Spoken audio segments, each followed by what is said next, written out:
So the timer was off. The timer was off. It actually is a lot longer than it should be. So, hey, listen, man, we ended at 12 hours yesterday. Guess what? It's actually 18. So,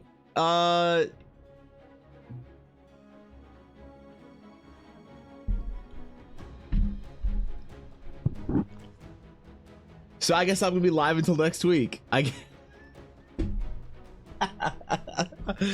Oh man, welcome back to the stream, welcome back to the VOD for a day. I don't know, a day of some variety. Man, I honestly had a lot of fun yesterday. I don't mind. It's kind of nice to not give a fuck, you know, about $1 single. Cheers. Thank you, Steph. Thank you for the 100 bits. I appreciate that. Yeah, it was fun yesterday to not give a fuck and just do whatever all day. So we're gonna do that again today. That was cool. So I got stuff to do. We got our giveaway sketch that we need to finish today. I was working on it this morning and I realized, why don't I just go live early? Why don't I do this on stream? Why am I doing this off stream? Why do I have to start at 10 when it doesn't matter, you know? I'm just gonna be live all day anyway. I don't know if I'll be live until 10 p.m. again today. That's a bit, if I'm gonna do the SUBATHON, I need to make it sustainable, and I need to actually get up and walk. So today is also going to be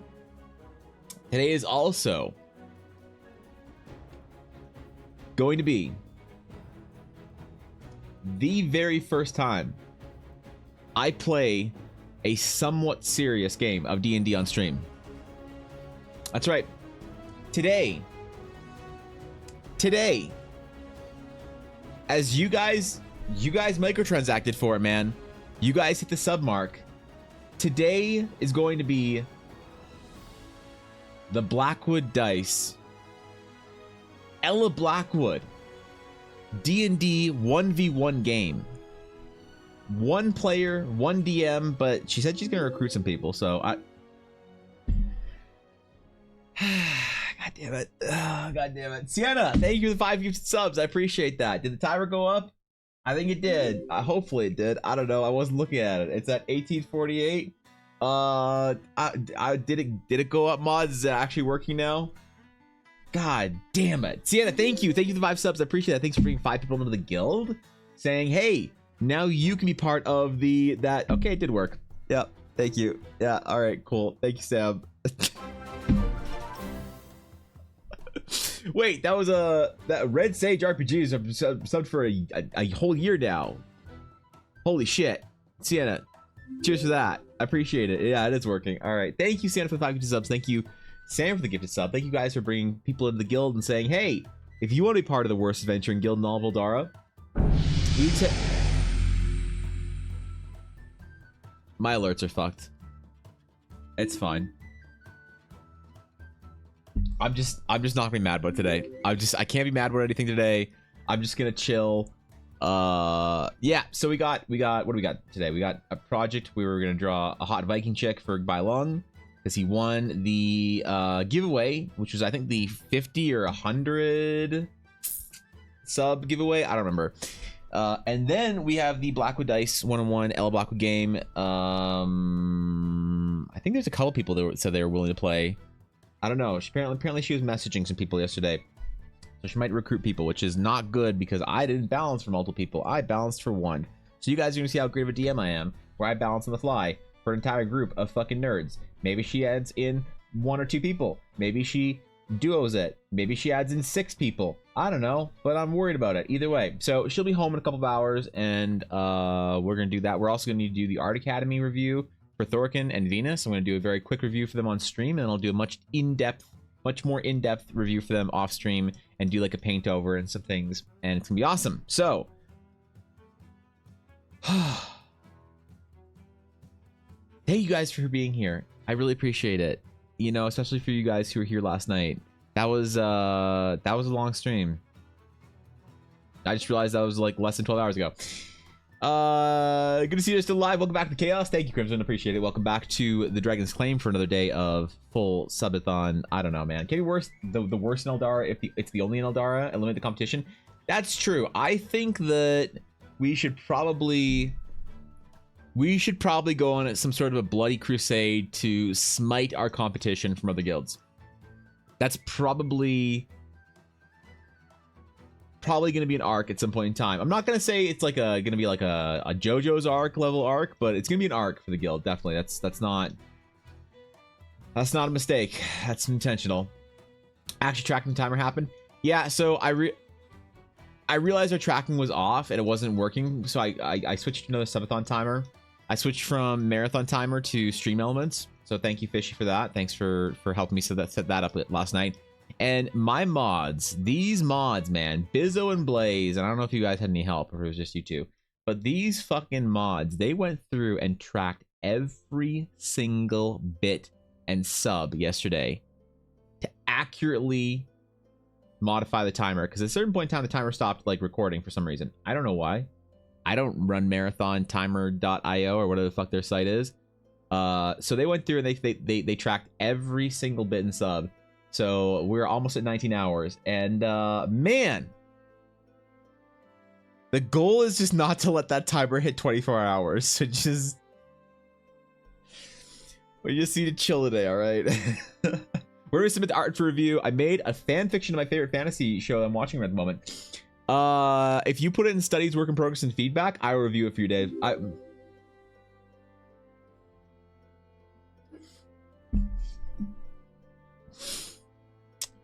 Thank you, Steph, for the 5 subs. I appreciate it. Why is my alert like not working? What is going on? There's supposed to be a single alert for 5 gifted subs, not like 5 individual gifted subs. Is it gonna do the alert at the end and startle me again like it did for Sienna? Wait, please don't do this. Streamlabs. Okay, wait, hold, chat, hold. That was the last one. Hold.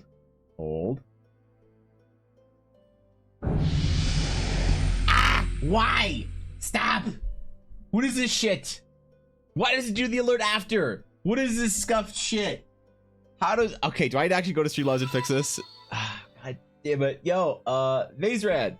Hold on. Not Vazrad. Vazrad. I said that right. Okay. Maybe I said it right. Maybe I said it wrong. I'm sorry, Vazrad, if I got it wrong. But thank you for the follow regardless, my friend. Good to see you. Good to have you. We're honored even. Hold on. Streamlabs.com. Wait, let me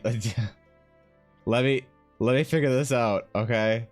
Log in via Twitch. All right, I'm gonna fix this. Yo, what the fuck? Alana, what's up? Dude, holy shit. How you doing?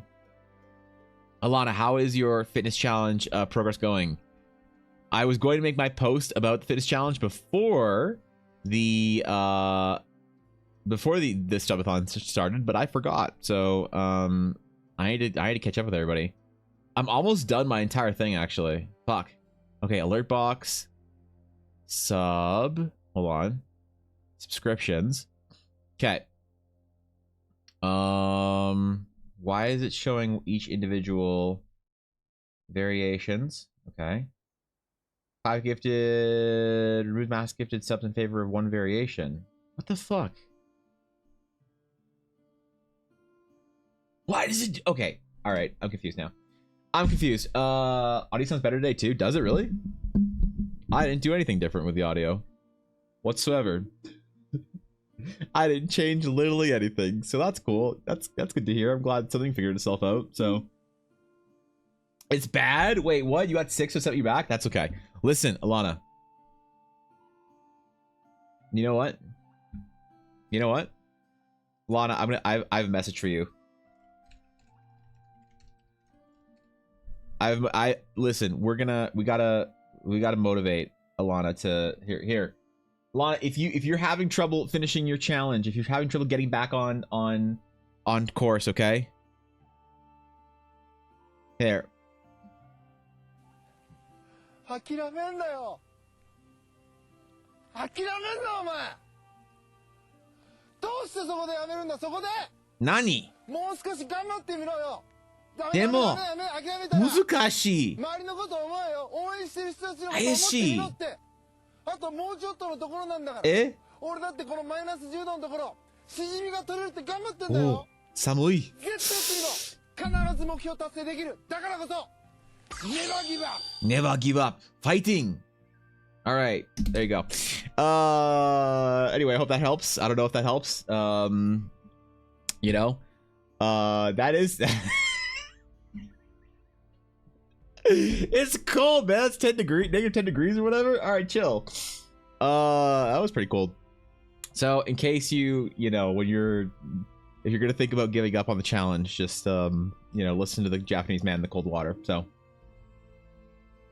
If you have two services set up for alerts, Streamlabs and Stream Elements, it could be interfering with one another, and you get both individual alerts for the group alert. They kind of fight each other for Twitch's API data.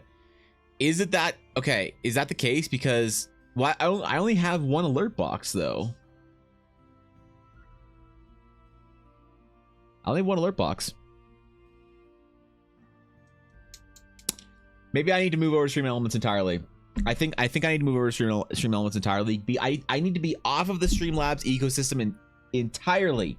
I need to get out of Streamlabs because they don't have Pokimane on the main page anymore. If you go to Streamlabs, the reason why I got Streamlabs is because back in the day when I started streaming, this right here was a picture of Pokimane, and I wanted to be like Pokimane. And now it's Cutie Cinderella. Do I look like I bake fucking cakes? No. So, God, come on, man. I gotta get off Streamlabs. I love Cutie, though. She's awesome. But hey, I should probably get off Streamlabs because now I have... where's the bake a cake sub goal? How am I gonna bake a cake on stream? Bro, how am I gonna bake a cake on stream? No, don't answer that. You think I have a setup for this shit? Do you think I have the ability to like to bring my camera downstairs in my kitchen to set it up and do a fucking baking stream and set up the lighting and have the little microphone and stuff while like Ella's yelling at me and shit? What are we, Nick and Milena? We can nuke the others tonight if you want, obviously slobs. I'm fine with it, but the problem is I need to add and change all my variations. So that would be a lot of work, Blaze. That'd be a lot of work. I don't know if I can do it tonight. You can work on it? You're gonna do my alerts for me? No. No, what the fuck? You already did. You spent hours last night doing shit for me. I can't ask you to do more shit. You leave work early. Okay, then play games and watch anime and chill. Don't fucking waste your time doing shit for me that I should be doing for myself. All right. Anyway, where's the fireplace? Wait. Where's the fireplace?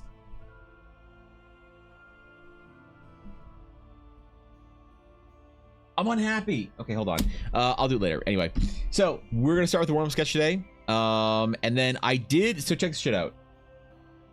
I started working on Bylung's sketch yesterday, and tonight. Tonight. Oh my god. Help! This morning. I started working on Bylung's sketch this morning. And I was like, why am I doing this off stream?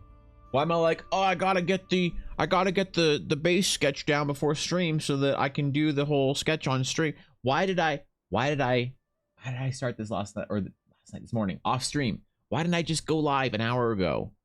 I should have hit the go live button. I have 18 hours and 48 minutes to go. All right. Wait, where's my sub goal? What the fuck? Where'd it go? Where did it? Okay, whatever. Everything's broken. This entire fucking bullshit site. These alerts. This bullshit API. The fucking and chat isn't even working. What the fuck?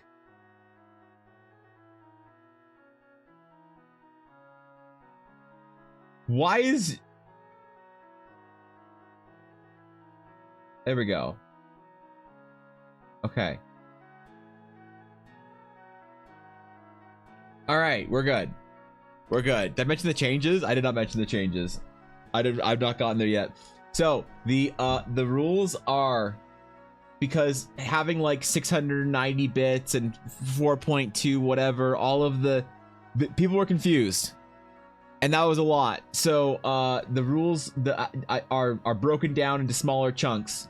Instead of having to do weird math about like what 690 bits is and then what does that get and what is whatever, I have updated rules on the screen for the rest of the subathon. So there it is, man. Because I suppose my memery, my delicate memery was not as well received as I had hoped, because it was just a certain point confusing. So I have a hard reboot. If I have to reboot my stream in the middle of my subathon, I'm just gonna end my subathon. I'm just ending my subathon and going VTubing. I'm just deleting Evan Blair Art channel, and I'm gonna come back in 3 months as a hot anime girl, you know, VTuber. I'm not even gonna. Dude, if I have to can my stream in the middle of it, that's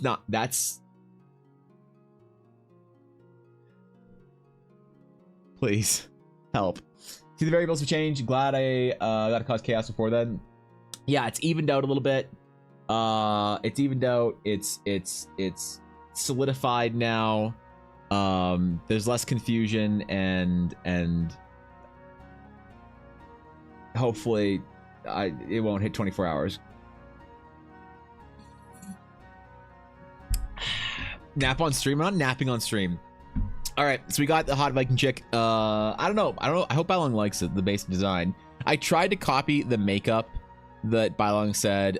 Hey, Bylong sent me a message and said, hey, I have a character reference. You need to use this character reference, Evan. And I said, okay. And he said, if you don't use the exact character reference with her exact precise makeup design, I will come to Canada and I will kick your stupid igloo eating ass straight over to fucking Russia, okay?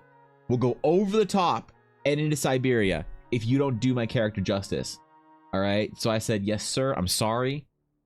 I will make sure that her design is precisely as the reference shows, and hopefully Bylong isn't angry when he sees it. So sounds like me. Well, listen, man, I don't want to leak the DMs, but you know, what's this character's class even, Bylong? Or have you thought about classes for your like NPCs? Because I don't know, a lot of DMs think about like they build their NPCs first on a character sheet, and I never understood that. But some DMs like do the character first and then do the class and all that other like the rules mechanic stuff after, right? Which is what I prefer to do. But there's like a lot of people out there that build their fucking characters as a character sheet first, when the character will never be in combat or have anything to do with combat. And yet, for some reason, their character sheet first. I don't get it, man. But then again, I'm not a fucking nerd, so how would I know? You know? I'm too cool for this shit. I'm gonna be playing one-on-one D&D with Ella later on. I'm gonna okay, actually, Ella's not listening right now. We gotta figure this out. What are we gonna do for Jesus? What are we gonna do for our game with Ella? How do I try and TPK the party? Because I have no idea. I think Ella said she didn't want to bother too many people, so I think she asked 1 or 2 people if they would be in the game. I don't know. I don't know what her whole deal is. It's supposed to be a one-on-one D&D game. I hope she didn't bring a bunch of people, but I'm not sure. How do I TPK the Blackwood? Because I need to preserve my own sanity here. I can't lose my reputation of TPKing the party. What do I always say about supporting your local artists? What do I always say? TPK the party. Actually, I said this to somebody at the convention that I went to with Ella, where she had her booth, and they were horrified. Right?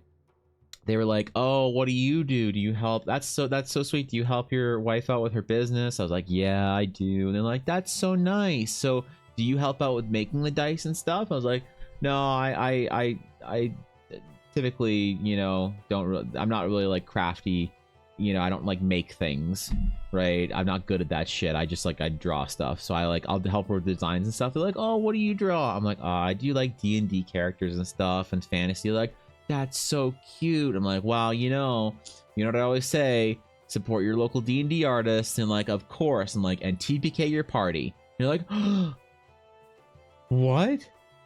And I'm like, yeah, man, because you TPK the party, and what happens?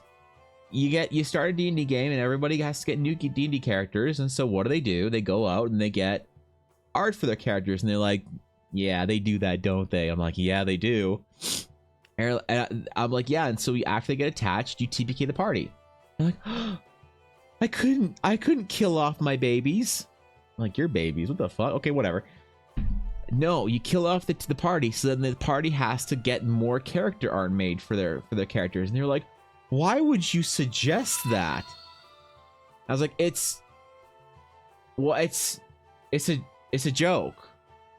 It's like, you know, support your artist, TPK your party. And they're like, I would never TPK my party. I'm like, I know, it's like haha, so they have to get new art for their, you know, support local artists. They're like, oh, I couldn't ever do that. I'm like, stop taking it seriously. Jesus. Thank you so much, dude, watching stream. Thank you. I appreciate the follow. Welcome. Good to see you. Good to have you, my friend. Honored even. I hope you, if you have a party of D&D characters, that you TPK them as well to support your local D&D artists, which apparently this woman at the convention thought was horrific. And then she left, all mad. So Ella was like, why was that person so mad? I'm like, I don't know. I told her to TPK her party. She was like, and? So I guess some people don't think it's funny, man. I don't know. Benjamin had never actually TPK'd the party before. I have TPK'd multiple parties.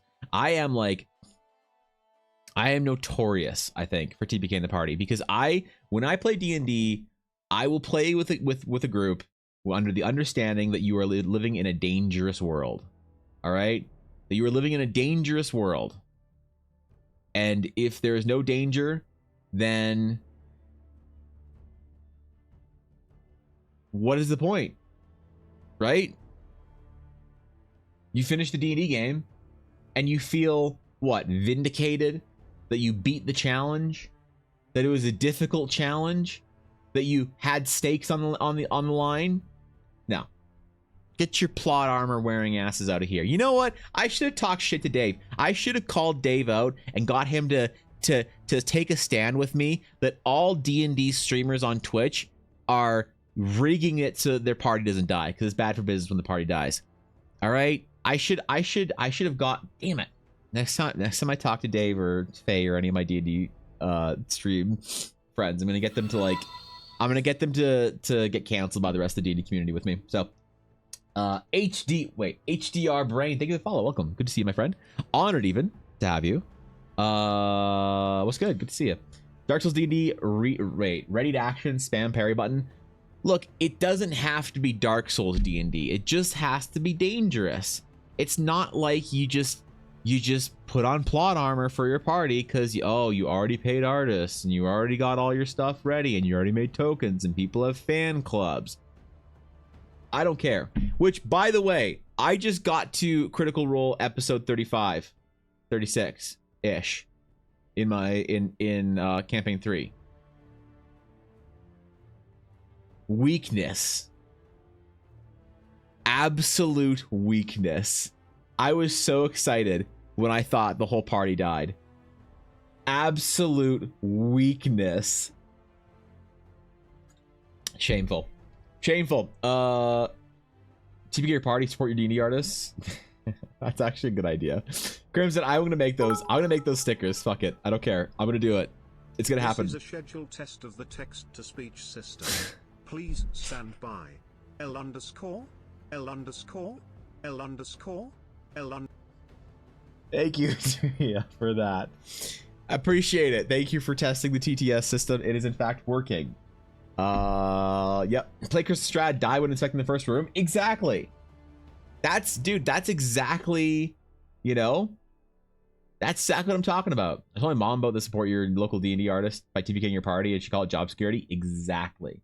All right. How are you going to maneuver your way through this world as a scuffed, mediocre Twitch D&D artist when people are entering long-term campaigns that they aren't having their party killed off in?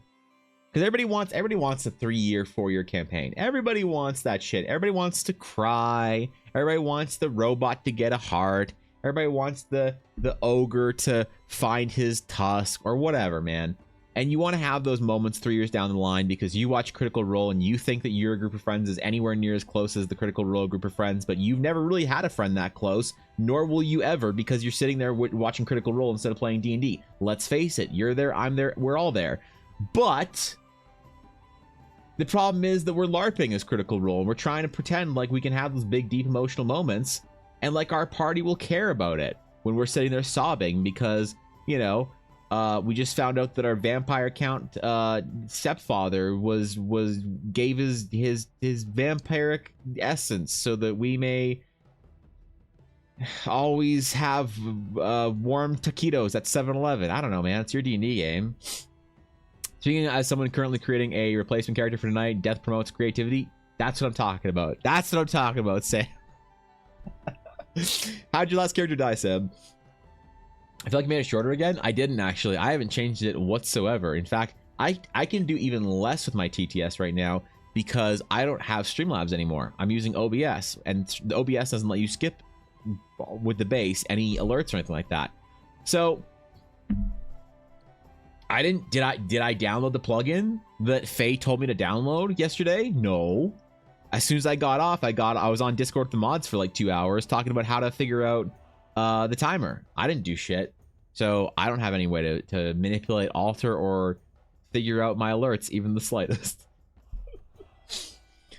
That's okay. I give players noble or stupid deaths. Decisions can kill you, but I'll usually pull punches on bad RNG unless it's really bad RNG. Yeah, I don't like RNG deaths, but I like dumb decision deaths. That's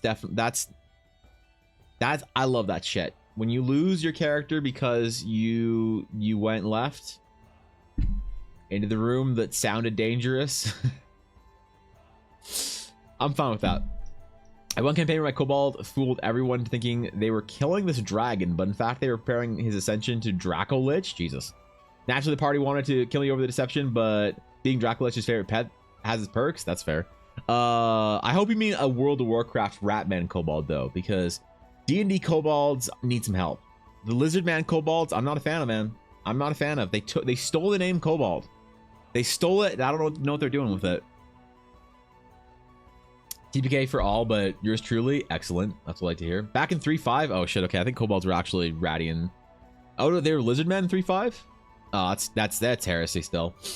They were sucker punched off a 500-foot ledge by a dishonorable vampire dragonborn sorcerer. That sounds like the beginning of a fan fiction. Are you sure that actually happened? That... Alright. Alright.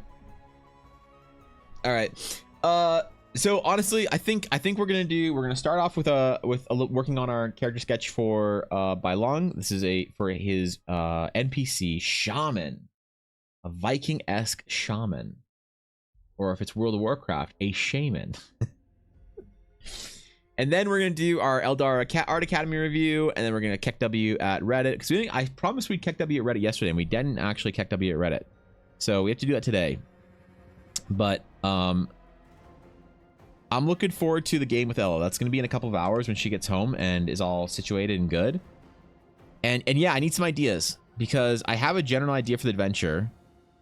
What I don't know though. What I don't know is what I'm gonna throw at her. Where's my pencil sketch?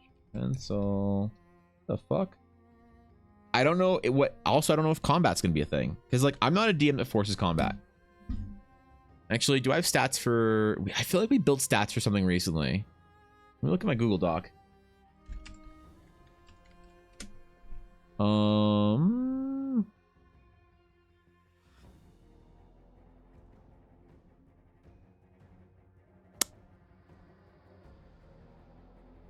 What did we build? What do we build? Look, we built the turtle. That doesn't really fit though, right? That doesn't fit. Ah, screw it. I'll just use some of my abyssal stats. That's fine. Throw a cute little pillow. I'm not throwing a pillow at Ella. All right. There will be no rules for microtransacting easier encounters for the Blackwood. All right.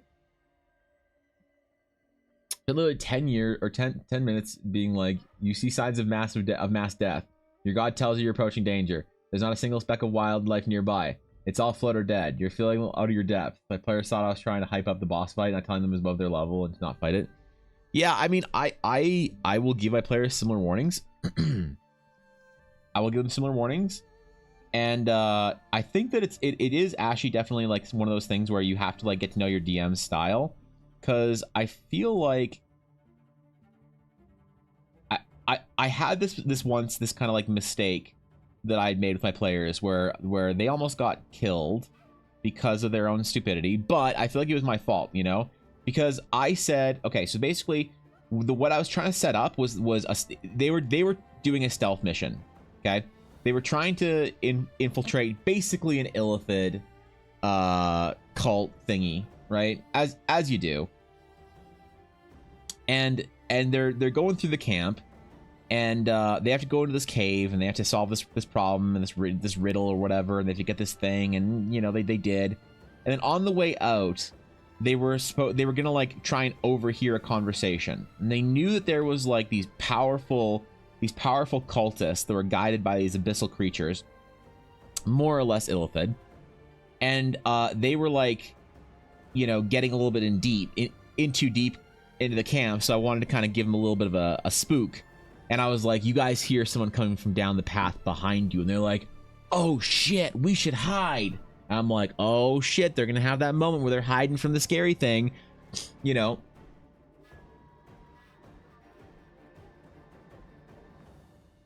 Excuse me. And I had this basically Illithid mind flare, this abyssal monster with like, you know, humanoid features, which abyssal monsters in the game, none of them were humanoid or had any sentience, but this one was like a collected like individual, and they're like, oh my god, it's a big bad scary thing. And I was like, it just, as it, you know, make your stealth check. I mean, they hid, and it was supposed to be that, like, you know, the moment in Lord of the Rings where they're like, get off the path, and they run into the little log, and the ring wraith just, you know, gets over there, and it's just like, hello, and they hide from it. It's supposed to be that moment of like terror.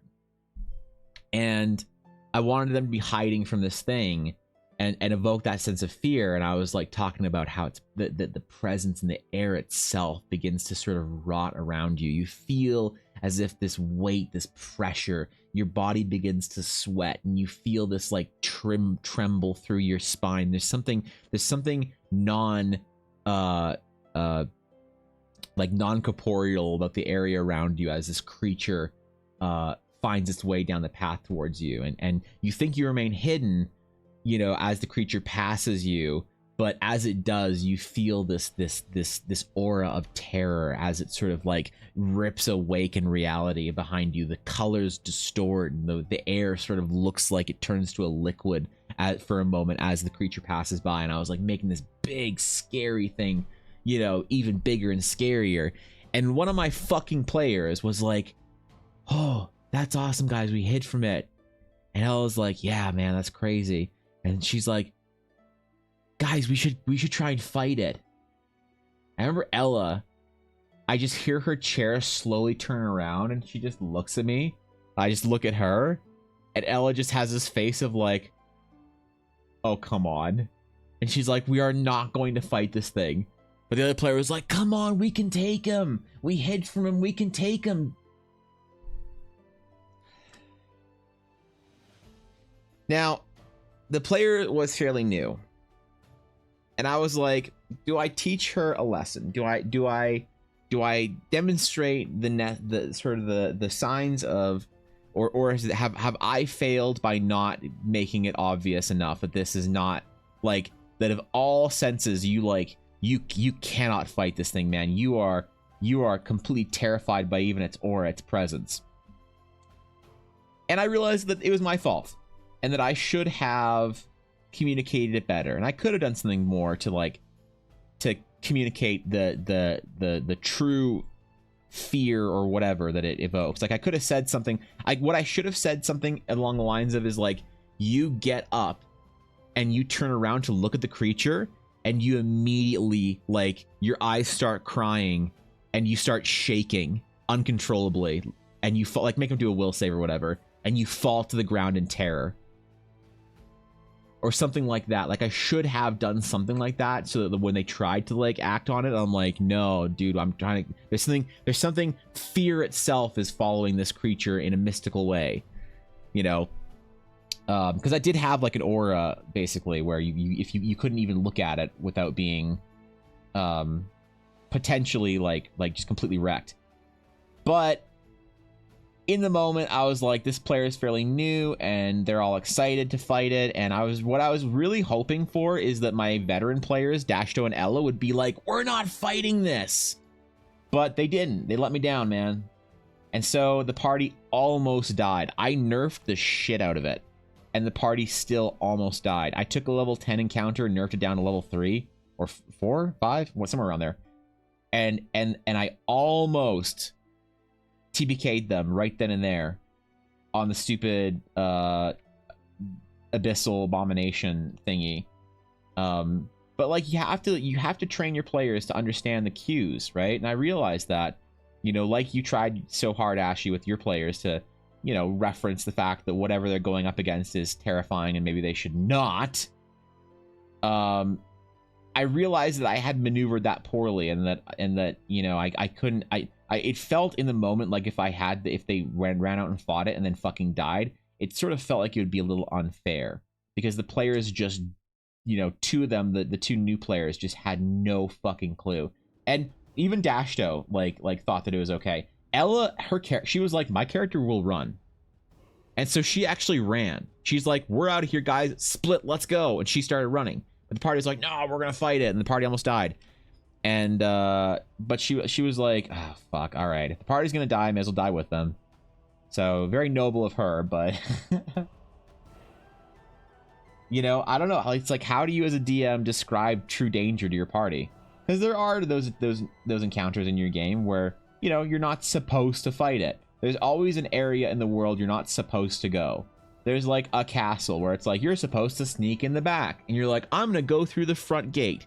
The whole point of you sneaking in the back is that if you go through the front gate, you die. So what do you do when a player is just like demanding to go through the front gate? It's like, do you give them that heroic, you know, whatever? Do you nerf the shit out of your fight and allow them to bravely and boldly bust through the front door? Or do you kill them and look at them after and be like, why did you do that? You know? Because I don't know what the right answer is, man. I wish I did. But in that moment, it felt weirdly unfair to kill them right then and there. Now, another group, a little bit earlier on, like back in my game store day, they did decide basically that they were going to fight the dragon, and the whole point of the mission was that they like basically had to go to a castle, and the dragon was sleeping on top of the castle. It was actually the basis or the inspiration from that piece of art that I had for the starting tune screen. Yo, thank you, Chaotic Clem, for the follow. Welcome. Good to have you, my friend. Yeah, it was the basis for that piece where it was like this giant dragon on top of this castle, this ruined keep, and they had to sort of make their way through it and maneuver their way through it without disturbing the dragon.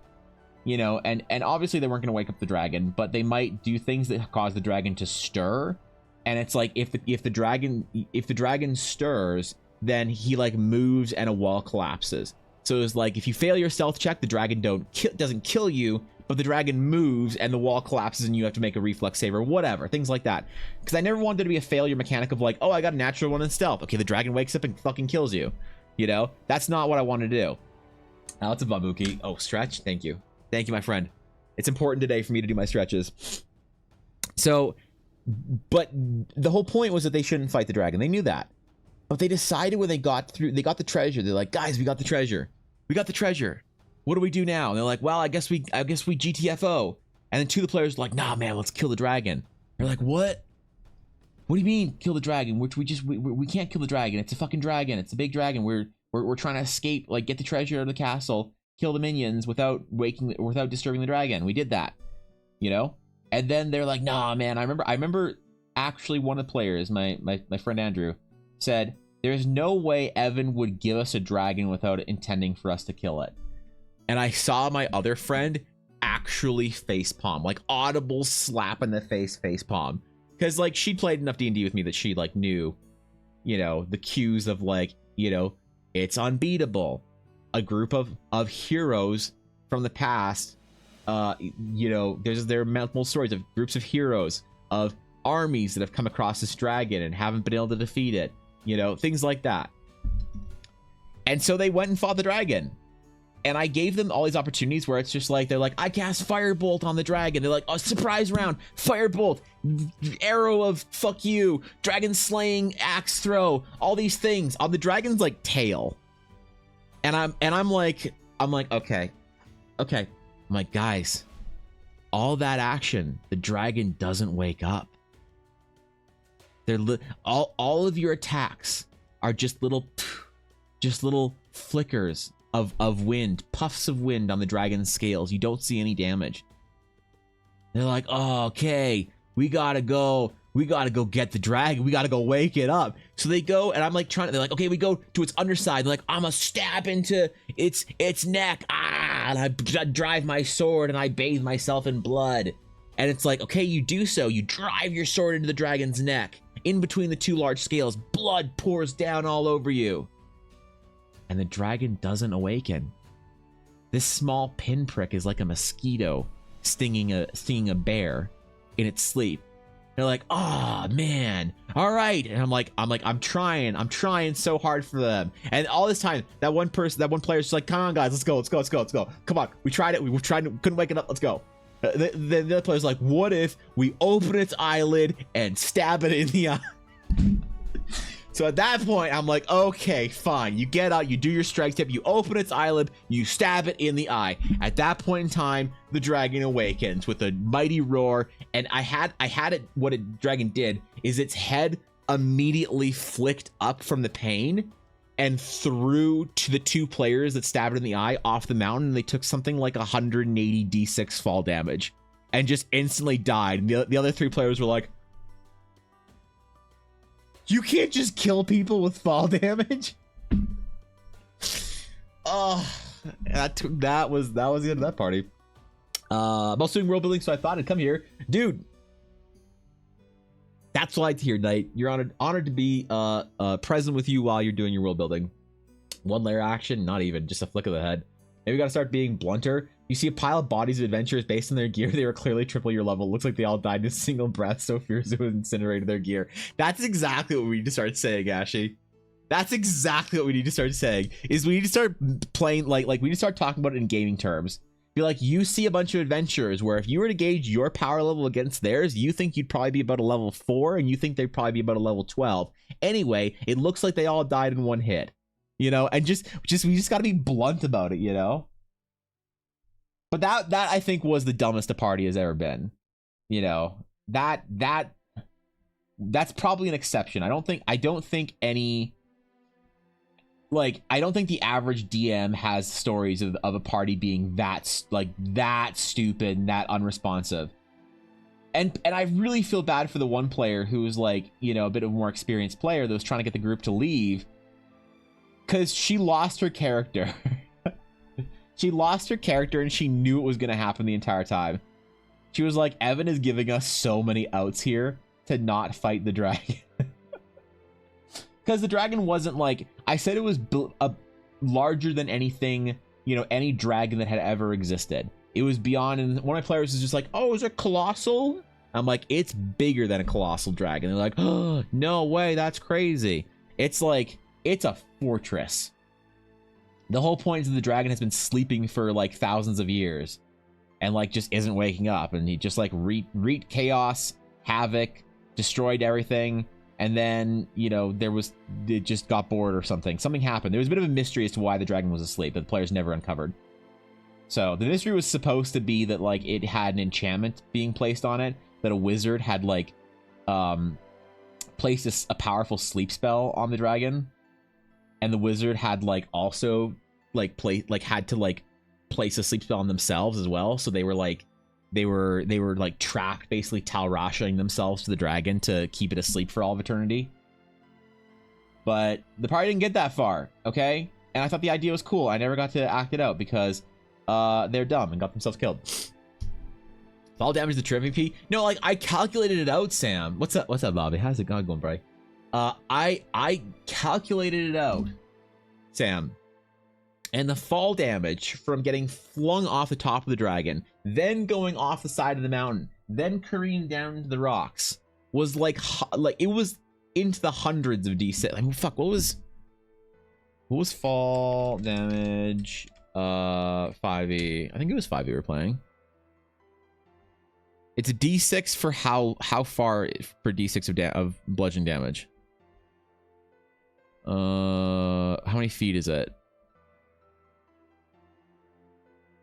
Calculations.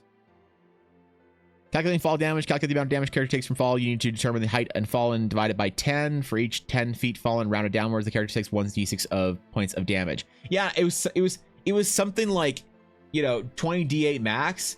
Nah, man, I did fuck that. It was like without the max, it was supposed to be like hundreds of d6 or whatever. Because like you hit the max and they just one shot, they kill themselves. But like when I actually calculated it out, like if you actually do like the 10 feet or whatever, it was like, man, okay. And just for emphasis, I didn't cap it at the max. I rolled all the dice. All of them. Because like I think capping fall damage, if you're like, what is the point of capping fall damage? You take 20 d6 for falling, you know, off of a skyscraper. It's like, why would you cap it? Why wouldn't you just make the point of rolling, you know, hundreds of damage or whatever? Can I help? Wait, can't help but see the braid unraveling into the furred shoulder piece. I saw once, now I can't see anything else. I mean, it's like the FedEx logo. I guess you're fucked. Funniest stuff I've ever seen was let's split the party. Half the party goes inspects the horrible, terrible goings on. The other half is going to the fun party, so they don't even know we're investigating this. Great, splitting the party, perfect. You know, I had a group encounter a stranger that turned out to be the prince. That threatened them not to tell anyone they beat him up. What? Stop playing with murder hobos. What's up, Fishy? What's up? Seasonal affective disorder, more like fall damage, am I right? Yeah. Okay. Chill. Goddamn. God.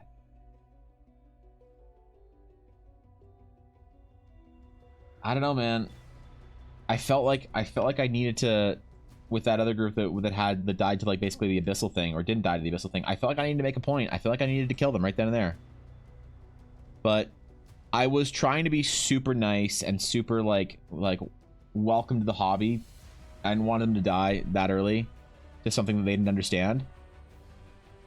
But at the end of it, I was actually really just disappointed in the veteran players. I'm like, why would you not communicate this to your fellow player that this is probably something you shouldn't do, you know? Like, do you guys expect your veteran players to do that? D&D, but with rotating seasonal affixes. That would be fucking sick. If you did like Dungeon Plus or whatever. Sorry, you please look at our DMs when you get a moment. Yeah. Sorry, Fishy. Fishy, you're allowed to add me. It's fine.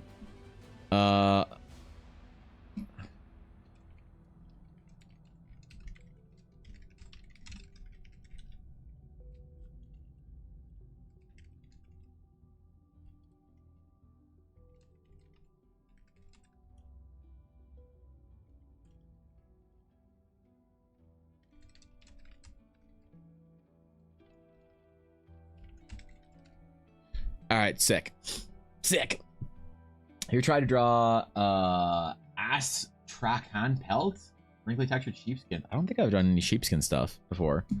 Sheepskin is I don't know. It's got a certain vibe to it. I always tend to do like furs and like heavy furs and things like that if I have characters that are from the north. Maybe it's a subtle style choice, but I don't know. I can't say I have, to be honest.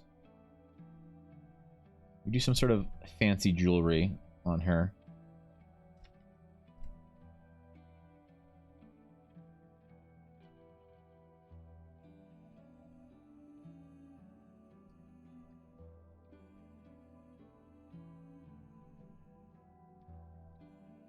Not super fancy, but fancy enough.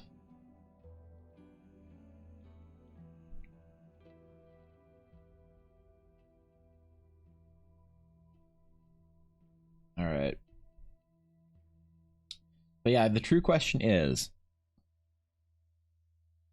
do D&D shows on Twitch protect their party or not? Does Critical Role protect the party? Does Matt pull his punches? Does he fake his rolls?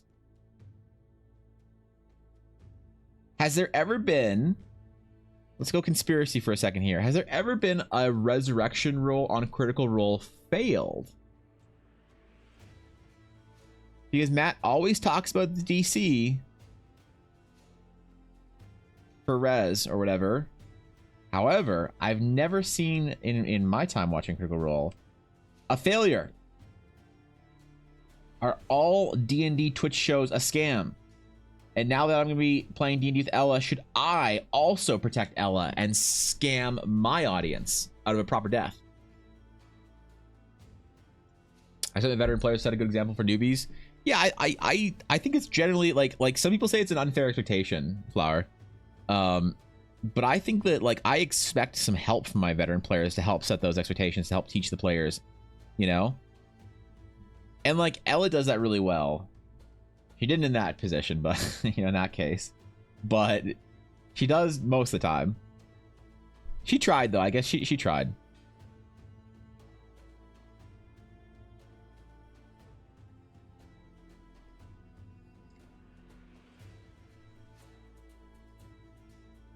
Went back to my old style of like characters and stuff for this, because like I said, I spent time in the last couple weeks that I was off of streaming anyway, trying to like reinvent my character portrait sketch style. It was a lot faster and a lot quicker, and I kind of realized that that I'm just not, I can't make it faster, I can't speed it up, and I shouldn't, and maybe shouldn't try to, you know. I should sort of just accept where I am, accept what I do. And if that makes me like a more expensive artist or whatever, because I take longer, that's just kind of the way it is, you know? But I don't know. I'm going to keep trying. I didn't want this to take as long as it's going to take, but it's okay. We have 18 hours on the clock. So who cares, right? Yo, Nerdy Brosink? Is that right? Thanks for the follow. Appreciate it. Welcome. Cheers. You gave my whole party last week. It was very dark, and some people got upset. Did they act? So, what were they upset about? Were they upset that were they just like, ah, shit, my character died, and I loved him, or were they like upset with you for killing them? Because there's like there's this thing, and we were talking about this a bit yesterday when I was talking about sort of the change in like in culture around D&D that happened with 5th edition. I feel like back in the day, if you got your character killed in D&D, it was like, ah, shoot, man, I got my character killed. Like, you know, we all died last night while fighting the bugbears. And it's like, that was kind of the end of the conversation. But now I see all these posts on Reddit of like, I had an awful DM and the DM killed us last night in D&D. You know, it's like the DM didn't do shit, man. Like, if you think the DM is trying to kill you, then that's like, then why are you playing in the game? If I ever get like an adversarial accusation from a player where they think that I'm trying to screw them over, I immediately kick them from my group. Because I will not play D&D with somebody who thinks that I'm playing in bad faith. If they're trying to do something and they're trying to convince me how they're doing it and I'm just not buying it, they're like, I'm trying to sneak in, but I'm trying to like, I blend in as a garbage can. It's like, there's no garbage cans. Okay, well, I blend in as a guard. Okay, where do you get the armor from? I get it from the local store. Okay, they don't sell the guard's armor. Shit. And you're like, Evan, I can't believe you won't let me do this thing. It's like, you haven't convinced me that you can do this yet. You know, to me, that's like very much a, if the player can't convince me out that you know, what they're trying to do is going to work. It's like, at a certain point, if sometimes players are like, well, you're just trying to, you know, stop me from doing cool stuff. As soon as a player gets like that with me, I immediately kick them from the group, because it's like, I don't, because like, what happens if you kill that player? That's the kind of player that thinks that it was a personal attack if you kill their character. They think that if they're taking death saves and the kobold decides to exit the battle with the barbarian and run over to the squishy warlock on the ground and stab him 3 times and kill you, and it makes sense to me that they would do that, but it doesn't make sense to the player that they would do that. That's a big problem, right? I guess it's okay if players are like upset that their character died. They're like a little bit, you know, they're sad about it. Like, that's fine. The problem is if they think that it's like personal, you know?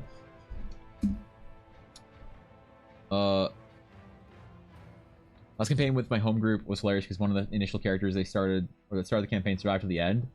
They all wound up with new characters at some point in the story. That's pretty good. Made us make 3 characters. I like that.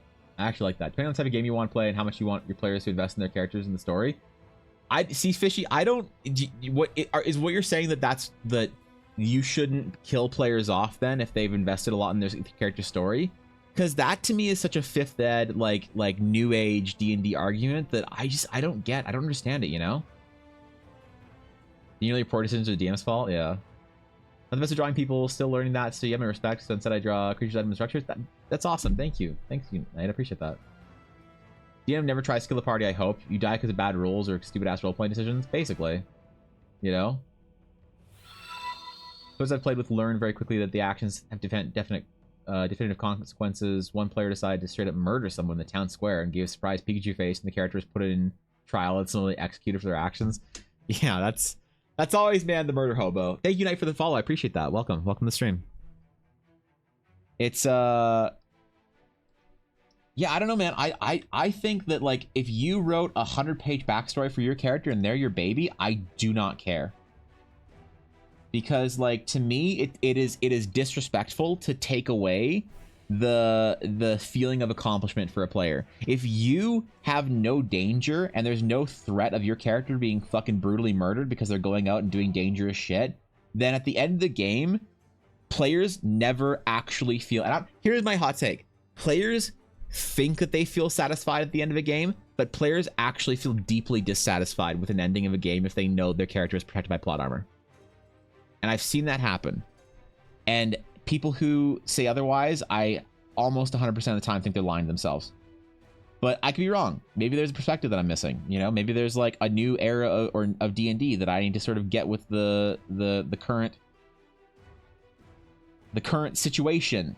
Maybe I'm the old grizzled, you know, out of touch old man for D&D, and I need to like understand how our peers of today are sort of taking over, right? Like I don't know. I'm willing to learn, but my intuition and instincts have not led me astray so far when it comes to this. Right? I think that in general, if you're playing a character that you want to invest all this time and energy into, and you don't want to have any possibility of the character dying to danger, then you really probably shouldn't have played D&D. You should probably have written a story. You know, and I know people who are like that. Like I had a friend in high school, and her character died in our D&D game. This was kind of in 3.5 era, before people like put a lot into their characters, right? Like they do today. And she was really upset. She was really bummed out. She didn't blame me or anything for her character dying, but she was like, you know what? I can't do that again. I can't make a character that I feel that attached to that dies. And I was like, damn. So what do you want to do? And so she wrote fan fiction. She started writing fucking fan fiction. She put her character into some fan fiction world or whatever and started writing fan fiction about it. And I was like, great. She's happier, you know? Kill man if death is a good death. That's fair. Like maybe I'm missing something, man. I'm willing to hear the other side. One player picked up a cursed dragon scales that triggered a dragon always chasing them. But I left the roll up to them every morning in the game, so I rolled a d20 on nat 1. Wait, hold up. My chat scrolled on me. They encounter a dragon. Oh, that's kind of hilarious, actually. You're playing a game where you want to build a story about a character interacting with the world for their personal and group aspirations of killing them off. Wait, their personal and group aspirations. Killing them off without something that makes sense makes it less invested. I disagree, but I don't think your way is wrong. I just think both exist. I don't think you should play D&D with those characters, Fishy. I think that if you're playing a game where you could die in it, where there's danger, why are you rolling dice to see if you succeed or fail or not? You know? Why would you... my point on that is, why are you rolling dice then? What I think is better is, I think there is a better RPG system for you out there than D&D that exists. I think D&D is not your... If you have a character that you love so much and you don't want them to die unless it like makes sense, like as far as plot goes, you don't want to like lose a fight with a bugbear and die. You'd never want to have that risk ever. I think that there's a better RPG system than D&D, and that's the problem. Is I think a lot of people have then changed to make D&D to like force D&D out of a war game and turn it into a collective story game. But like D&D is not a storytelling game. D&D is not a collective storytelling game. People who say that are unfortunately misguided. D&D is a war game. D&D has always been a war game. I agree with Matt Colville on this 100%. Matt Colville has a really strong take about it. D&D is a war game. It is you rolling dice to see the outcome of war, battles, conflict. All the story you put on top of it is the juicy flavor that we love about those war games. But at the essence of it, D&D is a war game. And so there are RPG systems out there that are collective storytelling, the pass the torch around, you know, kind of storytelling games where you're like, and this happens, and this happens, and this happens. But why do people play D&D instead? They play it because it has that extra added section of drama where you don't know if your party is going to live or die, where your characters are in danger. And I think that if you deprive the game of that, like you deprive the players of that, I always see this like lack of investment, you know? It's almost like people want it to be an unspoken rule, but as soon as you say it out loud that the party's not going to die, you just see hearts sink. You know, you just see people like, oh, so I'm just going to go be the hero. Yep. You're the hero. Everything you ever wanted is happening to you. Anything you ever want to do in game is going to happen the way you want it. And let me tell you a story about how that happens. Nah, man. I think like I've seen players be so dissatisfied with that, thinking that they want that like that comfort. But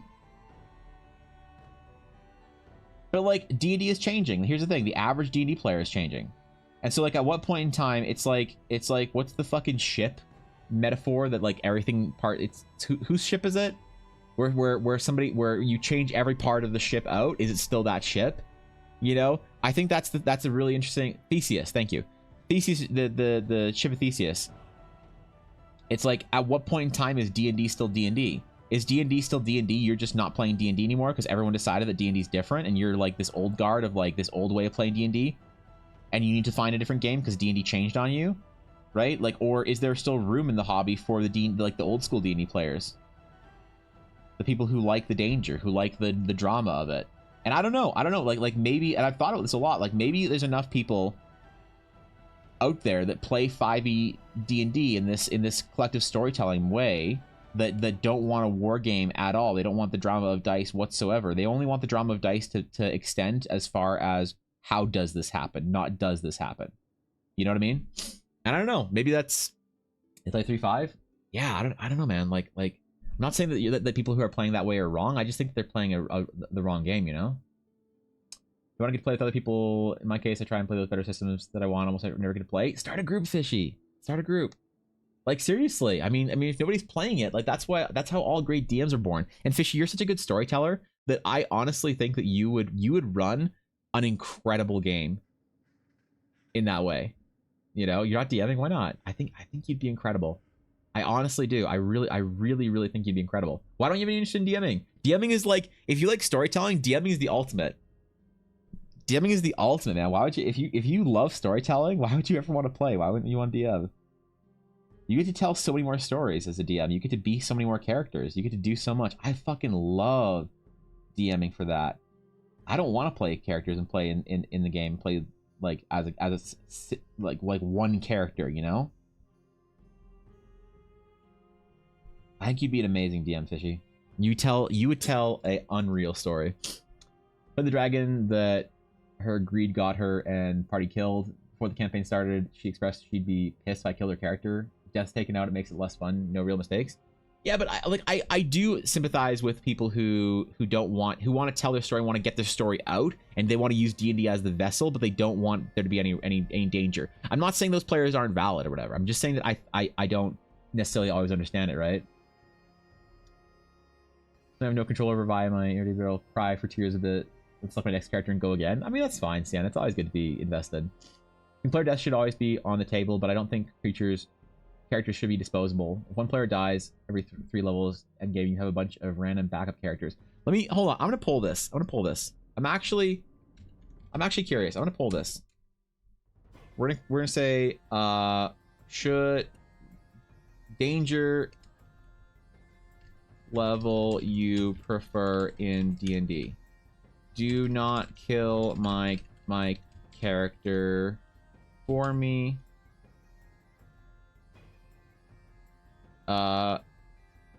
Only kill PCs if they really, or only. How do we? What's the in between here? Danger. Let me think. There's danger.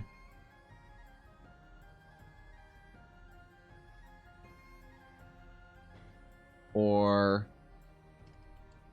death is always on the table. All right. Do not kill my character. Let me think there's danger, or death is always on the table. I'm really curious how you guys are gonna vote for this. Unfortunately, there's not enough rule, or there's not enough words in that. I'm curious. It's an anonymous poll, so I'm honestly like curious, I guess, where people fall on this. You know, because like the one side is like I control my character, the other side is fate controls my character, and the middle is I want to suck on copium, which isn't bad. All right, it sounds demeaning when I say it, but the middle, but let me suck on copium is a completely valid answer in as far as this goes. Option 2 and option 3 is you want to feel like there's danger, but you don't want there to be any. Option 2, let me think there's danger, is I want to feel like there's danger, but don't actually kill my character off, you know, unless I like kill my character off or whatever. My first time DMing, because my brother is a forever DM. I told everyone from the beginning I was going to be DM different from my brother. I wanted to be more reactive. That's interesting. Follow the job description. Don't be afraid to kill me. Try and kill me if you dare. Bring it. That's actually a really good video. I like the way you worded those.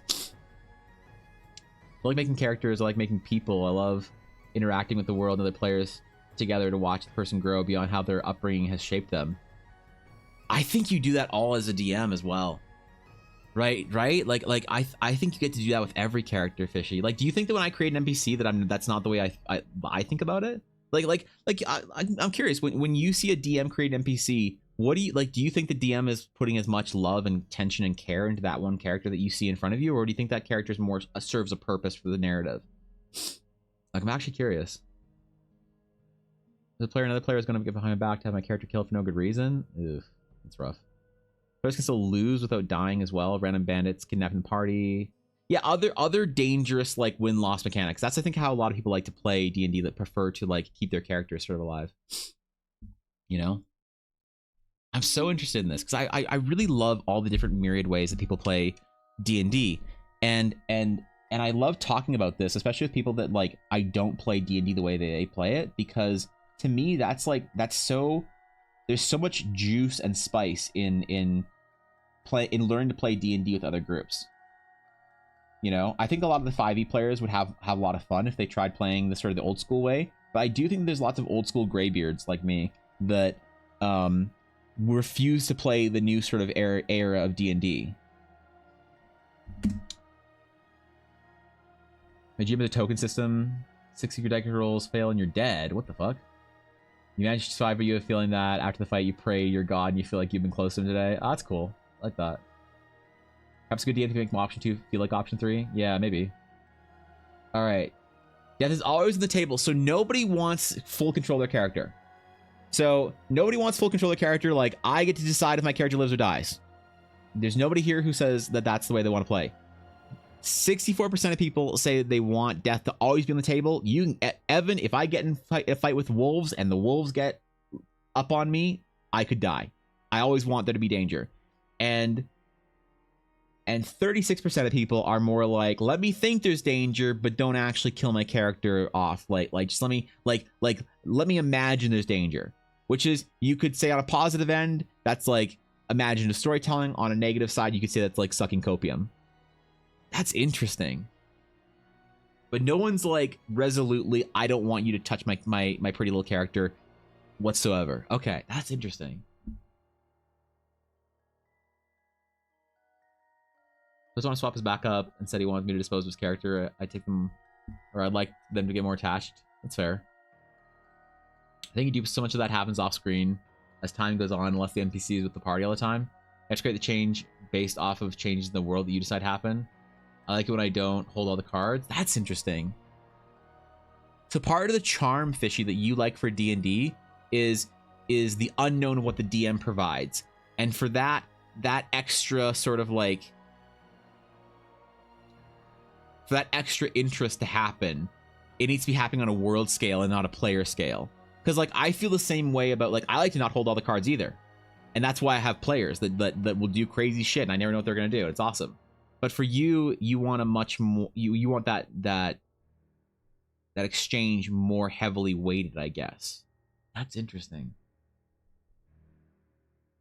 NPCs should be designed both ways. Some of them have that depth, some of them are there to serve a goal. Those should be equally valuable to the DM. Good way of putting it. Yeah, that's interesting. I think you should try at least DMing at least once, Fishy. I think you'd be such a fantastic DM that I think you should try it at least once. You know?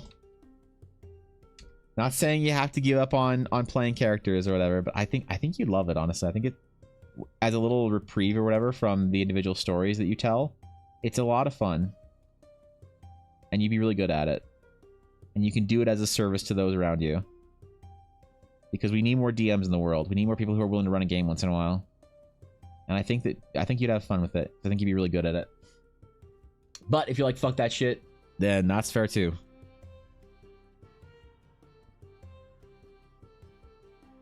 At the end of the day, it's a game, and if you're not doing what you want, then don't play the game. You know? And some people feel like they have to get roped into DMing or whatever because their group is like, oh, we need a DM, and so is really good at it. And they're like, oh, man, I don't want to DM. I just want to play. And that's not fair either.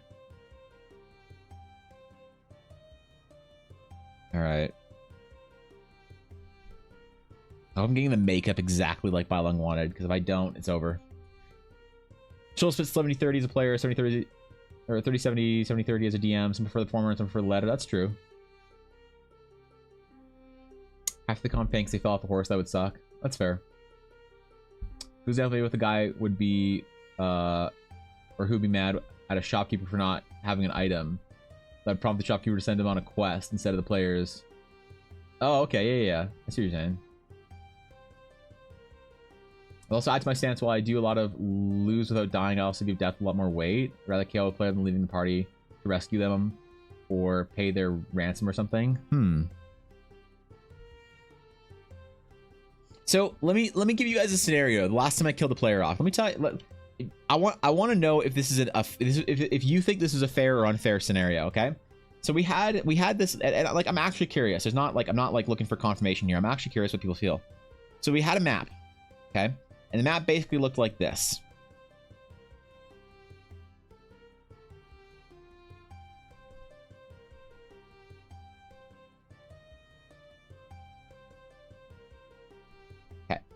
So this is a road right here, and these are all buildings. So these are the top of buildings, and so there were evil bandits all over the place here, all over. There were groups of bandits just all through this main road. The players came from the south, and they were like, hey, let's go around, and there were like trees and stuff in here. Let's go around, hide in the trees, go along the back, and we'll try and like get the bandits' attention to come over here, and we'll try and fight them quietly over here in the back. right? That was their plan. They were gonna try and pull as many as they could over here without alerting the bandits over here. So what they did is they went this way, okay? And one of my players decided he was going to go the other way, right? Now his plan was to distract the bandits over here. So he threw while they got engaged with the group over here, this group came over and they had their big fight right here. While that's happening, these guys were like kind of like, oh, what's that? I wonder if we should go over. And so they were going to have a couple of turns to kill this group before this one joined the combat. But this player is like, oh, I'm going to distract them. But what he did was he shot a lightning bolt at one guy. And they all like turned and looked at him. And he went, oh, shit. These bandits ran over and like 5v1'd this player and murdered him. Do you think I should have let do you think that I should have and this was just a band, like this wasn't a boss. The boss was like through the main doors, like into another map. This was just like bandits outside. But, you know, 5v1 when you're a squishy. Do you think that this player, if you were this like do you think if you were in this game, do you think that it's that killing this player off was like unfair, I guess? Like legitimately unfair. I'm curious if it's like, yeah, man, like, nah, that was pretty dumb. You should, you know, he deserves to die, whatever. Or like, yeah, man, you should give him an out at least. Like, don't let him die to bandits. Let him like get it out and like give him a chance to run away, you know, or whatever. Like what are your thoughts here? Thoughts on DMPC? Do you mean like NPCs that travel with the party, or like what's your definition of a DMPC, Brosing? He had to come in, was a risk they took, 100% justified, fuck around and find out. There are better ways to distract, high risk, high reward. It wasn't an intentional death, they fucked up. The player shouldn't have let him go on his own, or he should have thought through better. Maybe not out. Wait, maybe not and out, but a warning that go awfully beforehand. Like, are you sure? I mean, I did that. I was like, so, you know, there's 5 guys there. But also, like, if there's 5 guys and you're throwing lightning bolt at one of them, you know? That's fair, though. So, like, you would like to see more, like, hey, this is going to get you killed if you do this kind of warnings, right? Play stupid games and win stupid prizes. DM that also plays. Well, like, the DM always plays, I feel like. You know? But, so, like, would you consider, Brosink, a DM NPC to be a character that follows the party around as an NPC that the party can talk to?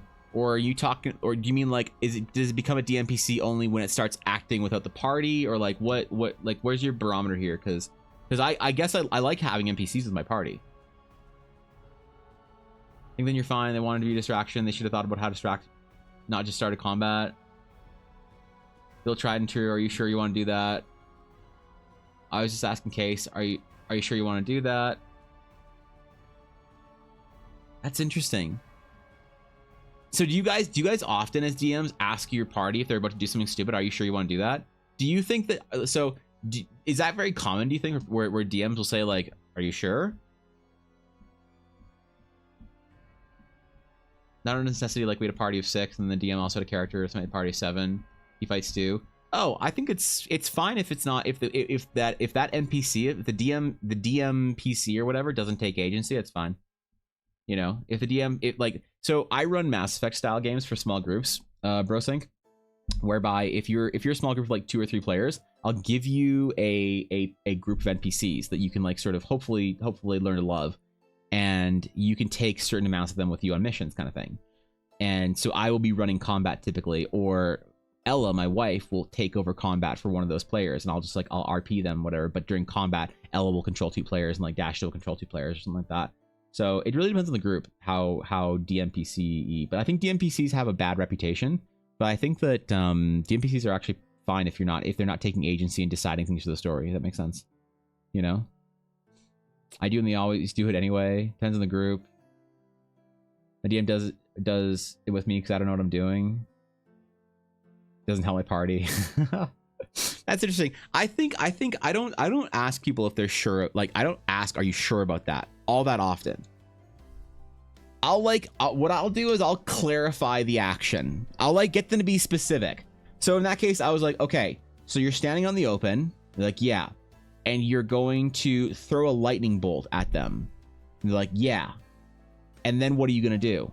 And then I'm going to try and hide. Okay, so you're going to try, so you're going to roll a stealth check after you throw the lightning bolt to see if you hide. And he's like, yes. I'm like, okay. So you throw the lightning bolt at him. Roll for attack. It hits. Roll damage. It hits. Now roll a stealth check, I guess. And he's like, 3. I'm like, okay, they all see you. He's like, shit. They all come over. So I don't usually ask, like, are you sure about that? I'll like try and be very specific. I'm like, I want to get this right. This is what you're doing specifically, right? And like let them work it through, you know? Type players that are you sure means did you consider other options? Yeah, okay. Do you guys like when a DM asks you that? Like, is it like a good like sort of social guidepost that you can sort of rely on, where you might not, because like you might not always understand what your DM's going for, and the worst thing to kill a players off with is a misunderstanding. So I like the idea of like, are you sure about that, as like just a little like non-intrusive nod of just like, are we on the same page? Okay, we are. Cool. You know. But do you guys like the are you sure about that, or do you like other ways of doing it?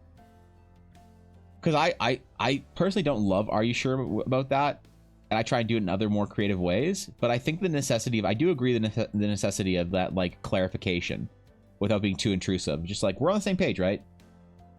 You know this is dangerous, right? Okay, cool. Cool. And I kind of like that, but I think it's so cool how groups figure that out. Because the thing is, it's less about, I think, a DM style and more about how a group plays with each other after a long time. They learn how to talk to each other. That makes sense, you know? Advanced groups are aware of the FAFO rule. I slipped out of almost possible situations. I didn't bother because they're fun. Newer group, I relay the plan and present it back to them so they hear what I'm hearing to clarify. If they do, how to proceed. Okay, yeah, so that's more along the lines what I... And like what I'll do, Viddy, in addition, I'll sort of like go over the checks they'll have to make in that. So I'm like, so it's not just like, so what I'll say, in that case, I was like, so you throw your lightning bolt and then you're going to try and hide. And it's like, yeah, I'm like, so you'll have to make a stealth check. Just so they're aware that they don't get to just say, I throw my lightning bolt and then I hide. And I just, you know, whatever. I'm like, your hiding is dependent on a check here, you know, just making sure. So I like doing that, and also relaying this the like, hey, just so you know, there's a roll here, a roll component. Like, it's like I'm gonna grab the guy, you know, by the crotch, and then I'm gonna fling him off the roof, and then I'm gonna jump to the other roof, and then turn around and shoot my crossbow. It's like, okay, so you're gonna have to make an attack on the guy, make a grapple, then make an athletics check to fling him off the roof next turn. Then you're going to have to make a athletics check to jump across the leap with the gap without falling to your death. Okay, cool. Just so we know what checks you're going to have to make before you go into it, you know? Got it. That's so interesting, though.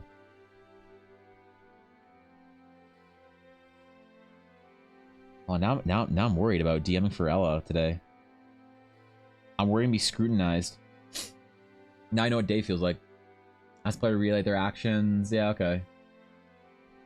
Do that, just make sure they said that. Yeah, okay. Players and characters know different things about things, and the players often forget to ask about info they might have no idea about their characters would know that would affect the play. So that's so hard, Fishy. Is like when it's like your character would understand how the mechanics of this thing works, but you as the player don't necessarily know.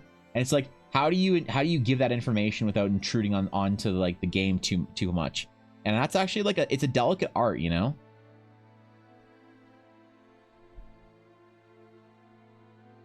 It's definitely a delicate art to try and figure that out.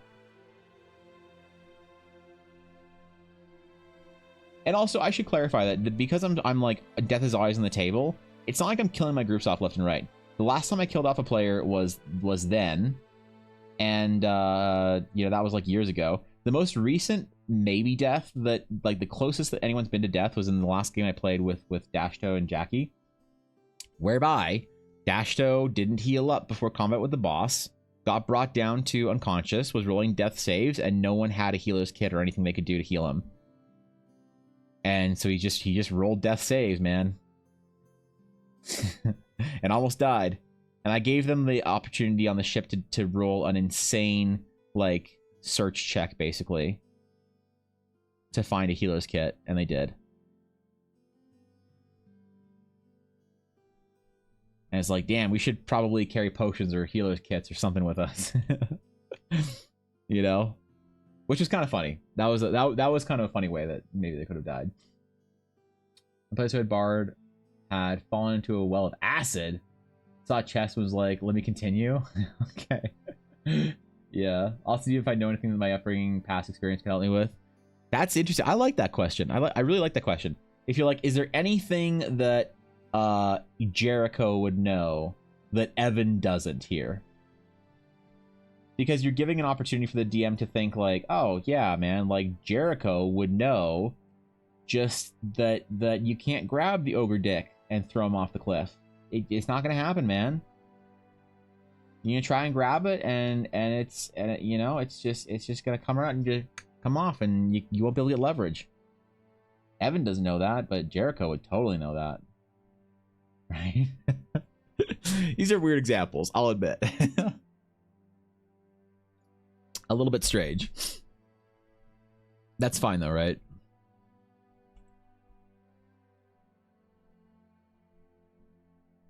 All right, we're getting there, man. Fuck. I wish this style didn't take so long, but I feel like it's worth it, you know?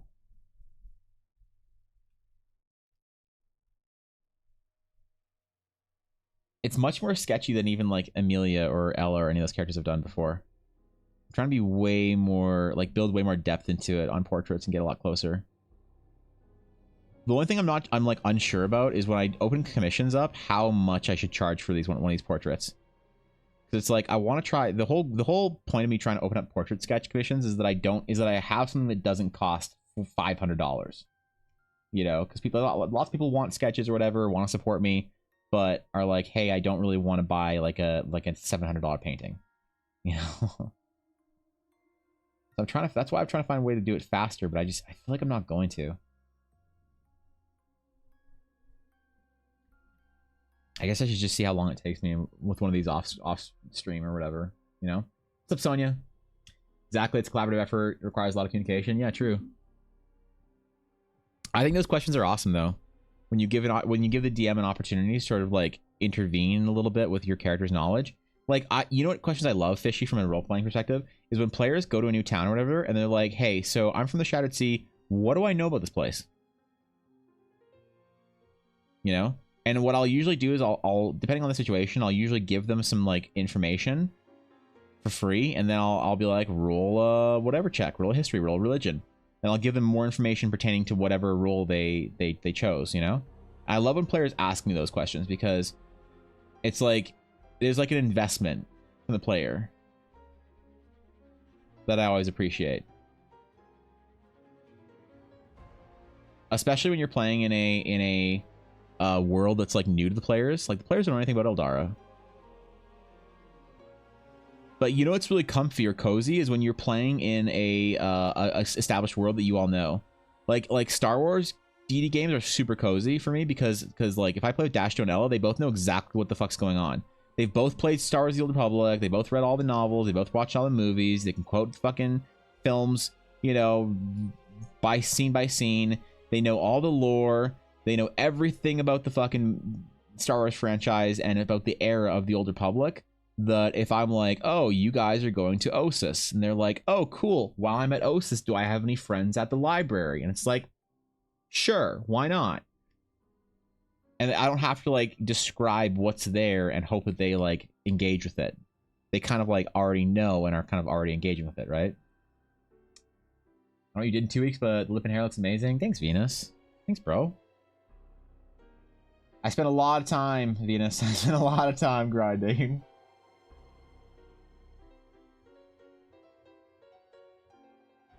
Trying to get better, trying to improve. And trying to find a style that I'm comfortable with. You know what? One thing that you should watch out for in your career, Venus, that artists don't ever usually get like warnings for or whatever, as a pitfall or a trap, is doing one thing and one style too much, and you get too comfortable with it, and you get bad at it, and you don't realize that you're bad at it. So let me. Okay, perfect example, Venus. Check it out. Let me show you. An example of what I mean.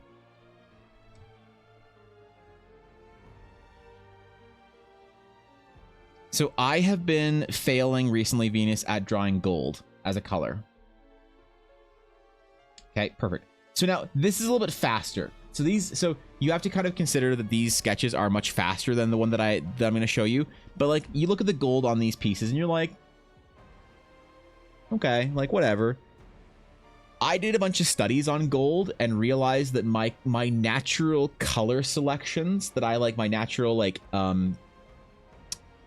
instincts for color and how to select color for golds was wrong, and that I wasn't doing enough of gold, like I wasn't doing my gold justice.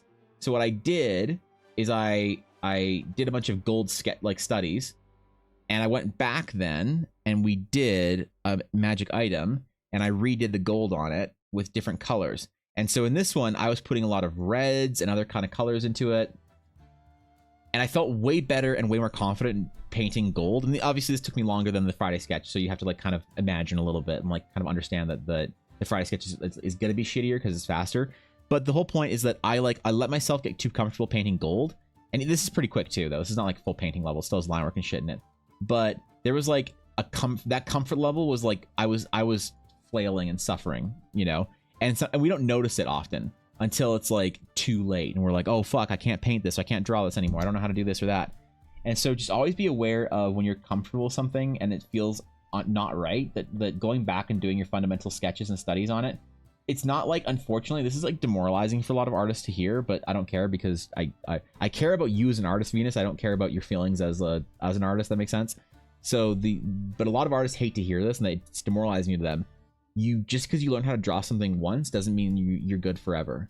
And a lot of artists are like, I want to figure out how to draw hands once, and I don't want to have to do hand study again. It's like, it's not the way it's gonna go, bro. You're gonna have to do hand studies for the rest of your life. You're gonna do it, and you're gonna do hands, and then your hands are gonna look weird, and you're gonna be like, what? Why are her fingers like that? And then you're gonna think, I know how to draw hands. I'm not gonna do hand studies. What am I, in art school? Like, I'm not drawing hand studies. Fuck that shit. And that's where a lot of artists then begin to sort of like regress. So it sucks, but just always be aware of that feeling. And I really need to go back and work on some fundamentals. But working on like my sketch style for this has been one thing that I put a lot of effort into over the last 2 weeks. So thanks for noticing, Venus. I appreciate that. It's always nice when like artists recognize improvement, I think. And I'm not immune to that, and I really appreciate it. Oh, it's someone uncanny. Wait, why would you let someone uncanny dodge a lightning bolt from the sky? Uncanny dodge, man. Fuck that shit. You don't have 6 fingers on your hand? What? But there's like, what do you mean? There's the girl with 6 fingers. There's that chick with 6 fingers or whatever on the internet. Yeah. Yeah, streamer with 6 fingers. What about her? Huh? What if I'm just drawing someone with 6 fingers? All right. Well, I don't see the problem here. You know? It can happen. Just pretend it's intentional when you do it. You also better learn how to draw something in a swamp, but what happens when you need to draw it in a sunny flower field? Yeah, painting and lighting is really where that hits artists the hardest, I think. You have 6 fingers occasionally, really? Is that a Swedish thing? Is that a trait? Like Bruce Lee, don't fear the fighter who practiced 1,000 kicks once, fear the fighter who practiced 1 kick 1,000 times. Yeah, it's improving at art's really hard, and I've gotten like I feel like I'm becoming more cynical about it, you know, in some ways. What someone has to do to actually improve at art, I feel like I'm not honest about it enough, because I feel like a lot of people need to hear that like they're going at their own pace and they're trying their best and whatever, and they're you know, they're doing fine. but I just see a lot of people taking that kind of opinion and using it as a justification to not work hard. And I don't know how to like be a contradictory voice without being an asshole. Right? It's like actually kind of complicated. Kinda, yeah.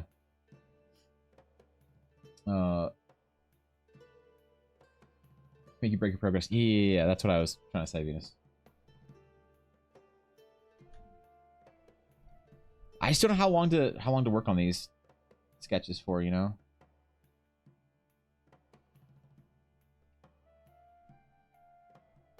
How long to spend on them for like a commission or a project or whatever.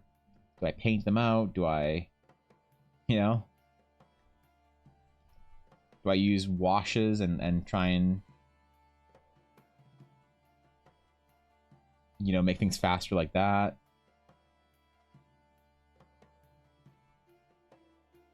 I don't know, bro. To be fair, I don't know what I'm doing. I'm not good at D&D. I'm not good at art. As long as the expectation is low, I suppose I'm happiest. I want to do some fancy like hair ornamentation in here. I think something like woven into or like holding her like braided bun or whatever.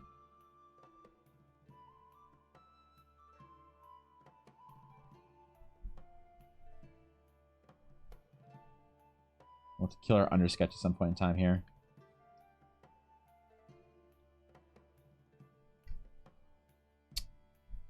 And shadow shapes, bro. We gotta work on shadow shapes. That's something I've been thinking about more and more as I've been learning better portrait practices.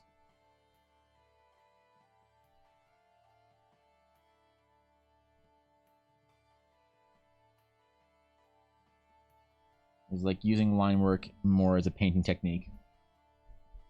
Even late, so I don't know anything about this character. Someone enlighten me. This is the character for Balong that he won for the giveaway yesterday for one of the subathon goals.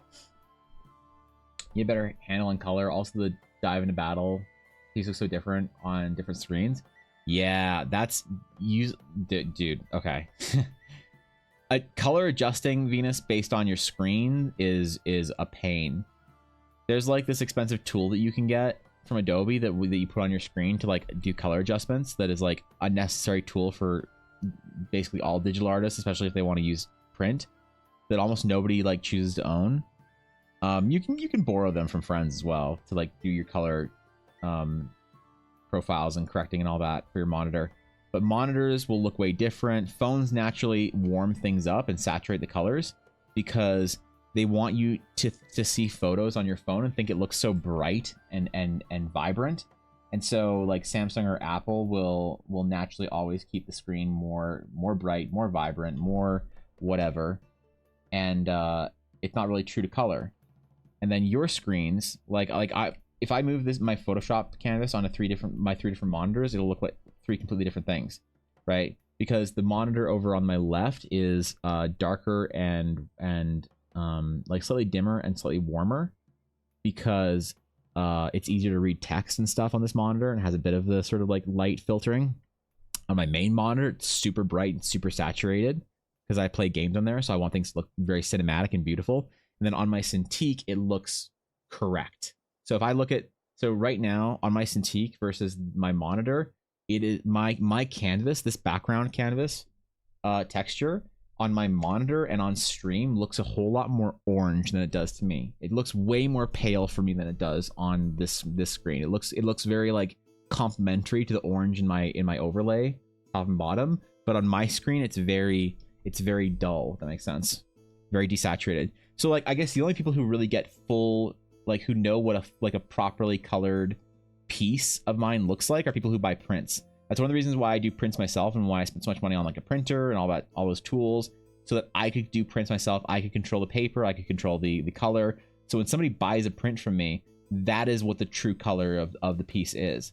And like I don't remember if it was cobalt or steel, but one of them said to me, like sent me a message after they got their piece. I think it was a map. It was somebody. I don't remember who it was. I'm sorry. But they sent me a picture of it on their table, and they're like, "This looks so different in like IRL. This looks so like good and clean or crisp or whatever. Like, this is crazy, man. I don't know what you did for the printer, but I think I just told him that I printed it correctly. So, we tried just stick figures, easy solution for coloring. I tried stick figures at some point in time, but I wasn't quite good enough to master it. So, you know, I'm doing my best. I'm trying. One day I'll be okay. Hopefully, I don't know.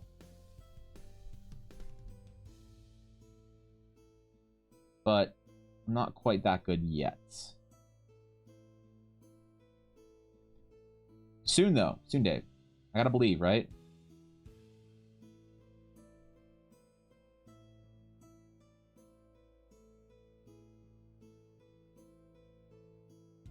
Alright. I think he said that she had like bright blue eyes, so we won't put too much tone in here. In her eyes. Let's put a little bit of it.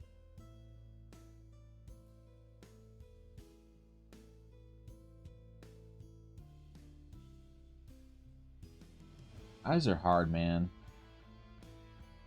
I always need to like draw a character's eyes and then like walk away from it for like 10 minutes, come back to it. That's why I usually do a lot of like base measuring and stuff before stream. I'll do the measurements and stuff like perspective or proportions. I'll come back. And I'll you know, come back to the piece and be like, holy shit, that ain't right. And if I'm doing it on stream, I don't notice it at all, right? Like, that's the downfall.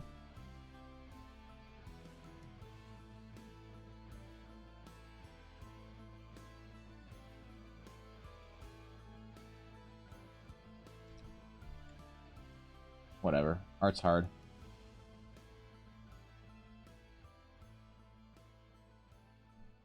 Unless you're good at it, and then it's easy. I want to give her, like, cooler, I don't know, like markings or something like that. Don't give me a reference for the sort of the makeup, the markings, the war paint that he had in mind. And I want to stay pretty true to that because it seemed pretty solid. Like, I'm not the kind of artist that just needs to redesign things because I want to redesign everything, like pride or whatever. But if I do legitimately find a lot of things like, oh, I think I have a stronger design than that. But I really like the like subtlety of the markings. Characters like markings and stuff and like facial scars and features is actually pretty difficult. Because if you do too much, you go like, you know, you kind of lose the... You get lost in the sauce, you know?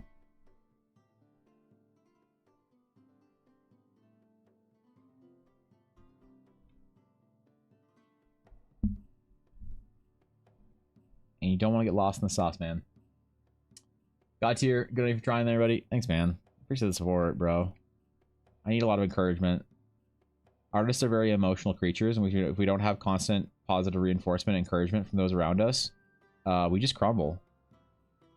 We honestly kind of need to be babysat.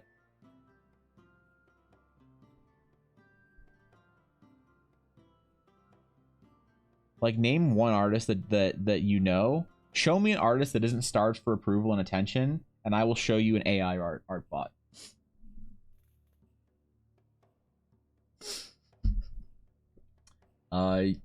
And you very well know that you have as much freedom as you need. I appreciate that, Bellin, but I legitimately thought that the design you sent me was really strong. The only thing I was considering doing was adding, I see a lot of like Viking war paint things. They either do like right across the eyes, you know, or they do these like lines and dots and stuff. And I saw one that kind of looked like cool. Had extra things. I was gonna play around with it a little bit after. Once we had, because the problem is the war paint adds a lot of weight to the like weight and detail. And the problem is I wanted to wait until we had the full sort of like shading and all of like the skin tone done and all of the markings and everything before we figure out how much weight is on the face that we need to add, or that we can add, what we can play with, you know?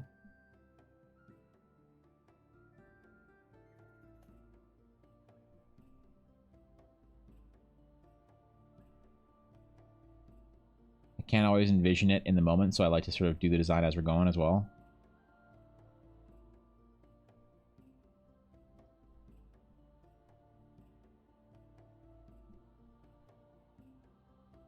I'm actually really stoked that you won this by long because it's part of a World Anvil article, I think you said.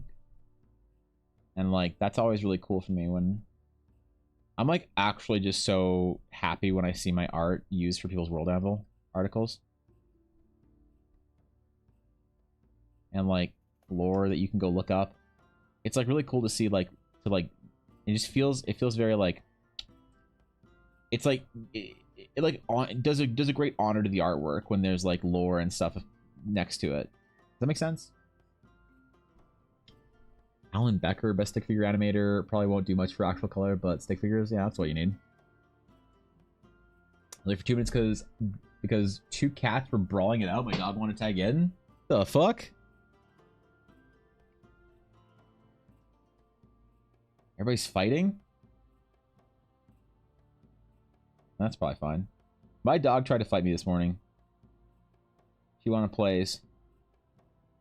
But I got off stream too late last night to give her a bath, so I ain't touching her today until she's bathed. That dog came home from daycare yesterday, and when she comes home from daycare, she comes home fucking encrusted. It's disgusting. I am allergic to that dog when she comes home from daycare because she comes home and she plays with and fights all the dogs there in daycare. She fights all of them. She has fun. She brawls it out. And the problem is I'm allergic to dogs. I'm allergic to most dogs. I'm not allergic to her. There's a very select few breeds that I'm not allergic to. I'm not allergic to like poodles or Shih Tzus or Bichons or Yorkies or Westies. I'm not allergic to dogs that have hair and don't shed.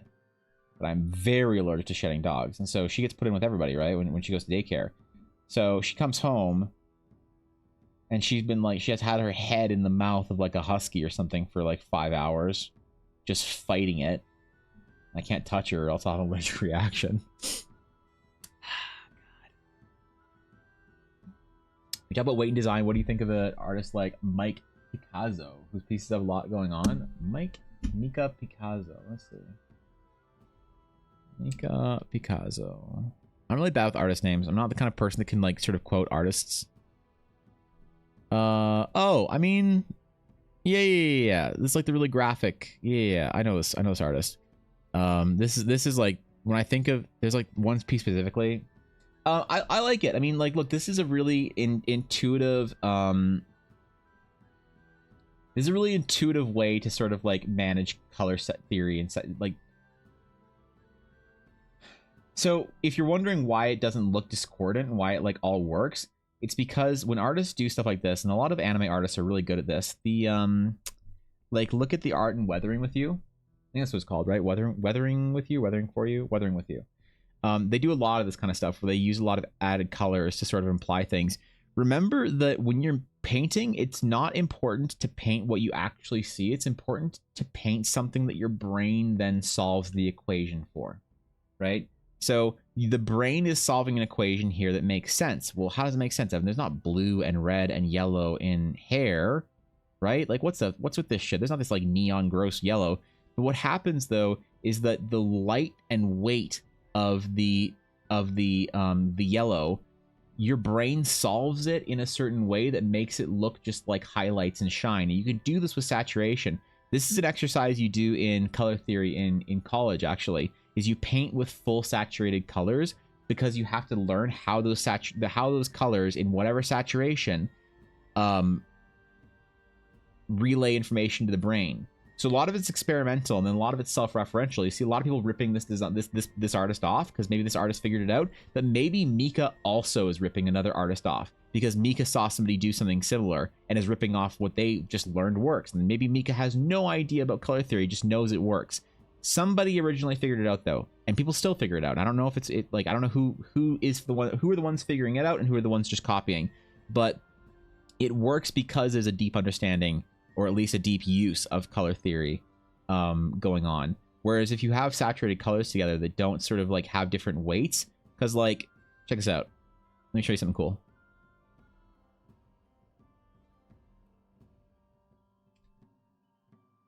So if you go and you go saturation and you bump your saturation all the way down, That kind of looks good. It kind of works. All the different weights, all the different highlights. Ah, but there's a better way to do it. If you go to mode and you convert to grayscale, you get a more correct. Ooh, that looks different. Because there's something that happens when you lower the saturation versus converting it to grayscale. This is one of the reasons why Photoshop is a powerful program, because it knows how to do shit like this. So when you look at this piece in black and white, it all makes sense. All the highlights and all the shadows, all the colors, each color has sort of a lightness, from the yellows to the reds to the blues. You can see them, right? You can see like where these reds are midtones, where the blues are the dark tones, where the yellows are the highlights. And so if you understand how color theory works like that, then it doesn't matter how saturated you get. It doesn't look realistic, and this is very trendy, and this is going to look like dog shit in maybe 20 years. But for now, it's a beautiful piece of art, right? Like it's anything that has that sort of like overly kind of like stylized approach to it doesn't have the same longevity that like classical style art does. But it's not bad to make art that's a piece or an emblem of the time. And the thing is that the art style, the anime and whatever is, and the graphic nature of it is going to at some point in time go out of favor with the current trends. However, the understanding on color theory is going to last probably forever. Garthan,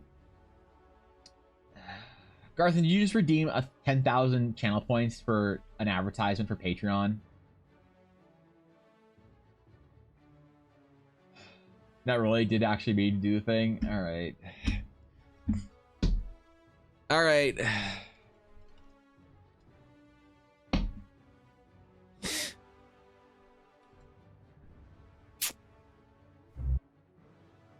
Okay. Alright. We'll do it. Guys.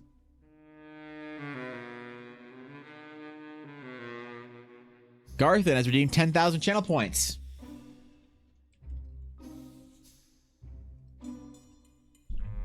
For an EBA Patreon advertisement.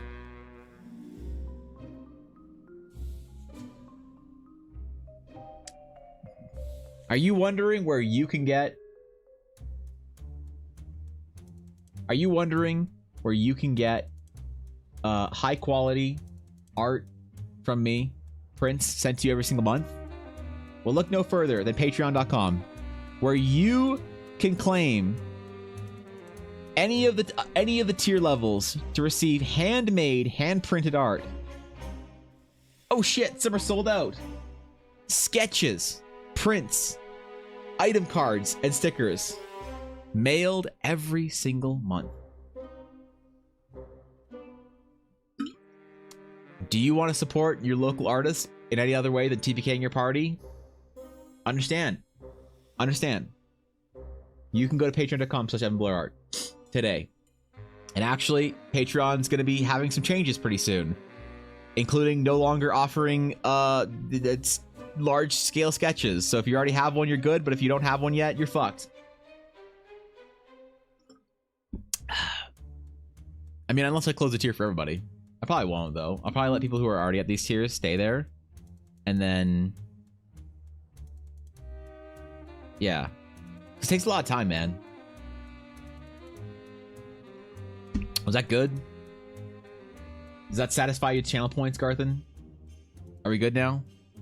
Did I advertise for Patreon? Was that a good advertisement? Vinny took notes? Alright, good. Alright, fuck that shit. Anyway. Anyway, I actually really enjoy. There's something that feels very like the artist's dream about signing posts or signing pieces every single month to mail out to people. And the point of the $25 tier is that it's an alternative to the tier 3 sub on Twitch. Because I always felt bad about tier 3 subs because they're paying $25 and getting basically nothing. And so I made that tier on Patreon. So for the same amount, you can get an art print, whatever the monthly item is, sticker, lore card, all that shit. And I'm really gonna make a push for Patreon in the next couple months to be my main sort of like place of like supportive income or whatever, however you want to call it. That's a lot more satisfying to like make stuff for people on Patreon where they actually get something out of it than it is for like Twitch. I mean, it's ironic that I'm in a Twitch subathon. That was kind of a meme to begin with. But it's like, yeah, if you tier 3 sub, it's like, dude, I feel kind of bad, you know. Can I do an academy I can leave early today? Okay, we can do that. Let me just finish the little bun real quick, and then we'll do the academy review. We have 2 individual artists who completed the academy. What does that mean? Of all the artists in the Dragon's Claim, 2 have demonstrated themselves worthy of more attention, more instruction. And so what I'm going to do is I'm going to give a brief little feedback review thing on the art piece on stream, and then I'm going to do an in-depth paint over and post it for them in Discord to help them with some of their fundamentals. I'll probably do that on stream. Maybe I'll do it later, like tonight. Maybe I'll do it off stream. I don't know. But either way, I normally don't give super in-depth feedback, like nothing like paint overs, but Thorkin and Venus put hours and hours and hours into the illustrative process for these, and as such, I will return that level of commitment with my time and energy to do whatever I can to help them improve. Let me just finish this up, Thorkin, and then we'll get into it. Music paused? No, music not paused. Music very quiet. Thank you, Busy. There we go. Pencil color theory make a lot of sense since I always like pencil sketches more than finished colorized versions. Really? I mean, I do like sort of the aesthetic that a pencil sketch has. But a lot of artists don't really understand how color works. I don't understand how color works. Color is very, very difficult because color is one of those things, like I said, about the way to paint is not to paint what you actually see or what is correct. The way to paint properly is uncovering the secrets of how your brain is going to interpret certain pieces of information.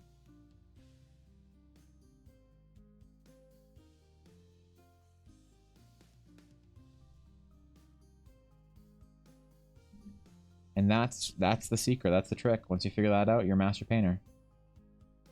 And some artists spend a little bit of time figuring it out, and some artists spend a lifetime figuring it out. But it is the ultimate noble cause for any artist that wants to be an actual painter. Let's kill our sketch a little bit. Let's see what it looks like without this under sketch. Some things lose a little bit of weight. That's okay.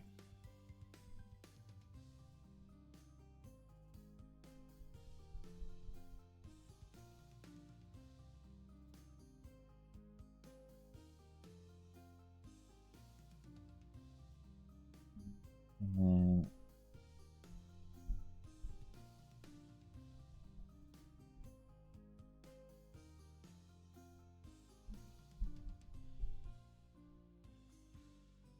okay, we'll finish this later. Okay, save it for now. Our side color works. You mix a yellow and a blue and get a new color. Something like that. Wait, music's still quiet? What the fuck? Really?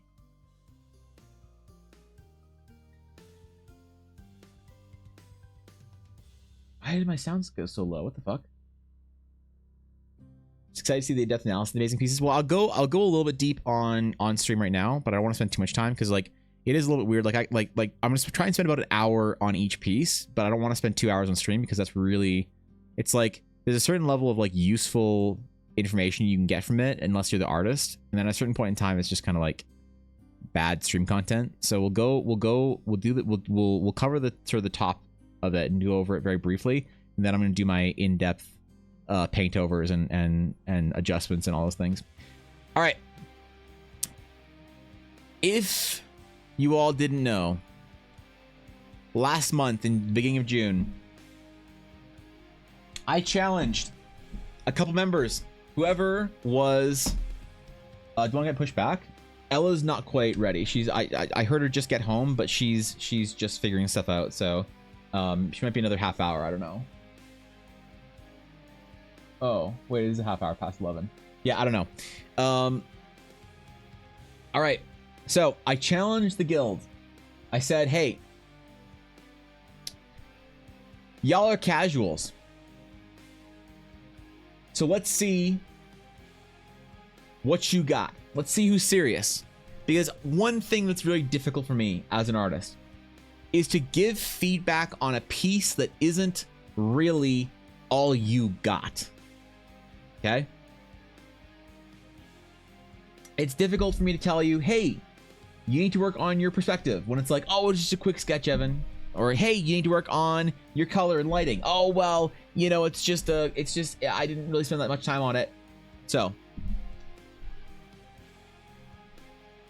I said, fine. Who is willing to take the challenge? I gave them a piece of my art school, a little sliver of my art school education. And I said, here's a project you might encounter in third year. Here's a project you might encounter in third or fourth year for composition. Because one thing that we really don't focus on as artists is composition. I see lots of flat character designs. I see lots of portraits. I see lots of character designs as if you're doing stuff for animators. I very rarely see finished illustrations. So I said, guys, this is a project for finished illustrations. All right, we're all gonna work on it together. Let's see what we got. This is not supposed to be a piece that is done in 10 or 20 minutes. This is supposed to be a piece that was done in hours upon hours, 20 hours, 30 hours. I don't know, man. Just supposed to be an in-depth piece. So Thorkin and Venus were the only people who took the challenge. My finished piece for the Academy. This sums my current knowledge of light, color, and composition. There are a couple things I am dissatisfied with, and this was a good exercise to put them to the forefront and make myself know what to study next. Beautiful.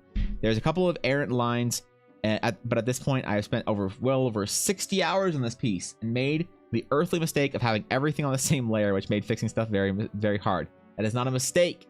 That is painting with courage. This is the Knighting of the Griffin Rider. Please destroy me, as this shall help me grow. Viceroy Thorkin. So, for you, Thorkin, I'm going to do a paint over. Not a full paint over, but I'm going to do a couple different paint overs to help you with things like perspective, with lighting, help you with colors. But, first and foremost, I want to say I'm extremely proud of you. This is a painting. This is a full-on painting. All of it. This is you experimenting with composition, color, light. And I love it. I think this is amazing. All right. I know we talked about composition a lot at the beginning of this. You did all your thumbnails, bro. And we settled on the best. We altered it. We changed things a little bit. We moved things around to fit things into composition. You extended it out a little bit. It's cinematic. It's gorgeous. We're going to talk about the good and the bad. The good is that you have broken through some problems you've had with light.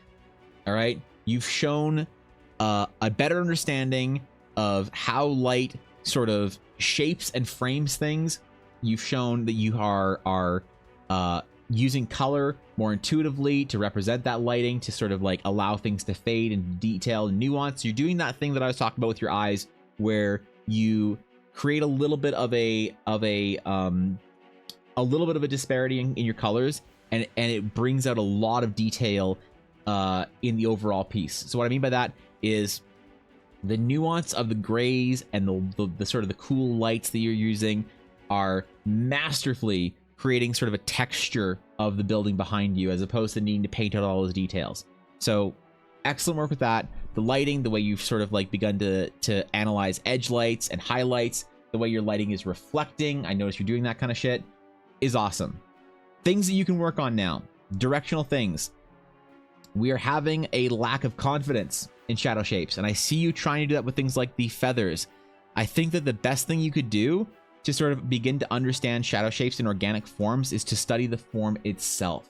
So like, I see a lot of implications of the way that feathers are gonna catch light, but I'm wondering how well you've deciphered the feather. And sometimes you have to decipher material individually, like pieces of fur, pieces of cloth, feathers, to be able to understand how light hits it. So there's a lot of really cool studies you can do with very harsh lighting on materials and textures. I think you'd really benefit from that. I'm gonna help you try and fix some of these in the paint over. The other one thing I want to sort of focus on is cloth, man. We got to work on cloth. You would benefit so much from spending 5 hours 2 days in a row doing cloth studies, because I see a lot of implication of movement, a lot of like flow and direction, but I'm not seeing a whole lot of the convincing folds and creases and just the little things that like that make cloth feel organic.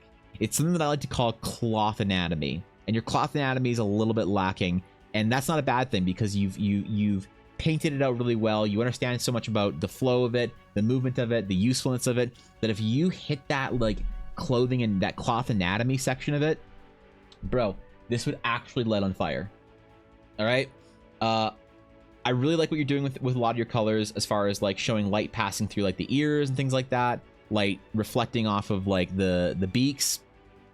But I'm worried a little bit about the color temperature of things. I think that we can, one thing I'm going to do is I'm going to add some adjustment layers and try and mess the colors a little bit, to really bring out and pop out certain areas. You're using a lot of desaturation to sort of like highlight those things, but since you're using your saturation as a resource, you have some places you can actually spend it. And I think there's some really cool things I can show you about spending saturation points in this that we're gonna go over. But this is awesome. I'll do the paint over for it and the adjustment for it later as soon as I'm done my subathon. And you should be proud, man. This is amazing. This is the best piece you've done, and it really shows. So thanks for putting in the effort. This is like a serious commitment from you, and it shows. So good job. What's Bella? 4 things. What's up? For me? Honey sticks for my throat today, so I'll die. Oh, cool. Thanks. What's up? 2. Did bath unit? No. She smells good? That's not true. She smells like shit. What a bath unit? Don't break open. No fireplace? Oh, I forgot. Yeah. You good? I'll do Venus's piece, and then I'll take a break, and then we'll start our game. Okay? Sure.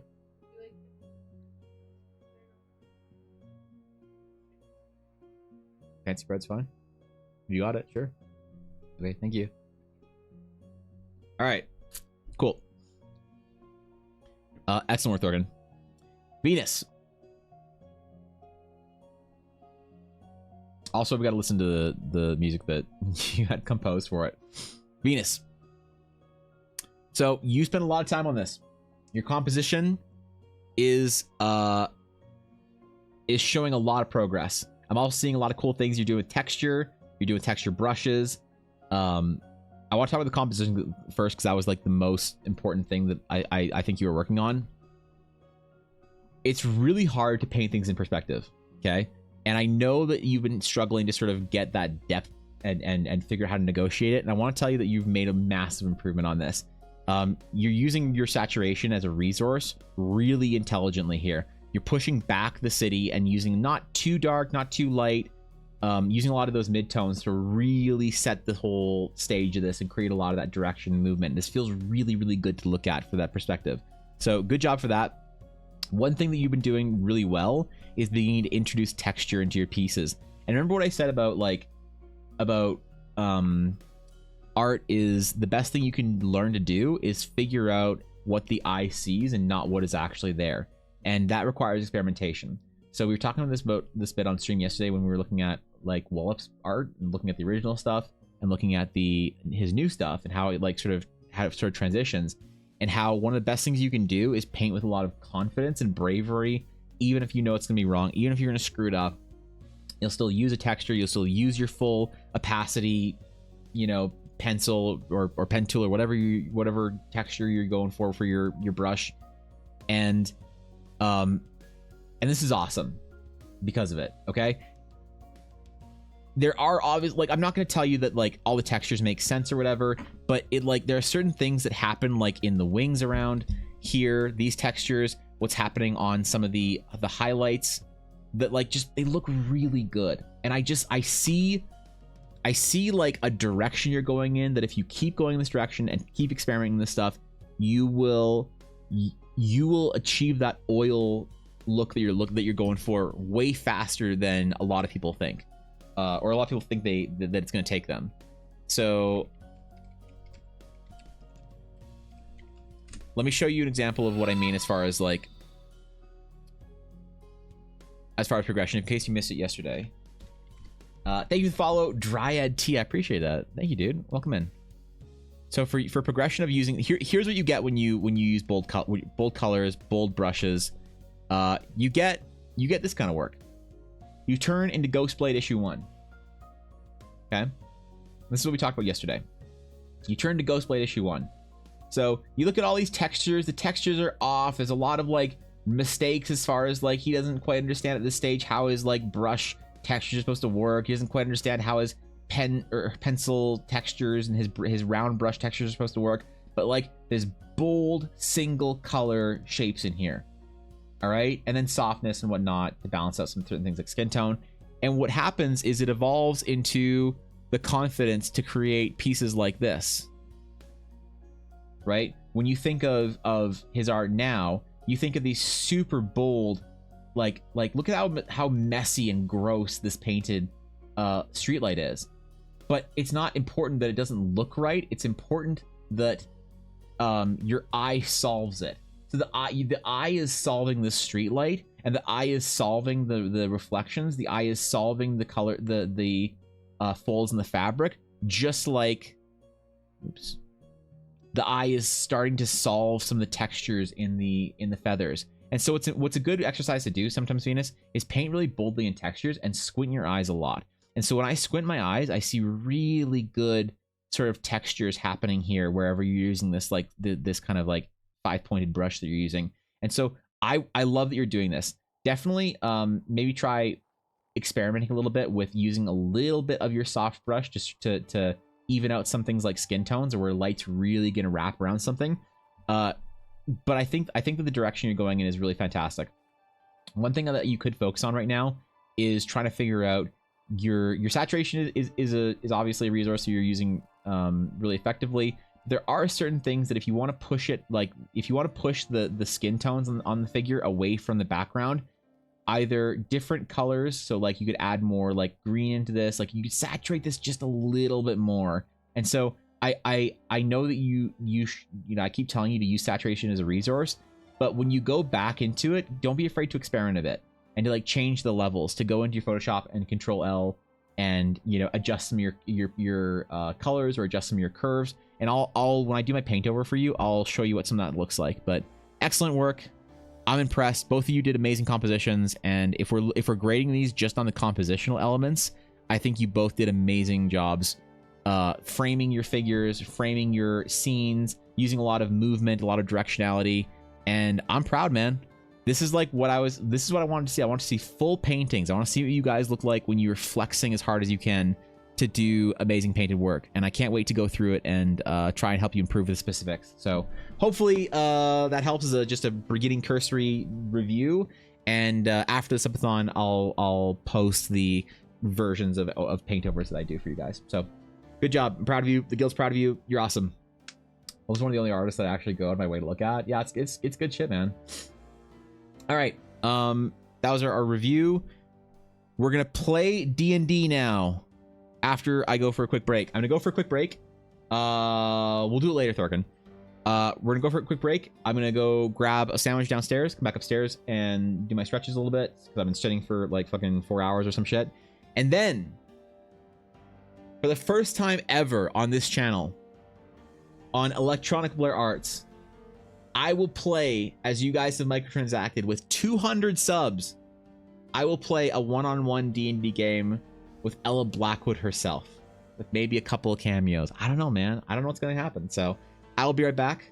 While I'm gone, no revolts, no uprisings, no usurpations of the throne, no y'all be good, all right? Okay, maybe.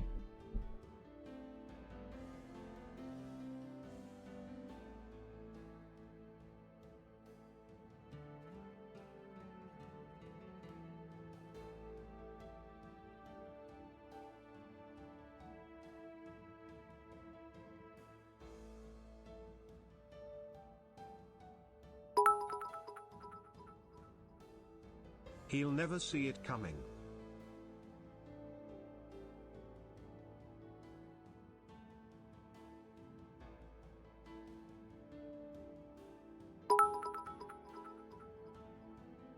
No, no, he will not.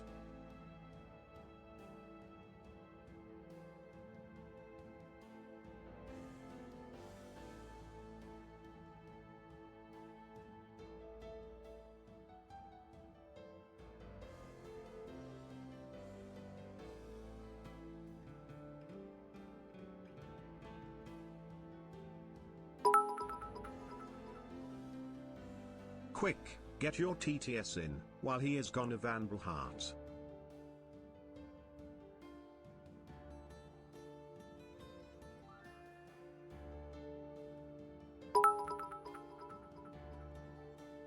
Titties.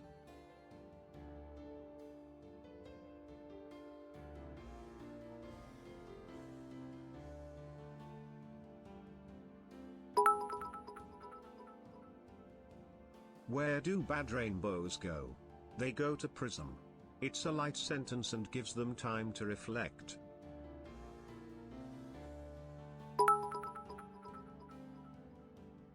Orangutans.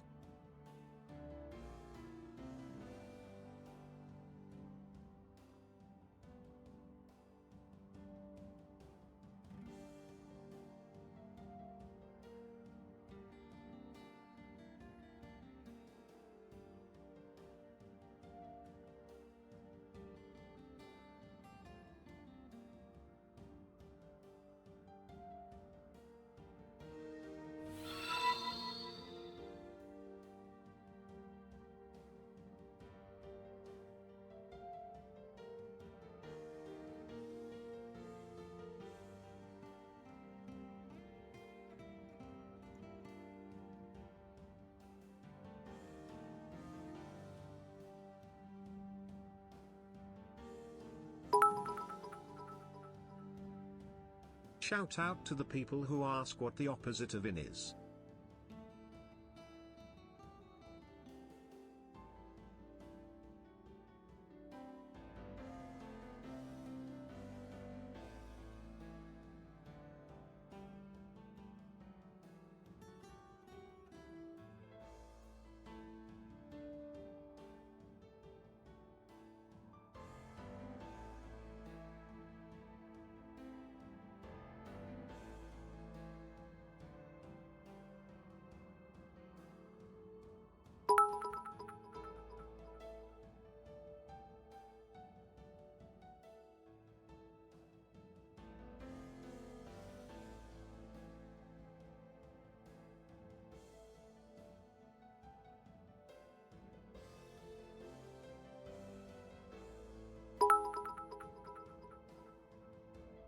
Adds 30 seconds Evan Heart.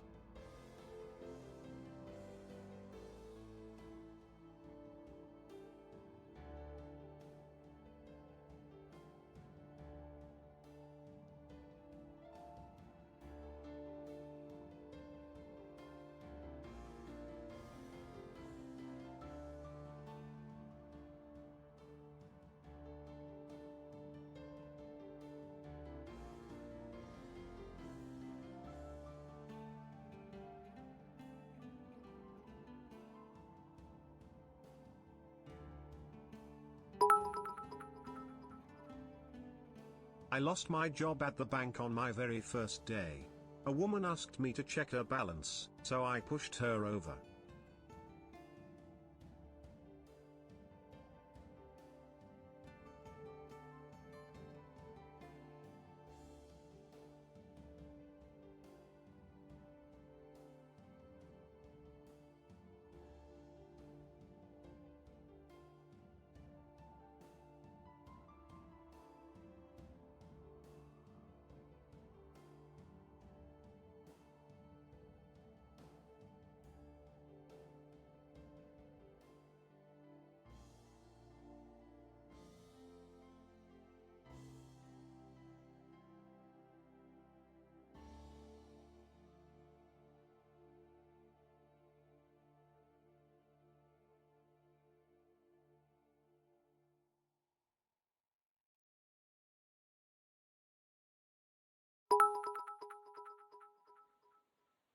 If mediums can communicate with the dead, imagine what a large could do.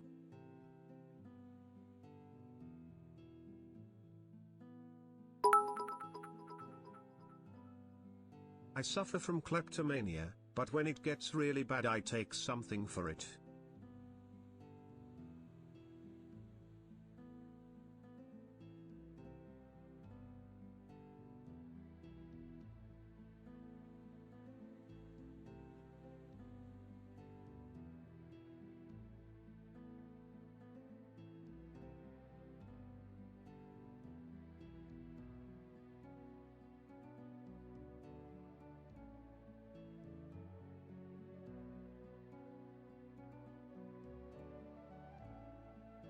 All right.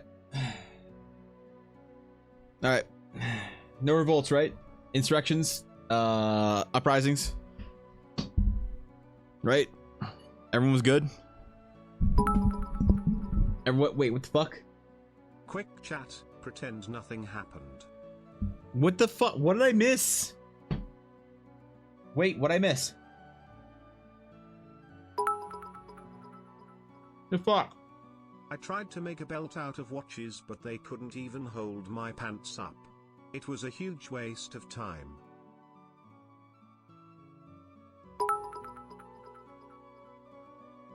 You heard nothing just now.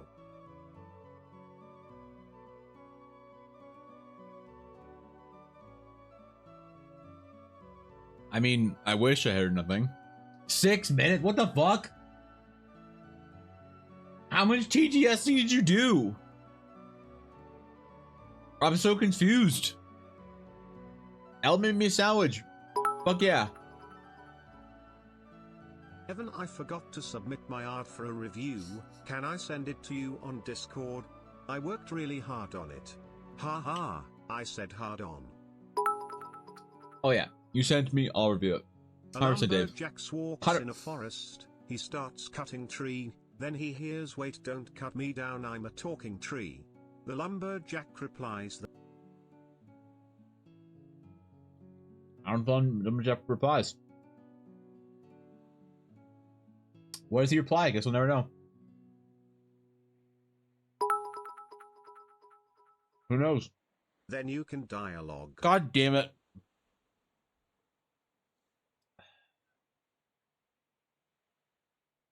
What is it like to have a community that doesn't like puns? The machine at the coin factory just suddenly stopped working, with no explanation. It doesn't make any sense.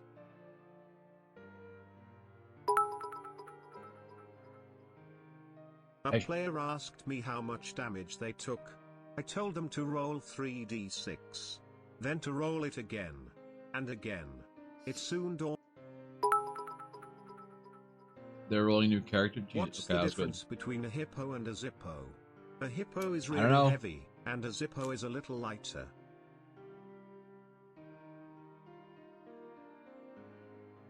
I should just stop streaming. What if when my subathon ends, I don't go live ever again? What if I What's was blue free? and not heavy? Light blue. Fuck.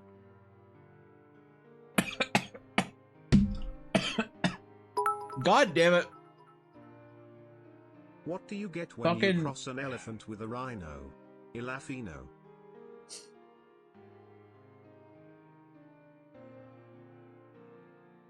Alright, you know I'm back, right? Right? You're aware? The chat room this subathon? I mean, it's kind of been happening all day, so. Elefino. Oh, God. I didn't get it until now. Why can't you run through a campground?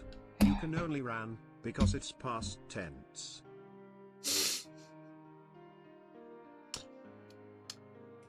Okay. D&D time. Which map do we want to do? Let's do Shadow Sea. All right. It's time. We need. Where's Foundry? I need Foundry up for this.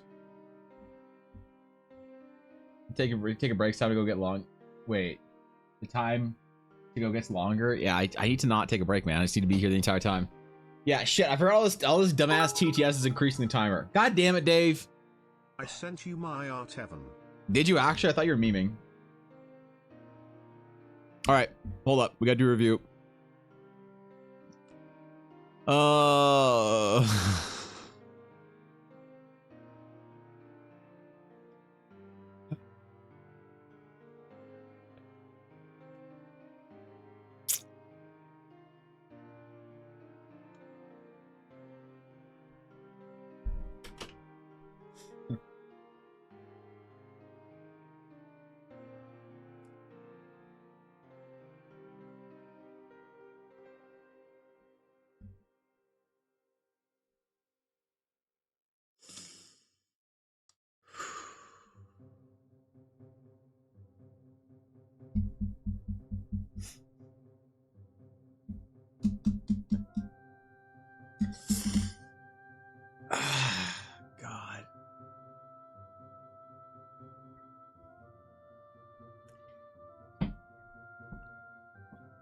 Is there an accompanying World Anvil article? Hey, the front bumper right by the wheel. I saw him. Oh, I saw him. Okay, I was looking for anything to grasp onto this. Composition looks like nice, almost postmodern. Venus, this is no. Okay, god damn it. What can I say, Dave? You know, your composition, your graphic design elements, they're all stupendous.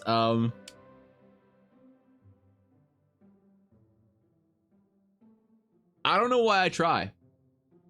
You know? Really, I've been wondering this entire time. What is it that I have to do to grow on Twitter? Some artists post hot anime girls. Look at this. Oh, I almost opened Twitter on stream.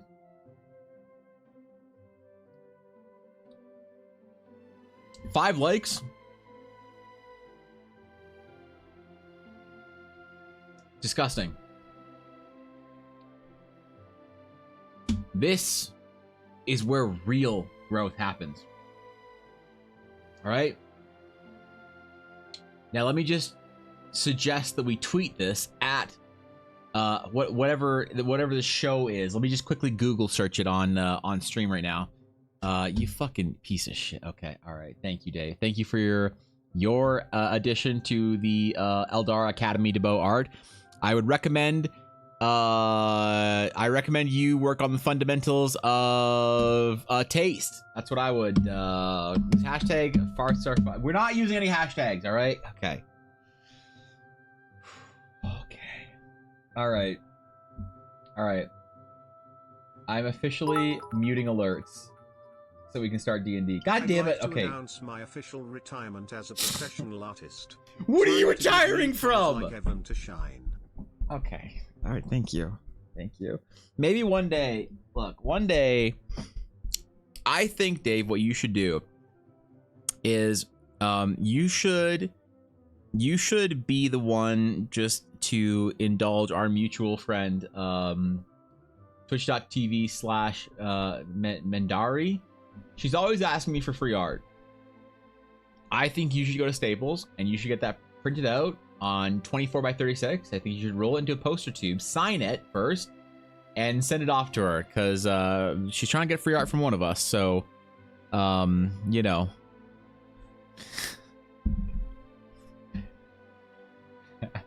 All right. Advanced audio properties, alert box, 0. Cool.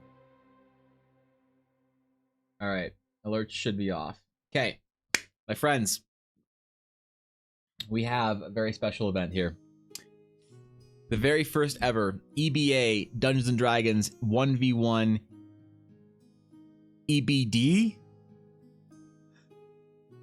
Blackwood Dice Designs? I don't know. Game Master join session. I will be using Foundry for one thing and one thing only today. And that is music.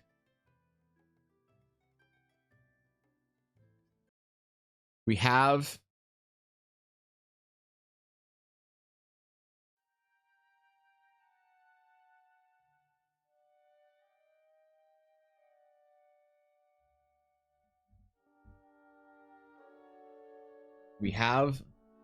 the official piece of ambient music from Dashto. Dashto Blair Art, the next greatest composer of our time. Ella, are you ready? Wait, I need my dice. Wait, I need my dice first. Hold on, I'm not ready. I'm not ready. Where are my dice? Ah! And my fireplace. I need my fireplace and my dice. Wait, I'm not ready. That's not your... Where are my dice at? Dice. What's this set? This Desi 20s. What's this set? That is an old set. What's this set? That is the Shattered Sea. Perfect. Alright, let's Fireplace.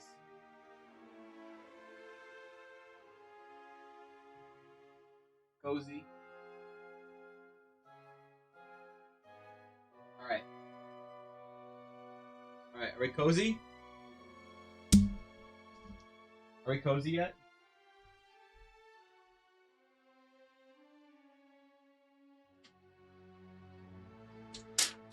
All right. I got paper. I got my dice.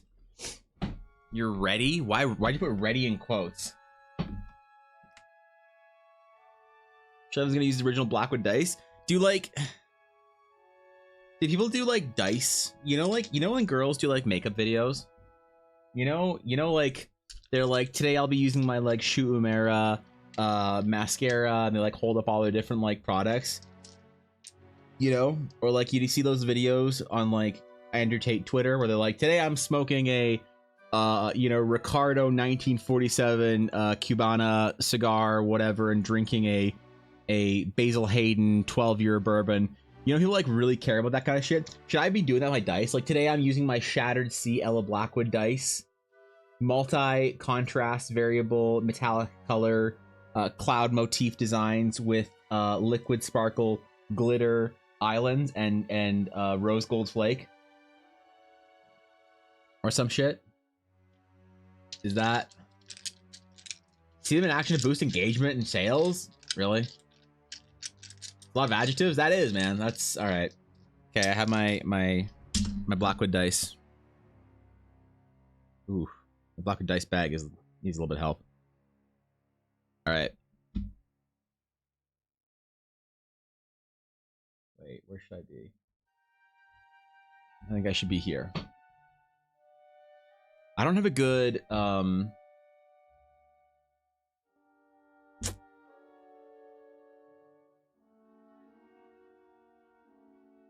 need Ella's artwork. Actually, fuck it. All right, Ella. Okay.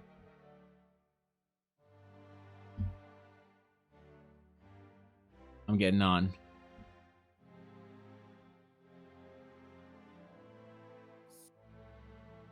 Evan. Yes. What dice do I use? What dice do you want to use? I don't know. Oh, I can hear myself. That's not cool. Let me turn you up. You're very quiet. Are you using your better mic or what? This is my Yeti. All right. How is the volume of Ella for you guys on stream? Is she understandable? Ella, which mic are you using? This is the Yeti. Is she good? I don't know. All right. She's good. I mean, Okay. can you guys hear us talking behind me? Because I should probably turn the TV off, I think. I can't hear it, but you should turn it off because it's weird. Okay. Well, no, I'm just gonna turn it down. All right, fine. Okay. Guys, welcome to the official first ever one-on-one scuffed D&D game. All right. All of these years, you've been wondering, what is Evan like as a DM? Is he good? Does he kill his players? Does he allow them to romance the vampire count? Who knows? Will you find out today? Probably not, because it's gonna be scuffed. How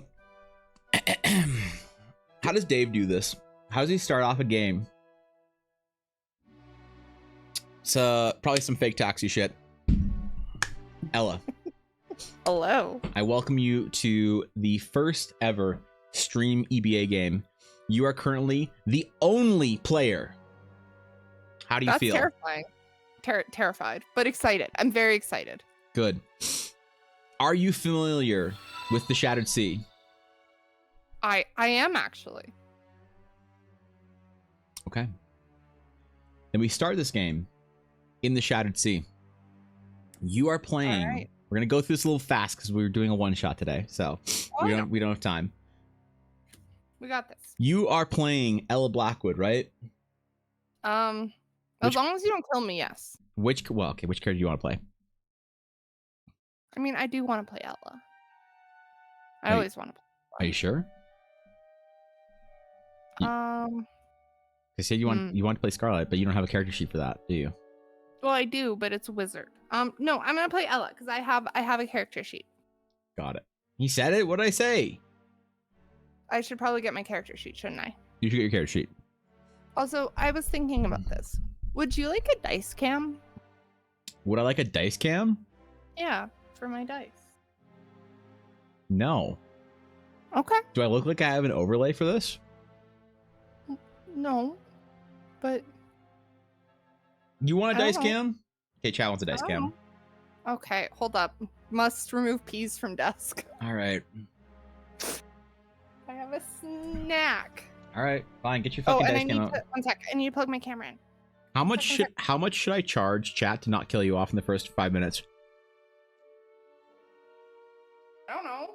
Also, can you still hear me? Barely. Okay. Need peas cam? Genie's supposed to be fun? Says who? Darkheart DM. All right, get your dice cam up. I am. I have to. I'll have to like capture Discord and then like change the window. I need to make my desk like slightly less messy. All right. You guys see my yeah. All right, we're getting dice cam. Using Fugi group link, it'll default to her Discord picture if you want to represent it on screen easily. I have no idea how that works. I've never set that up. I'm not a VTuber. Give me a moment. I'm going to share my camera on Discord, but don't put it on stream yet, okay? Okay. Fine. Okay. Let me know when I can. How do I share my where the hell is Go it? into call. There you go. Okay. I luckily have sort of a setup for this. You do. It's not a great setup at the moment. Your desk is heinously messy. It's not that bad. I Like, promise.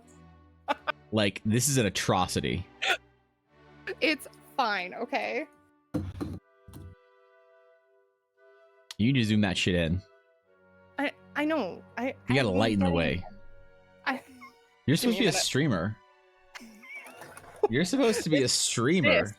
This is my work desk, okay? Why are you playing at your work desk? Because you're on camera, and I don't want to be on camera. Leak yourself, it's fine. No. All right. Okay, camera's out of way. Okay. And we can do that.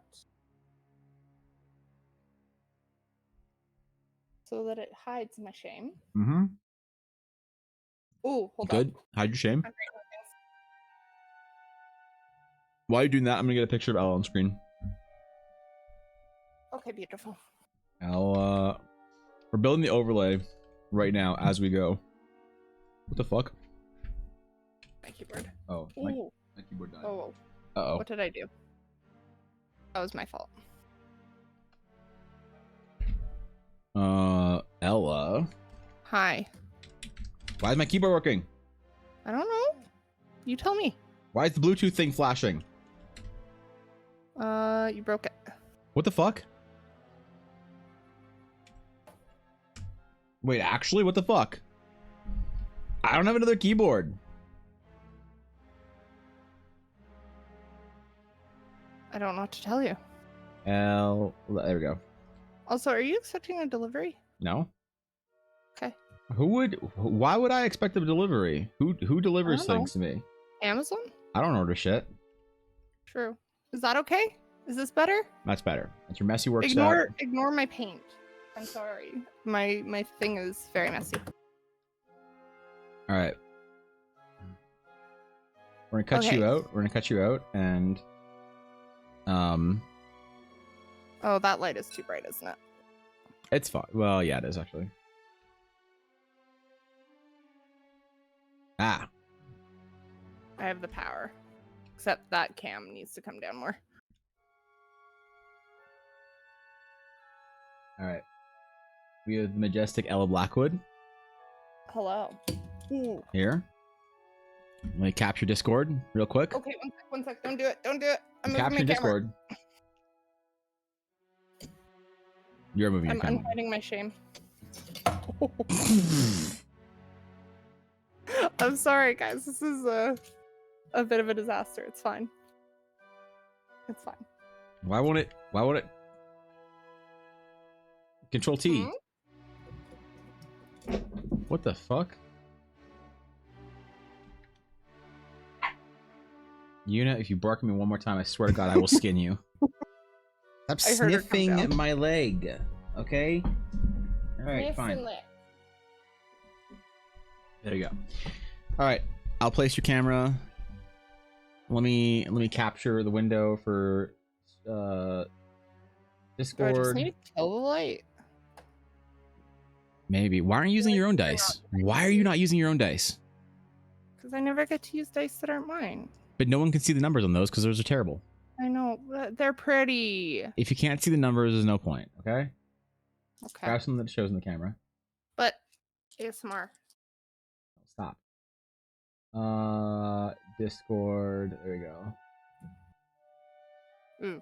And what I'll do.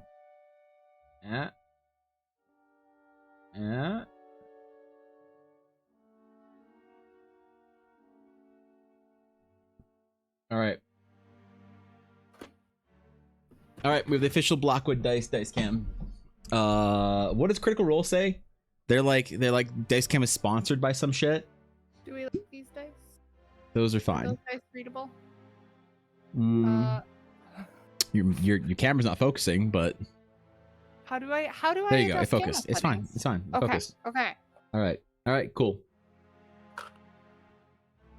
You do the hide non-video members thing. I could do a lot of things to make this easier, Busy, but here we are. All right, let me turn all this up. I can turn my music down. I feel like that light is still too bright. I think I turned my alerts off. I hope I did. Well, I can't do it in Streamlabs or in OBS right now. All right, you ready? As ready as I'm gonna be. I did Fishy, but then there was a follow that went through, so I'm confused and concerned. But this is supposed to be scuffed, all right? This is not some planned production, okay? This is Ella and I playing some shitty D&D together on stream. So, Ella. 1 second, making one more adjustment. Okay, make your last adjustment and we'll start. There. Better? I think so.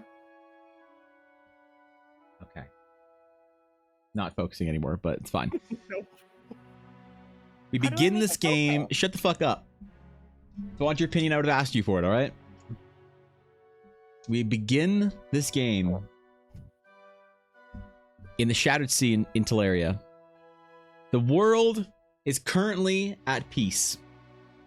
The cataclysmic events of the past have come to rest.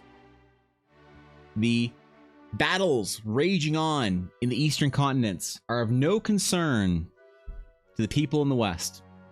The Shattered Sea is once again free from the turmoil of dragons or abyssals.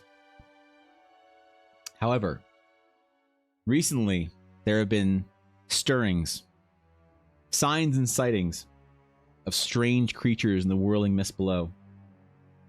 For those who aren't familiar with the Shattered Sea, it is a beautiful landscape of floating islands and endless clouds across a massive crater in the world. Across the horizon, you see distant lands, mountains, tropical forests, and in between you and the horizon line, dotted by small little pillars and floating islands, decorated with buildings, cultures, civilizations, and forests. We find ourselves on a brand new island, one that has just risen from the abyss, floating on a sea of clouds called Horizon. Recently established by the Lady Viceroy of the Aerolace Trading Company family, Luna Aerolace, who has requested the aid of one Endrick Avalon of the Dragon's Claim to dispatch travelers, adventurers that can be trusted.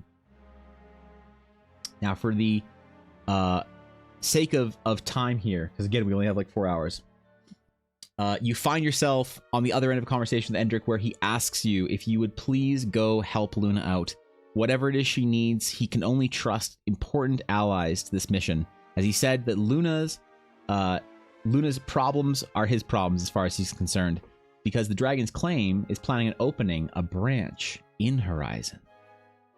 You get off the boat, the airship that takes you across the Shattered Sea all the way to Horizon. You see a bustling, busy opening into a marketplace beyond. The city is small, but well equipped with everything you would need in a small frontier town right on the edge of civilization. Masons are working. People are gathering up materials and lumber across the shipyard. There's music being played through the markets. There are children running around in the streets. The entire city of Horizon is a bustling area of optimism and hope, as everyone has come here for a better life. The city is even still under construction. You find your way through the city to the desk of Luna Aerolace. As you enter her office, you see the familiar face of Luna, as you have had one encounter with her before, when you, Ossic, Jack, and Dimble had just saved her from a caravan. And as you enter her office, the sun comes through the window, the pane glass, or the stained glass, kind of littering the entire room with light and kind of beautiful hues that sort of match and arrange themselves around all the plants and the elvish artifacts and artwork that she has. And you see her there, sitting in the chair, the same confident smile as she greets you and says, Ella, Endrick sent you. Of course he did.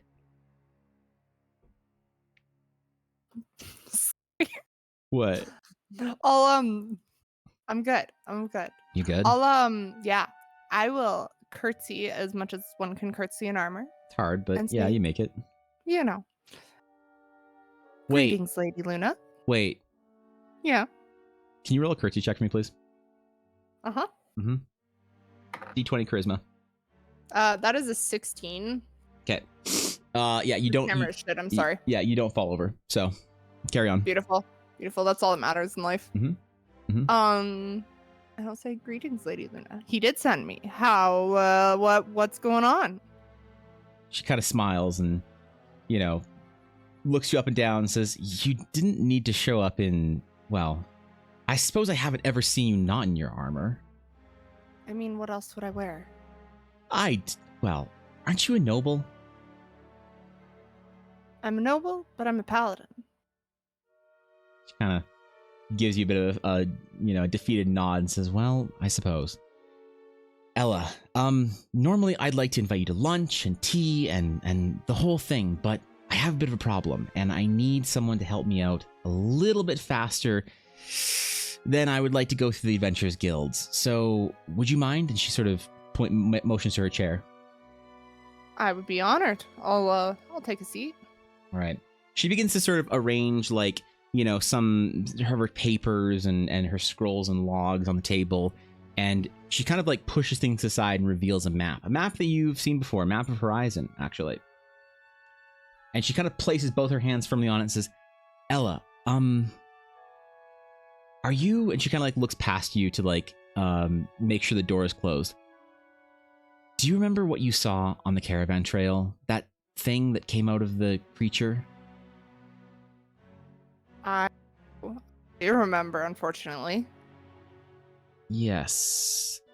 So I don't want to alarm the guilds. Obviously, we don't want to make Horizon a incident site, but I did get some reports from one of my family guards," as she kind of says with a bit of a smile, "about one of the hamlets beyond the outer edge of Horizon, that there were things emerging from the island, things that sort of bore a resemblance to what you described on the trail." There's no way it could have spread to Horizon, right? "Well, Oh. She kind of sighs with you.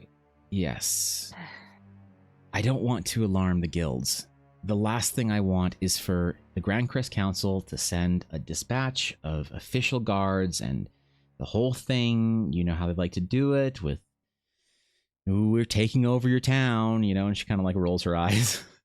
Yeah, let's avoid that. You don't need them trying to get involved in the government. Right, right. You understand. I knew you'd understand. Yeah. So I'm wondering if you can take care of this for me. Would you mind going to the hamlet, to Darkhaven, and looking around, asking around, figuring out what's going on?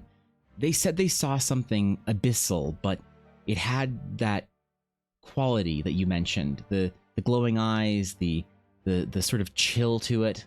Would you mind looking around for me, Ella? I would go myself, but I worry that It if would I be my left. honor. Okay. She kind of like has this resigned sigh of like relief.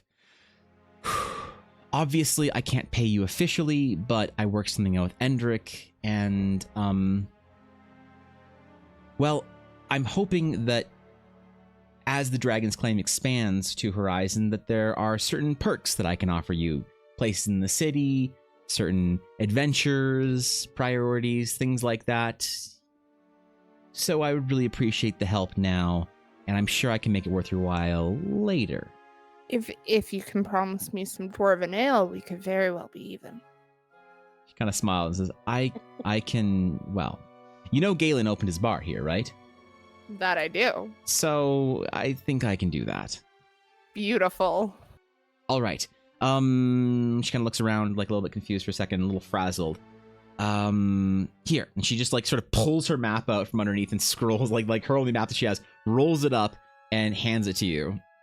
This is the road to the hamlet. It's not officially marked yet, but I dotted some areas of the incidents. If you wouldn't mind taking a look and just seeing what you find, I would appreciate that. Just take care of anything you need to quietly. Anywhere or anyone that I should report to, or would you rather I report directly back to you? I would like for this to be something a little bit more quiet between us, but if you need to ask, the magistrate of the hamlet is a man named Arkin. I'm sure he has some knowledge about it, but he probably doesn't know exactly what he's dealing with. Okay. Oh. You said Arkin, right? Yeah. One sec. I need paper. And a pen. You're taking physical notes? You're not using D&D Beyond and Notepad? You're not a coward? No. Hell, I'm not even using pencil. I'm using a pen. Bold. I know. You know I'd make character sheets with pen if I could. I know.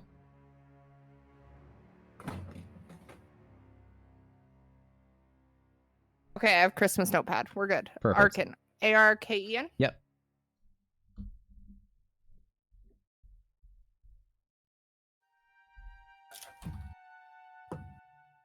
And who was he again? I'm sorry. The town magistrate. Town magistrate. Mm-hmm.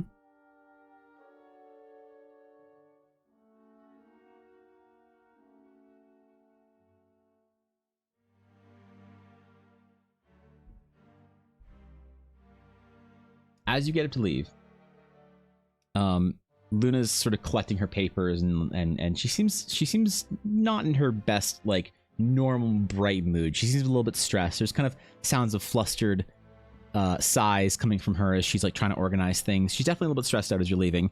But as you're sort of exiting the door, she says, "Oh, Ella, one more thing." Yes? Could you take one of my guards with you?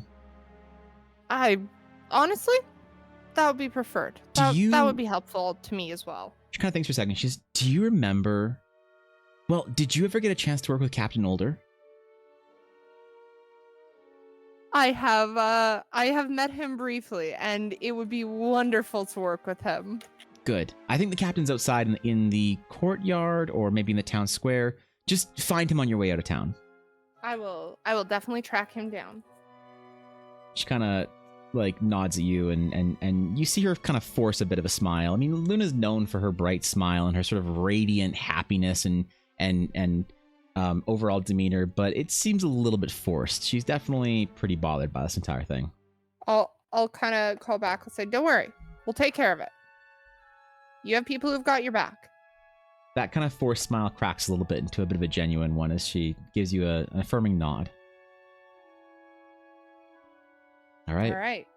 You exit the Erlace family estate and you find yourself on the streets of Horizon. There is a atmosphere around you of you know, it's around midday, so people are sort of like in the middle of their work, doing whatever their, you know, calling is for the day, moving materials, trading supplies, wandering around, being vapid nobles, just what you'd expect in the middle of the city. So it's rather difficult to sort of navigate the crowds, but the day is yours. What do you do? I am going to start out by getting some supplies. Okay. That is way too bright. Sorry, I'm trying to get a better light for the dye. And would you like me to go through that, or should we skip the shopping because we are in a time crunch? Because you know I will take an hour shopping. I'm very aware that you'll take an entire session shopping. So we can just, so what supplies are you grabbing or getting kind of stocked up on right now?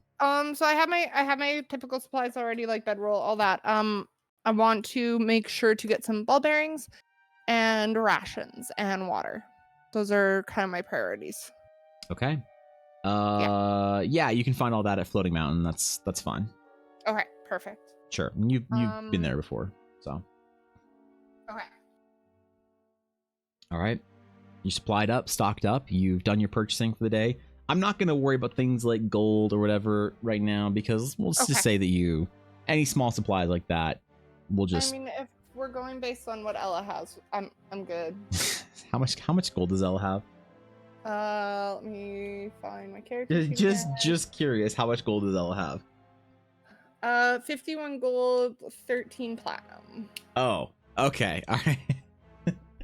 I'm good. Are you gonna say like 51 gold, like 7 silver? I don't think you were talking about platinum.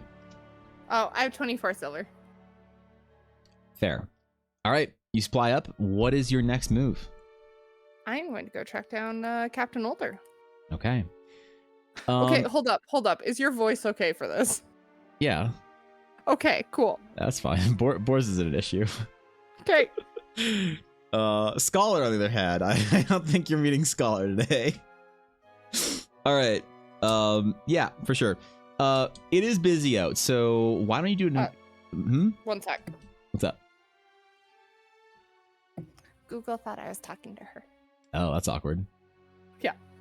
What would you like me to roll? Can you roll either investigation or perception check? Absolutely. However you want to sort of scan. 7. 18?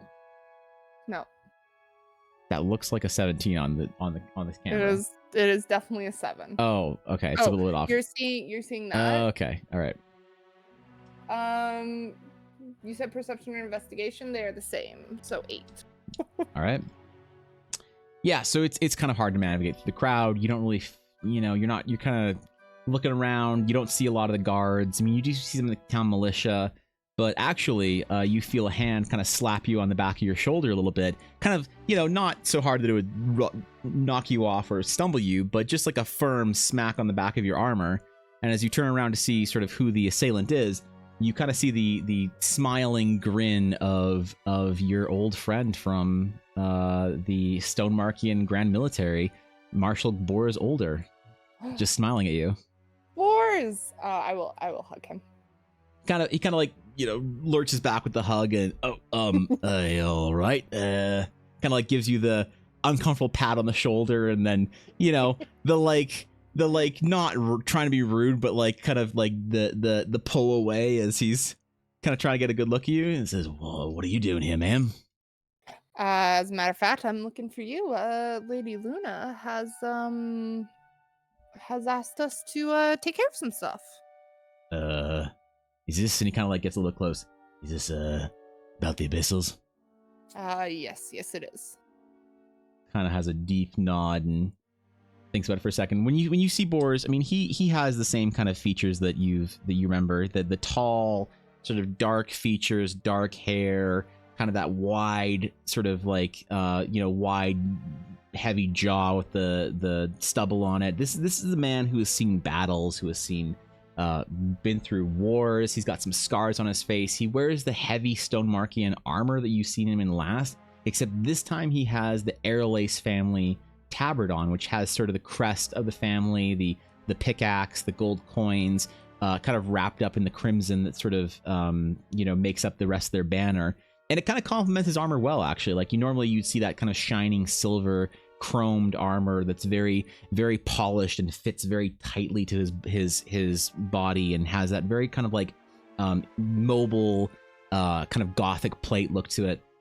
It actually looks like it kind of matches up with the Airlace family guards, which you've seen a couple around, and they have kind of the more of the heavier, bulkier armor look. So he stands out a little bit, but he looks fairly well kept and put together. Like he hasn't been being stressed out too much on this assignment. He kind of like nods when you confirm that, and he sort of looks over his shoulder and he says, I don't think this is actually something that Luna might understand the full depth of, ma'am. I don't disagree, which is why I'm quite glad that she told me to bring you along. I was going to go out there about 2 days from now and take a look at it, but I decided that I wanted to collect some supplies first, something special at the Enchanter. Oh, what would that be? Well, if you recall, last time we dealt with Abyssals, there was a little bit of a chill left from them. So I tried to get the local enchanters to give me something that was frost protection. They told me that it'd be 17 platinum, but I managed to naggle them down to around 10. That seems high, but okay. He kind of sighs and, kind of bobs head back for it. And pay out here isn't all that good, so maybe you look like you're pretty comfy. Well, I just need a bed, and maybe I'd skip the enchantment if we're going together. Are you sure? If we need to wait a couple days, maybe I could get enchantment as well? He kind of looks at you, and you see him kind of flatten his lips a little bit for a second. He's, I'd really like to not have to pay for that ring. All right, let's skip it. All right. All right. So, did you have a plan here, or? I haven't really gotten this far. All right. I'm wondering, do you think, with what we've dealt with, do you think maybe recruiting somebody else might be a good idea? I wouldn't be opposed to it. Just, we're not bringing Sebek, all right? I am not bringing Sebek.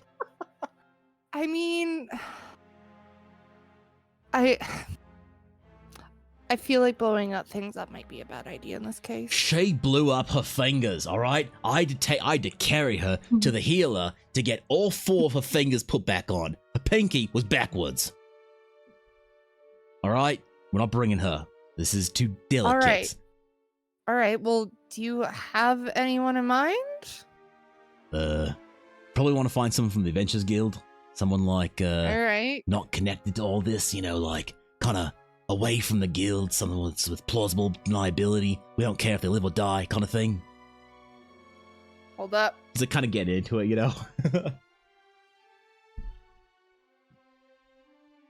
What's wrong? All right, well, no, nothing. I'm just typing. Okay. Wait, I can put my keyboard in front instead of having it awkwardly to the side. You can. All right. Well, let's go check out the Ventures Guild. He kind of nods and motions for you to lead the way. All right, I will lead the way. Yeah, I'm hoping I know where it is. Yeah, you've been at Horizon 4. It's not obviously been as set up as it was now, but the important buildings, the town hall, the local church, the Adventures Guild, things like that have all been kind of built in stone since you came here for the first time.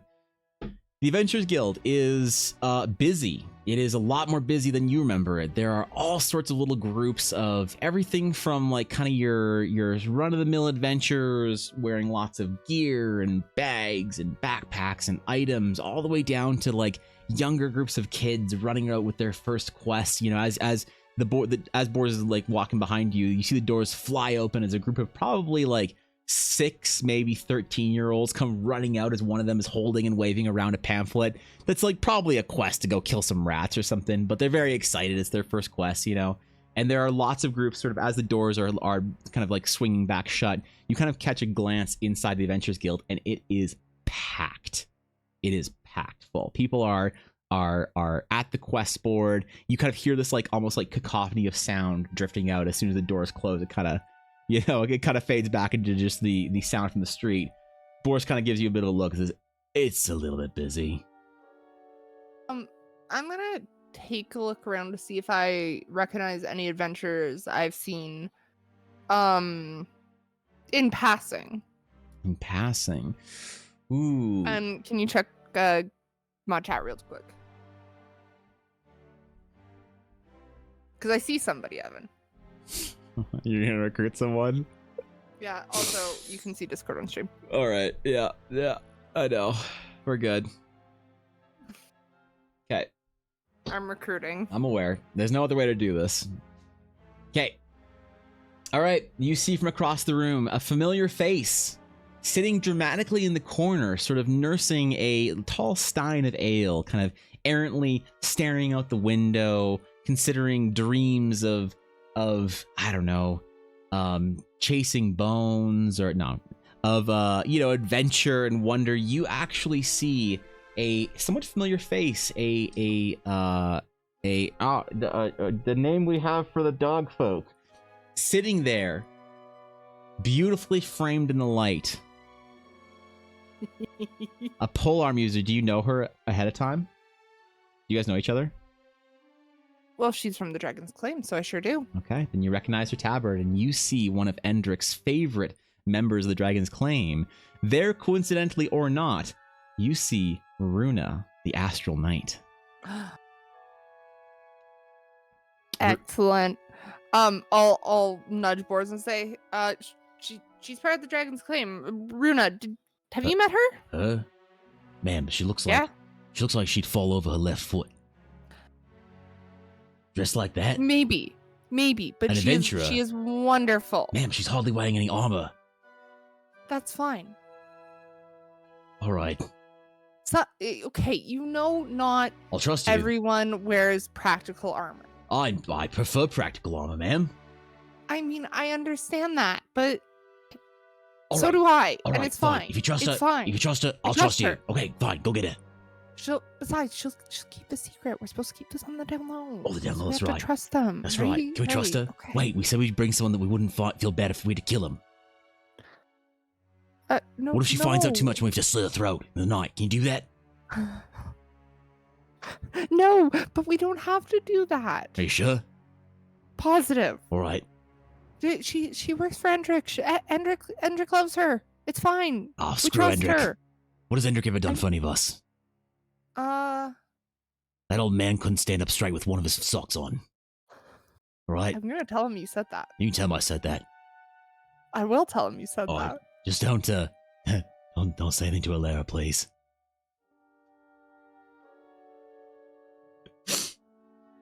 Runa. Yeah, but I should have played Alara.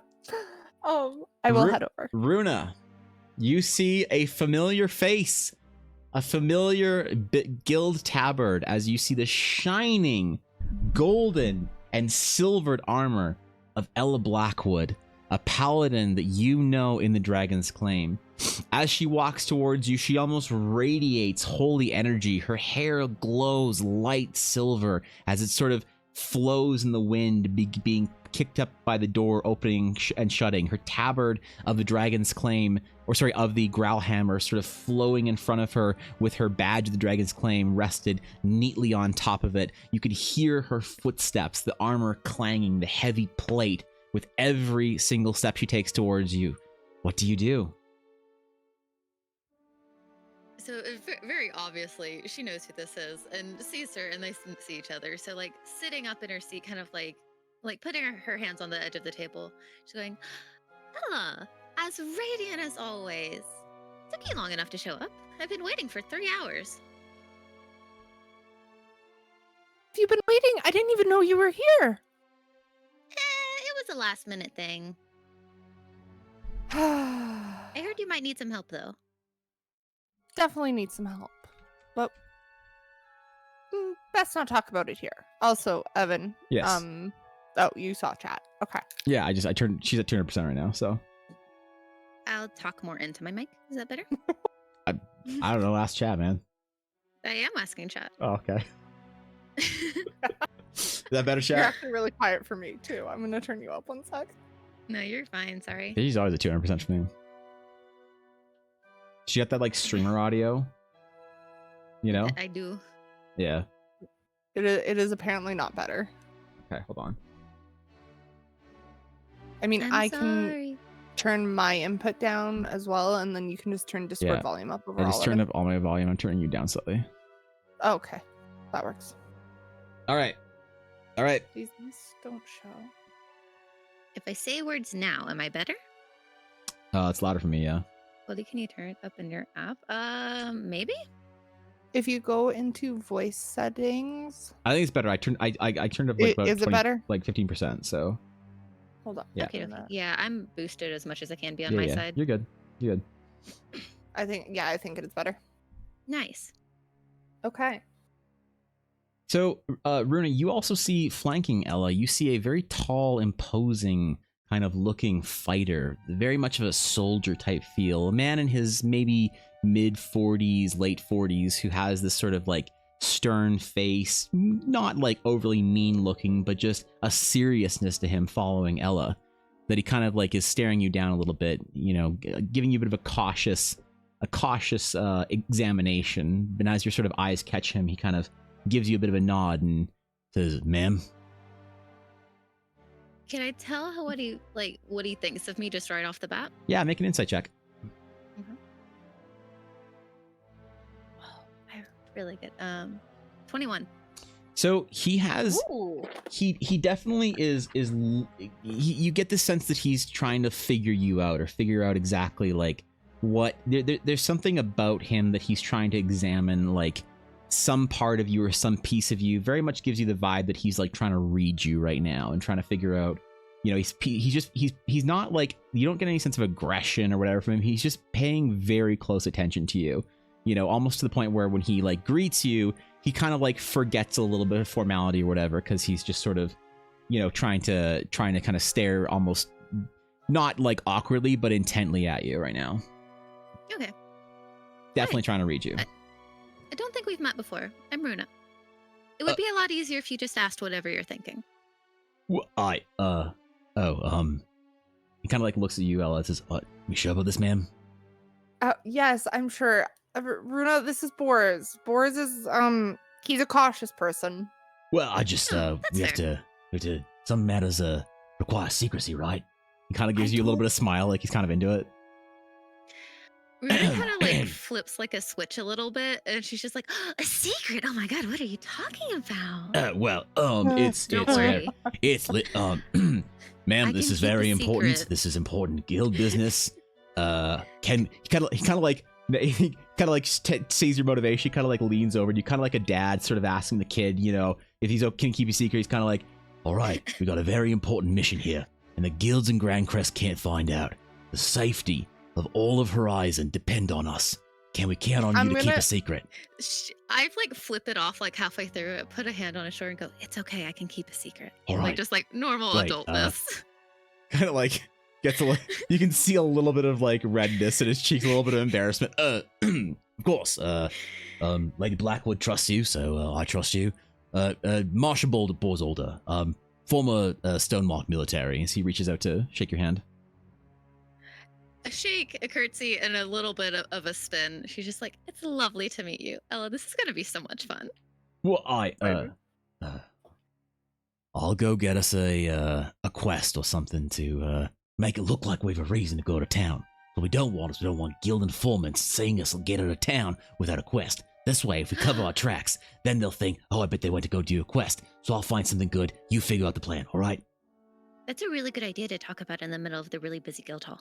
Yeah, we should choose a he kinda looks quest and then go somewhere a little less busy, right? Right? Kind of like awkwardly scratches the back of his head. All right, I'll go. You catch up, Lady Runa here. All right. Also, I good like night, him.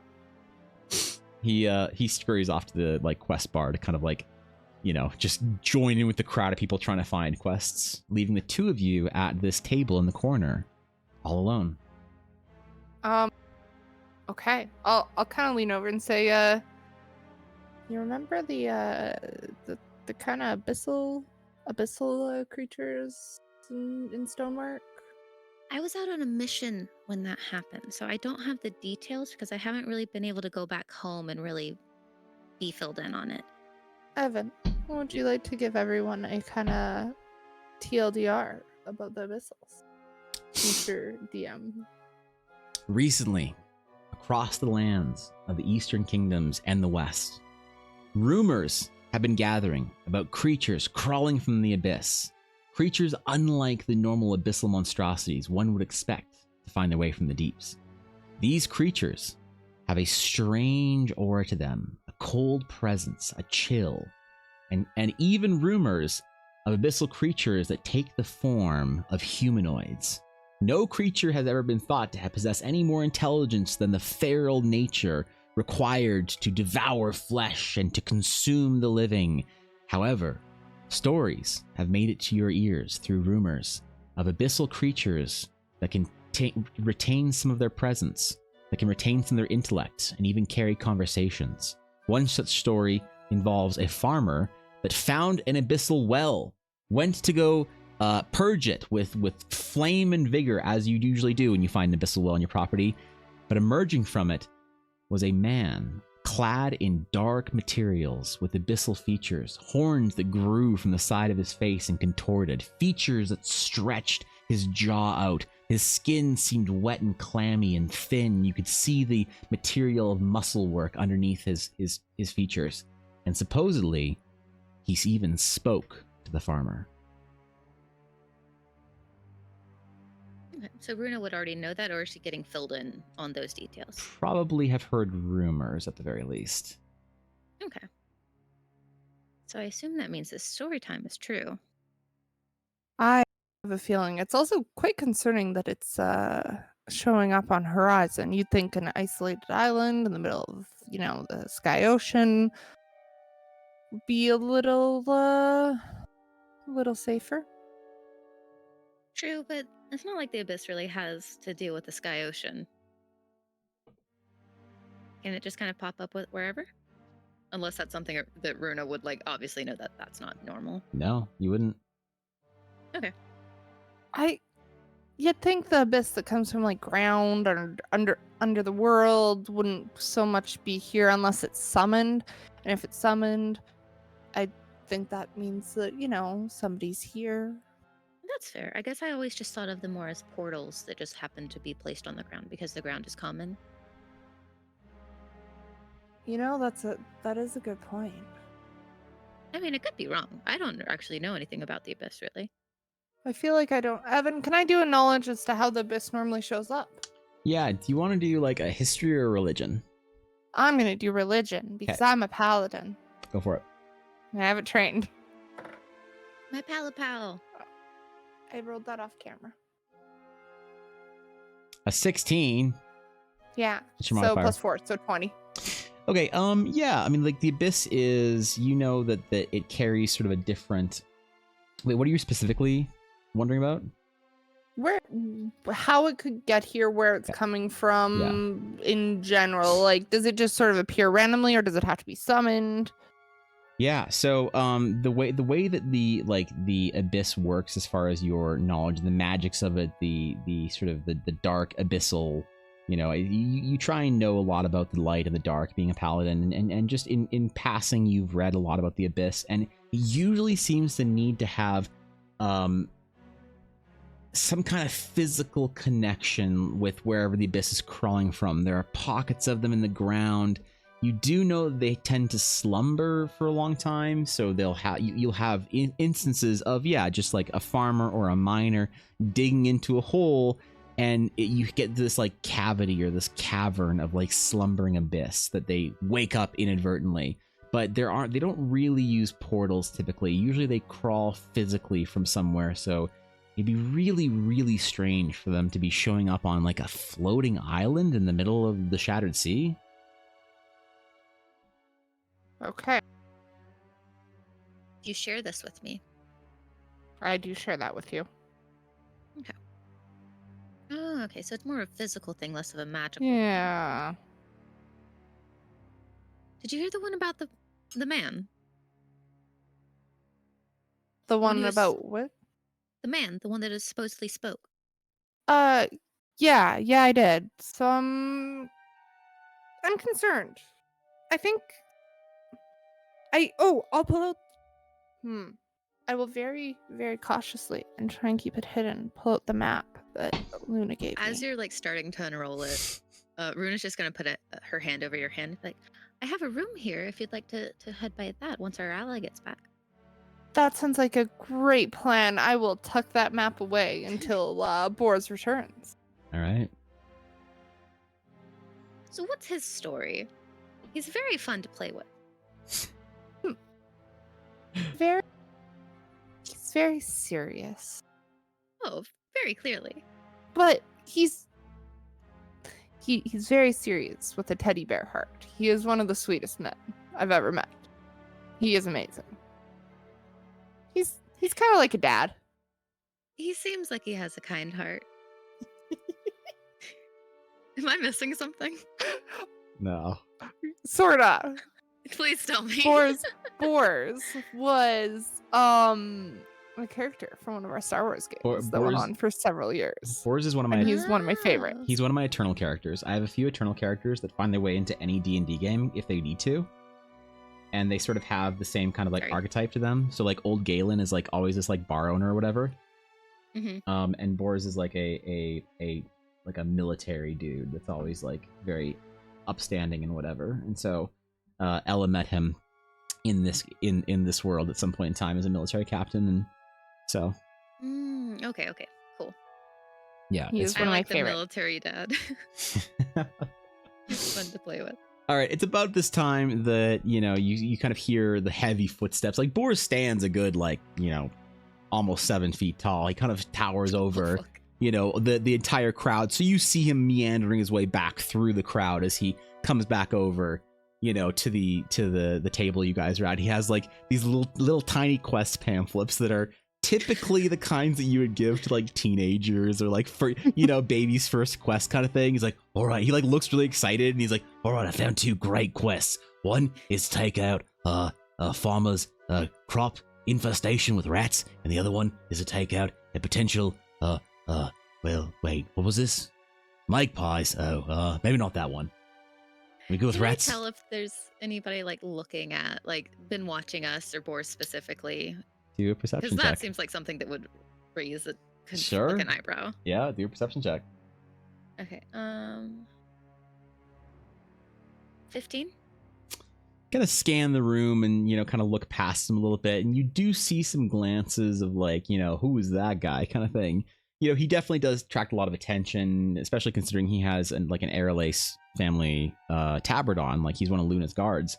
So people are kind of wondering like more what's going on here, but you don't really detect anyone like with any kind of like real intent to watch. When somebody's like really examining someone versus just kind of casually interested, and you don't really see anyone with that like serious like intent examination.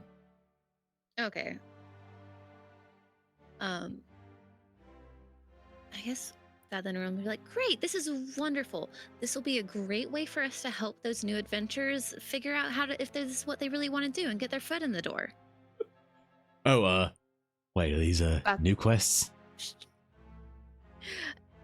Did I? Oh, A kick into the shin. A very light kick into the shin under the okay. table.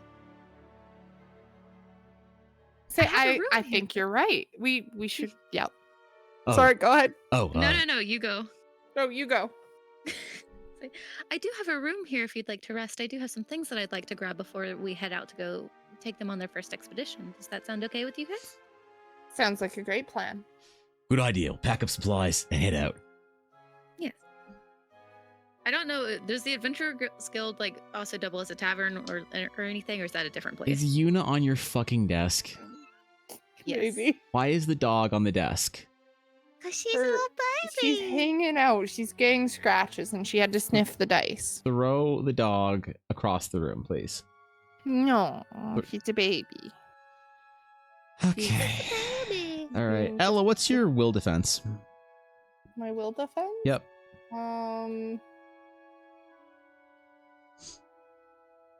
There's no will defense. What is wool? I have. You're wrong edition, honey. Yeah, I was like, what the fuck is wool defense? Okay, it's fine. Never mind. I'm just fucking around. I can roll. Would you like me to roll? No. Nope. It's okay. Are you sure? I'm sure. You don't need a saving throw? Nope. Mm-mm. I rolled Please a don't 7. take that one. Nope. Okay.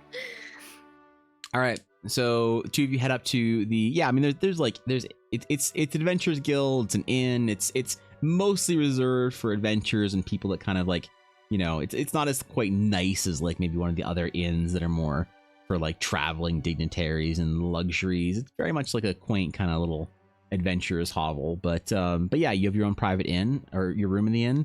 And what does that look like, Runa? After you've been staying there for a couple of days, what is a in room that has been I guess, I don't know, lived in by Runa the Astral Knight look like? It's messy, but it's not dirty. You know what I mean? Like the difference between those two things. Yeah. Like shit is thrown about kind of haphazardly, or like was in the middle of something and clearly got distracted halfway through, and it's just like whatever project is sitting there and finished. But there's not like gross food and shit lying around or anything. Okay. So it's like she isn't streaming from that room then. Shut the fuck up. What is this aggression brought to the dungeon master? So innocently just posing questions as to the immersiveness of the It's like my desk. Okay. Got there it. You go. All right, then Ella, as you enter the room, you see just this like, not dirty, but definitely disorganized clutter that is, of the various little implements and trinkets and tools that an astral knight might make use of, or I like it. Borza kind of as you guys walk in, he says, I'll watch the door. Let me know when you're ready to go. I mean, you should probably see this map too that Luna gave me. But but that's I just grab him by the arm and I pull him in. It's a ladies' room. I can't. He kind of like pulls in. He's like, he kind of like awkward. The door closed. He's like awkwardly like, hunched up in his shoulders, trying not to look anywhere. It's like, oh, you can move this book if you want to sit down. All right. It's not even my room. I've been here for 2 days. Well, it's just it's a ladies' room, ma'am. Oh, I'm a lady now. Well, I don't mean to lie. The map, ma'am. Yes, I will pull out the map that Luna provided me of Horizon. Okay. I quickly clear off the table, putting the clutter from the table to a dresser or something. I'll just sort of move stuff over also as I'm putting it down. It's fine. It does not bother me or faze me in the slightest. Okay.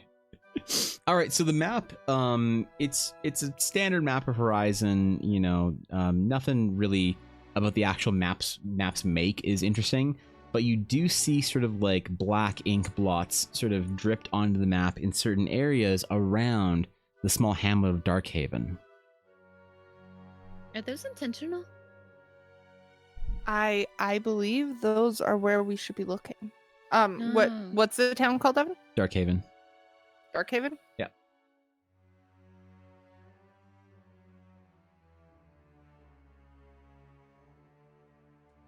The quiet of Russ writing notes. Yep. That's fine. Yeah, Boris is just kind of staring at the map, being like, well, what does it mean? I mean, I guess that's where we need to go investigate. Secretly, right? Secretly. No, okay. I think we should definitely announce our presence as we walk down the road. Well, I mean, all right, fair enough. Luna he kind of sulks a little bit into his tiny chair. We're gonna give some a friendly shoulder bump. Yeah. Okay. She's trying to show that she's not being seriously grr to him or anything. She's just messing around because he's such an easy target. Sure. I love it so much. Poor Boris. It's fine. All right. All right. So what are the quests you found downstairs? Which ones are in the same direction as Darkhaven? Oh, man, both are actually. So he kind of gets excited again, pulls the two quests that he, picked very intentionally. So this one is the farmers beyond the hamlet are having problems with rat infestations. We Okay, could the other one. seem like we're going out there to help the farmers. Instead of helping the farmers, though, we can pretend like we're helping the farmers while investigating the area. Kind of like taps the I side of mean, his it head. shouldn't- It Okay. shouldn't take too long to do this, so we can always return the quest to the board when we get done. Yeah, and what is the other quest option? Magpies, man. Like magical, larger than normal magpies. Oh, I assume. Let me just. He kind of looks at it. Nope, regular magpies. Like a swarm of magpies. Terrorizing the local town. He kind of like reads the quest. Roofs with drop it. Oh, clean up, ma'am. Rats. Let's do Let's go with, rats. let's go with rats. But this one's 2 gold.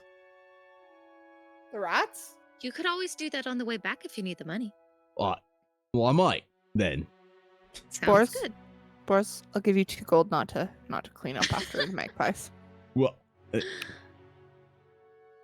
I'm all right. He kind of like just takes the magpie quest and just folds it up and puts it into his armor. So someone else will make better use of that quest. So someone younger than us. From being here for 2 days, based on your description earlier, Boris is a part of like the people guarding the city, right? He is part of Luna's private guard. So there is the local town militia who act as city guards, local police. But you've also noticed around the city the Airlace family guards, and they mostly stick to Airlace Manor and the town hall. They're kind of like if there was like a royal guard here, he'd be part of that. And I assume they have like a royal guard kind of a reputation. Yeah, it's well respected. It's kind of distant though. You don't really ever interact with them, kind of thing. Okay.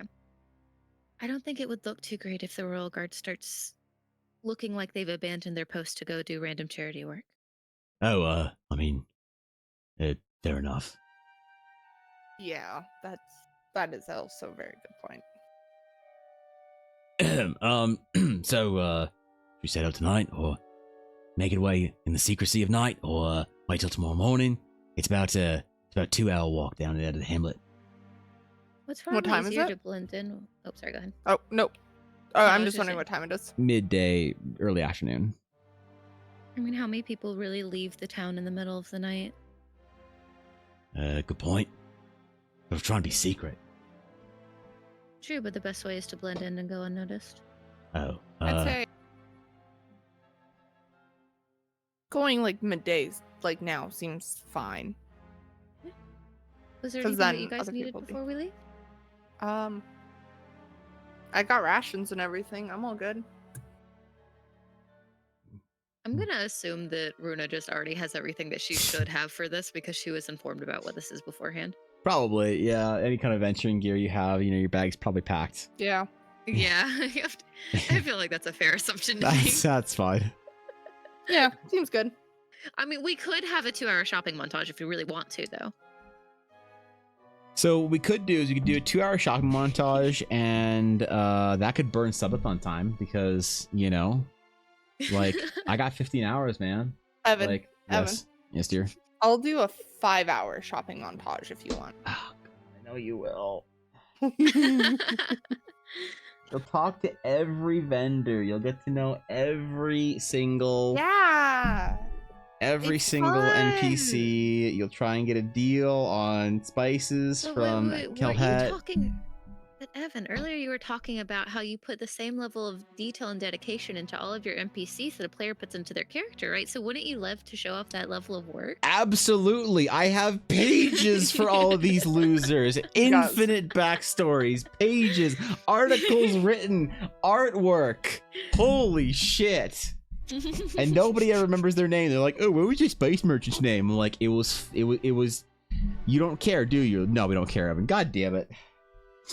It's heartbreaking, Fishy. I'd like I'm to so point sorry. out the Dash Show's notes have every single vendor's name. Dash took use notes for every vendor's name? Yes, Then why do you guys keep asking what vendors' names are? because we're stupid. Oh. Relatable. And we have the attention span of like an ant. Gnats. Got it. Gnats. Yes, gnats. Got Oh it. We're my just God. buzzing around obnoxious.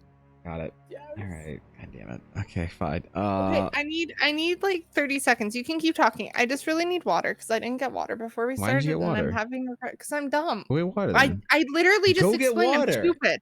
Go get water then. Okay, but I can still hear. Okay, fine. Jesus. I went and got water. Fish, you're right. My throat's killing me, man. I told you. I gave you Mhm. warnings. Uh, Did you hot water?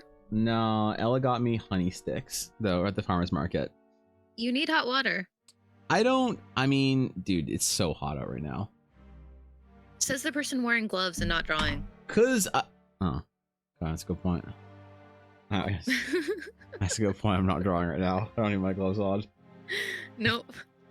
I'm just some weirdo on the internet wearing gloves. I wonder sometimes if people show up to my channel and they'll see me just like talking wearing gloves and just like wonder, you know, because some people ask and it's like, you know, it's not. Well, you don't wear like artist gloves, so that's probably why. No, because they don't. Ella, That was the ice dispenser. are you okay? I can almost guarantee you that was an ice dispenser. Are you okay? Because it sounded like half our kitchen just fell down. No. Ella's You wanna make downstairs a at her bet? desk. No, I'm not making a bet with you. It Oh, was so the do you ice have your cough dispenser. Oh, Let's okay. fucking go! Okay, chill. But also, is Yuna upstairs, Evan? Yes, she's chewing her stupid chew. Here. Okay, cool. She's Because she came Also, and said do you have hi. your cough drops? Yuna. Why do you smell bad? Because you didn't wash her. I didn't bath her. She I wants did chew wipe her back. with the wipe. She wants her chew back. 100 points for Fishy. I love how Evan's Oh. like, if I touch this dog, I will burst into a reaction of bad times. So instead, I'm going to hold her very close to my face now. I'm going to. Correct. Like, I'm going to, just so you're aware, but... Well, no, so I did wipe her. Oh. I did Alright. wipe her with her wipes. I did it for chat. Chat likes Yuna more than me. Thank you for the bits, Viddy. Your hands are itchy. They're kind of itchy, actually, a little bit. That's just my mind. It's just my mind. All right. So, Boris kind of like looks at the two of you and says, All right, so what's the plan? I'd say we head out now, and we at the very least, we can get there, investigate the rats, and also, just saying, the farmers might know more than a lot of other people. It probably would. Locals tend to know a lot more. Yeah. Boris, kind of gets up to the chair and stretches out a little bit. You kind of hear his knees crack when he gets up, you know. Aw, he got old man knees. Oh, man. Knees crack when you get up. That's normal. What do you mean? You're just carrying a lot of armor on him. That's the thing that happens, right? Oh, yeah, it's the armor. Yeah, my bad. Sorry. Okay. All right. Yeah. All right. Mhm. Runa wouldn't know anything about that. Okay. He kind of like nods to you guys and says, All right, well, I'm ready to go. you notice he has like no bag, nothing, no adventuring gear, just his big sword on his back. Do you not want, like, Did you pack food? rations? Oh, no, ma'am. Anything? I'll find something out there. All right. Do you have anything to start a fire with? My hands. You can just start fire with your hands. Well, you just get a rock, and then you get a piece of steel, and then Do you have a piece of steel? I am a piece of steel. I mean, that's true. I just didn't know if you would be willing to use your armor for that. Ah, Okay, well, you just seem a little under-equipped. under-equipped. It's more of a traveling light, I guess. Military habits. Make use of what you got. Excess. I'm gonna bring my horse. You're not bringing your fucking horse. I'm going to bring my horse not bringing to your carry horse. everything. You're Why? not bringing your horse. I can buy a donkey. You're not buying a donkey. Why? Name? Why do you want to Wait. buy a donkey? Okay, fine. Where are you gonna go find? You a know donkey why I from? want to buy a donkey. You I didn't always, bring. I you- always buy animals. Well, what's your horse's name? Honesty. You did not bring honesty with you. Okay, that's too. Of course, Evan. You do. We've you had this went, discussion. I don't leave honesty you anywhere. went on an airship. Yes, I don't care. I will drug my horse to bring it on an airship. I don't leave honesty behind. Okay, where's Honesty been this entire time? This giant, shining, 1,000-pound clearly paladin staying at an inn. Clydesdale. I'm staying at an inn, so Honesty's in the stable, getting fed carrots and apples and delicious stuff. She's fighting the other horses. Correct. Sounds like he's winning, based She- on that description alone. she's a huge war horse. I don't it definitely see the sounds like she's winning then. problem. Okay, fine. Honesty's in the fucking stable. Yes. All right, Kate. Please subtract 8 silver from your pouch for Okay. extra apples because she costs so much to fucking feed. Because you brought your I'll giant give him a giant gold. war horse. Okay, fine. Give them gold. All right, fine. You We already went over the fact that I'm rich. It's fine. You're not rich. Okay. I'm D&D Speaking of- rich. How much money should I have had for this? Because I just kind of threw a character sheet together. Probably like about 100 gold. I don't know. Oh, okay, cool. That's Yeah. great. You're not like broke. I mean, level 6 is like a pretty big deal in my world, right? I don't know. Yeah. It's your world. It is. I'm telling It you, is. man. There's Like, like, To be How fair, this long- is my first official time playing in your world. that's How long did I play Ella for her to get to level 6? Okay, Like, that's not fair. Almost 2 years. That's not no. Taking time to level your players up is perfectly reasonable and a normal thing no, to do. Here's the thing. I Alright. love it. I love like the fact that she's level 6 is really cool. Yep. And you I took don't your have a problem time with it. and you didn't rush. You just enjoyed the process of leveling. I have never once complained about the leveling speed. I know, I know, it. but chat makes fun of me. They say I'm a slow DM. But So I'm But in 2 it's- campaigns. My other one is 2 years, and I think we just hit level 8. Ah, nice. Cool. yes. That's pretty fast, Yeah, like it's man. slow. That's pretty fast for my games. All right. Is there anything else you guys need before you want to set out? No, I'm just gonna pack up. Honesty. Got I it. don't feel carry like my I, shit. as a player, know enough information to know if I would need anything else. You're going 2 hours away to a small hamlet town. You're not going wilderness or anything like that. You're going to a small town, Yeah. village, I guess. There'll be like a modest inn and, a couple little shops, but it's mostly gonna be farmers that live out there. Sounds good. Well, then you gather your supplies. You get what little things you need to get done in the city. Maybe there's a bar tab to pay off. Maybe a giant war horse you need to acquire from your stables. Yeah. Would Runa have some sort of a mount, do you think? Some sort of a steed? Not unless she Right, was traveling a honesty. really long distance. Otherwise, she would prefer to act a bit more stealthily to blend in with things if she Right. needed to. Okay. Yeah. Boris doesn't have anything either. So I guess you guys can just sort of casually, you can ride Honesty at walking pace kind of thing. I get honesty carrying my shit because otherwise I'm encumbered because of my armor. God, that's right. Yeah. You build your character so pretty that you're great. always encumbered unless you drop everything before combat. Yes. That's That's a level of commitment to a That's- build, man. that's some min-maxing right there. It's fine. I forgot about that. She's fine. We're- Well, it's not so much that. I just have really heavy freaking armor. I thought you got mithril plate at some point in time. No, that's Amelia.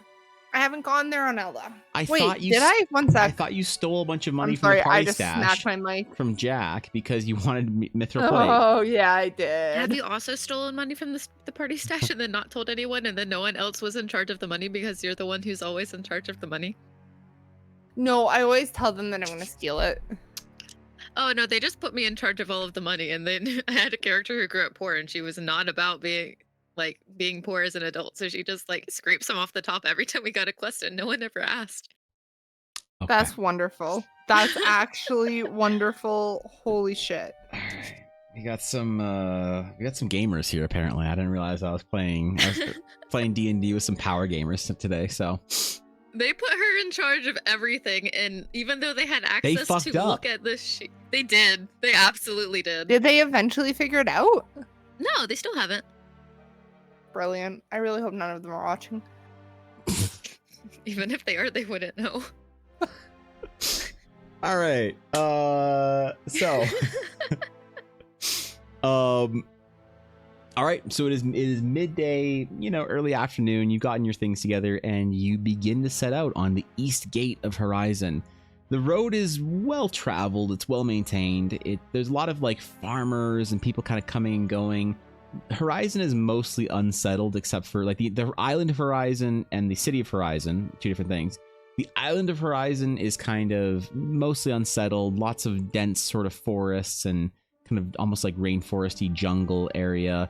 The large rune site is on the other side of the island, so the archaeologists need to have a well paved and maintained road to take them to and from the rune site every single day. So it's comfortable traveling, and you do see lots of small carts and carriages, and people coming to and from the hamlet, people out foraging, gathering, old mushroom cart vendors kind of wheeling their way in town, and people taking building supplies to go build a homestead out in the middle of the nowhere. So it's not an empty road, but it's somewhat busy. You guys are getting a couple of glances here and there.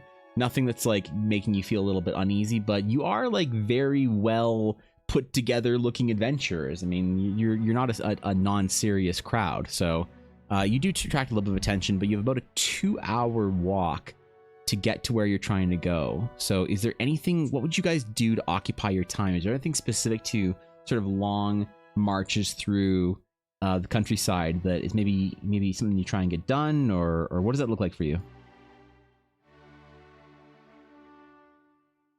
Would you like to go first, or would you like to Go ahead.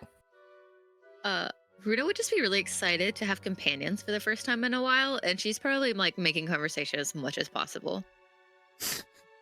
Yes. All right, that's fair. Boris is like he's fairly, he's like fairly serious and kind of awkward. He begins to open up a little bit through conversations, around as you're moving around.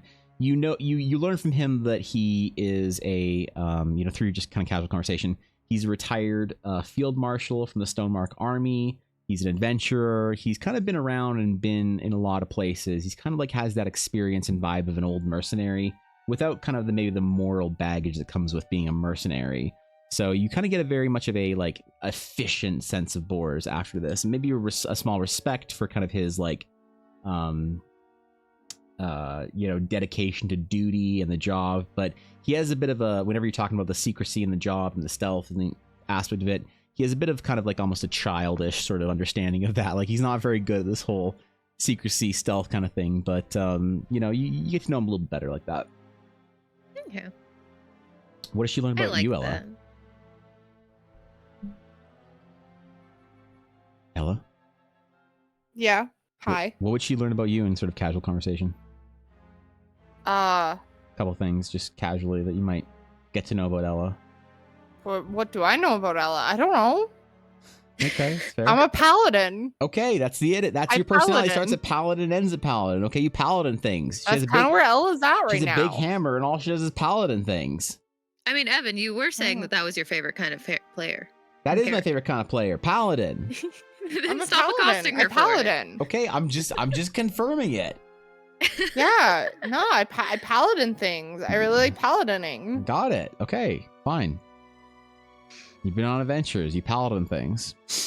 All right. What is that time? I have secret Eldara lore. About. That's fine. You wouldn't share that. Maybe she learns that I can. Do you share all of your secrets? All of them? She's very charismatic. No, not all of them. She's Those real come nice. later. It's fine. She's real nice. I can bump it up too if you want. And she's just so pretty. Like, it's hard, man. She is really pretty. She got a big fluffy tail. I will ask to pet the tail. Okay, all right. Look, I'm not making art for this. There's no sub goal. There's nothing possible Damn it. to make there will be no art of Ella petting the tail. Okay, that's not gonna happen. Oh. So if she does ask to pet the tail, Runa's absolutely gonna make some like saucy comment about how intimate it is, and then she's gonna burst out laughing and say, "Yes, it's fine." Absolutely, I'm so happy. I'm so happy. I should have played 1-on-0 D&D. Lou. Okay. Yes, Like, Blaze. no. Yes, Yeah. Spice and Wolf. Holy No, shit. she's not Horo the Wise Wolf, Yes. okay? Yes, I am. Also- I am now, bitch. What- Okay, what fine. do you- you for the I'm, follow, Naomi. I'm sorry, ma'am. Jesus. Okay. Fuck.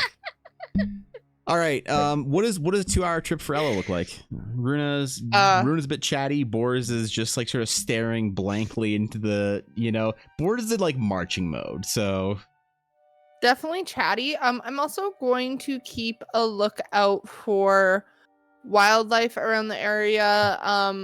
Looking specifically for anything that seems out of place, like oversized, like we saw back in Stonemark. make a perception check with advantage, I'm gonna say. Ooh. I have 2 d20s. I can roll 2 d20s. Let's go. What's my character sheet? 18. All right.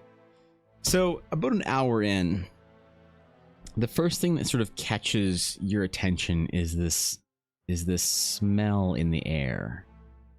Kind of rotten, kind of like a little bit frosty. It's a very strange sort of like sense to describe, but it's almost like, that kind of like icy smell that you get outdoors in the middle of the winter.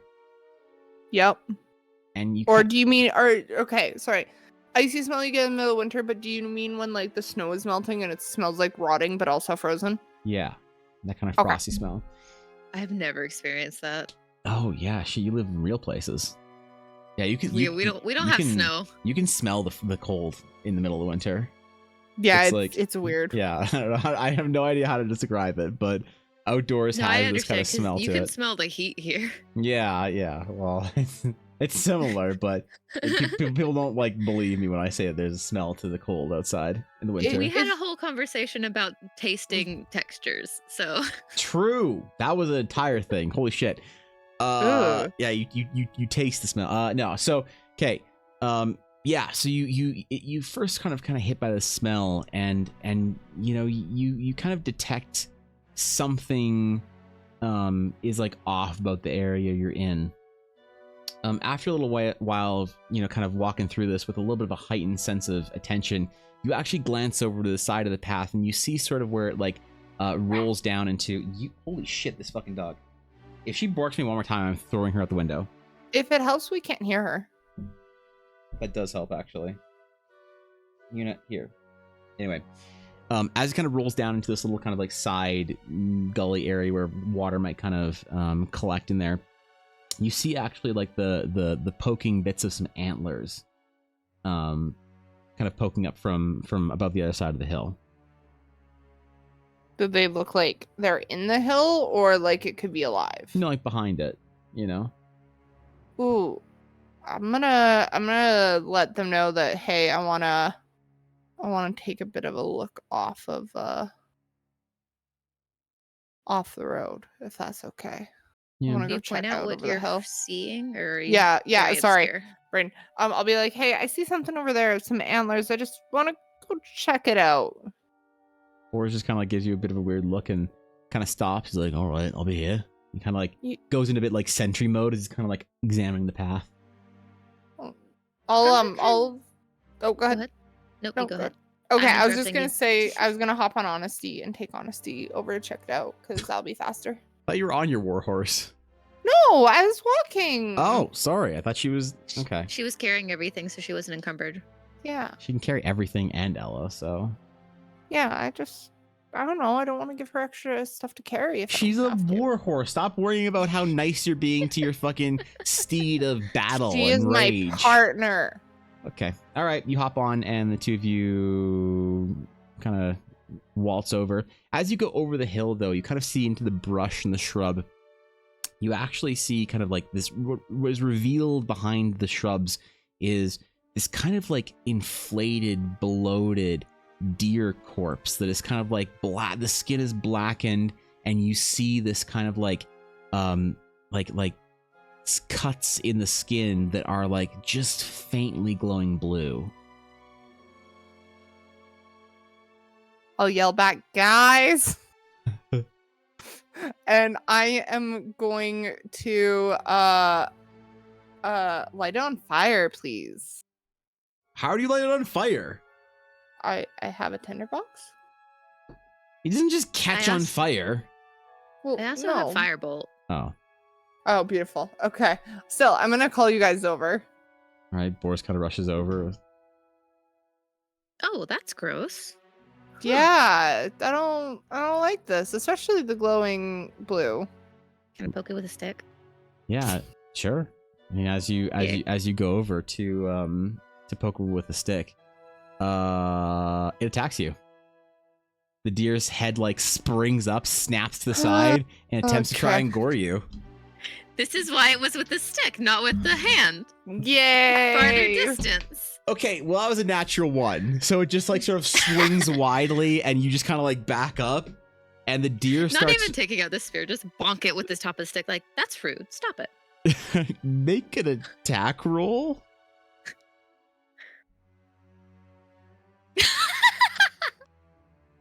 Did you get a natural one? Natural 20. Natural. What the fuck? Are you okay? All right, Fishy. How do you want to do this?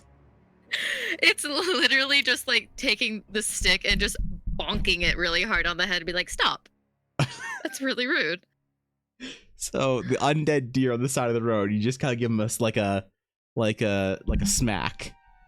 Yeah. All like right. rush straight down on the top of the head. All right. Very casually, like. Got it. Are you trying to do damage, or are you just kind of trying to impose your will? Yeah, no, both. All right, roll for damage. Okay. What do you roll for stick damage? D4? D6? Okay. You Right. can roll, I don't know. You can roll your spear damage as bludgeoning. Why not? Fuck it. Oh, okay. You know it's a glaive, right? Roll your glaive damage with bludgeoning, because you're smacking with the side. You got a natural 20. It's fine. Do you roll 2 dice or just roll once and double it? It's up to you. Okay. I honestly just give it to whoever, whatever you want to do. This is I mean, beautiful. you'll have more fun with rolling more dice, so we'll just prefer to double it. 16 damage. Are you trying to murder it? Or are you trying to like just smack it mean- in the ground? No, I think I'm gonna murder it because it seems like a ookie pookie gross guy. Okay, then you just smash it as the head, like the skull just like crunches down, the eyes like pop out, the antlers like break apart as the head like falls off, rolls on the ground, and you see this like blue ooze coming out of the neck that just kind of dissipates and then fizzles up, and all the blue glows across the body just disappear. Stand back out and just like wipe my hands off and goes, well, that was yucky. At least we know that the glowing means it's still alive. Man, Yeah. Boy's like got his sword out. He's like, the hell was that? Well, it was a deer at one point. It was. Was it abyssal? Evan, divine sense. Divine sense? All right. Divine sense. So divine sense lists the evil is like pungent and like a smell. Yes. It smells like you'd imagine Asmongold's room to smell like. Oh. That is some Oh, evil shit, man. But is it Damn. abyssal? Because it also tells It me that. is abyssal all the way, okay? There is not Would a I know? trace of anything else in there, okay? Would we know anything about like something that just is innately abyssal versus Okay. abyssal being something that can be infectious? Not off the top of your Yuna's head. digging in her bowl, so I'll be right back. Okay, not off the top of your head, but why don't you give me a knowledge religion on that? Okay. I'm not really great at that. 13? Yeah, abyssal is usually inherent in whatever it is that's abyssal, but you do know that it can spread like an infection.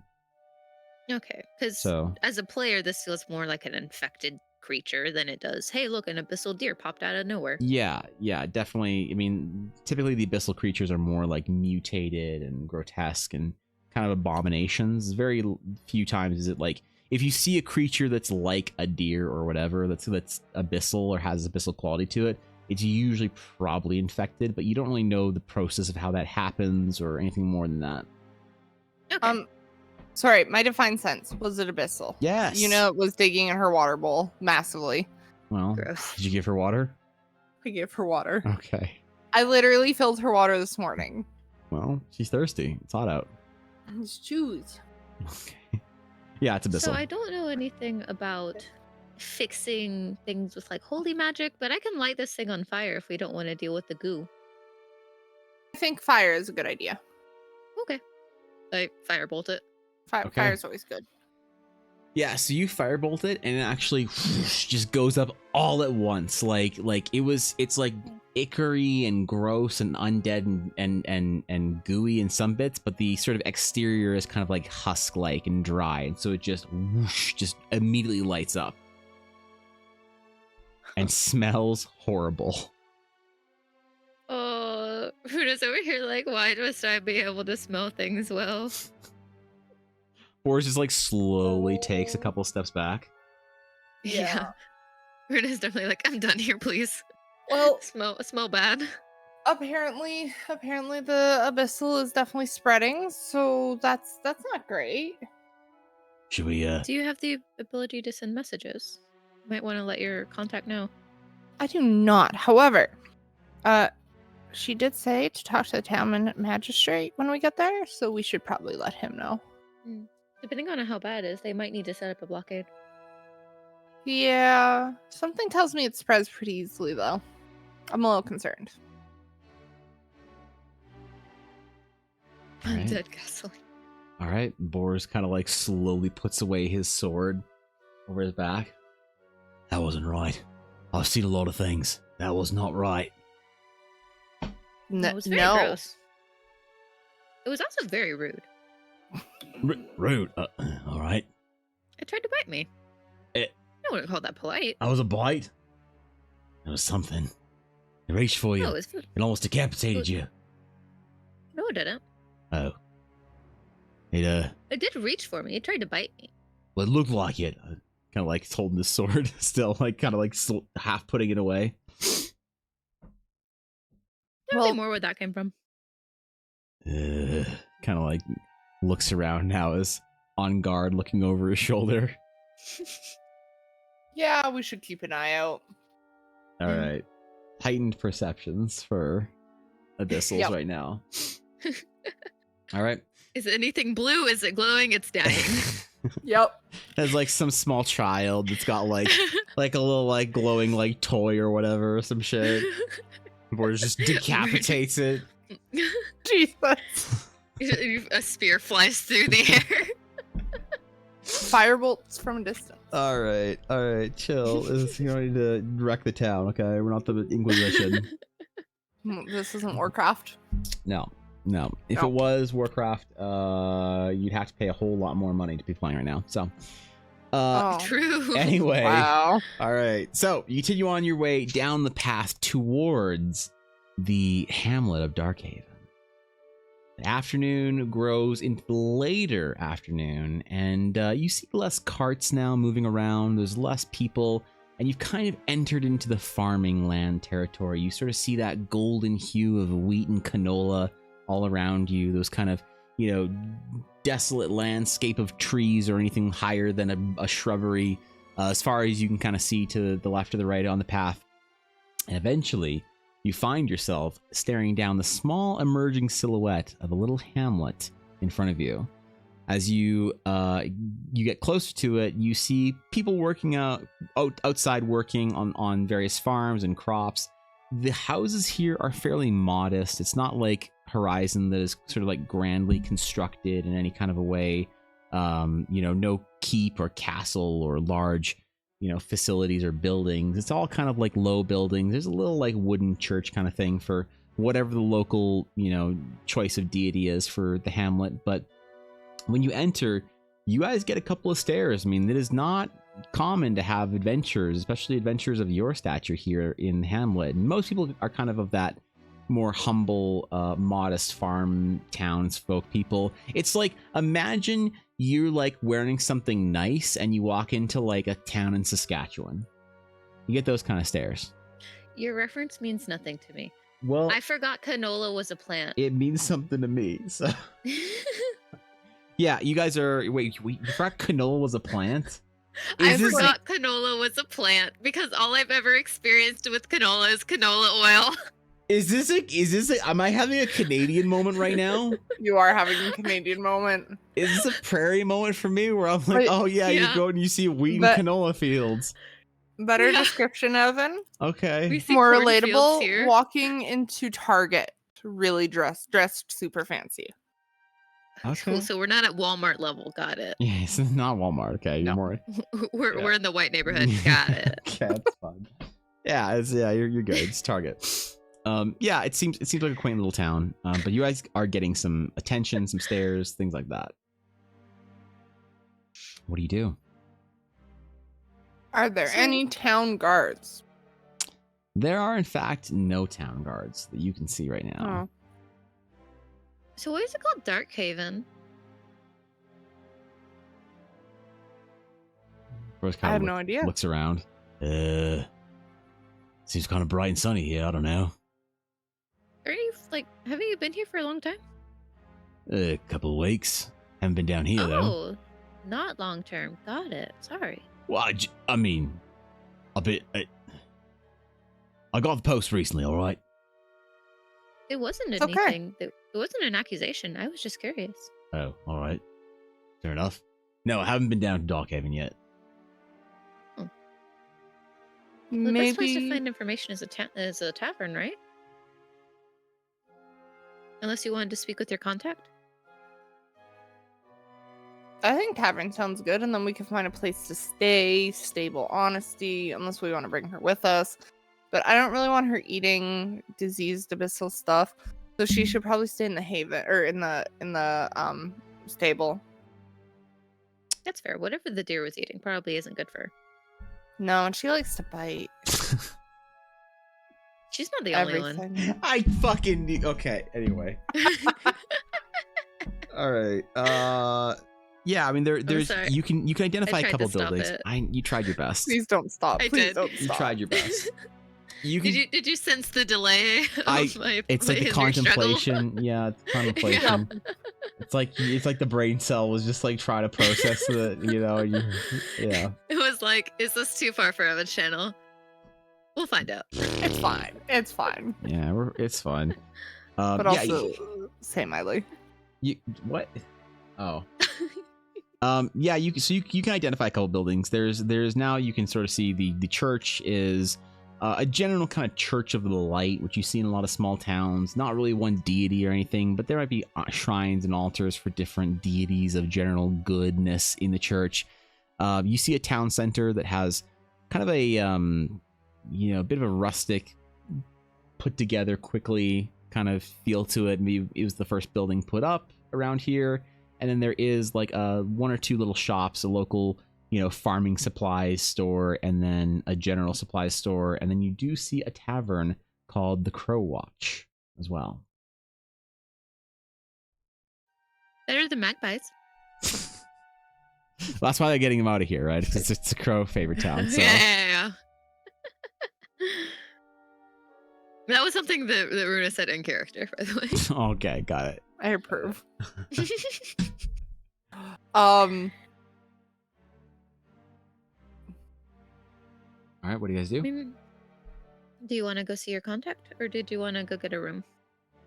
Oh, you said you wanted a room to stable honesty. I think if we find a stable and stuff, and also Jacob, there are 3 people. Fishy isn't here. Hello. Yeah, not just I'm Ella. I'm not that good at voices. Oh my god. All right. What's up, gamer? Yeah, jeez. Oh. Even Fish is great at voices. I mean, she uses a voice changer when she plays Valorant, so. Oh yeah, definitely. I true. forgot. Sorry. Yep. I can turn it off if you want. Yeah, if you could, Bruce, that'd be great. Anyway. Bruce. Okay. Anyway. God. Yeah, so you stop by the inn. It's Yeah. when you walk in, it's not really anything special. It's pretty small, kind of ramshackled a little bit. Kind of dirty in that sort of people tracking in their farm into the inn kind of way. It feels very country in here. There's like there's like a steer skull up in the corner. You know, there's sort of like rope and decorations around that would sort of imply a farming community. There's like this bar counter with you know, a couple people sitting at it, not really paying much mind. They kind of glance over and see you come in, but no one's really, you know, everybody's kind of mind their own business. The innkeeper seems to be some kind of a middle-aged, you know, half-elf man with kind of those slightly more elven features, sort of rounded out with a little bit of excess weight and age. And he kind of gives you guys a bit of a wave when you walk in, and a friendly smile and a nod, but doesn't greet you too much or get in your business or anything like that. Okay. Or it's kind of like leans into you guys and says, "What a dump." Runa definitely turns up the perky, oblivious, optimistic, happy, little derpy dog girl type of thing. Got it. Yeah. And she's gonna kind of half skip over to the bar and be like, "Hi, do you have any rooms available?" Like completely ignoring Boris. Boris just kind of like stares at you as you like walk by or whatever.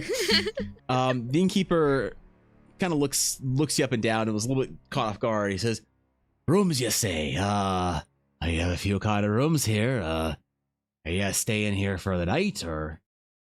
Oh, yes, please. Maybe 2 or 3. It depends. I'm not really sure yet.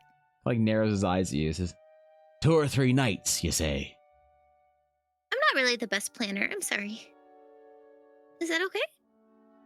Oh, it's okay, of course. It's 2 silver per night per room. Okie dokie. And she's just gonna to start digging in her bag and just random things that are not money. She's just putting on the counter there's a mug and just there's that. Oh, here, there we go. I finally found it. Yeah, okay. Yeah, a button. Just random crap. Sure. Here you go. All right. He kind of slides it over, looking confused, and kind of looking back at you, at the rest of the others, and takes the money kind of cautiously from Runa. My friend also has a big fancy horse. Yeah. All right. We have a stable you can use. It's part of the cost of the room, so you can stable up and behind. Kind of leans over. We've been needing 3 rooms then. I mean, I'm fine with one with 2 beds. Whatever you have that's available. Maybe 2 rooms. If you have a room with at least one of them has 2 beds. Aye, they all have 2 beds. I think 2 rooms is good. I'll put down another 2 silver. All right, and just a bit of a question here. What brings you into town today? If you don't mind me asking. There's a farm nearby that has a rat infestation, apparently. Aye, they do. And they I'm also mostly sightseeing. That too, but sightseeing. Kind of cracks a bit of a laugh when you say that. Not much to see out here. Before. Well, no, but it's peaceful and it's calm, and it's much better than where I'm from. aye, that's true, I guess. Well, in your business is your own, I suppose. Here's your keys, and he kind of slides 2 room keys, still looking kind of cautious. You're catching a little bit of attention from the other people in the inn, but people are just more confused as to why, these adventurers all shiny and upstanding would be here. Runa does not really look shiny, though. Oh, well, I mean, sorry, the adventurers with so much cleavage. Sorry, and yeah, sorry, I should have specified there. Shiny and/or with so much. She doesn't wear armor, and she tries to blend in a little bit. Yeah, okay. Well, Boris and Ella sure don't, because her hair is don't. literally glowing. So are my eyes. Oh, so are her eyes. So yeah, too. Okay. Yeah. all right. Well, if you need anything, food's here down at the inn. I'm gonna put down an extra 5 silver. My horse eats a lot and is kind of angry. Well, that's all right. We only have donkeys and the locals around here, so shouldn't be anything that they can't take care of themselves. Well, this is just for if she eats too much, and if she bites anybody, please let me know. Bites? It generally doesn't, but if they make her mad, she will. He like slowly nods. All right, well, thanks for letting me know. Yeah. Just leave her out back and tie her up, and I'll make sure she's well fed and taken care of. All right, I will. I'll go out before going up to the room and take on a seat out back. Got When I it. tie her up, I'm going to hold both sides of her head. Be like, do not bite anybody. Do not kick anybody. And if you do that, I will get you extra apples when we get back to the main town. Okay? She just sort of snorts at you like a horse does. Shakes her head. Please. You know. Oh. All right. Cool. Cool. You've detected that she has a certain standard for stable, and this does not meet it over your travels.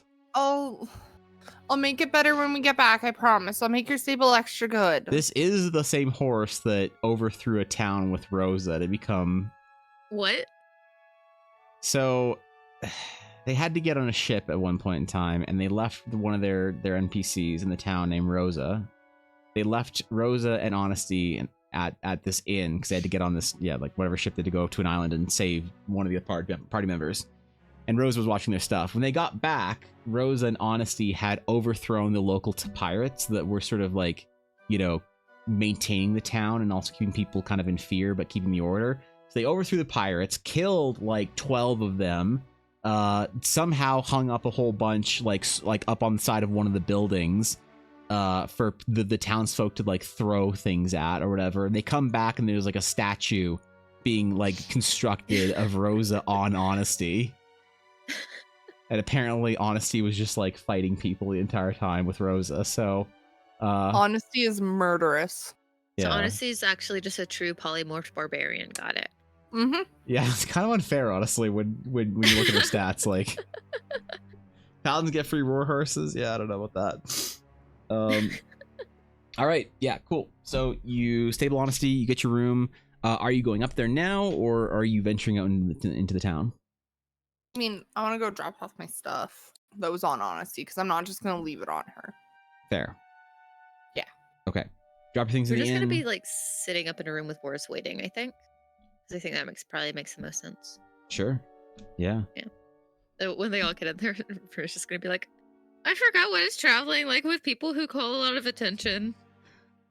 Well, I mean, it's not exactly like you can hide anything, right?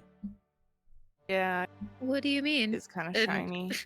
She Well- just materializes her big spear with the magic circles on it. Magic users. They're exactly rated for subtlety. Oh, this is supposed to be a secret stealthy mission. We are Then maybe secret. We I just mean, I thought- just don't You need to guys are talk about it. You guys are shiny, very fancy, expensive armor wearing people. We're not very secret. Kind of size. Yeah, we definitely have to go kill the rats. I Yeah. could put some mud on me armor. I mean, it's We could how have much cloak. did that armor cost? What, Oh, 200 gold? well, I mean, it was issued when I achieved Field Marshal in the Stonemark Army, so get a set like this made, it'd probably be around 800,000. Yeah. You know that's more than this town has probably ever seen, right? What? Yeah. Very subtle. Fair point. Maybe I should got on a different set of armor, some leathers. It's a bit too late now, but that's okay. I'm gonna give him pulls my his cloak cloak. over. He's got a cloak on. You got a cloak? Yeah, he's got a Okay. cloak. He kinda, I'm gonna pulls it put my over. cloak on. Okay. It's a bit too late for that, guys. Doesn't help. No. No. No, you're your eyes are just fucking glowing silver golden light. So Oh, I don't mean this in a bad way. Please don't take it like that. But you are radiant. I appreciate that. I know. Yeah, I'm just pointing out how that and stealth don't really work together. Neither does the plate. It No. clangs a lot. Yeah, I'm not good at sneaking, that's okay. but that's okay. you failed many stealth checks. All right. I passed Okay, more than you just think. have to explain that to Luna. Well, Here's the thing. As long as we don't tell anybody what we're doing, I think we're good, right? Right. Right? Yeah, Guys? definitely. Yeah, 100%. Yeah. Whatever you need to hear. We're I got here to you. kill rats, okay? That's why we're here. We're just killing some rats. It's fine. Mm-hmm. I can go step on them, and then they're just squished. They're just rats. So something tells me that these rats are going to be abyssal. I don't know why, but I just have this feeling. At this point, I hope so. Would make the cover at least look better. That is true. Should Let's we go go talk to your investigate the rat? Yeah, let's go talk to magistrate. All right. All right, you leave your things in the inn. You make your way out into the street. There's like a couple people meandering around, not really catching much attention or anything, but you know, it is a town in the middle of a farmland, so there's like not much going on. And as you kind of walk across town into the building, the town hall, it's kind of like got these like large double doors that have this, you know, they look like they were Evan. doors. Yeah. I'm sorry for interrupting, but real quick. What's up? Can I see if there's anybody that's maybe watching us more so? Like Roll perception. suspiciously? Yep. Thank you. Ooh, I like these dice. 17. You made them. Okay. 17. Yeah, there's one person that's kind of sitting on the they're sitting on like the porch of one of the houses, and they're kind of staring you guys down a little bit, like more than, you know, you're not really sure, but you see this kind of like scowl like beneath a kind of a large brimmed hat that, you know, as you kind of glance and turn a little bit over, they kind of catch you a little bit and dip their hat down. It's kind of hard to read whether or not they're staring because you're different, but they were sort of staring you down a little more than most people in the town who are kind of letting you go about your business. I'm gonna give them a really big smile and wave. Okay, you just see them glance up, look at you, and then their hat just like darts down again. Okay, cool. They aren't following us though, right? No. Okay, cool. All right, when you approach the town hall, it is yeah, it's large double doors. They look like they were from some other building or something. They just like bought and placed on here. The building's really put together a little strangely, but as you go in, it has this kind of like small foyer area with these kind of like bookshelves lined up, you know, town registry kind of thing set up. There is a desk, and behind the desk is a man in his, you know, middle-aged Dusarian. So he's got that kind of that purple skin and those sort of like kind of orcish tusks, and he's a little bit larger than, you know, the chair he's sitting in, but he's kind of, you know, writing something down with a very kind of tiny pen in his hand. Like he's very, very large fellow, kind of gives you that kind of you know, like there might be something else in his lineage that makes him a little bit larger than normal, but he's sort of hunched over, and kind of as he's hunched over, he's sort of almost at like head height for Runa, you know, being sat down in this tiny chair, like writing something in this tiny ledger. And he looks up, and he's kind of got his little glasses on that don't really fit his face, and he like pulls them off and looks at you guys and says, "Oh, good afternoon." Hi. It's nice to meet you. Oh, he kind of kind of puts his pen away or whatever and holds out his hand and says, "Oh, I'm Magistrate Arkin." Runa, like, very, like, definitely takes it, gives him a nice little shake of the hand. I assume, like, it's just, like, teeny tiny compared Yeah, you to, can like, kind of his like grab. giant guy. Yeah, you can kind of grab his A two like finger? fingers, you know. Yeah. But he very gently, like, you know, shakes your hand. Oh, Runa, welcome to Duskhaven. And what business do you have here? Oh, I'm just with my friends. And I point at Ella, just to let her, like... Ella, it's a pleasure to meet you, and this is Boris. Luna, Luna sent us. Yeah, he like kind of catches Boris wearing the guard outfit or the tabard. Oh, Beautiful. Lady Erele sent you. Yes, about a bit of a strange issue that apparently your town is having. kind of slowly nods and kind of looks past you at the door and just notices it's closed. Oh, yes. I don't know what she told you, but we're dealing with some. He kind of like hunches down a little more. Abyssals. We found an abyssal deer on our way here. Very weird. Did it attack you? Yes. Kind of like grimaces a little bit. I'm terribly sorry. We're supposed to take care of those things. Really, don't worry about it. We're here to help. She sent us to see what's going on and help with removing the issues. He like kind of slowly nods and says, "Oh, I understand. We're supposed to keep this secret from. We're trying to keep it away from Horizon, so it hasn't made word there yet, has it?" No. We were sent. We're also here to kill rats as our cover story. Boris like proudly holds up the quest. I thought we should get a cover quest, so I picked this up the Adventures Guild. Oh, that's very smart. Good cover. Can I vibe check this guy, please? Yeah, inside of. Thank you. I want to see how accurate. Okay, that's not the best roll. Okay. Oh, well, 15.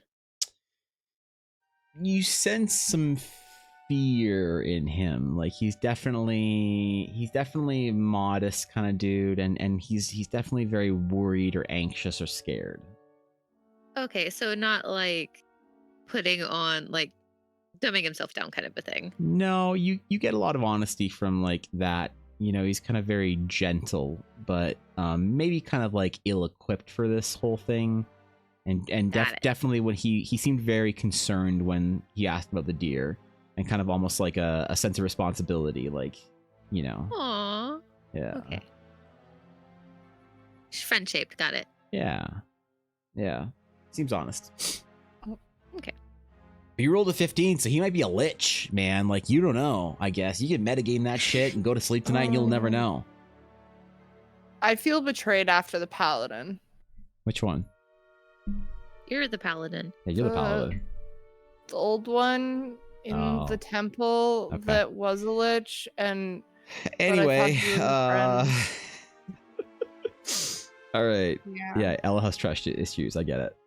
I do have trust issues. Yeah. Who doesn't? Got it. So, what he kind of like leans in. So, do you know what you're gonna do? Are you gonna take care of them? We're gonna try, but we don't really know a whole lot. Also, how much of your town knows about this issue? Because like we haven't spoken to anyone, and I don't really want to like let it out if nobody knows. Everyone knows, but they don't know. You know, it's like abyssals, but not like abyssals. You know. So it's abyssals, but not the kind that start walking around like people and talk to you.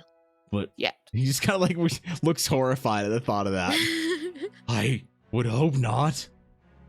Okay, well, that was just a rumor. Oh. Is anybody new coming into town recently? Besides us. No newcomers, really. The merchants come back to and from town. Anyone acting differently or strange? Well, everyone here is a little strange. Stranger than usual. Stranger than usual? He kind of thinks for a second, kind of stares up into the rafters for a moment.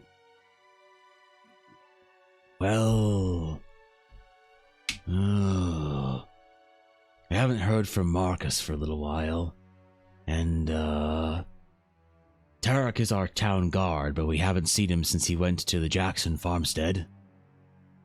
What was his name? Tarek. Terak? Yeah. So Marcus, haven't heard from? Haven't heard from him, no. When did you last see him? Oh, a couple suns ago. Usually he wanders into town, get chicken feed and the rest of the supplies he'll need, and then we don't see him for a day or two, and he'll wander back in for a drink, but we haven't seen him in a number of days. And I'm guessing he's on a farm? He like nods. I'll pull out the Close to the Horizon Jackson? map and ask him to point it out. Oh, that's kind of like looks at it, and he sort of like kind of looks at it for a second. Oh, I think you spilled some ink right around here, and he like points to one of the ink blots. Actually, that is apparently a location we need to check out. So, and where did you say Tarek was missing since he went where? He went to the Jackson farmstead right around, and he kind of like traces his finger and like kind of like looks up to you at you guys and then back down the map and slowly points to one of the other ink blots. And what about these other ones? Oh, that's kind of looks a little confused. That's the town well, and he kind of like points to one of the blots southeast, and this one, I don't know what's there, and he kind of points to the last of the four. But he only told us 2 things. We said the well. He said the two were The Jackson The farmstead 2 and the town people. well. yeah, the two people. Well, the 2 people were 2 of them, and then the Okay, well, so- and then he pointed to a 4th one that he said he didn't know where it was. Okay, so the Jackson farm, the Marcus farm, and the town well. Yeah. Okay. Do you have any trappers or hunters in town, or is most everybody farmers? Oh, mostly farmers around here. You have to go north to the forest to see any hunters. Okay. We tend to crops and livestock here mostly.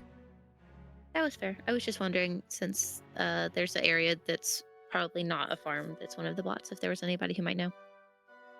He just kind of like shakes his head and says, I don't think anyone's settled there. Is that to the north near the forest or no? No, it's kind of to the west. Okay. Okay, okay. Yeah. So there's no new people in town, as far as they know. So that doesn't explain the guy who was looking at us very intently. At least as Oh, far as I'll- this guy knows. I'll describe that guy to him and say, do you know what his deal is or who that is? Might go have a chat with him. Oh, that's old Mason. He's, well, he's a little, suspicious. He kind of gives you a bit of a reassuring smile. Okay. Like he just seems suspicious, or we should be suspicious of him. Oh, he's harmless, I think. He's just suspicious of everyone. Suspicious of newcomers, suspicious of anything in the town. Watches everyone on that porch. So, probably just We need keeping to an talk to eye. him. Okay, a grumpy old man. Got it. I like it. I guess, yes. Thank you for your help. We Boris, appreciate it. Well, oh, go Boris ahead. kind of like moves forward. He says, Just making sure. You only have one town guard here? Oh, that's Marcus, yes. Alright. Oh, Marcus is the town guard? I thought you said that was Tarek. or sorry, Tarek. Yes, sorry, thank you. That's Tarek. He says, only one though. For a town your size. Well, that's all we need. Alright. He kind of like looks a little confused and nods. Can I define sense, please? Again? Yes, What's- again. What's Let her go. What's the radius of divine sense? That's a really good question. I was gonna post it in thing. 60 feet. 60 feet. So you That's not behind are- total cover though. Yeah. Is it a subtle thing, or do people know? I don't think people know. No, I think her eyes just kind of flicker a little bit. Okay. Yeah. I don't remember if if there's any components to it. No. I can use it 4 times a day though. Okay, got it. Not really. You don't really detect much of anything here. Just kind of the usual haze of any kind of non-church or whatever, just a regular town area. Okay. Not particularly good or evil or anything. Doesn't radiate anything. Okay. Cool. I'm mostly making sure he isn't evil and isn't an abyssal. No, you don't get anything from him. I wonder how long Divine Sense lasts. Because if it lasts a little bit, I'm gonna use it on our way out. On your way. Out of the building. Yeah. Yeah. Okay, so yeah, it follows I you wanna- around for how long? I'm checking that. Give me a sec. I don't know if it even does or if it's just instant. Well, Ella's checking that. As we're like walking out of the building, Runa will be like, this town doesn't have enough money for any more guards, right? It just seems a little strange. Of course it is, but they're poor. Who's going to pay their salary? Well, I would hope that maybe they'd find a little like town militia or something along those lines, a town watch.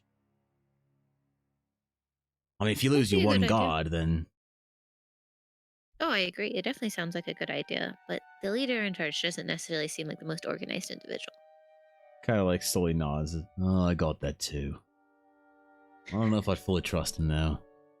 Seems a little too innocent. He's not abyssal. Well, that's That's good. good. That's it lasts a round or a turn, so 5 seconds. Yeah. Yeah. So it's just kind of a flicker there while you're in there. Okay, that's cool. Yeah. Okay, you find yourself back into the dusty porch of the town hall. What are you doing? I wish I knew what he meant by they know, but they don't know. So I assume that people know that there's abyssals running around, so we can I probably think- ask people, right? Yeah, I get the feeling they know about it, but they don't recognize how bad it is. It's true. I want to go see Mason. Okay. Yeah, I mean, Are you guys good with that? Sure. Okay. Also, if we're going back into the tavern, since it was quite packed before, if you wanted to kind of get a feel for people, it might be a good idea. That's a good idea. Well, for now, well, I guess on the way, if we were heading back to the tavern, maybe stop and talk to Mason on the way on his porch. Wasn't he in the tavern before? no, he was the one No, he's eyeing you old down. man. Oh, okay. Sorry. I thought he was eyeing us down from inside the Oh, tavern. no, My it bad. was from across while you guys were crossing town. Okay. Yeah, sure. So you wander over and, you see him kind of like glance up a couple times and look back down. He's got kind of this wide brim hat and is sort of wearing like a kind of a dark red maroon kind of poncho that looks like it's patched up. And, he's sort of sitting in this rocking chair and his arms are kind of hidden under the poncho. He's kind of looking up and back down, kind of like clocking you guys as you're walking over. And when you get a little bit closer, he kind of, raises his head a little bit. And you see kind of like a, very, very thin kind of features, very kind of like bony, older, maybe in his 70s or so, patchy little graying, stubbly beard on. And you do notice that he has these sort of like, not really like scars or like markings, but just kind of like, maybe like a burn or something on one side of his face, and he kind of like sort of adjusts himself a little bit and is kind of like tilting his hat, and you're just sort of getting flashes of his features as he's sort of examining you guys. But when you walk right up, he kind of glances up at you guys and dips his hat back down and just kind of quietly says, "Not from around here, are you?" We are not, but we hear you might be able to help us out. And what could I do to help you out?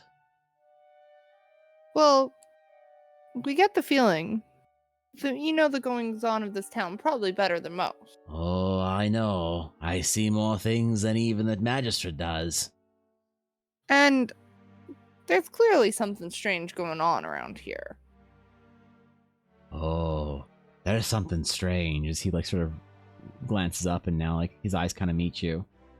I suppose you're here to And- fix it. I mean, that's what we were sent to do. And who sent you? Lady Luna? You're not wrong. Did she send anything else? Support, rations, grains.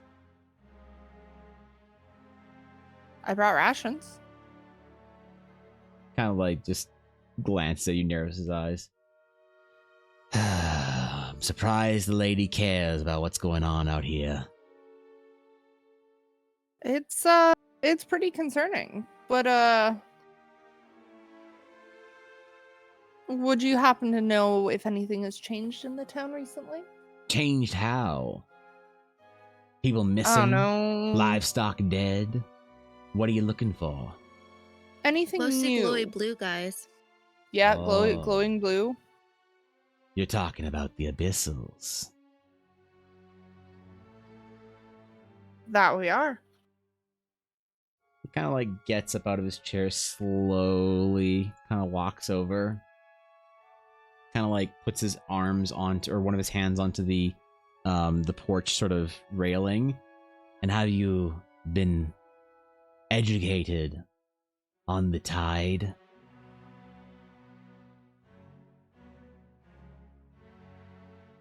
They're not tide cursed, are they? He kind of like grumbles a little bit when you say that. He like his hat dips down, and his hat dips back up, and you see a blue glow on one of his eyes, and sort of half his face is kind of like rotted away black, and he like dips down again and lifts his hat back up, Oh. and it's back to just like that kind of burn on the side of his face. They're around here. I'm sorry, I'm not from here. What's a tide curse? Oh, it's a terrible affliction. Something you get when you're out on the boats for too long. You find your way down to the deeps of the coasts. You might be afflicted by it. Some say you get it from breaking an oath. Some say it's just sailor's luck. How long each person has after they get the tide curse, that's up to them. How long? Well, have at you least been it's a polite curse, I guess. Oh, not for everyone, lass. Not for everyone. Care to elaborate? Well, sometimes it rots away your mind. Sometimes it just rots away your skin if you're lucky, like me. So did you break an oath? I broke an oath, but the curse wasn't from that. The curse was from something else, something sinister. But he kind of just shrugs. That's neither here nor there. That's not why you're here, is it? Well, I mean, you kind of insinuated that the tide curse might have something to do with the abyssal, so then, in a way, yes, it is. Yeah. He sort of like leans in close and he says, "Can I tell you a secret?" I mean, if you asked, I assume you already have the intentions of telling us. He just kind of smiles. We're all tide cursed. How'd that happen? Needed a place to settle. Found our way here. Safety in the haven. So the land cursed you, or like you guys did something shitty as a collective group to get here, or when you got here you like kicked other people? Like what happened? Oh, some came with the curse from oaths broken. Some came with the curse from misfortune. But you learn to find those like you. Those who still have your faculties. He kind of like pokes the side of his head a little bit. We just want to live in peace, that is. We don't Evan, like did the you march attention. us into a leper colony? No. Quickly. Come on. No. Jeez. Come on. Yep. No. It kind of feels like you literally walked us into a leper colony. No. Maybe. No. Does that mean that the magistrate wasn't tide cursed then? The magistrate isn't tide cursed because he wasn't evil. Nope. Does tide curse make you evil? Not in itself, but it is evil, if that makes sense. Like the existence of the infection is evil. You register it. Yeah. Yeah. So does the magistrate know? Because he's not tide cursed. He just kind of like smiles, this like toothless grin. He's a good boy, but he's a little one, not all the way there. He does good work for us, though. Okay. Well, So you're all individually tide cursed from your own personal backgrounds. It doesn't have anything to do with you coming here. You just came here because you were all tide cursed and you wanted to hang out together. The secret's safe this far out.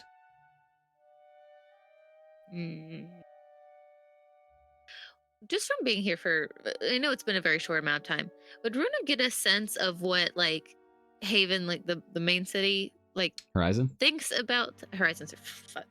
What Horizon like thinks of like tide curse type of things in general? Like, are they like a religious thing? Is this like an affront to their god? Like, Doesn't really come up in conversation unless you're sort of digging for it specifically.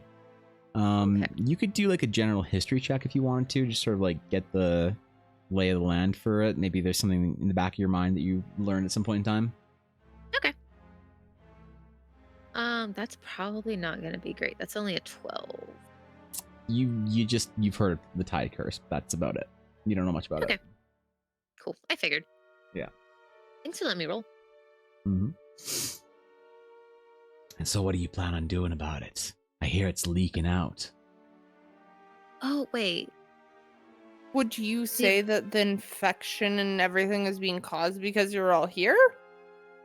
Because I don't think so. I've seen the abyssal back in Stonemark, and it had nothing to do with the tide curse. He kind of shakes his head and says, nothing any of us meant to do. But maybe one of us unintentionally be seeping out. You got anyone in mind? Kind of like tilts his head a little bit, thinks for a moment. Haven't seen Marcus in too long. Haven't seen Tarek in too long. Maybe we should go check them out.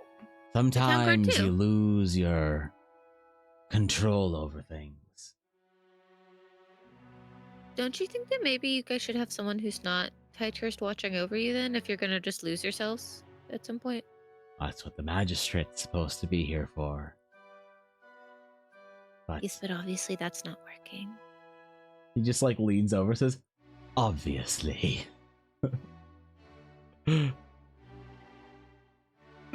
Can I pull the map back out and ask him what's in the ink spot that we don't know?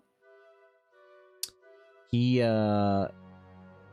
looks at it and kind of smiles and says, where'd you get that little thing? Just Maybe found that's it. a secret. Those marks. That's where we bury them. Wait, including the well? The well. Oh, we don't use the well. You don't want to go down there.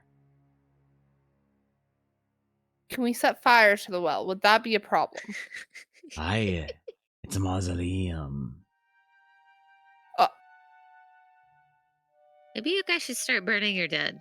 Just saying. Yeah, I have a feeling that's the issue. Yeah. He just kind of like shrugs and says, I don't make the rules. But who does then? Nobody really. We Well, then all just somebody kind of needs to do step our in. thing. He just like seems like kind of like his consciousness is sort of floating there almost. Like he's sort of just Okay. drifting in this conversation around. Like he's kind of responding, but you're not getting like there's a whole lot happening there behind his eyes, you A know? lot of brain cells. Well, more He's than just you waiting know, for it to but- hit the corner. Don't insult our puppy like that. Have you seen her stare at you?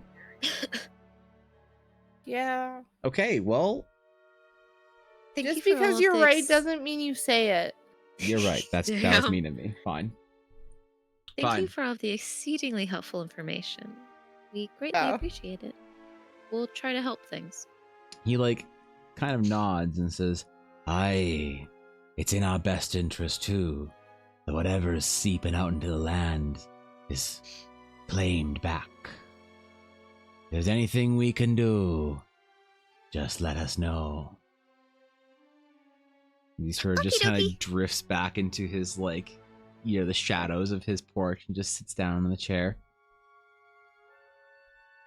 Very perky, So- okie dokie. Ruta just starts walking away so that she can get some distance from people so that she can talk to you guys without Yep, being following. like super obviously overheard.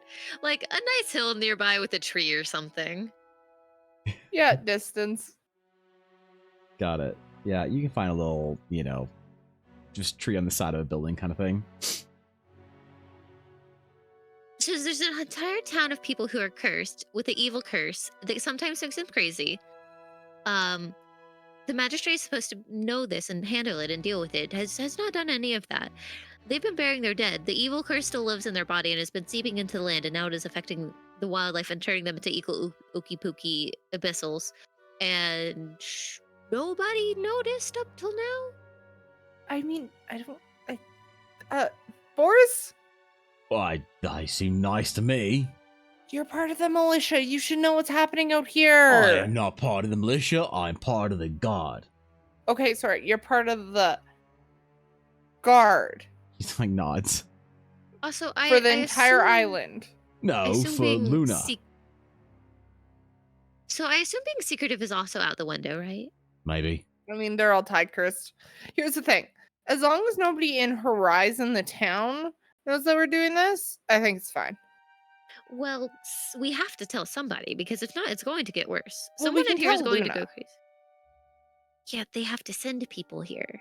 I mean, Well- they're either, depending on how bad this Tigers thing, they're either going to completely murder the entire town and send it away, or they're going to set up some kind of watch while they let people slowly go crazy over time. Right? I mean, unfortunately, the fact is, tide cursed are everywhere. They live among us. I don't know how this whole Tigers thing works. Basically, kind of like getting scurvy, except eviler. Then eat some happy oranges. What? Okay. You fix scurvy by eating fruit. I mean, Okay. true. Sure. I'm just True. not sure how I feel with this whole analogy. Anyway, that's fun. I'm not even sure scurvy is the best description. It's basically like they get cursed by the ocean and the abyssal stuff.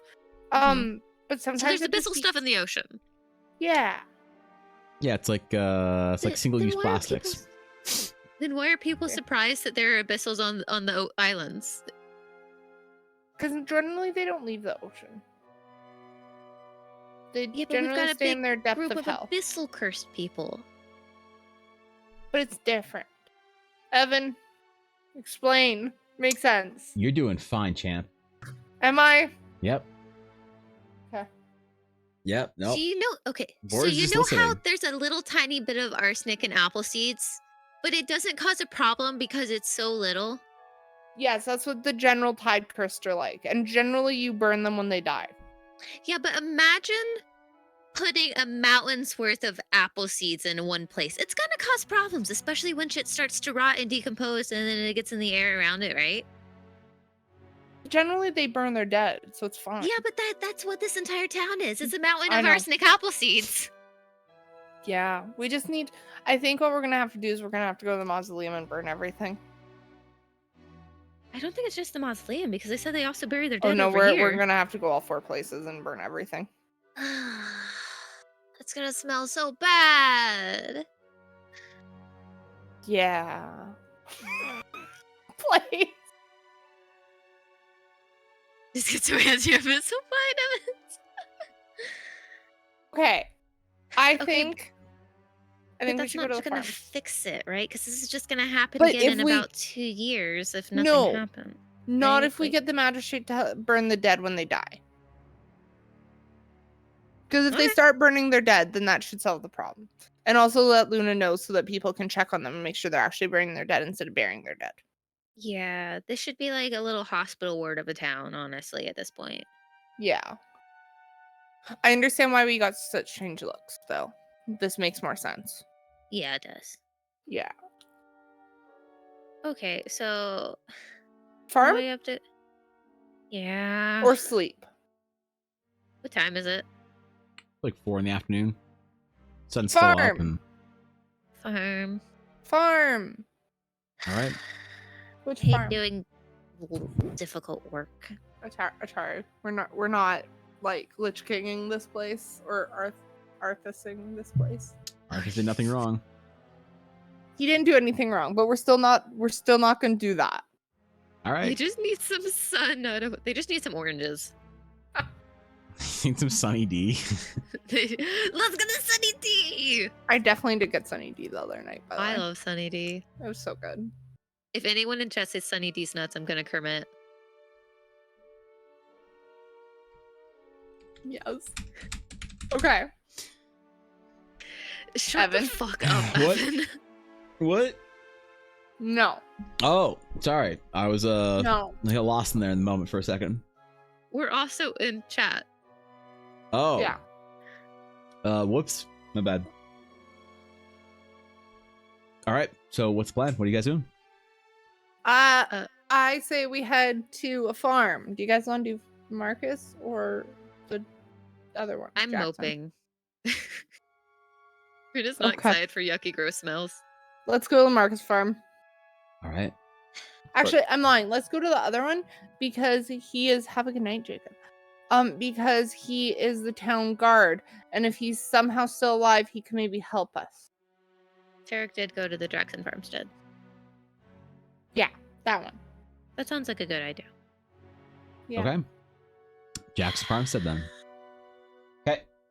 I So hope it's a farm and not a ranch. yeah, what's wrong with the ranches? Ranches, we already know that there could be a lot of abyssal animals. That's true. That's actually a very good point. If it's a ranch, it's going to be awful. You did say farmstead, so. True. Yeah. All right. Then you follow the trail out of town that sort of marks up on the map for where you think you're going.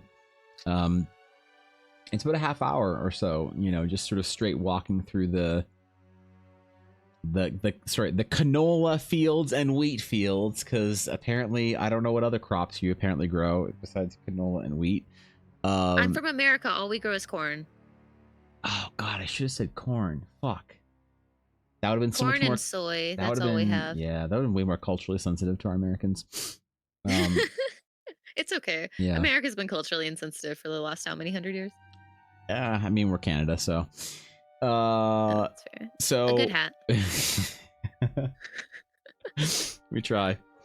All right, so yeah, it takes about a half hour or so, but you kind of wander your way through the fields and through the path. You notice as you get closer to the farmstead, which you sort of see on the horizon, you kind of see it marked out by these kind of a wooden post fence and sort of the large kind of gate with a hanging sort of deer skull. Very, very country, very, very farm town, kind of small, whatever. As you sort of see it on the horizon, you're kind of walking towards it. You notice the temperature in the air becomes a little bit colder as you're getting close to it. Oh, that's not a good sign. Quick, can we take a break? Yeah? I drank a lot of water. All right. Okay. I'll Hydrate, stretch. All right, fine. All right, fine. You fine. too, fishy. All right. And Okay. everybody else. Everyone in chat, stretch. Okay. Mute Discord real quick. I'll leave my We stream, will be right back. and Be right back. I'll be back in a minute. Chat, and I'm gonna get water. So while I'm gone, no revolts, no insurrections, no uprisings, no overthrowing of the monarchy, no overruling of the judicial committee. Okay, Mhm. you be good. Mhm. Okay, here be.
All right, we back.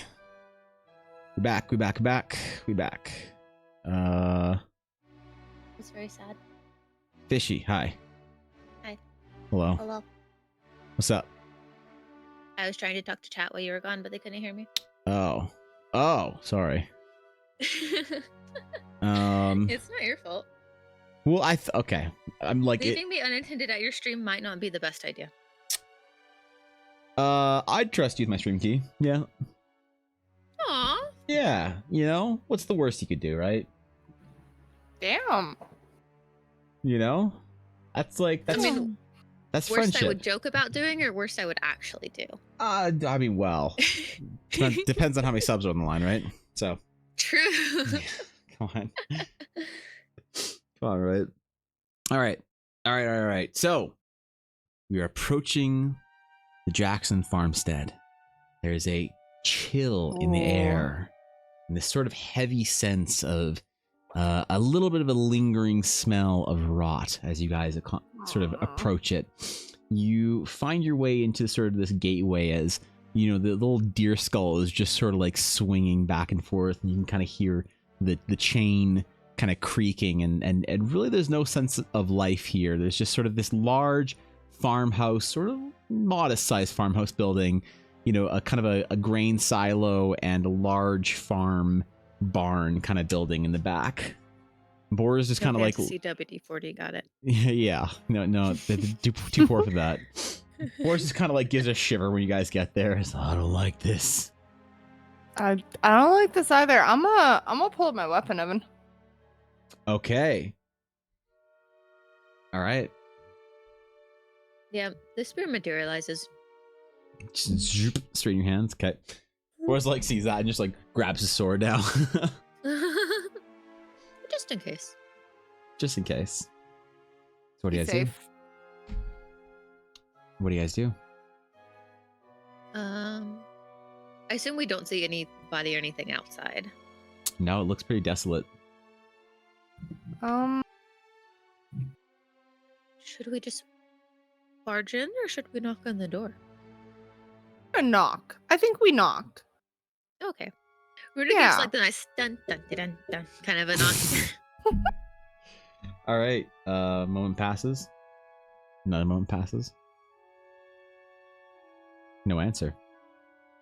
I'm gonna call out. Hello? Is anybody home? Delivery. Nothing. We have very fancy cakes from the main city. Kind of want to ask you a little deception, but nah, never mind. It's fine. Yeah, no, nothing. You just sort of hear the wind pick up a little bit and kind of blow through the kind of taller wheatgrass, and the deer skull continues to kind of creak behind you. Can I peek in the windows? The windows all have their curtains drawn from the inside. I'm going to try to open the door. However, can you like hot girl kick it in? What is that? Okay, never mind. You know, like just the big like one kick to it and just bangs open and slams against the back. How is it the hot girl kick? Because it's hot. Yeah. Oh, okay. Yeah, no, sure. But I'm not going to do that. I'm instead going to stand to the side of the door. Okay. And like try and like open the door very like just see if I can push it in a little bit. Not like swing it, slam it open, but just sort of creak it open. Is it locked? It is not locked. Why fuck Evan? Nothing. For nothing, really. So you open the door, and as you sort of like push the door open from the side, there is a large pitchfork that was attached to some sort of rope that comes swinging down and like kind of like arcs out the front of the door right past you guys, and then kind of swoops back in. Yep. Oh, booby traps. Am I that predictable? It's not that you're predictable. It's that I have trust issues. Okay. To be fair, I have never encountered a booby trap door like that. Really? Right. Damn. Okay. Damn. Okay. Lucky no, I you. just have trust issues with all doors and windows. All right. And chairs. It's like just sitting there, whoosh, just like creaking back and forth. Just kind of like rests. It's just Can I please cast light on the pitchfork? on the pitchfork? Yeah, it'll light the room. Sure. Yeah, you cast light on the pitchfork. It just starts to glow this like bright heavenly glow from this rusted old fucking salad fingers looking pitchfork. You did not just reference salad fingers. He did because I showed him dice this week with salad fingers in them. It's on my mind. Oh. Yeah, so Anyway. it kind of gives this kind of acidic light that sort of pours through this dark room. Kind of very horror movie vibes of like, you know, just these like long cast shadows. But you don't see anyone in here. That was really rude. So, I know it might not be the best course of action. Okay. But should we just set the building on fire, guys? What? We could just burn it down. I mean, it's a person, not a spider. Are you supposed to be some good holy paladin or something? Yeah, what But the what fuck? if... Well, okay, so here's my thought. I feel like they are probably either evil, dead, or like not just evil, but completely tied, cursed, messed up. And what if they're completely tied, cursed, messed up, and they have kidnapped the town guard, who is not completely tied, cursed, messed up, but has been gagged in a closet on the second floor? Okay, so I wasn't considering that. I was more thinking the town guard was the one that was evil. Well, someone lives here. Okay, fair. All right. I'll go inside, Evan. Very, very carefully, poking head first, looking. Okay. Yeah, you see a room of fairly modest decor. You know, it's got like an eerie painting on the wall, maybe some long lost ancestor. It's got like a carriage wheel on the other wall, a small kitchen sort of area, a sitting area, and then 2 doors that lead into the back of the home. Can I look for traps? You can. Please roll investigation.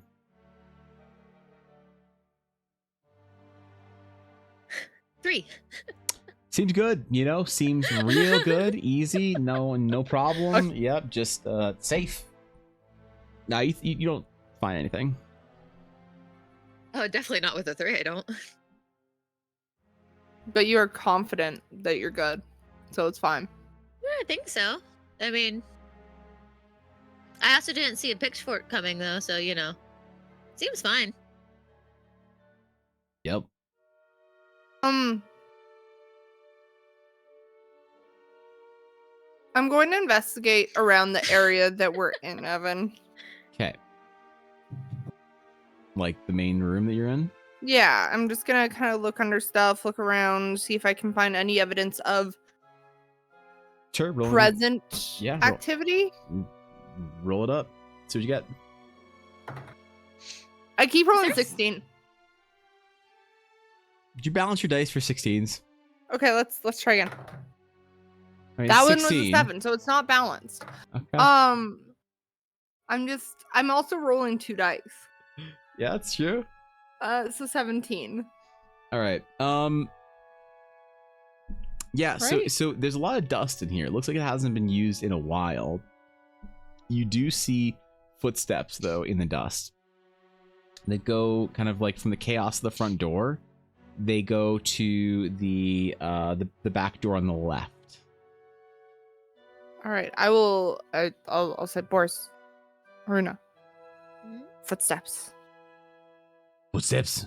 Borzai pulls the sword out. How many times are you going to put that thing away? Oh, it was kind of big, so No, I guess that's fair. like slowly does to put it away again. No, stop. Oh, all right. You've taken it out 4 times. all Just right, keep all it. right, all right. I say we open the door from a distance in case there's another trap. Is But this also, something yeah. we're saying with hushed voices? Yes. Or are we just... Okay. I think I'm probably the most stealthy. So I'm gonna, like, silently walk up to the door Okay. and just, like, kind of, like, positioned beside it in case there's another pitchfork or something that I don't think is there. But I don't know. Are you guys ready? Like I just kind of like give you guys a look of like nods. You should knock on the door. No, I'm gonna bump it open and then continue being on the side of the door. So if anybody pops out, the two big strong people can flap them real quick. Good plan. All right. You slowly open the door. You kind of like turn the knob. It feels a little like there's a little bit of a catch to it, like it's kind of old and maybe a little bit rusty or something. You turn the knob, you push the door open, you kind of give it a shove so it swings open, and it just glides. Snap max the wall, and then nothing happens. No. See, I was right. They don't have anything to worry about. I cast light on the door. You cast light on the door. How many times can you cast light today? The cantrip. It is a cantrip. All right, so now the door, just like glowing fucking light. It illuminates a small, short hallway that then leads to a staircase going down to like a cellar. Come on. Sorry, you cut out. What What the cellar? Oh, the last time I was in a cellar, I was with a nice granny lady who tried to poison me. You see the problem with cellars. Oh, she didn't. That's true. I mean, that's progress. Yeah. I'll never know what happened to us being in the cellar. Somebody rattled the door and then we had to leave. Yep. No. Will you ever know? Who knows? I don't know. I'm I still know. waiting to find out. I know you know, but you won't tell me. Let's get to play again. Come on, man. All right. What do you guys do? I guess if stream goes tomorrow, you guys will have another one. Come on, man. Stream's not gonna go tomorrow. No, I'm just gonna stream for another 14 hours, and chat's gonna let me off, right? Easy. I mean, either way, even if you're just streaming for the next 14 hours, you're still going to be streaming tomorrow unless you decide just not to sleep. That's true. You need sleep. I can stay up all night. I kind of want you to stream all day tomorrow, but that's just me. That's fine. No, Victus, we're still going. I just recruited Fishy. Hey. All right. Visitors, how exciting. Welcome, Catchy Cantrips. Yo, welcome, guys. Good to see you. Oh, shit. Thanks for the raid. I appreciate it. Yo, Catchy Cantrips. Welcome in, guys. You currently caught us in the middle of our one-on-one D&D game sub goal. So, you know, we're about to TPK the party because, like I always say, Don't you dare kill Runa. Or Ella. Okay, fine. I will cry. Do you see the pressure? Look, all right. You're not allowed to kill us. If y'all are chilling, go over, drop a follow, and catch cantrips. Thank you guys. Appreciate y'all being here. Good to see you. We're currently on hour 14 almost of the subathon left. So I don't know what hour sub stream we're on. Actually, it's like probably what hour? Like it's hour what? 17 of the subathon. Oh my god. Wait, is it really? It is. How long have you been streaming today? 5 hours? 5 hours, 12 hours. Yesterday? Yeah. Yes, That's 17 hours. I'm proud of you. Okay. Aww. Thank you. Thank you. My little streamer, my little streamer. Shut up. La, la, la, The building collapses. Runa and Ella die. We are torturing Evan. It's all right. fine. All right. So you It's not my fault you guys see. brought up biting. You see the hallway. It leads down to a dark stairwell down to the you assume cellar or something along those lines. What do you guys want to do? Do you want to go up first or do you want to go down first? I feel like we should check the other door first. Okay. You want to do the same thing right here? Just to make sure we don't have anything come behind us, right? Okay. You see Or- as this bright light from this door is being emanated. I mean, like, we lost the element of surprise, so like. Okay. Yeah, you know what? Yeah, I mean, also the loud clunking of Boars and I walking kind of kills any Yeah. surprise. It's fine. A lot of plate walking through there. Adjusting. A little pretty bad Boards- stealth check. We should leave Boars to stand guard. Boars, are you okay standing guard? He still has his sword out. He says, I'll watch the doors. Yeah, especially the glowing one. Careful! Don't look at it too long; it might hurt your eyes. Why is it glowing? Evan, I would like to switch my light to my weapon. All right. The door and the pitchfork are no longer glowing. It is now your weapon that's glowing. Congratulations. Board's like, I was looking at that. All right. All right. Where are you going? I think other door. Other door. Okay. Other door. How are you opening this door? Same way. Got it. Fear and terror. Doorknob kind of turns a little bit. You feel that rusty kind of resistance, and then it clicks. And the door kind of creaks open. It sort of like hits the wall. Nothing. I'm gonna look through the doorway. All right. You see like a simple bedroom, you know? Nothing too special, just a made bed. You know, a dresser, some clothing placed on the ground. Nothing Is there special. a closet? There's no closet here. The way the door closes, it goes like flush against the wall, though, so like someone couldn't be hiding back there. Yeah, no, it like You hits said the it- wall. Yeah. Okay. Unless Does it look disturbed or used recently whatsoever? make a perception check.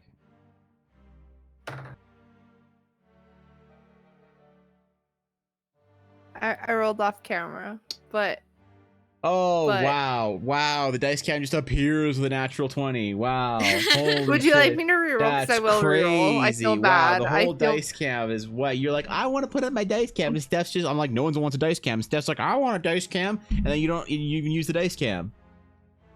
I tried to Are you roll done my being cam. whiny? No, but I'll stop for now. I mean, that's fair. If you want to keep whining, you can. I kind of do. Yeah, but you're allowed to whine. Okay, Evan, go ahead. Go you've ahead. been You can be streaming for whiny. 17 hours. You're allowed to whine. It's You can okay. be whiny if you want. It's My- okay. my butt's sweaty. That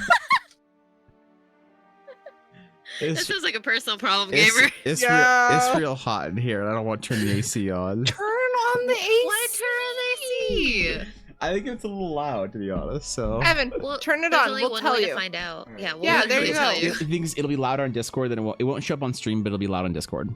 Okay, No. we We'll don't tell you care. if it's too No, much. it's fine. It's Yeah. fine. It's fine. Evan? I'm done complaining. I'm done complaining. Do I need I'm not to gonna come up play there anymore until you and turn turn it on the For AC? Turn on the AC. Well, we could just sit here in silence until he does it. Yep. I turned it on. It's on. Okay, Oh, so what I kind of- can't hear it. Yeah, we can't hear it. Oh, okay. Are we sure the AC in the bedroom is off? I hope so. I mean, the power would have died by this point if it wasn't. So Yeah. yeah. Okay. The Cool. bedroom's gonna be nice Alright. and chilly. All right. Yeah. Also, you're not drawing. You don't have to have your gloves on if you're hot. Ah, shit. Damn it. It's habit. When I'm sitting at this computer and I'm streaming, I have my gloves on. Okay. No, but you're hot. I guess. Okay. All right. Natural 20. Yeah, your eyes like tune in. They like you see your irises like adjust as you just like robotically take in. You scan the information as you critically investigate the room, and it does not look like anyone has been in here in a long time. Can I look under the bed? Yeah, absolutely. The bed is maybe like 8 or so inches off the ground. As you sort of like, get down on the floor, you notice the floor has like a thick layer of dust, and you Yeah. notice that there is like some kind of a small chest or lockbox underneath there. Yes, I grab it. Okay.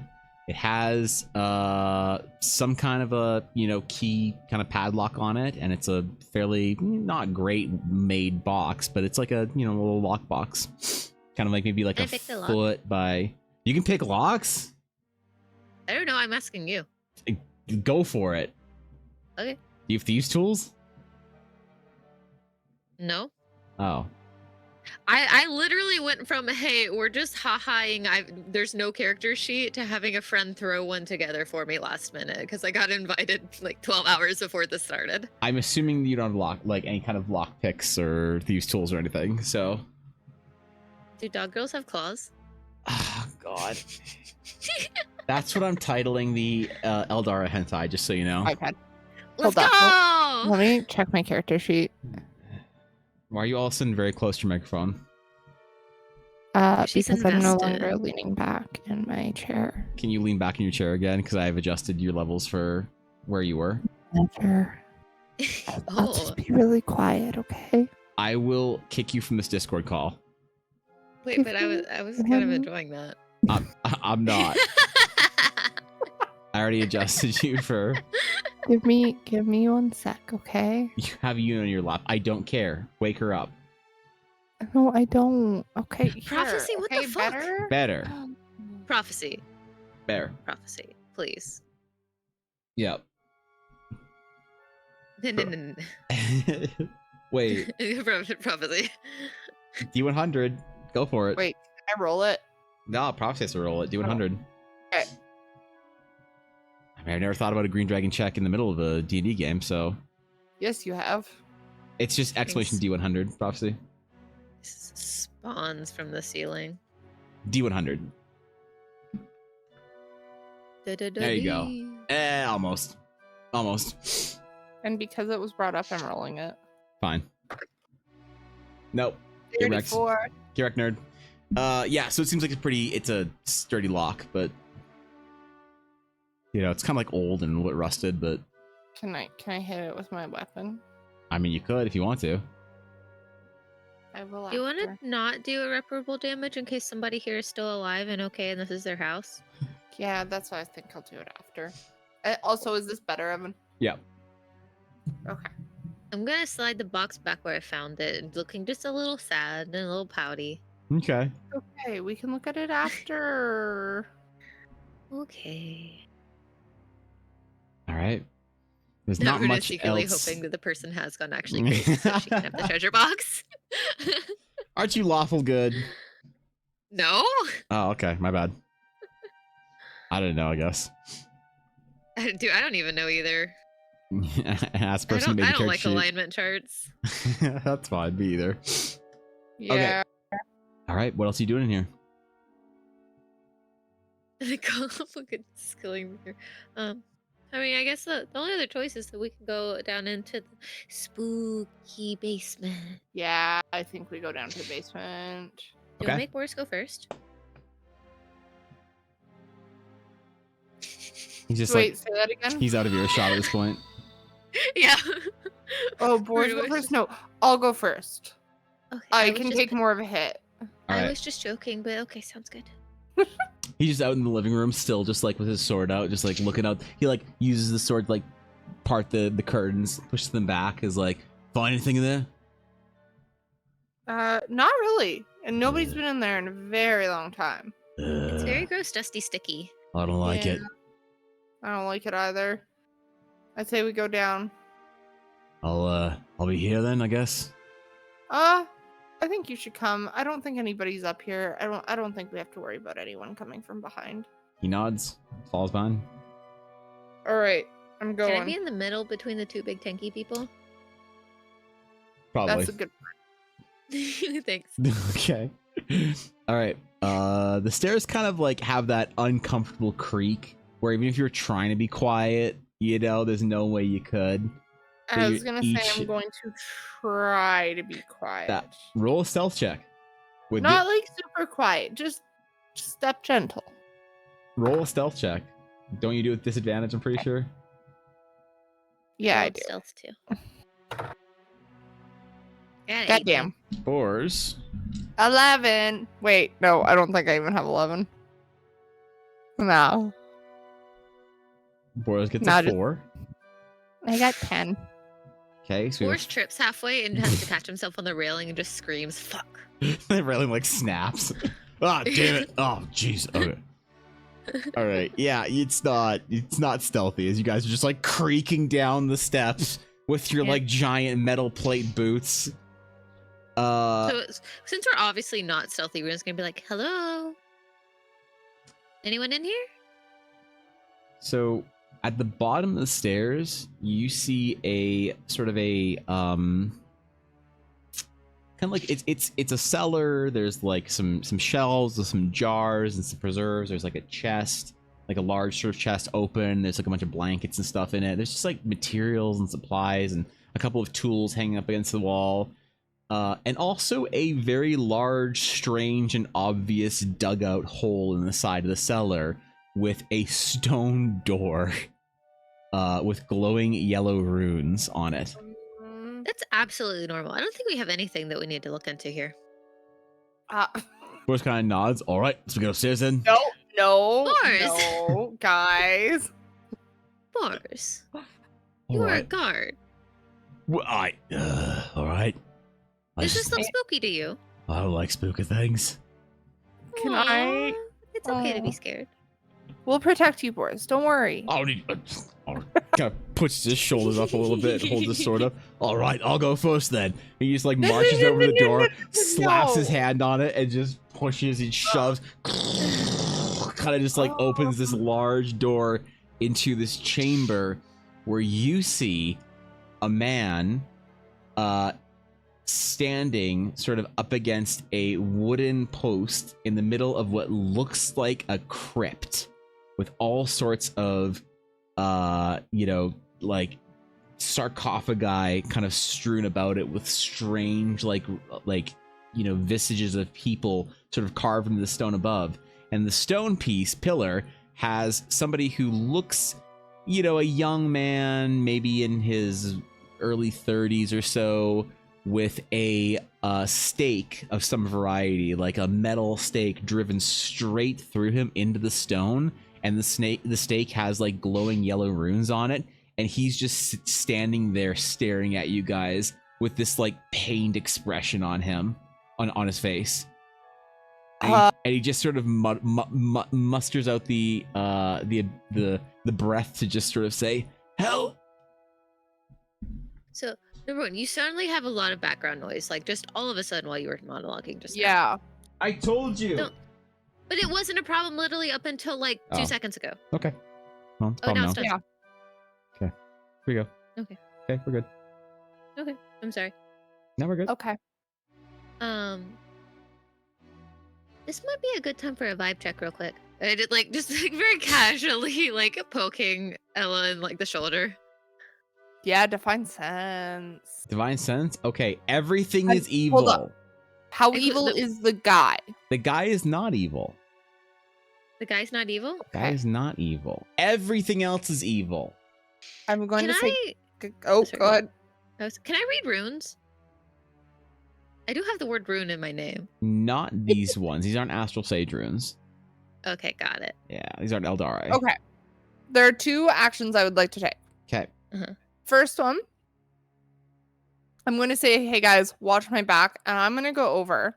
And before pulling the thing out of this guy, I'm going to heal him a bit with lay on hands. Okay.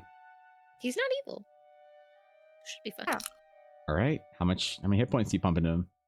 I'm going to give him, He's I'm like a gonna say villager, 5. right? 5? Okay. Yeah. Yeah. And can I, as I'm doing this, as I'm inflicting the damage of pulling the thing out, can I heal him on as I'm pulling it out of him? So I have that to like spare I the pull dying, it so, out, you it know. does some damage, and like sure.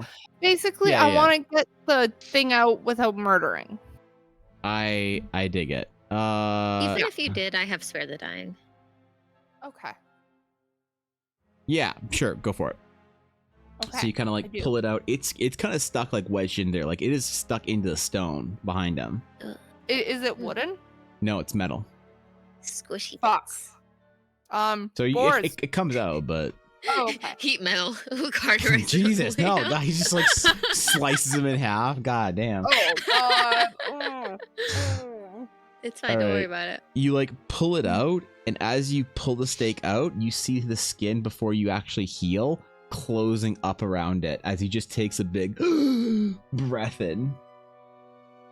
Okay. Is there anything else in the room while they're doing this?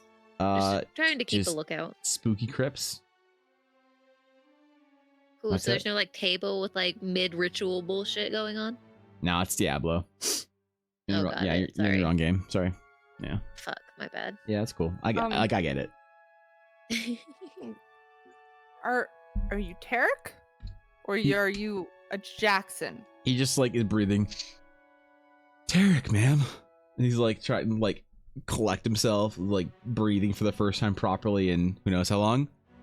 Okay. Aw, he just got a stick ripped out of his chest, and he's like prioritizing calling you a ma'am. He's like, Aw. who are you? Ella, Blackwood, Paladin, we were sent Paladins. to figure out what's going on. Oh, thank the light. Oh, Paladins. Okay. Okay. This is good. We need paladins. Well, we have a paladin. I'm a Oh, paladin. good enough. Good enough. You just like, how did you find me? Uh, Map. I'm gonna start going into the explanation of. So Lady Luna told us that there was an abyssal problem in the town, so we came here, and there were ink marks on the map. And then, Arkin told us that you were missing, so he said that you went to this farm, so we came to this farm. And apparently you're all tide cursed. Yeah, Oh, we didn't know that. Yep, they're all tide cursed. Are you tide cursed? No, I'm squishy, not crunchy. Okay, well, Oh no, I heard a lot of crunches when you were pulling that stick out. I just Yeah, there's but we definitely need to talk about how to dispose of Ty Cursed going forward for the town. That's my but- job. That's my job. That's my job. I'm supposed to be doing it. Wait, do I you came burn here. them or do you bury them? Well, we bury them in their tombs. They asked me to bury them in their tombs, and we seal but, them like- with magic. Normally. Now, Old Man Jackson was on his last, so I just decided to come down, see him through. But I came down here to try and help him out, make him comfortable, help cast the ritual, pass him on with he's still like kind of like grabbing at his chest a little bit, some dignity, and send him to the light. I got jumped. His mind's already gone. I don't know where he is, but he stuck me to the pillar and hit me with whatever that is that I am supposed to hit him with. So he kind of looks back at the stake on the ground that's still kind of glowing. And I got stuck so here. you're supposed to do this. Where did these come from? They brought them. Who's they? Well, the farmers, the villagers. Is this normal tide curse behavior? Is he like looking at? No. These are different. They're good. They haven't lost themselves like tide curse have yet. I mean, I'm supposed to take care of them before they lose themselves. But Oh, I mean like finding the big thing, sticks and runes and things. What kind of runes are these, anyways? I don't know. They just paid me a lot to I just cast the ritual, stick them with the thing, put them in the box. Get Okay, paid. that's fair. Well, from now on, we're going to be burning them. Okay? What? Look, they're good people. It's just Well, no, I understand that. They're but great people. anytime there's a plague, you always burn the dead. look. We need to find Jackson, put him to rest. Cremation's a thing. And burn him. Fine, we can burn him, but then we gotta Well- put him in the box. That's fine. Yeah, you can put them in any box. Did you want see to. him when you were out? No. There was nobody up there. Lots of dust, though. Kind of hangs his head. Also, But also, did you set up the pitchfork? That pit? What? No. Okay, What well then that pitchfork? means. Well, there's a big pitchfork when we opened the front door that tried to stab us in the chest. So that means that Jackson set that up before, and you can't really set that up and then leave to the door that you set up. So, and we didn't see a back door, so they either crawled out a window or they're still inside. And they're just very sneaky. He just like kind of looks a little terrified when you say that. Well, I mean, if you're gonna set up a trap to go through a door with a pitchfork, you can't open the door to leave once you set up the trap. definitely not. Like thinks about that. He says, "You'll forgive me. I'm not exactly adept with the mechanics of booby trapping." I mean, neither am Yeah. I, but if you set Wait. something to go off when you open a door, you can't use Makes it anymore. sense. Was there an upstairs? No, they're just the two rooms. The one in the the one for the bedroom and the one for the cellar. So back to my idea of burning the place down. Oh, we can burn it. We can burn it. That's fine.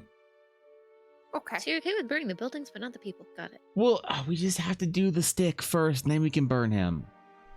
But if we just They burn said- him, they then said- it gets rid of the tie curse. They said it's very important to help them pass to the light that I put the stake in first before we do anything. Is there anybody in particular that said that? Well, Rudy. Who is Rudy? Oh, Rudy passed. The Rudy's who hired me years ago. Another tag curse person or the magistrate before the current magistrate? No, he was I don't really know what he did, but he was kind of their leader, you know? He was like at his end. He hired me, said he'd pay me for 10 years to take care of things and to find a replacement. And hopefully by then everybody's been passed and I'm supposed to help him pass it. So I'm not saying that anything nefarious is happening or that any of this is wrong, but But I do something think it would be nefarious is very happening. smart. I elbow her. But I think that it's a really good idea to look into these things, especially now that things have gotten out of hand to the effect that creatures are becoming abyssal monsters around and they're spreading and they're attacking people. So I understand that that is what you were hired to do. I understand that that's what you were hired to do and that's what you're supposed to be doing. But with the way that you've been doing things has been causing problems. So we have to look into that and potentially change the way you've been doing things. And yes. he kind of like slowly creatures are nods. Mhm. Okay. Yeah. Well, I gotta go handle Jackson. So No, y'all we have wanna- to go if y'all handle wanna Jackson, 'cause help- you were just a big, well, you were just a big barbecue stick for how long? I feel better. Kind of like massages his chest. Do you need a bit more healing there? I'm good. It's just sore. I poke him in the middle of the chest. He just kind of like grunts a little bit. It's like, you need help. It's very good. Okay. Yeah, I could. Yeah, sure. Fine. Okay, thank you. I'm gonna go get the box now.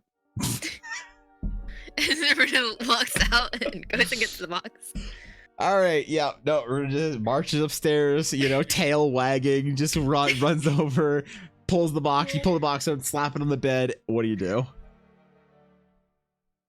Nothing for now. Or actually, I'm gonna check a drawer for keys. Sure. You said there was a Actually, dresser. yeah. No. Make a rummage check. I love rummaging. Mm-hmm. Is there a modifier for rummage? Whatever your investigation is. Ooh, I rolled good. What is my modifier? I gotta check. I don't know. I just not good. Okay, 17. 17. Okay. You find 6 copper, Ooh. 1 button, Yes. a Is it skinning. a shiny button? No, it's dull. Fuck. A skinning knife Uh-huh. and 2 keys. I tried to open the box with the keys and I pocket everything else. Yep. One of them clicks, the lock pops open, and the box is yours. What's in the box? So, as you open the box, you see a straight pile of crisp, glittering gold coins. That's suspicious. I close the box. All right. And I lock it back. You lock it back up? Yeah. Would you put it away again? No, I haven't decided what I'm gonna do with it because the thing I heard about the tide curse thing is like breaking oaths or doing batshit, or so that kind of flashes into Aruna's mind with this very tempting, suspicious, glittering gold box. She's like, Okay. Chris I don't want kind a of makes tide it a little curse. monka. It does like a little monka indeed. Sure. Yeah. Got it. So she pops her head out of the room and calls down to wherever everyone else is. And she's like, so how do you get a tide curse again? You see Tarek say, break a blood oath? Or, What if I haven't made a blood oath? you should be good. You can't, like, catch it unless they start seeping. What if I see a highly suspicious box full with gold coins? Did you say you wouldn't take it? No? You're good. You promise? I mean, look, and Tarek kind of like hobbles over. He says, "They said the only way I can get the Tide Curse, because I was worried about this. This was not my ideal assignment for the next 10 years of my life until I'm 40. All right, but they said that I'd be perfectly fine if I didn't lick it, drink it, touch it when it was seeping, or." Didn't make any promises to any of the villagers and then break it. So I gotta hit him with the stake. So there's okay, so my concern then, so there's this box under the bed and the key in the dresser, and I used the key on the box under the bed in the dresser, and I opened it up. It's full of big shiny gold coins. Oh yeah, they have a lot of gold. I feel like it's like cursed pirate gold or something. It's pirate gold, but I mean, I get paid in that. You know, how about you keep the box and we go back to town later? I will investigate. Oh, wait! Thank you for saying that. Yeah. I'm an idiot. I cast investigation in the box. No comment. Identify on the gold in the box. It's gold. Okay, Crisp, nothing spooky. Shining, glittering pirate's treasure. I bet it's totally fine fucking gold, and you're just like, oh, what are you doing? You know I'm a fucking loot goblin. You're doing this on purpose. I just telling you what's there, man. You're the player. You telling me what you do. I don't want to get Tide Cursed. It's ooky pooky. Well, it is. But I want the shiny click clacks. Well, I mean, last time we played a pirate game, the group ended up getting Tide Cursed tramp stamps tattoos. So What? I forgot about that. Yeah, I mean, did they get Tide Cursed, or did they just get tramp stamps saying they were Tide Cursed? No, they got tramp stamp tattoos that were piratey but had skulls in them with blue glowing ink that moved, so it looked like the Tide Curse, but it was something that pirates did to seem cool. So yeah, you're not the closest player to you're not the closest player to getting Tide Cursed. Okay, cool. I'm gonna take the box then. All right. And like just so you shove it in my bag like a little gremlin. So you're taking the box and you're putting it in your bag. Yeah, so that when we go to town, I can ask the other people about it. Great. So you're taking it with you out of the house. Okay, cool. Stop! I'm just clarifying what you're doing. That's it. And you cause so much stress. So much. Holy shit. I already have anxiety, please. Okay, you take the box. Great. You take the box. Okay. I'm done. Congratulations on your gold. Would you like to know how much gold's in there? Do you count it? Yeah. All right, there's 134 pieces of Relic Coast gold. Shit. I have doubled my income. Here you go. Wait, is Relic Coast gold different from normal gold? I mean, it's like regional, right? Yeah. Okay, but it's all worth the same. Yeah. Well, it's like it's worth the same, but like if you're really far away from somewhere, like Ashasari, people are like, "Ooh, I'll pay extra for Ashasari gold," because I'm like, cool. You know. I need to sell my orc gold. You do. But you never did, because we ended that game. But Ella's not dead. That's true. You do have all your ancient orcish gold. Yeah. Anyways. Anyway. Okay. All right. Is there like a barn or something? There's a large grain silo and a barn, both behind the properties. You can kind of see them poking out from the house, but you guys didn't go around back and look at them or anything yet. So do we think the crazy guy fell into his own silo, or do we think he's hiding in the barn? I think he's hiding somewhere. It'd be a little funny if he fell into the grain silo. That would be pretty funny. But I think we should burn the house down. Why? Because we should kill everything that's in the basement, in the death room. Derek says, "Oh no, the mausoleums, fine. They're all sealed." What? Yeah, so problem is though, something is seeping out and it's infecting animals. So I don't think they're sealed. He kind of nods and says, "No, that would be Jackson. You see, when you don't seal someone away, then they start to seep. Everyone in the mausoleum has been sealed and sent. They're good." Kind of like massage his chest again. But We just, how long? if the how long- animals are getting infected, we just have to find Jackson, seal him, and everything will be okay. Are you sure? Because there's also issues at the Marcus farm and issues at the well. town well. And then there's issues in this one other spot. I can show you on the map later. Issues? What issues? Abyssals. Abyssal monsters. He just kind of looks at you a little confused. Says, "What?" Yeah, we- you know, we like gotta- super dead, glowing blue, try to bite you. Arr. Oh, oh, oh yeah, okay, that one. Okay. Yeah. Well, I mean, I'll go take a look after we find Jackson. We're burning it all down.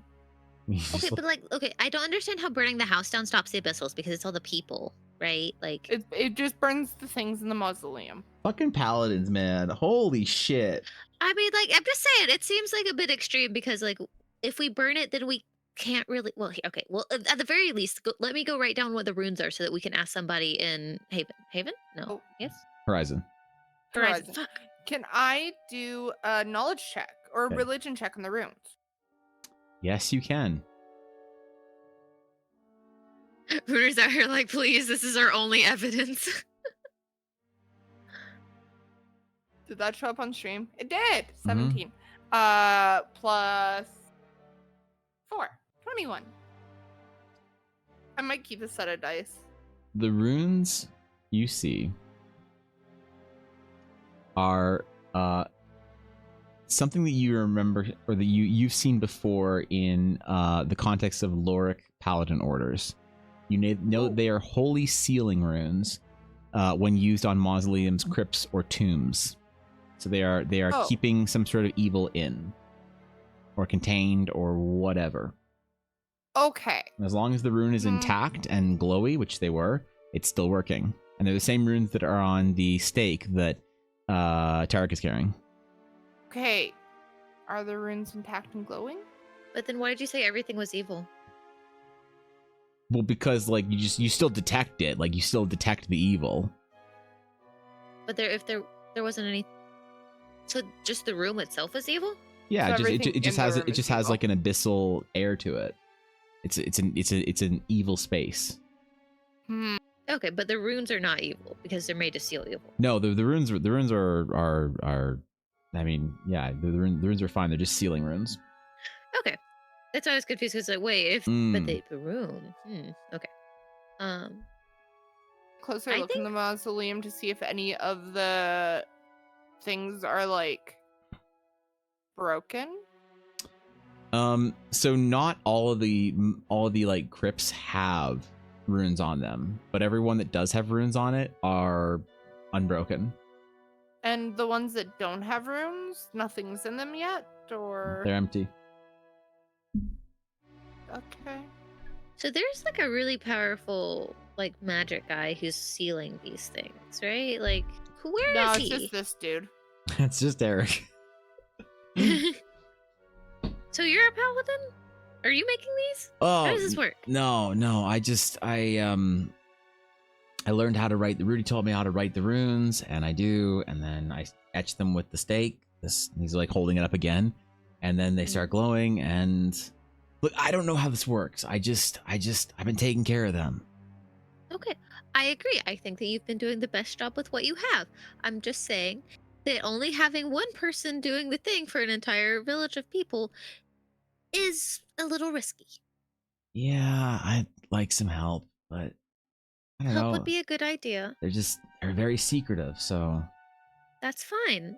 But you can only continue to be cool and secretive until your secret gets exposed. And when one of your people ends up going running naked through the woods and setting all of the animals into abyssal monstrosities, you don't get to be secretive anymore. kind of like crude but fair. Maybe Give him a nice pap on the shoulder. Look, let's find Jackson, seal him away, and I'll take care of the creatures. I'll hunt him down. You don't have to worry about it. I mean, if you want to help me hunt him down, that'd be great. But No, this is still my problem. I don't want to. we you got know. sent on a job, so it's our problem too. Okay. He Yeah. just like just kind of accepts it and resigns at a certain point. You see that like whatever in his eyes. He kind of like is still sort of out of it.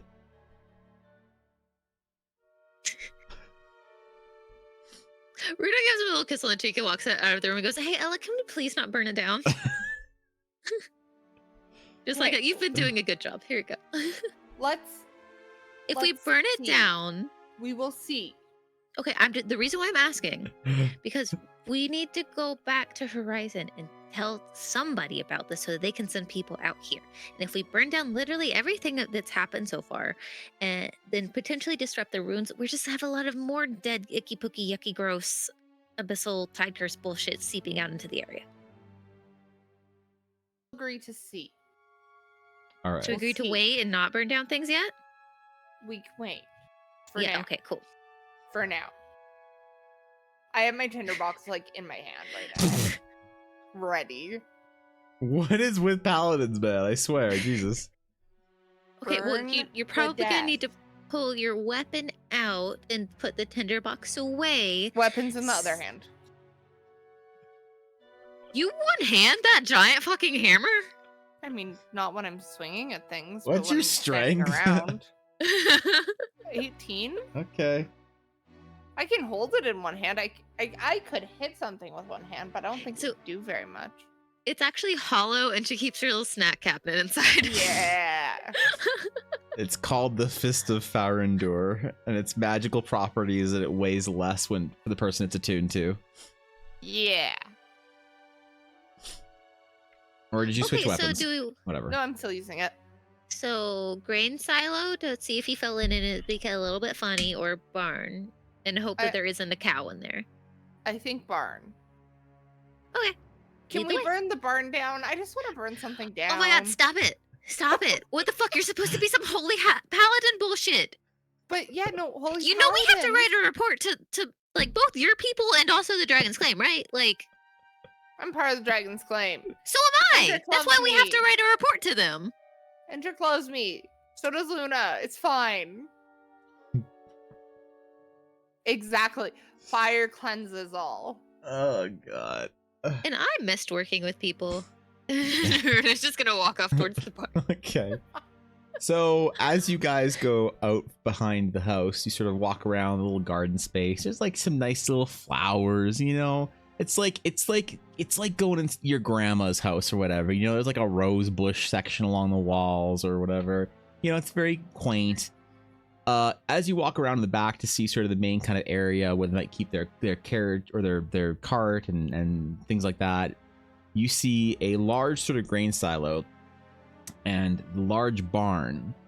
And the barn has this like kind of black sludge creeping out from underneath it, not just the door but like all around it, with these kind of glowing blue lines kind of snaking through it, almost like kind of tendrils just very Please delicately let's burn it shifting down. back and forth.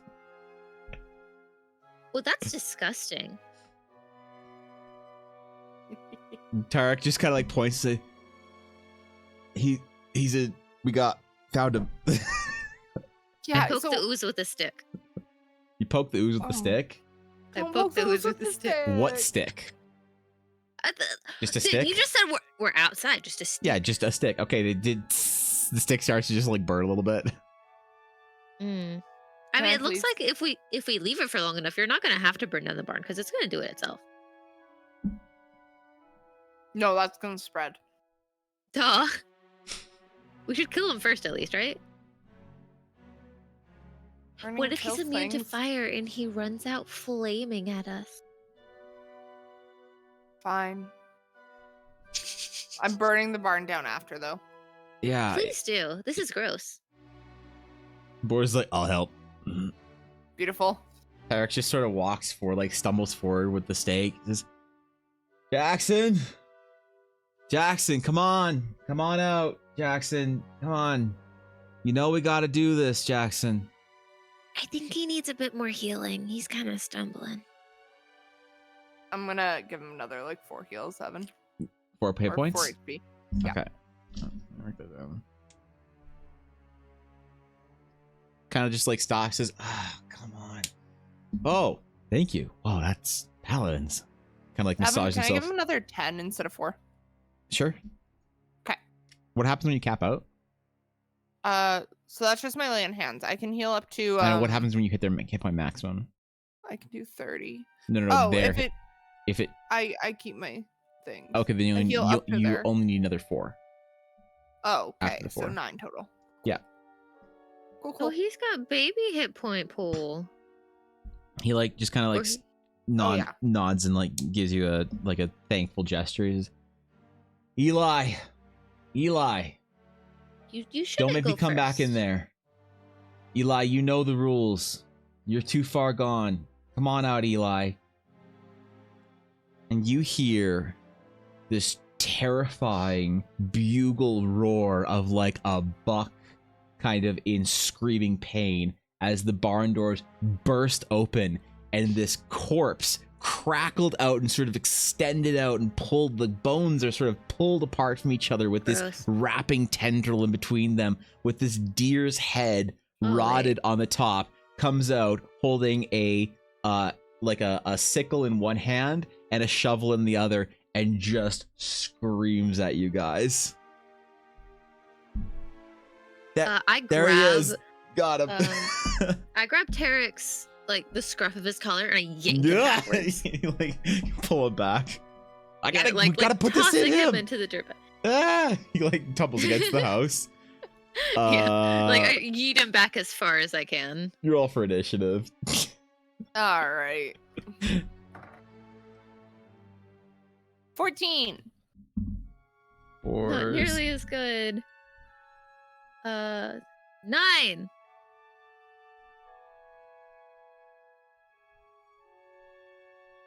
Oh damn. Okay. Can you tell Blaze to stop bonking me? Technically, he's your mod right now. You need to control your mods in my chat. Okay. He's got. I see that sword. He's your mod right now. Fuck. All right, so with lightning fast reflexes, it is actually Boars up first, and Boars just looks over to you two and says, "Do you want me to get the boy to safety or choppy choppy?" I think choppy choppy. Choppy choppy. Choppy choppy. He runs in with his sword above his head, and he will rush towards the creature and slash at him for So he takes one slash to sort of one side. You see him like put all his weight in it, and then almost with lightning speed, he just darts across and actually gets a second slash. And he misses the first one, slashes the second one, and kind of as he hits it, it sprays this like black ichor kind of over to the side. And after that is Ella's turn. Would this be considered undead or a fiend, Evan? It's undead. It's very undead. It's very undead. He's got those undead skulls and tentacles. You know how it is. I'm gonna attack and I'm gonna use Divine Smite if I hit. Okay, roll it up.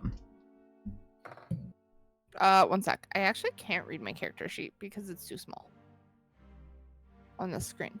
11 plus 8, so 19. Hits. Okay. I only have 1d6 and 1d8. That's 2d6 and 3d8. Figure it out. 10, 16, 24, plus 5, 29 damage. Oh wait, no, I get a bonus d8 because he's undead. I forgot what paladins were like at 36 fifth level. damage. Okay. I like being a paladin. All right. Yep. You just like smash him with your hammer, and there's just like holy aura that just resonates through the entire body of it, and just exploding pieces of ichor behind. The deer head just like screams at you. Fishy, you see these two expertly heavy armored figures just rush in, slashing at this creature. What are you doing? I'm gonna decide not to get up close and personal with a big thing that I think is gonna kill me. Got it. Instead, I'm gonna firebolt it. Got it. Firebolt. Roll it up. 24 to hit. Hits. And then because I'm level 6 now, it is 2d10. What do you got? 18. Jesus God. Christ. I rolled an 8 and a 10. All right, fuck this boss, I guess. Okay. It looks down at you, Ella, and it screams, and as it does, its jaw pulls open and stretches down like a foot, like wide, and it snaps it back shut as it takes 2 attacks at you, with one with each its shovel and its scythe.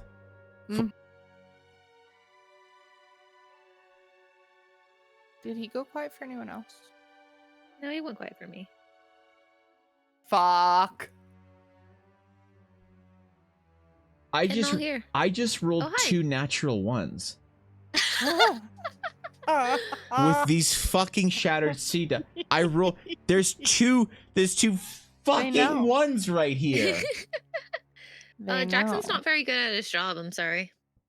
All right, okay. He like flails sort of wide, and then at the end of his turn, he will sort of look at Boars now and try and kick him for that hits. And all right, so he kicks Boars, dealing a little bit of damage. You kind of hear the denting impact of Boars' armor as he flings Boars back around 15 feet, right around to where you are, Fishy. And Boars kind of like catches himself and never mind, smacks on his back on the ground and slides on the ground a little bit and kind of just like groans a little bit. It is Boars' turn. He will spend some time getting up though from that and kind of like shake it off a little bit, run back in and try and take some attacks at one of the legs of the creature. He slashes at it once and kind of like slashes through the tendrils. They kind of immediately reconnect as he tries to then slash through the bone, and it bursts the bone open. It kind of shatters into the rest of the ichor, but then the tendrils connect again, even though there isn't a bone there, to like where the foot kind of like construction is, whatever is left of the boot, and then where the rest of the like the femur is. Can you make that sound again? I can, but only if it's one of the sound clips on your stream. So, Ella, it is your turn. One sec. I didn't actually level up. What the fuck?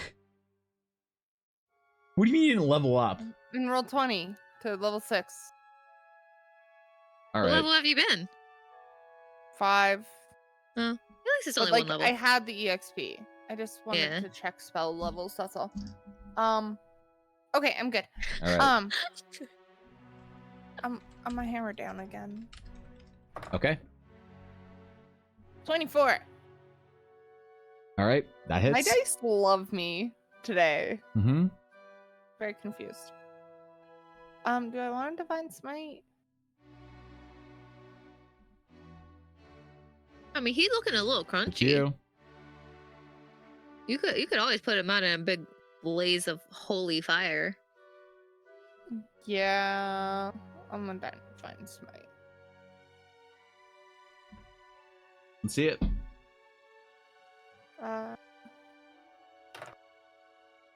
10. Wait, I forgot how many dice I have to roll. Okay, I'm good. 16.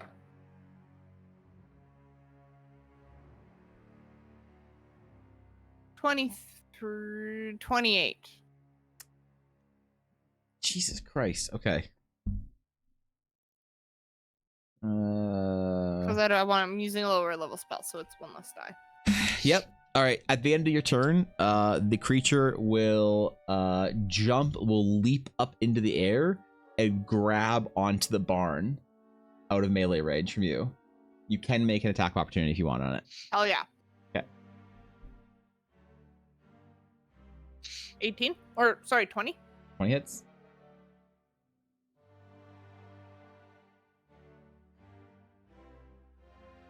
Crunches bones. 11. Okay. All right. Fishelin, you're up. What are you How doing? does spores look? He looks okay. He took a pretty bad hit in the chest, but it more just like knocked him down, winded him. Okay. Then I'm gonna firebolt again. Hit. Because I realized that firebolt does more damage than my actual attack does at this point. Got it. Does 19? Yep. To hit. That hits. Okay, and then roll double nines. Another Fucking 18. what the heck? I didn't give enough HP. This okay. You know how I say that if you follow the rules of the thing, Yep. this is you're allowed to secretly fudge the HP, right? Yeah, but it makes you feel better if I say that he doesn't have enough much HP. Then you're like, wow, we're so badass. We're killing him so fast. I'm happy either way. Yeah, that's fine. At the end of your turn, you cast a firebolt. He will sort of like you see the mouth kind of like begin to sort of like mush itself around and grind its teeth a little bit, and he will spit out razor sharp bone shards at you for Oh, I don't like that. 22 against your AC. Oh, that definitely hits. Yeah. Wait, Yes. how close am I to her? You're like probably Also- a good 10 feet away. Also, I can shield. Wait, I'm also lying. Okay. I'm on the wrong character. I can shield. Wait, You wait, are on wait, the wrong let me see. How character. much- Yeah. Wait, you said 22 to hit? Yeah. Shield won't matter because it only gives +5. Never mind. All right. Then you get smacked with these like bone shards, which are kind of sticky. Not Yeah, sticky. sticky. It's a little sticky. For 8 damage. I don't like sticky. All right. On its turn though, now it'll sort of like kind of clamp into the barn even deeper, and it'll take a breath. Its mouth will disconnect and sort of dislocate and just like tear open, and this cold blue fire will just erupt on the battlefield, engulfing everyone. Hold up. Please make Constitution saving throws. Okay. Okay, starting at 6th level. Whenever you or a friendly creature within 10 feet of you must make a saving throw, the creature gains a bonus to the saving throw equal to my charisma modifier, with a minimum bonus of +1. So you get +4. Nice. Okay. So does Boris. You said con, right? Yep. I rolled Thanks, another sir. 16. Thanks to your +4, I get a dirty 20. All right. Wait, do I get the plus as well? Does it say you do? Oh, and we have to choose one person. Sorry. I'm going to choose fishies. Not Boris? Okay. Aw. But I still got 20. Okay. I feel like she's squishier. Yeah, you and Fishy, or you and Runa both sort of like cover yourselves, and you avoid like the majority of this effect. You both take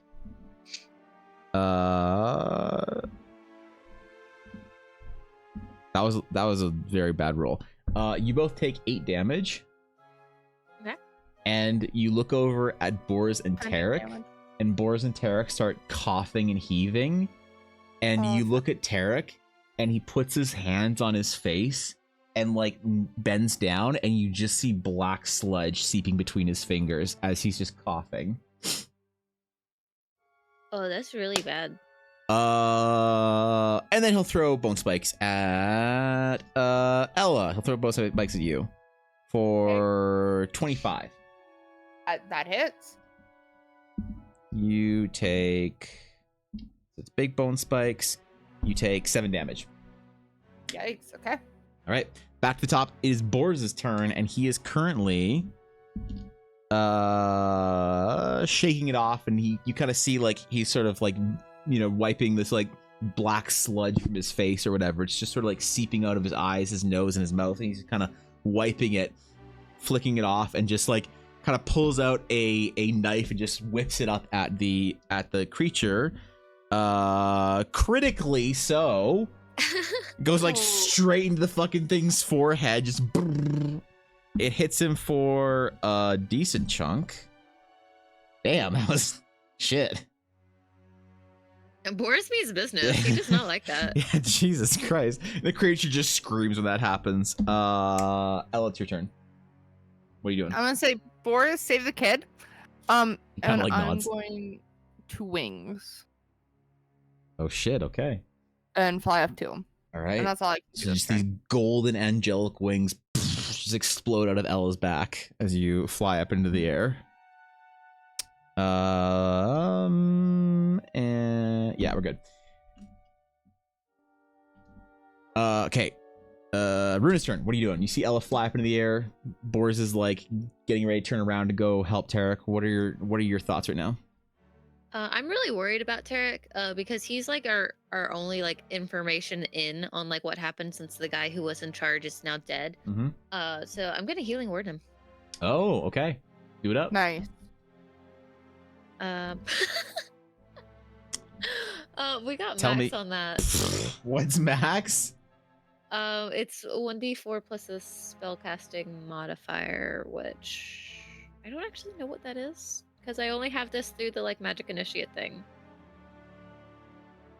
Your magic initiate? Or like the feat or whatever. I think. What's it called? Should be wisdom mod, I believe. Hi, Eldril. Hello, Yeah, Eldro. magic initiate. Yeah. Charisma? Okay, that's then that's +2, so he gets 6. Okay, not bad. He like at that point he's like still kind of like looks like he's kind of pulling the sludge away from his face, but he like you see him kind of like take an actual breath in and sort of like kind of heal again. He's had a roller coaster of days for his like injury and his health, man. It's been ups and downs as far as he's Dude, this concerned. poor guy. Yeah. That's like all I can do for him healing wise. That's fine. Just because I think it's kind of cruel and funny, at the end of your turn, the creature will bone spike Tarek. She looks and is like, "Come on, man!" You miss. It's like, Jackson, you dick. You see, just goes around the like around the bar or the back side of the house, just like in an arc around Tarek. He's like, Jesus. Ah! That's what I thought. All right, Jackson. God, this thing's looking rough, man. But he will shoot bone spikes at Ella and Fishy. So he'll throw bone spikes at Fishy for a 26 and It's Ella definitely gonna for hit. a 22. Yeah. Ella, you take, Can I shield other people or just myself? Wait. I don't know what to say. I think Let me just see. yourself, but it's cool. It's cool. It's Invisible cool. brave. Yeah, it's just me. Damn, sorry. So Ella, you cool. take 12 damage, and Fishy, you take 4 damage. Okay. Dice favoritism.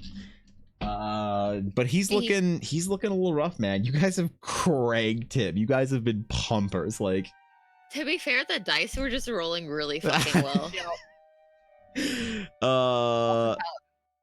all right, Tarek's. How many spells I got? Boris will, at this point in time, he will run and grab Tarek and like potato sack him, and just just linebacker run around the other side of the house out of combat.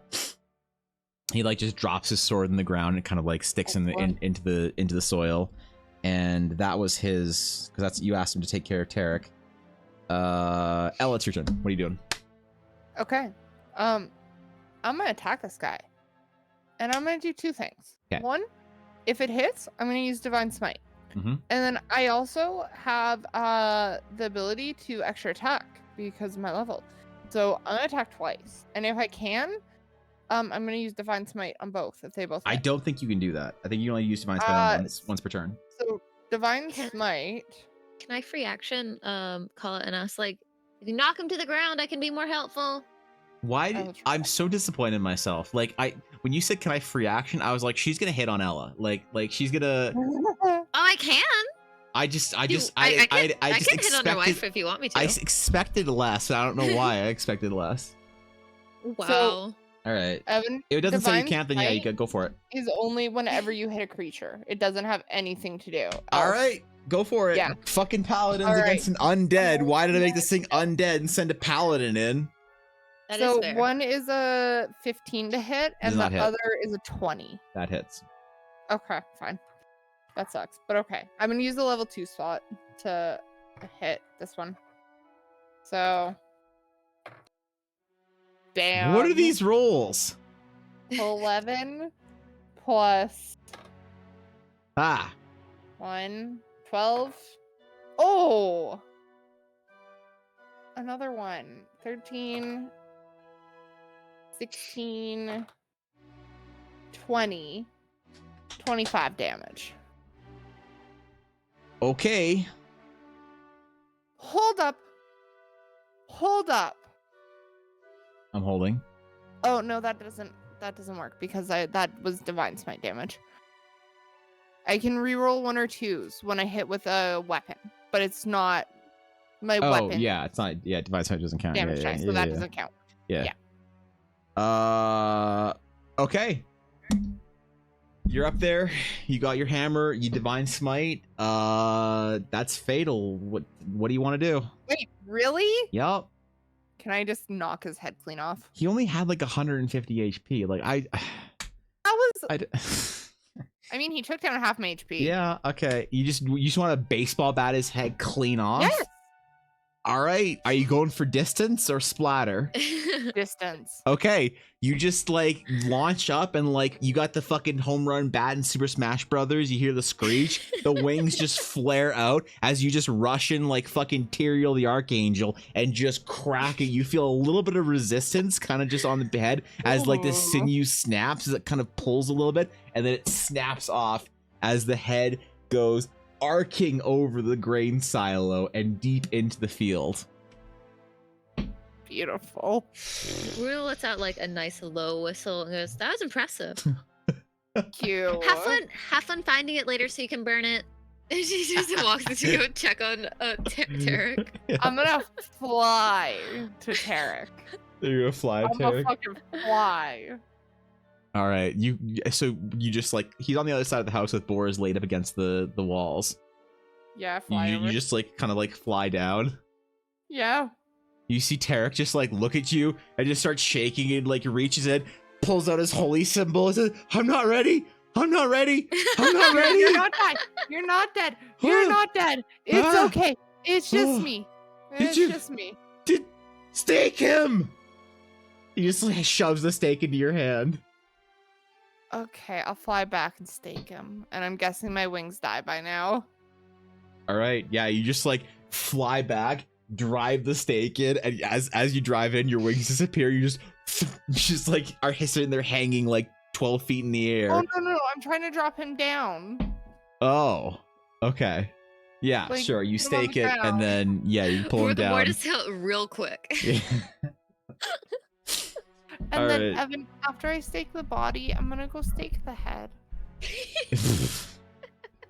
individually. Roll a Search. search check just to see how long this takes. 14. 14. All right, you only spent 5 minutes combing the field for the Alright. disgusting deer head. You see I that the will deer then burn head. it. You see the deer head has like enveloped this like human skull.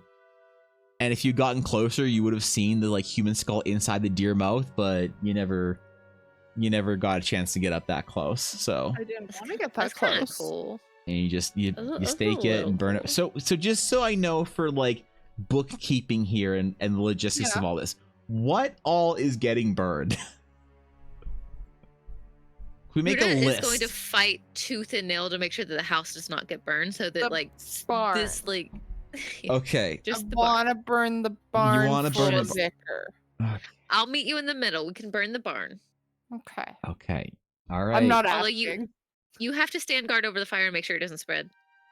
That's fine. It's like prairie grass all around it. Yeah. Once before I set the barn on fire, I'm gonna dig out a dirt thing around. You go kick the dog. That was my fault. I'm so sorry. Did you bang the table and she thinks somebody's knocking at the front door? Yeah. Okay. All right. She's so smart though. She is a guard dog, man. She has this She's growl, fierce. man. She has this growl that's like she growls to get what she wants because I guess that's just like the way she like baby babbles at us, you know. Yeah. But they're always like these pathetic growls, you know. But then she has Aw. this fierce growl when we're like walking here at night or something, and there's somebody on the other side of the street, and she has this like fierce growl. Or like, geez, man, she's got some instincts in her. Holy shit! So You know, I'd like to say hello. okay, all right. He's a little baby. He is a little baby. So you burn the bar down. So they Yeah. burned the barn down. You burnt the bar down into the evening. Yep. All right, it takes a couple of hours to burn down completely as you're sitting there stomping on little embers, making sure the grass and the wheat crops and stuff don't ignite on fire. So at this point, Yes. like Runa turns over to Tarek, who's like still like I assume like very like weak on his knees or whatever. He's had a day, man. He's had a Yeah. bad week. So how long were you staked in the basement for? I don't know. I don't know. That's helpful. Well, that's very helpful. I didn't. So it's Yeah, not your fault. he just seems kind of groggy in So- days. Stop putting Yuna on the dice cam. We don't need the fucking dog on the dice cam. So we know at the very least that there was one guy who lost his mind and became a giant undead deer lord, running around turning animals into abyssal monsters. There could potentially be another one. Do you guys want to go after them, or do you want to? We should. I mean, I just agree. also think we need to rest first. How long of a walk was it back to Horizon? So it's 2 hours. half hour back to town, 2 hours to Horizon. Okay. We don't really need to go to Horizon yet. We could always send Tarek back to Horizon. I mean, true, but I was thinking that somebody has a very fierce, very fast horse. I That it I might could be... just send Honesty on her own. That's fair. I just think it might be a good idea to inform the people about this so that they can start sending somebody. Something tells me that Luna's not gonna want to send anybody. Why? Isn't that her job? Because yes, but we're the people who she sent. No. We're the cleanup crew. We're not the hey, we stay here and we protect the town in the future and keep this from happening. Oh, I don't think again we need to do that until we go back. I think we're good for now. Okay. I don't. All right, what are you guys doing for Yeah. now? You burnt down a barn. We should probably also get the magistrate actually on board with what's going on. I mean, how long would it take me to go back? You're riding honesty super hard, like a half hour. Less, maybe. I mean, you don't have to if you don't want to. I just don't know how important it is to safeguard this place for the future. I mean, I'm going back to the... What? Oh. Hmm? We lost Ella. Oh, fuck. Hi. Hi. Hi. Welcome back. The fuck? My laptop just said I don't get internet.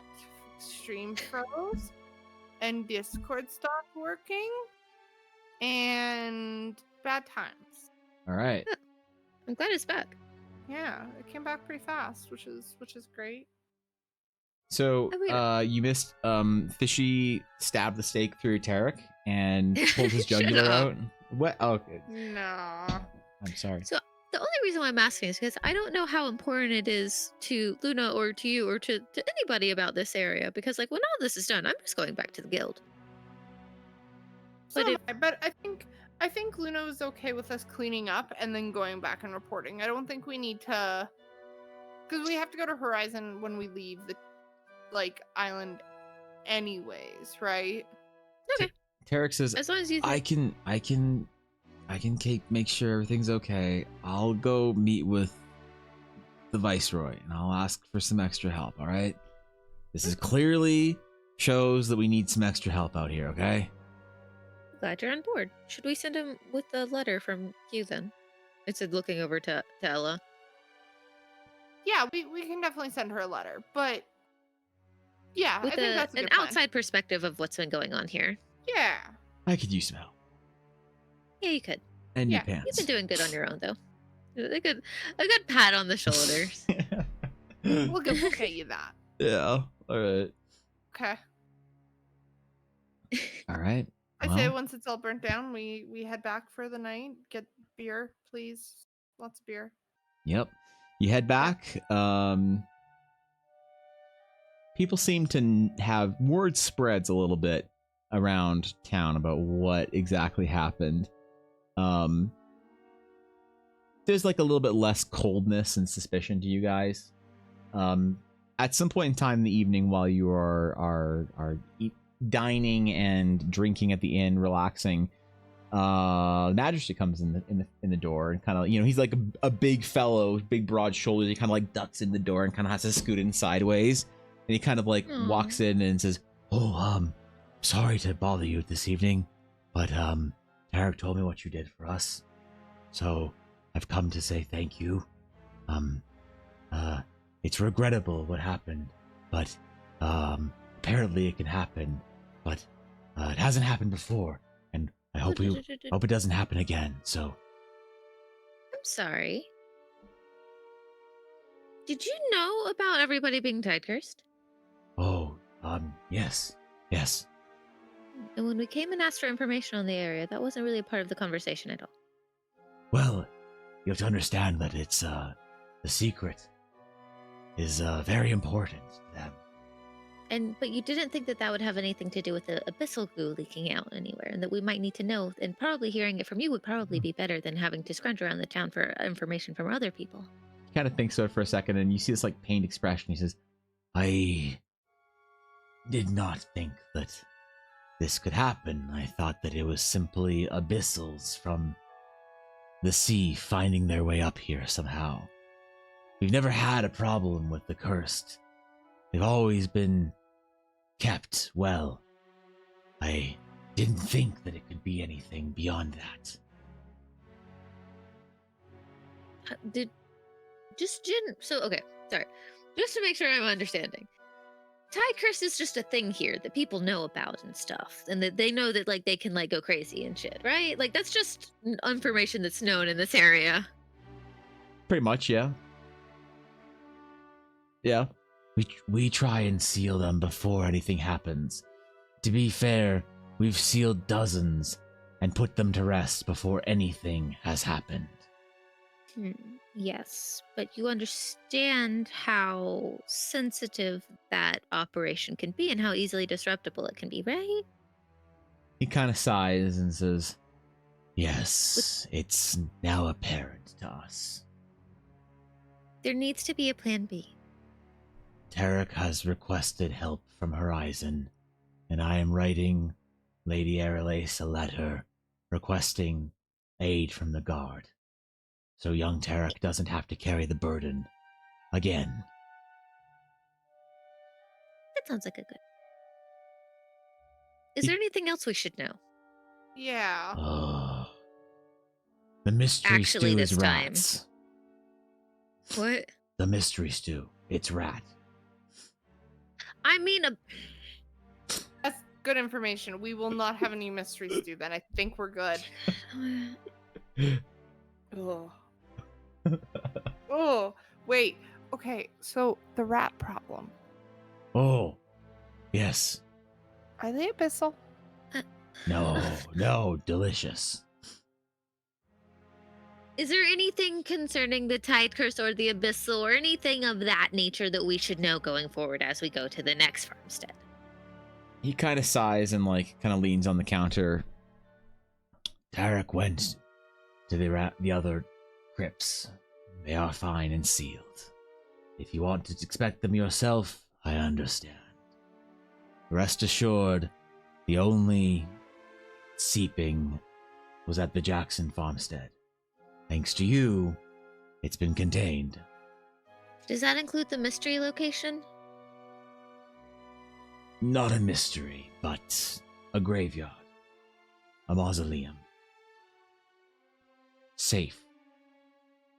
Kind of bobs his head back and forth a little bit, like What about assured. the Marcus's farm? Has Marcus shown up? He has. Why are you putting your phone on the fucking camera? Oh. You're rolling Discord Because- shit. Because I forgot about Your the dice cam? existence of my Oh. webcam. Oh, Relatable. damn. I forgot it was there. I'm Alright. Sometimes sorry. ADHD hits hard, man. Come on. You trying? It's Is this? just a picture of you anyway, so it's fine. Oh, I thought you were like rolling on your phone or some shit and doing that. Never No. mind. Never mind. It was just a puppy. Marcus is on his way out. Tarek will send him. Okay. He kind of like nods and says, All we wanted here, all the founder asked, is that we care for the citizens until they need to be sent. And then I agree. we resend the population with dignity and try and make a new town. One where their legacy was built. But he kind of like I swallows a little bit. absolutely agree with you. there are fewer now than there were last year, and will be fewer next year. And the season after that, it might just be Tarek and I. He kind of like nods a little bit sad at that thought. I'm not trying to discount the work that you've done here. I don't think it's bad. It's just I think that you were all quite reckless. He like sort of sighs and You're right. It is reckless. I understand why you were, though. It's proven now that more help is needed. Protecting the secret at all costs was the only thing that mattered. Tarek used to have help from the other townsfolk before they became too old. After Rudy was sent, things got difficult. I will admit we didn't know what to do. And this happened. There's no one to blame but myself, and only me. Wait, he was gonna blame Tarek for a second? he started to say Tarek and I, but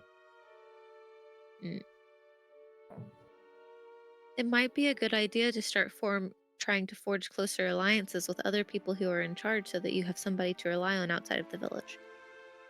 he nods. Such as Lady Luna. If Yep. you are finding your way back to Horizon, would you deliver this message to her for me? And he slides this like sealed note on the counter. Sure. Absolutely. He kind of nods and then says, Thank you. and he just kind of bows a little bit, and he seems pretty somber. He kind of like waddles out of the bar. All right. Was I too harsh? I feel like he needed a little bit of harshness, though, to grow up a bit about this. I think the harshness was required. I think you're good. Okay, thank you. Also, thank you for the follow, Frustrating. All right. Then, is there anything else you guys, any other pressing business you have in town tonight, before the evening is over and before your journey comes to an end? I'd like to make sure that honesty hasn't bit anyone, please. So, honesty is currently, you go back, there is the donkey that was in the stable beside it is on the floor. Oh no. And Honesty is chewing on some leather, just like some reins that were put on at some point in time. On So- honesty or on the donkey? It's hard to say. Visitors, how exciting. So, Oh, man. thank you, Elizabeth, for the raid. I appreciate it. Thanks, guys. Welcome in. I'm just gonna give an extra tip on our way out. How I want to much? make sure my gold's not cursed. Gold. You want to make sure your goal's not cursed? Yeah. What? Thank you for the raid, Rollers of Fate. How? Yes, thank you, guys. Welcome in. Welcome. You are catching our subathon goal of a one-on-one D&D game between me and Ella Blackwood, And I Master Dice recruited Maker, Somebody. but she I recruited recruited someone, Fishy. unfortunately. Hi. That's Otherwise, me. Ella would have died. So, welcome in, guys. But yes. So, Do you want to see your gold? And was there anything else you wanted to do besides that tonight? I mean, unless we're like in the town, probably not. No. Drink. Oh, okay, we can drink. That's fine. What do you mean? You just told we're I'm told the paladin. mystery stew was rats, and you're like, oh, the ale's I fine. said drink. Ale Okay. has alcohol. All right, alcohol fine. kills the germs. That's not how Maybe it not. works with the That's abyss. not how it works. No, that's not how it works. I mean, I'm a paladin. I like my beer. It's fine. I'm not a paladin. You don't have to drink. What if we get a to-go keg for you or something? Oh, if we're not staying the night, yeah, I'm down for a to-go keg. I'll drink while I ride my I'll drink while I ride Honesty. It's fun. Does that sound good to you, Boris? A to-go keg. Do you also want a to-go keg? Boris just kind of like is like sipping aside. I'm good. Okay. I'm good. So you share. get a to-go. Share. So begrudgingly. All right. All right, then back to Horizon. I will ride Honesty this time around. All right.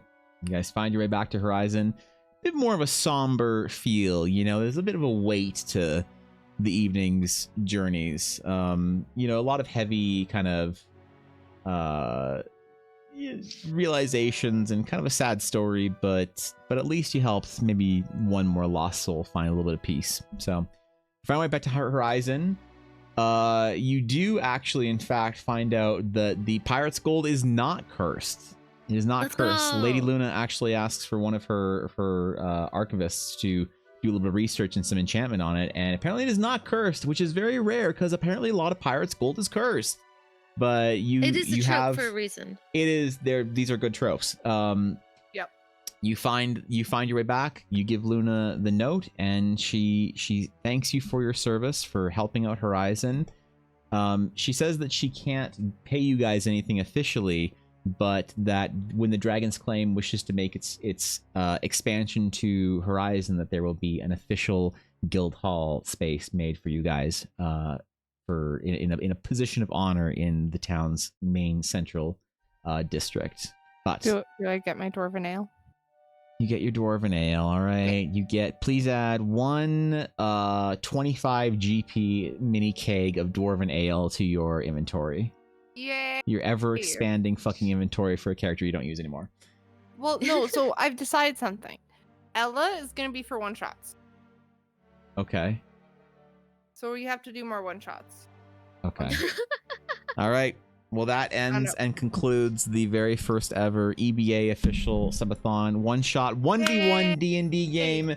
Evan versus Ella, and apparently she recruited Fishy. So thank you for playing, Fishy. I appreciate that. That was fun that you decided to drop in and save Ella's ass and steal some gold. That was cool. It's always fun to play. And thank you guys for hanging out and chilling. I hope that was fun to watch. I hope that was fun to listen to, at least. I don't know, the first ever, because I've never really done, I mean, that wasn't really a super serious game, but that was the first ever kind of like DMing thing we've ever done on this channel. So I hope you guys got a little bit of a snapshot to Eldara, and yeah, man, that was cool. Thanks for playing, guys. Appreciate it. Thank you for being an awesome DM, and I'm sorry I'm so awkward as a player because I've never played. It's okay. It's fine. It's which is okay. weird. You have to get used to playing on stream. You just have to pretend like everybody I on have to stream get doesn't used to care about what you do. talking You on just have to stream. shed all of your shame and admit to yourself that no matter what you do, your chat will think you're dumb. So as long as you're not trying to be cool in front of anybody on the stream, then it's, you know. To be It's just you fair, gotta you get have used to to it. have shame to begin with in order to shed it. True. Not having shame True. and embracing your cringe are different things, Fishelin. Not the way I do it. Oh, that's true, actually. Yeah, holy shit. All right, I'm gonna bounce out of the call, and I'll take a little bit of a break. So thank you guys for playing. I appreciate it. Thank you for hanging out. That was fun, and I'll catch you later, Fishy. I'll catch you later. I mean, I'll see you downstairs, Ellen. So all right, Yes. see y'all. That was awesome. Thank Cool. you, thank you. GGs. This is a great game. Later, GGs. guys. Oh, there it is, man. me delete that. And PogChamp, yo, Ace Haruki, thank you for the follow. I appreciate it. That was cool, man. What do you guys think of that? Did the very first ever small little Eldara one shot. That was the 200 sub goal for the subathon. So thank you guys for I don't know, funding that. I guess that was cool. That was I don't know. It was fun to play D&D with Ella and Fishy on stream. You know, it wasn't like we couldn't go too deep into like a super deep storyline or anything, and I kind of had to rush everything through a little bit. I usually like to linger a little bit more in games, but one thing I'm really bad at as a DM, that like my big DM weakness is maybe efficiency.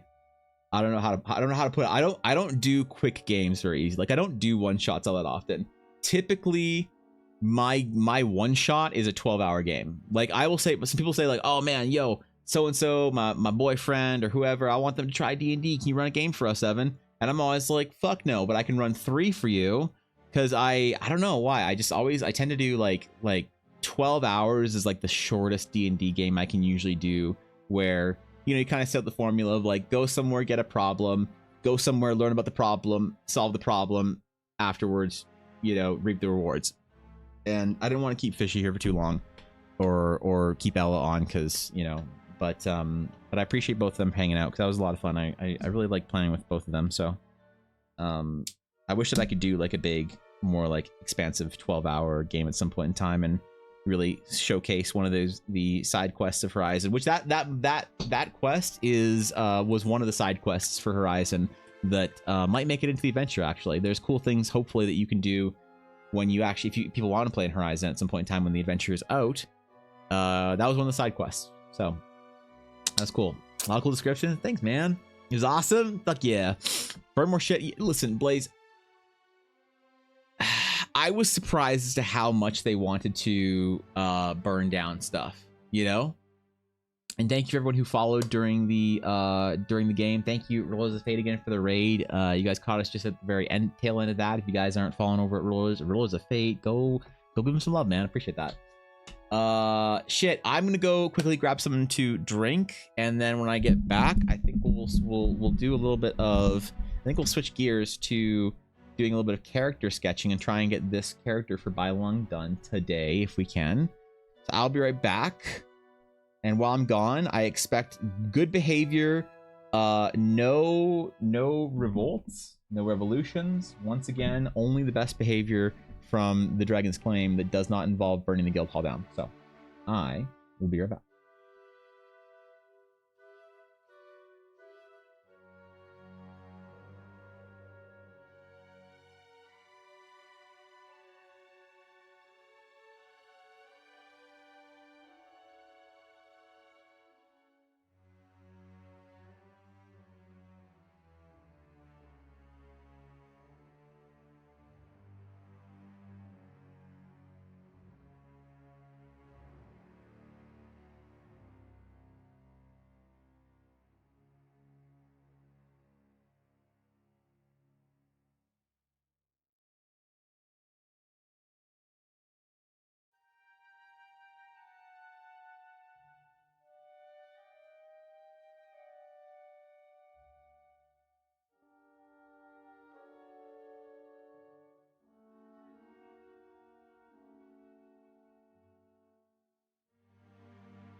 All right, be back.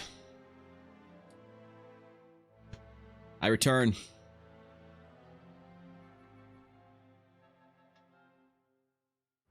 Dude, that like fried my voice.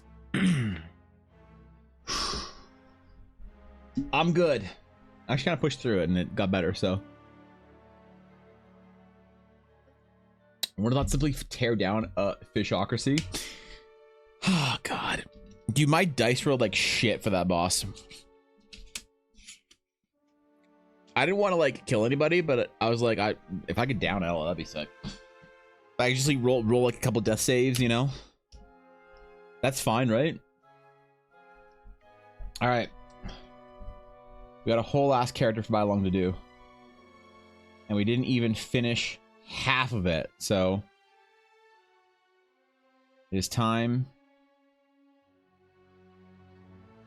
to attempt greatness.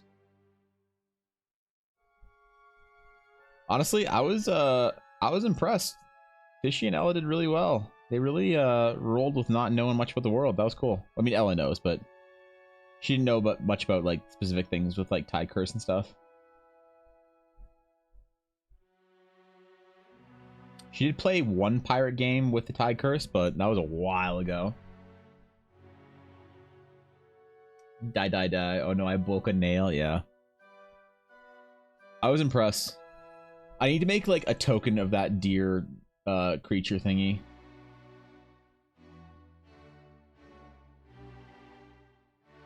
Because honestly, I kind of like the way it played. If there's too much melee, he just like jumps on the roof and starts throwing shit at people.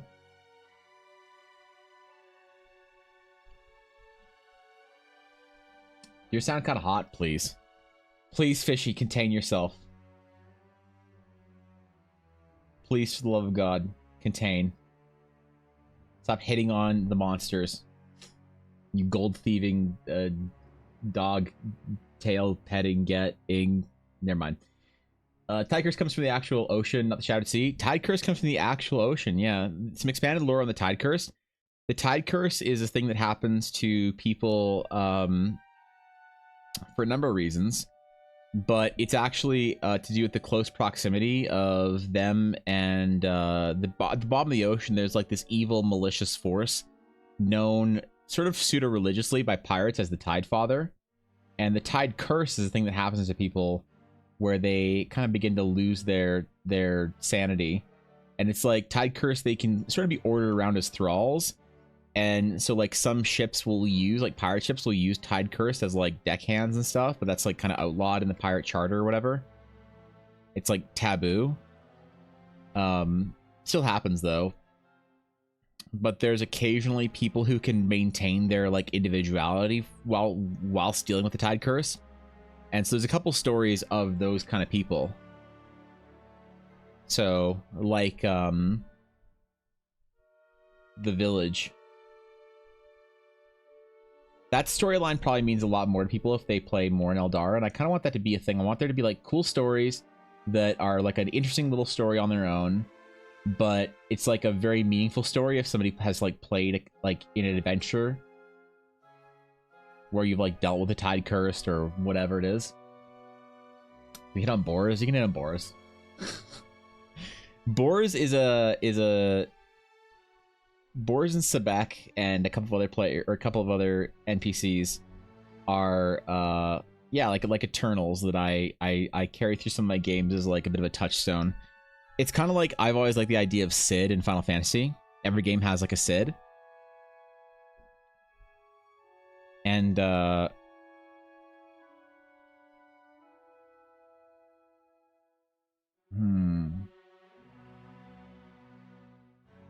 So I need to show her braid on this side, don't I? Alright, I'll figure that out.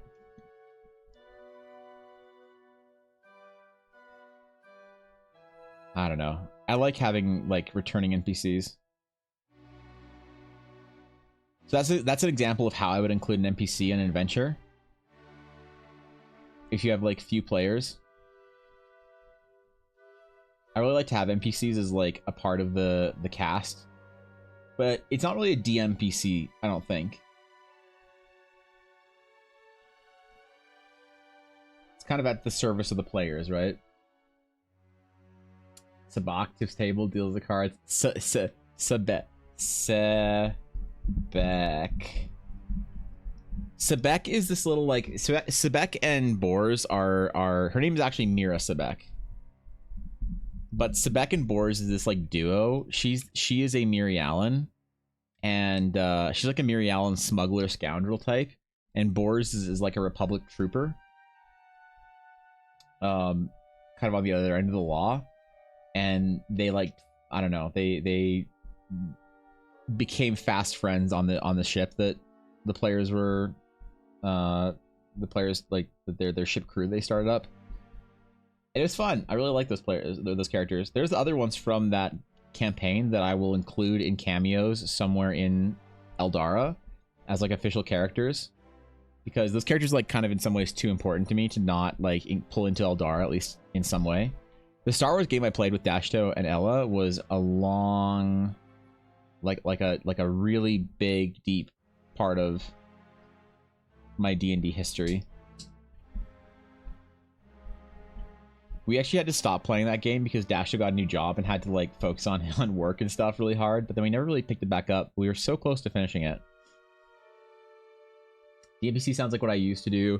Had a character that was part of the party, usually sport role like a thief, and would generally run the character along with whatever they want to do. Yeah, kind of. But the NPCs there. Oh, I should stop listening to my Dashto ambience music. Where's my regular playlist? There we go. Hold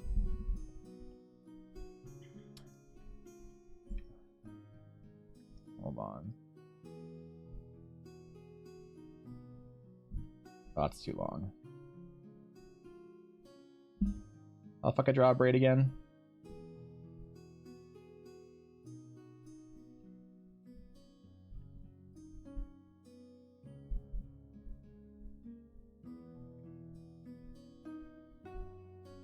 There we go.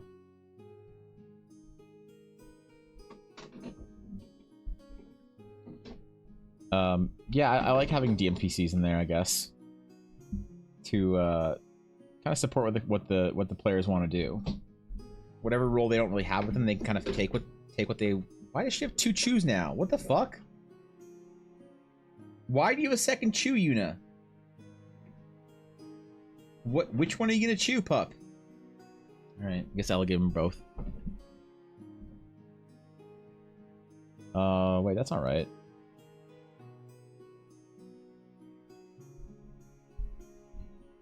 That ain't right.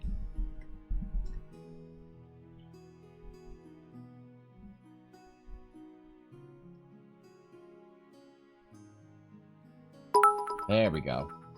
There we go. Blue-footed booby.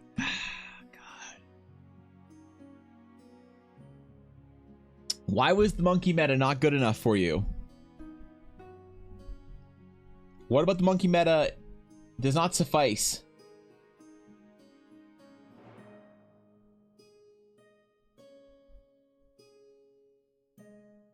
I'm offended and also impressed. Thank you, Dirk, 100 bits. Going to add the alive but retired characters and NPC in later plotlines for my party. There's a lizardfolk druid, the potential to bring a dead human ranger sibling or parents in the story later on. They both came from the same jungle archipelago. That's sick. That's like actually sick. Atari, stop it. What are you doing? Thank you, Atari, for the gifted sub. I appreciate that. Thanks, bro. Maybe supporting the guild, bringing people into it. Titties. But again. What a TTS. What a TTS. Didn't see that one coming, did you? I gotta turn down my alerts. Okay, I turned them down. Fuck. God damn it. Holy shit. Thank you, Blaze, for the 1,000 bits. Thank you, Fish, for the 100 bits. Thank you, Dirk, for the 100 bits. And thank you, Atari, for the gifted sub. Thanks, guys. I don't know what the fuck that's for, but look, I appreciate it. I'm confused. I don't understand, but... Elable 1 Diamond Quasson.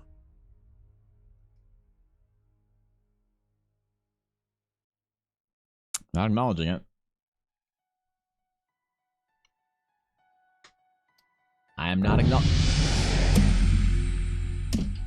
I'm not acknowledging the bits from Ella. I don't care what you say, Aduria. Okay? Acknowledge these nuts. Fuck.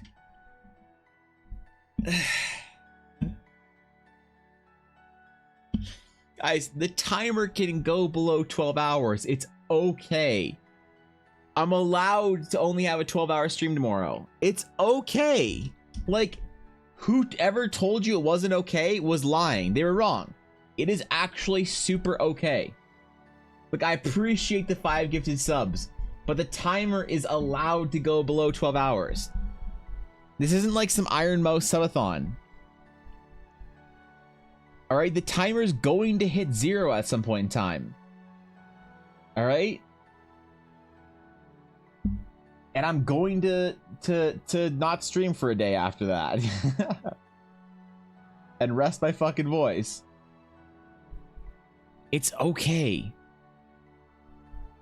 You don't have to enforce the timer. I appreciate it, but goddamn. Thank you for 5 subs. I appreciate it. Thank you for the bits, guys. Thank you for... Fuck, man. It's a lot of bits and subs, bro.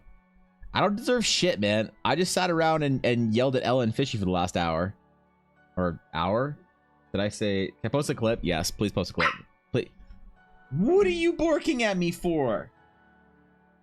Don't wag your tail after you bark at me.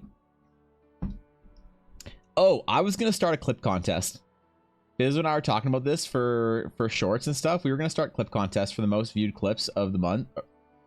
Whoever has the most viewed clip of the month, we were going to do something cool for them. Like, some kind of like a sketch reward or something like that. I don't know.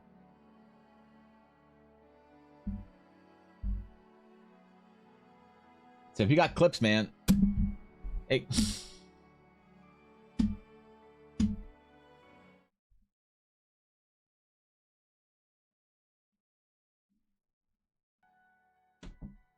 Acknowledge these nuts. Fuck. I am not turning that into a sound alert. I am not turning that into a sound alert. I don't care. I don't care. All right. It's not going to be.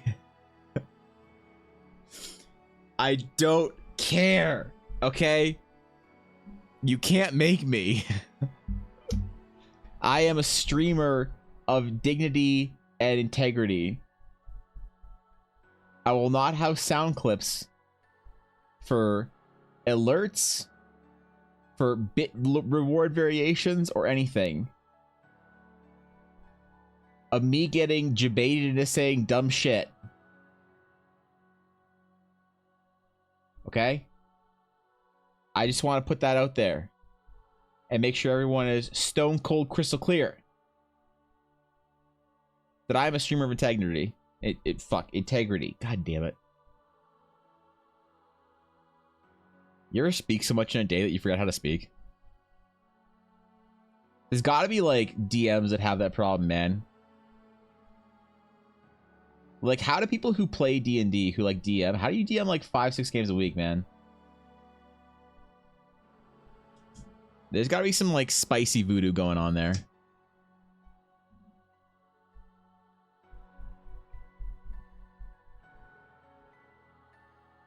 I do appreciate the bits and the subs though. Like, even if it makes the timer go up to 12 hours and 34 minutes. I would indeed disfigure of integrity. Yeah, okay. All the time. It happens to you all the time. What do you do, L2? How do you overcome it?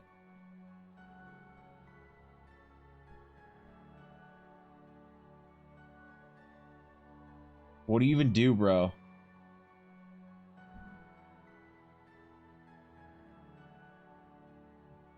Alright, that looks better. And the fur comes down. Okay, alright.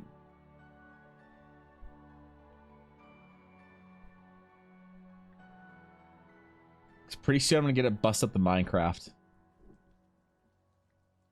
Looks like I'm being pulled around. It's because I am. My foot's on Eunice Chu and she's just yanking it around.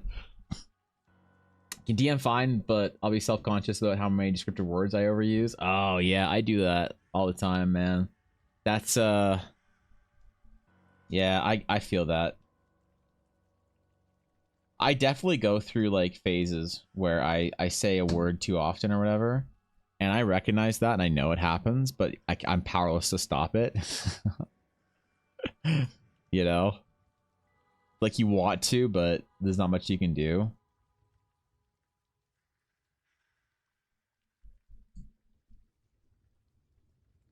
I need to fix my line work here, I think. Regular life after D&D, I'll be a garbled mess. Something happened to me when I started streaming where I started like speaking too quickly. I don't know what the fuck happened to me. But I have to intentionally slow down when I'm talking to like, fuck, I have to intentionally slow down when I'm talking to people. It's awful.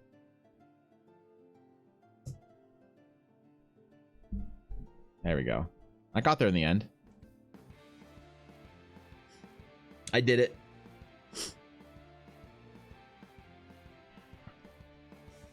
Dude, I'm digging this portrait, man. I'm digging this piece. I'm glad By Long asked for... requested what he did. Wish I could have finished it before the game today, but whatever.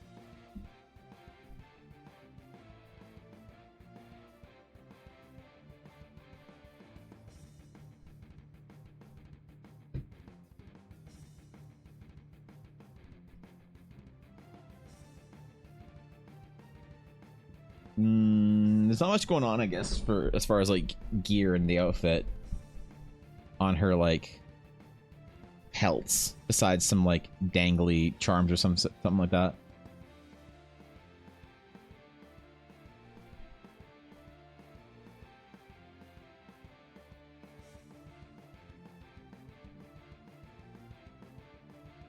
Need more hair ornamentation.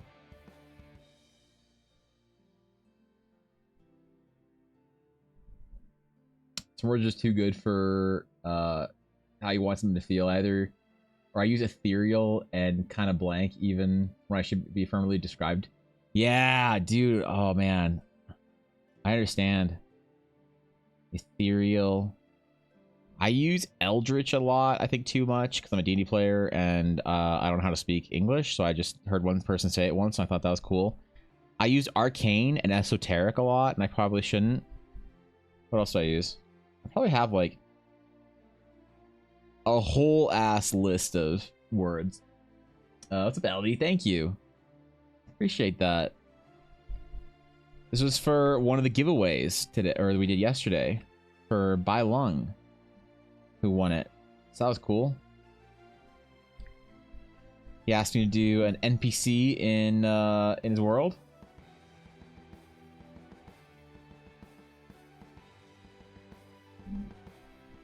I love doing characters, but there's also something about like charming but doing NPCs, you know? It's like, what's the difference? NPCs to me have like, it's like NPCs are underrepresented in importance. To me, all my NPCs that I create for my DD game, the ones that really last, are like as important to me as like characters are for player.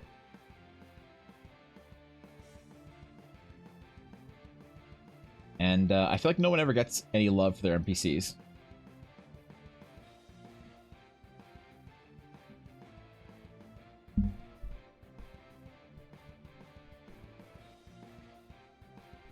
I guess that's why I like to do it, you know?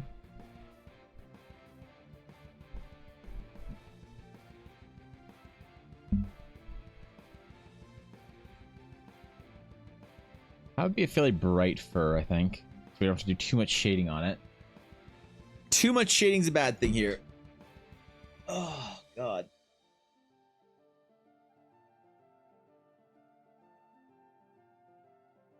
Okay. I want to do like, I should ask Balong about like trinkets and stuff. I need like Viking shaman charms. What does the Viking shamanistic charms look like? Viking shaman. If I search Viking shaman on Google, I'm gonna get like a weird hentai or whatever. Oh, nice. No, sick. I got the QAnon shaman. That's kind of hilarious. Horns, bones, arrowhead. Yuna, chill, dog. This fucking animal down here. I think artistic freedom comes into play when NPC versus PC drawing. LV, I really want to say no, but 100%. 100%. Like people are very, very strict about their characters. They have a very deep, usually. Not this isn't everyone. This is not the you know, the totality of people, but I find in general people are very strict over like, oh, my character. Like I've gotten people in the past who have given me face references. You know, want to know what one of the fastest way to get me to not work for somebody is? Give me a face reference by saying, oh, they look like this actress, or oh, they look like they are this actor with instead of a mohawk. And I'm like, what? Like, yeah, so if you could just draw, because I don't draw people's portraits like IRL, because you always do some interpretation or some little bit different than how they perceive it, or you like cartoonize the eyes a little bit. I mean, this is pretty cartoony, I think, my style, but not like anime levels, but it's pretty cartoony. It's not real. I wouldn't call myself a realistic artist. And so there's something that you interpret or whatever, or you comic bookify, and they're like, no, this looks nothing like Jon Snow. And it's like, okay, chill. So you get a lot of that with players with their PCs. But yeah, NPCs I think people have in general a little bit less attachment to. There's still like for some reason a lot of love, but not attachment. Does that make sense? They love them the same amount as players love their characters, but they're not attached to them the same way they are. And I don't know why it is or what's going on or what's playing in there. But yeah, it is easier to work with people with NPCs than PCs. Because also DMs are like more interested in usually seeing what I have to do than people are with their player characters. And that makes it a little bit frustrating sometimes. To be fair, I don't usually, if I detect someone will be difficult to work with, I probably won't work with them anyway. But it's not like you can like be like, oh, I wonder which of Evan's clients are like really shitty to work with. But I like turn down a lot of projects because of that. I will vibe check somebody when I'm agreeing to do a project for them.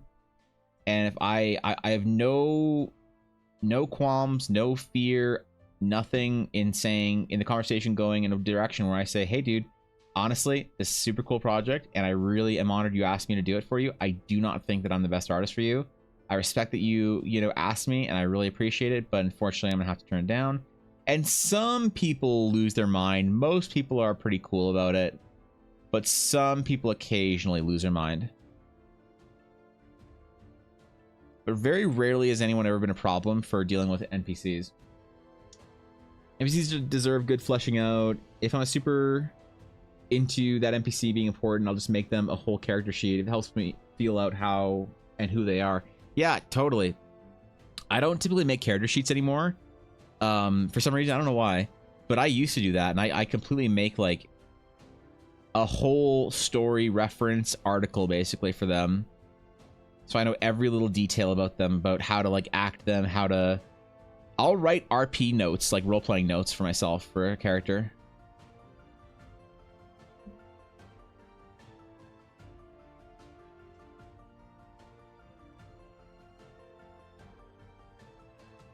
I love that shit.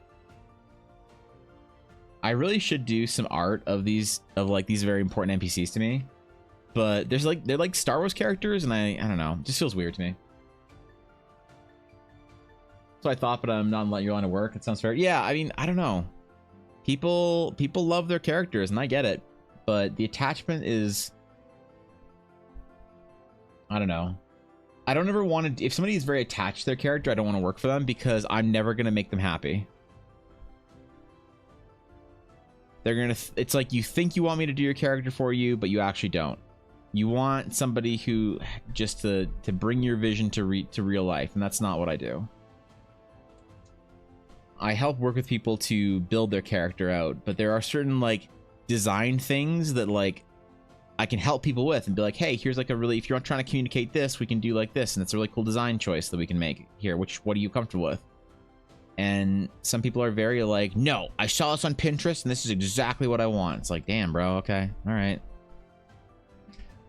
You know, you just have to like accept it and try and figure out people that want to work with you for whatever you do. But also, I'm a bit of an anomaly, I think, because when I say that I like do design and like I won't work based on references. If like some artists charge less if they don't have to do design work, I don't accept those commissions at all. I mean, right now I don't accept any commissions because I'm just too busy. But yeah, I don't accept commissions for just doing like, hey, I've got my little sister made this design for me. Now I want you to draw it in your style. It's like, no. No, thank you. There's a bunch of reasons why that's the case, but some people accept it and some people don't. I need a rope brush. Rope. Do I have a rope brush? I do have a rope brush. Fuck, I'm so good at this game, bro. Ooh, sheesh.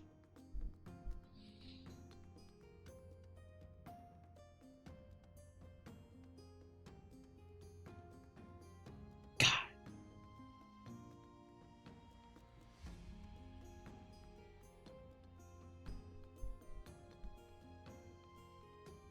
We cheaty pants our brushes, because that's what we do.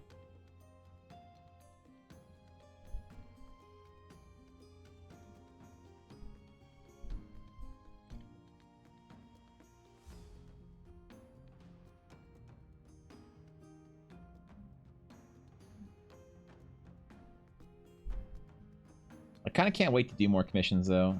Like, I really want to get back to it. I really miss working with people on characters.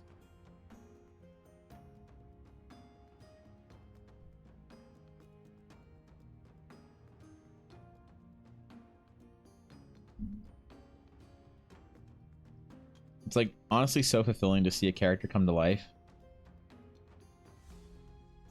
To see someone's reaction. That's like it's really cool, I think, to be able to do art, you know? Like it's cool to be able to do art. I think it's really fun or really like satisfying to bring somebody who like doesn't have the like artistic ability or the technical skill or whatever, or the design sense, who wants to see something that they have an idea for a vibe and a concept, and to see that vibe and concept come to reality for them it's like people are really happy when they get art made for them. People who appreciate it really appreciate it, really love it. I'm always nervous when I do like giveaways and stuff that somebody will win it that like doesn't really give a shit, because like you'll do a giveaway on your channel or on Twitter and people will like enter in it, and like occasionally like they'll win and be like, oh, what did I win? It's like, oh, you won a Friday sketch. And they're like, oh, what's that? I'm like, well, if you have a magic item that you have an idea for, I'll draw it for you. And they're like, oh, cool, man. Like, so what does that mean? You're like, ah, shit. But I love it when people who really actually want it win it. And like, you know, someone like Bai Long or any of the world builders or DMs that I respect, or players or people that have good stories, it's always like very satisfying. I wish I had enough, honestly, I wish I had enough time and I was fast enough where I could like just do stuff for all the people that I really like respect. You know, and respect their stories, respect their ideas, and just like help them make cool art for this stuff. One day, like if my stream takes off to the point where I don't have to worry about doing commissions and stuff, I want to do that. I want to just like be like, yo, L2, bro, that character you were talking about last night on your stream was fucking sick. Can I do some art for it, you know? Or whatever. I want to do that eventually. Know your worth, King. The fact that you're so busy gives you an opportunity, or gives you the opportunity to do it, and also keeps the passion alive instead of being just a job, I reckon. Yeah, it's tough sometimes. When you're not protecting your passion, you really got to protect your passion as an artist. If your passion dries up, it's so amazing how dangerous that is. And I've said this before, but I would wish that I was more professional, where it's like I could take an awful job or an awful assignment and be like, I'll just get through it, I'll do my best, and I'll do a good job for it. But honestly, it's like, it's so soul-sucking sometimes. Maybe I'm just not that professional as I wished I was. That's good, Faye.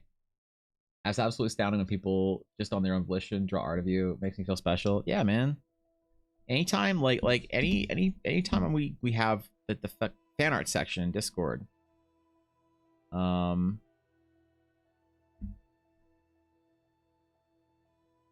You know, like this stuff makes makes my fucking week, right? Not this stuff, but this stuff. You know? Misprint doing that. Fucking like bluff with this stuff is sick, man. This is like Steel out there with me sipping my tea. I don't know.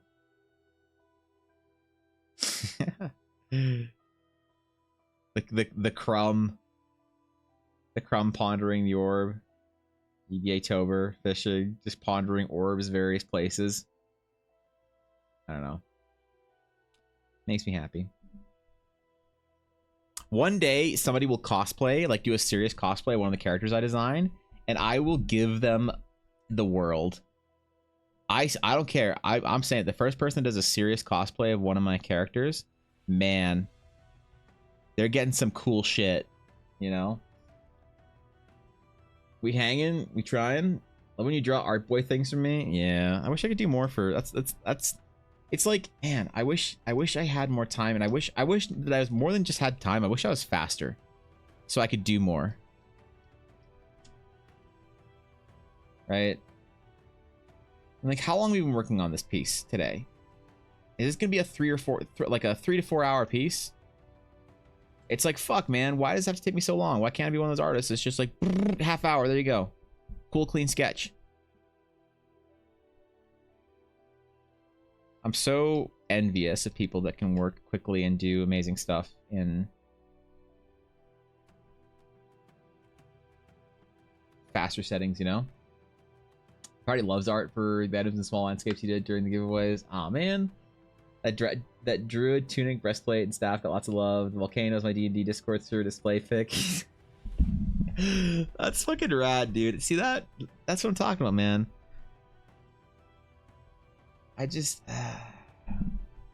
that makes making art worth it. People who actually want it, you know? They might me fall out of love with portrait photography. It became a job instead of a good balance. Yeah, I can see that. I can definitely see that.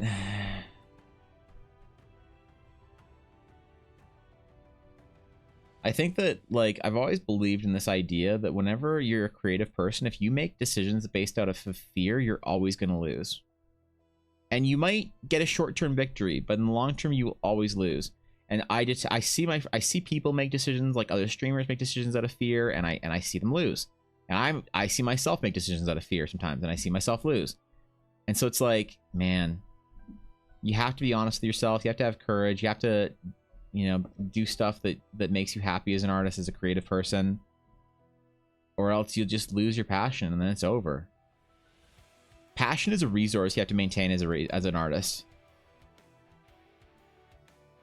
You have to maintain your passion and resource, and if you don't guard your passion, you will find yourself one day working at a fucking retail job, because at least it's not the thing that you see passionate about and you can't stand anymore.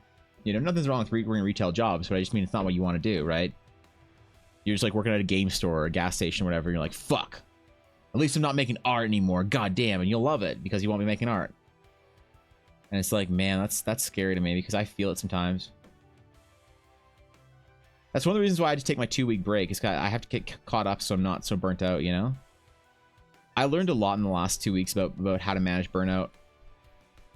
It's kind of insane, to be honest. Don't say when I'm stream I'll do it. What do you mean? Say what? What did I say? What did I talk some shit?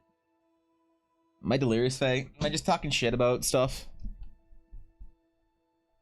What shit? I don't remember what I said. I'm sorry.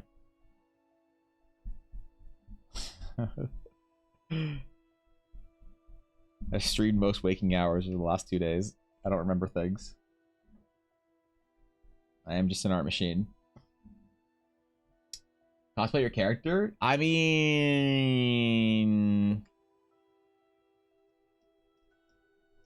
like, Ella's pretty tall. Amelia's pretty tall. Who have I done that's, like, short, man? I don't know. If you did that, I'd be sick. I don't know. Jelly is short? That's true. Jelly is short. I forgot about that. one day. There's two things that I was told by another artist friend of mine, and she does like artist alley at conventions, and she draws like all the fan art stuff. So she has like Sailor Moon, Samus Aran, and all that shit. And that's how she made her money through school, and that's how she makes most of her money now. She just does like a convention every other weekend. And she's like, Evan, you'll know you're famous when 3 things happen. And I was like, what am I waiting for? And she's like, you'll know you're a famous artist when you hit 10,000 Twitter followers. I was like, damn. She's like, when somebody cosplays one of your OCs. And I was like, please don't say OC, that makes me sick. But damn. She's like, and when some girl asks you to sign her boobs. And I was like, damn. All right. She's like, so you got to get on that shit. You got to start going to conventions, you know? Now, I'm good on the 10K followers and the signing the boobs, but the first time someone cosplays the character, that's how I'll know I'll be legit.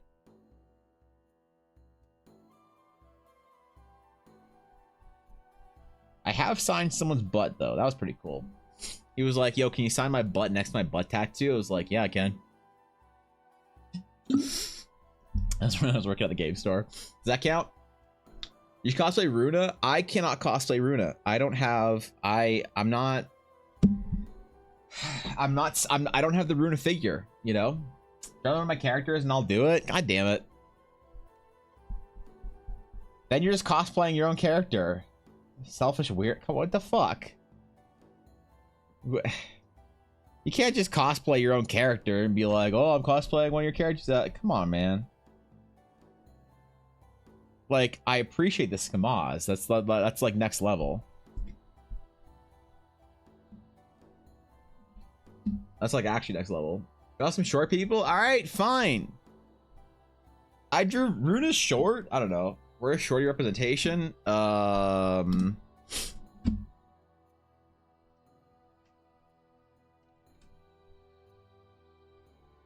I have a file, like I have a folder for like short characters that I put everything in. So this is where my short characters go. Yeah, any short character that you know I put them where they belong. I got shit in art school for drawing all my characters too tall, like all my figures. And it's just because I did all my figure practice with Ella, and she's like taller than me.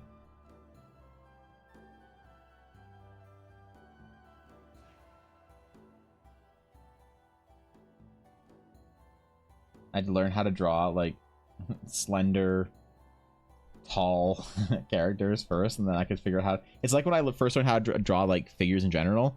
Is when I was like young, I was learning how to draw figures based on Dragon Ball Z. So any dude that I drew was like jacked. I didn't know how to draw non-jacked dudes.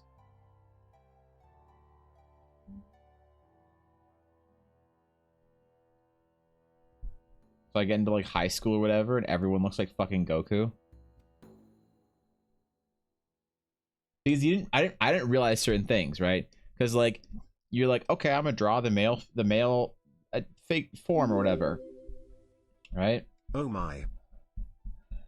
Dude, Gala, thank you. Holy shit, thank you for the Prime. Thank you for the 33 months, and thank you for considering me your Prime option this month. Thank you, dude. I appreciate that. You know. It's like I'd be like drawing characters, and I like wouldn't have any idea how to draw like a slender, like average, like male, even like slightly pudgy or something.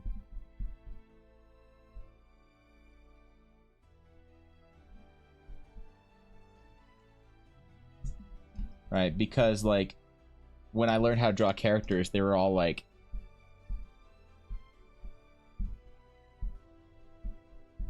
ripped fucking Giga Chads.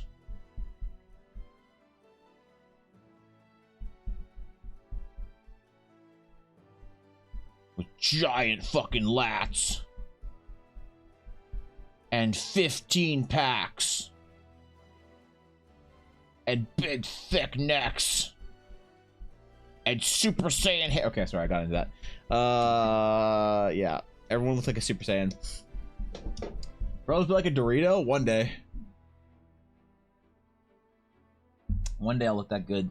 One day, Fishy, I want my shoulders to be so wide that I can't go through doors.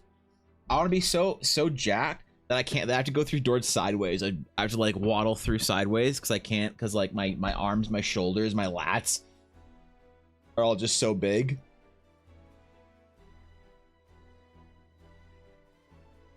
And I can't, like, you know. That'll be me one day. Just you watch. Just you wait. Shaman trinkets. Should ask Balong about this. Or just draw them. Fuck it. Let's do that instead.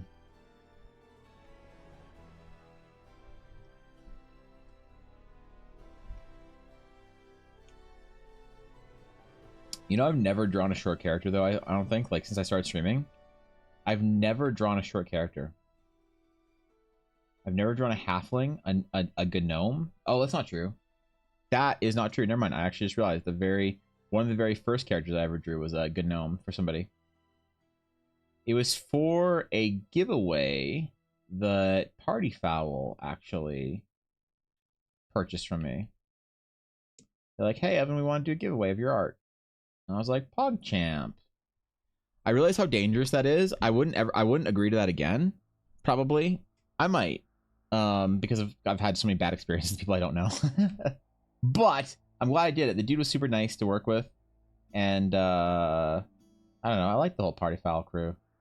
Party Foul used to be so cozy. I used to watch those streams. It was like I was so happy to just watch my friend streaming, and she was so cool, and she would stream, and she would be the coolest character in the game, and she was so nice and pretty, and she was my friend, and I was so proud that she was my friend.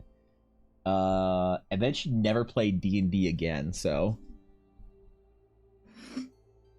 if you're not missing much, if you're not drawing gnomes, am I? Oh, okay. And now, if I want to watch my friends play D&D, I have to watch Careful Cantrip and get verbally and maybe sexually abused by, verbally sexually assaulted by Dave. I don't know. The DMs are just are heinous between him and I. You just I got a lot of cool friends that run D&D games, man. I really adore them. I really adore everyone from Careful Cantrip and, you know, Phoenix and Carney, and like there's a bunch of other games, and like Eldritch Scribe. There's like cool people that I know that play D&D. I kind of wish I was like more on the inside of the D&D crew sometimes for Twitch, but I get why I'm kind of not. I'm like the weird guy that always says no to everything and is on the outside. And I get it, but I wish I was. Sometimes I wish I was more like had more time to be like more invested, you know. I tell you, 1 2 games I'm in is with Party 5 people. You didn't. Who are you playing with? Who's in? Are you playing with Zach? I love that guy. I mean, I love everybody from Party Foul. Almost everybody from Party Foul.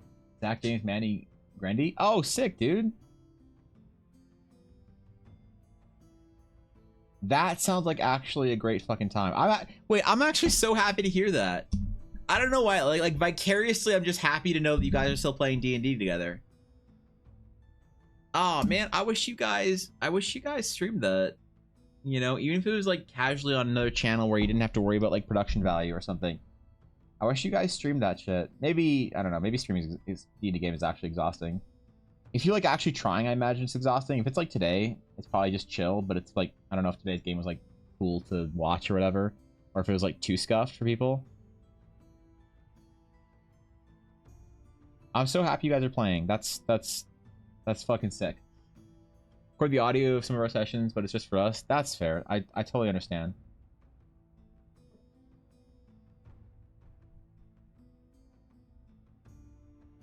I'm glad to hear that though. That actually makes me super happy. I don't know why. I don't know why I'm so emotionally invested in this.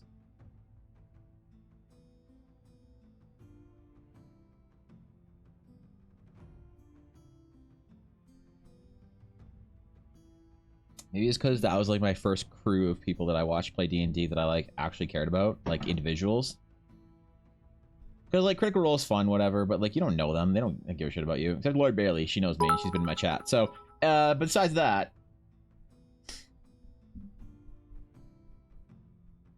where was the TT? Okay, all right, I'm mad. Thank you for adding what, like a minute to the clock or some shit, or 30 seconds. I don't know. The timer's allowed to run below 12 hours. It's okay. All right. James is running that. Oh shit. That's legendary. What's James like as a DM?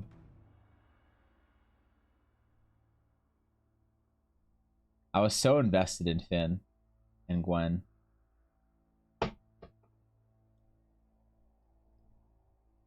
That's fucking sick. I'm like really happy to hear you guys are playing.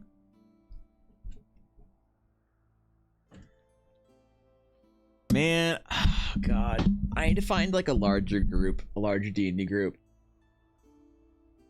I need to find players that don't have scheduling problems and conflicts and shit. I just want to play one game with one larger group of people, and I want to play, you know what I want? I want to play a game where people can miss the game and it's not a big deal. You know, where it's like somebody can miss the game and it's fine because like we still play because there's like 8 people or like 6 people or whatever. But it's actually so hard to find like a good D&D group like that where everyone's like cool with time. You know, people aren't like too busy and shit. Everybody's like into it. My players are like into it, but time sucks. Timing sucks for like a bunch of like adult normies because they're all like normies that play D&D. So it's like harder. When you're like a degenerate, you make time for that stuff because you don't have anything else to do. You don't have to go like to an event. You don't have like a gala to go to for work or whatever because it's like you probably work at some shit job because let's face it, that's what a degen lifestyle is. You're either some dumb art streamer or you work at a game store or some shit. So we said we're going to do that, but we feel bad when people miss, so we don't play if anyone is missing. Oh man. I used to love the way that D&D was rolled back in like my high school days. Because we like if someone wasn't there, they were going to an arranged marriage. It's like, oh shit, John and Yavuz aren't here. I guess they're getting arranged marriages. They had to go back home for their arranged marriage. Yavuz has got like 30 wives at this point. I miss playing D&D like that. That was good shit, man.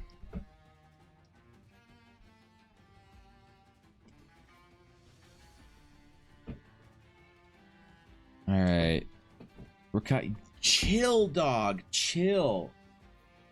This fucking La Goblina. Can you please chill? What's the Spanish word for chill?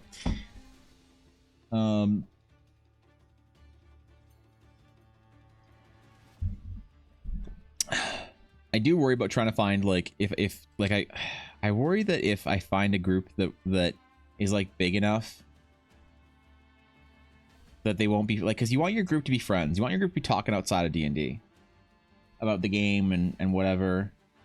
And it's harder with a bigger group too, so I don't know, it's like that's kind of difficult. I always sympathize when people say they can't find a D&D group that easily, because yeah, it's true. It's like actually true. People think it's like, you know, easy for people who play a lot of D&D, but nah, man. When you find a good D&D group, you should cherish it. And I have a couple players that I really adore, but I wish we had more. And scheduling worked and everyone, you know.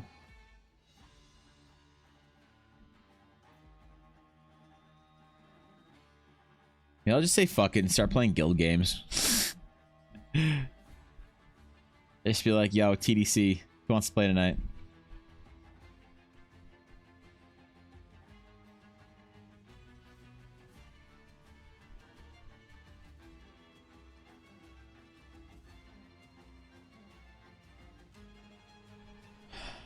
Okay, we're gonna do some fill layer stuff now.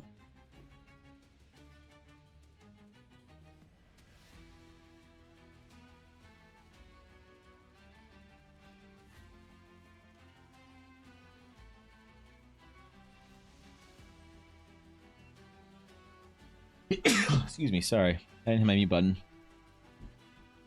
Deal size for group size 3 is 4. 5 is fine, 6 max. 6 is good. I like 6. 6 is ideal for me. I find that 6. So what Faye, what do you find is too much about 6? I'm curious. What because 6 does have its problems, 100%. Next to like 4 or whatever, but what specifically do you find when you're like, yeah, 6 is like, you know, like, you know how we used to define group size for D&D back in high school? We'd figure the max amount of sweaty teenage men that could be in the room before it was just unbearable.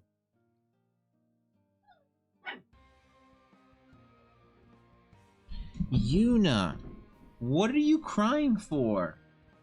I'm holding your oh, you want the other end? What do you want, baby?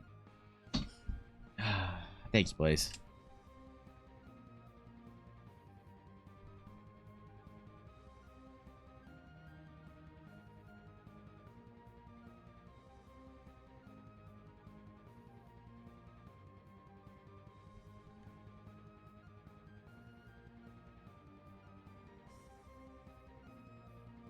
Okay, we're gonna do like a fill layer, I think, here.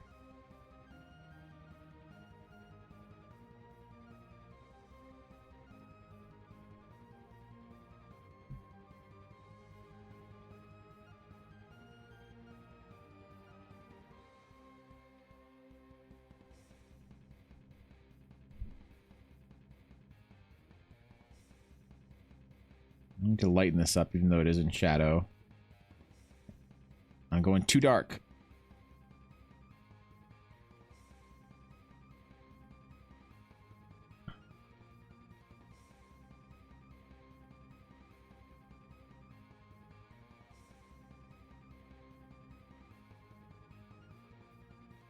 Perfect.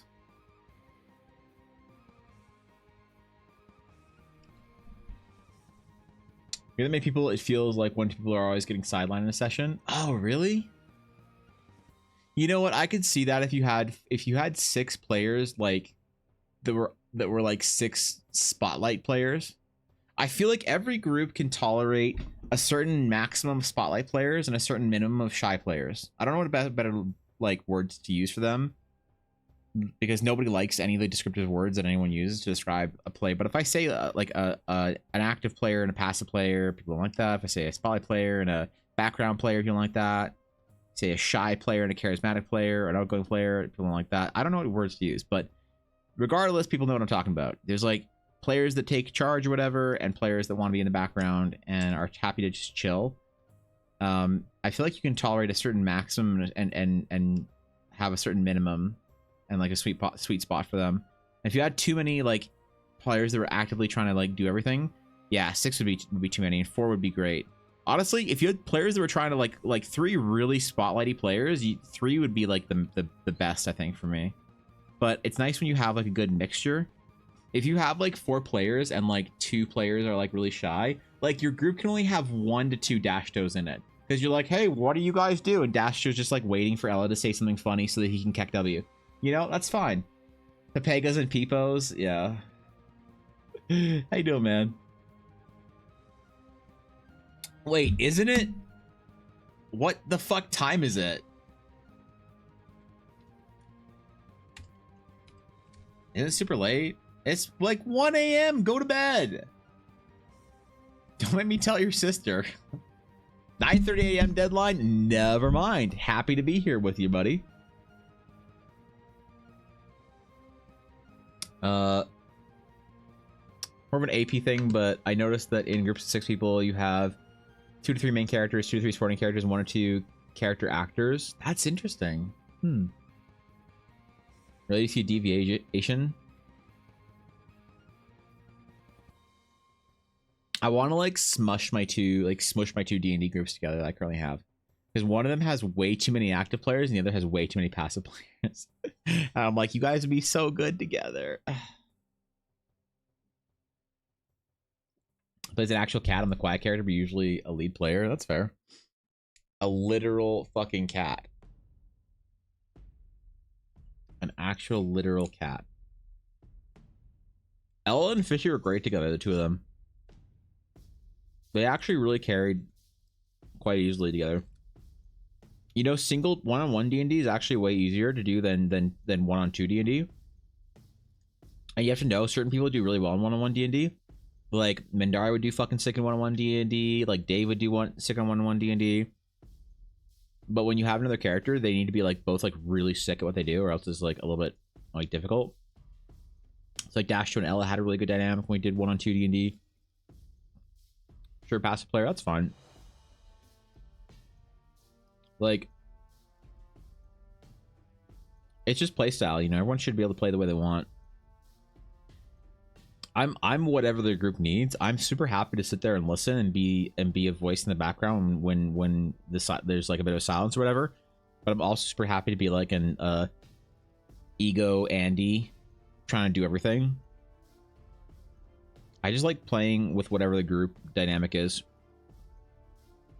There was like a maturing phase that I went through when I was like in my early or late 20s, where I realized I wasn't the hero anymore. That I was the old grizzlied, the elder brother character. I didn't get to be the hero anymore, and I slid into the role, and so I really like playing supporting roles. I'm no longer the Kirito of the anime, but I could be. Once again, if I was 10 years younger.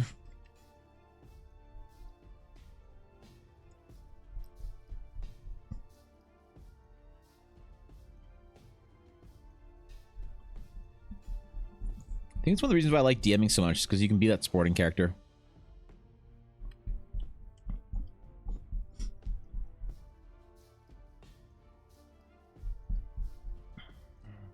I want to be the one that starts frat chanting with the dude that starts frat chanting, you know? Love 101 D&D, it's so good. Fuck. What even character would you want to play, Faye? What's the story in Eldar that you'd want to go on? Continue the brand of Maya the pirate?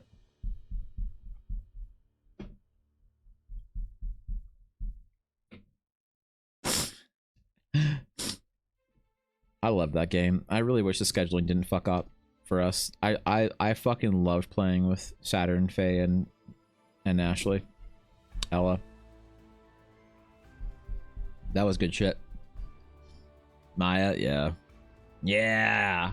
But that campaign, the level, it's fair. Faye, what's your favorite character you've ever played? What is your favorite character? All-time favorite character you've ever played? What role do you like the most? Because you play everything, dude. You play everything based on the level, based on the campaign, based on what the group needs. You're a very good player like that. But what's your favorite, like, oh yeah, I got the opportunity to play a barbarian or whatever it is, you know? Because that's like, you'll play whatever you need to, which is like awesome. I really respect that about players that can enjoy the game based on like you'll come to the table and be like, what are we playing, boys? You're not like, so you don't come to the table with a giant like 18-page backstory and you're like, you all need to fit in with my backstory now.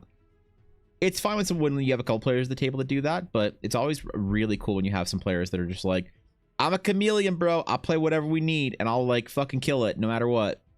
That's like, that's good shit for DM. Favorite style of player, favorite character I had most fun with? Oh, are those different? Wait, are those different for you? Wouldn't your favorite character you ever played be playing the favorite style that you like to play? Right, backstory after I figure out that there is no overlap. Yeah. You know my secret for backstories is I write my character's backstory on like session 5. I write my backstory on like session fucking 5. I don't know what I'm doing. I don't want to commit to anything. Right? 100%. They're different. Oh shit. Okay, what are they? Fuck. I don't know. This is news to me.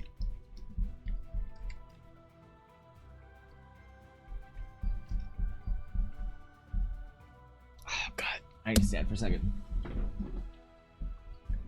I need to stand. Oh my god. My legs.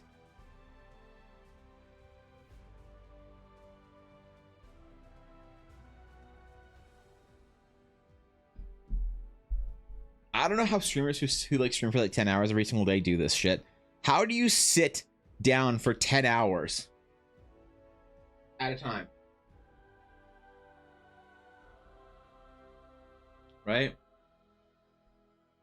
I kind of get it. I guess I played World of Warcraft for years. So. Yeah, I guess I dig it. You stretches every few hours? I feel like I need to like get up and walk though.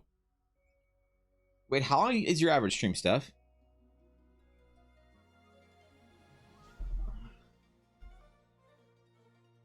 I must stretch. I must stretch. All right, we're good. What's up, entities? Stretching, that's what I do for sure. You of course you do. Entities. Holy shit, thank you for converting the Prime sub to a tier 1, bro. I appreciate that. Thank you, dude. Welcome back to the Dragon's Claim for another month. Thanks, bro. How you been? Changing my class role all the time. Characters are individual. Okay, that's fair. Fighter's my favorite, hands down. Best playstyle is Blade, Singer, Eldritch Knight. Multi-class, can take hits, do a little bit of magic, stab, bitch. Wonderful. That's interesting. So you like the versatility as opposed to specialization. I respect it. It's nice when you don't ever feel like you're bogged down in one thing. You know? Working, writing, that's good. I hope your writing is coming along, is taking priority when it needs to. I know you have a lot to write. You're the kind of person that always has a story that you need to write to get down somewhere in your world or somewhere in your narrative. Especially, I mean, sitting there menacingly. Wish I was more menacing. You know? Jack of all trades thing? Yeah.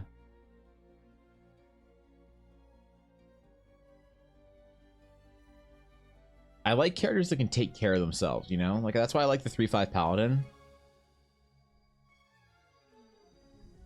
Hold up. One sec. I need to grab something real quick.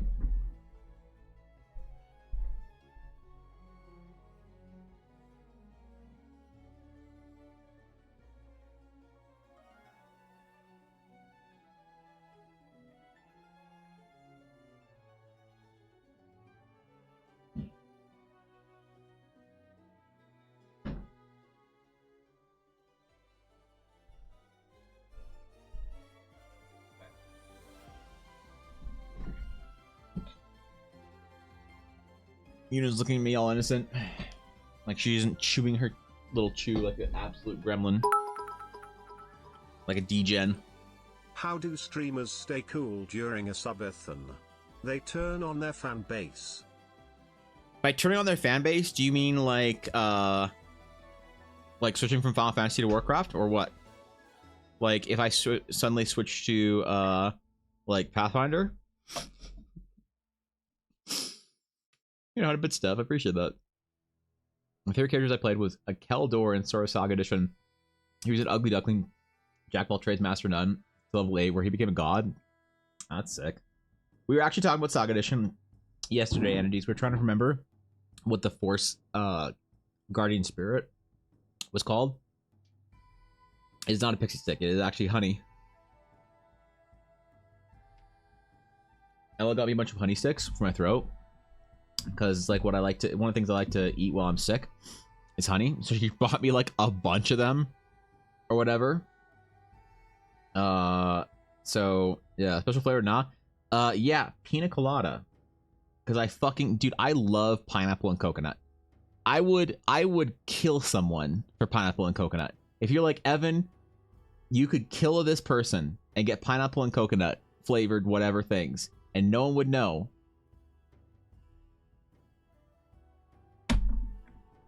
Well, I wouldn't do it.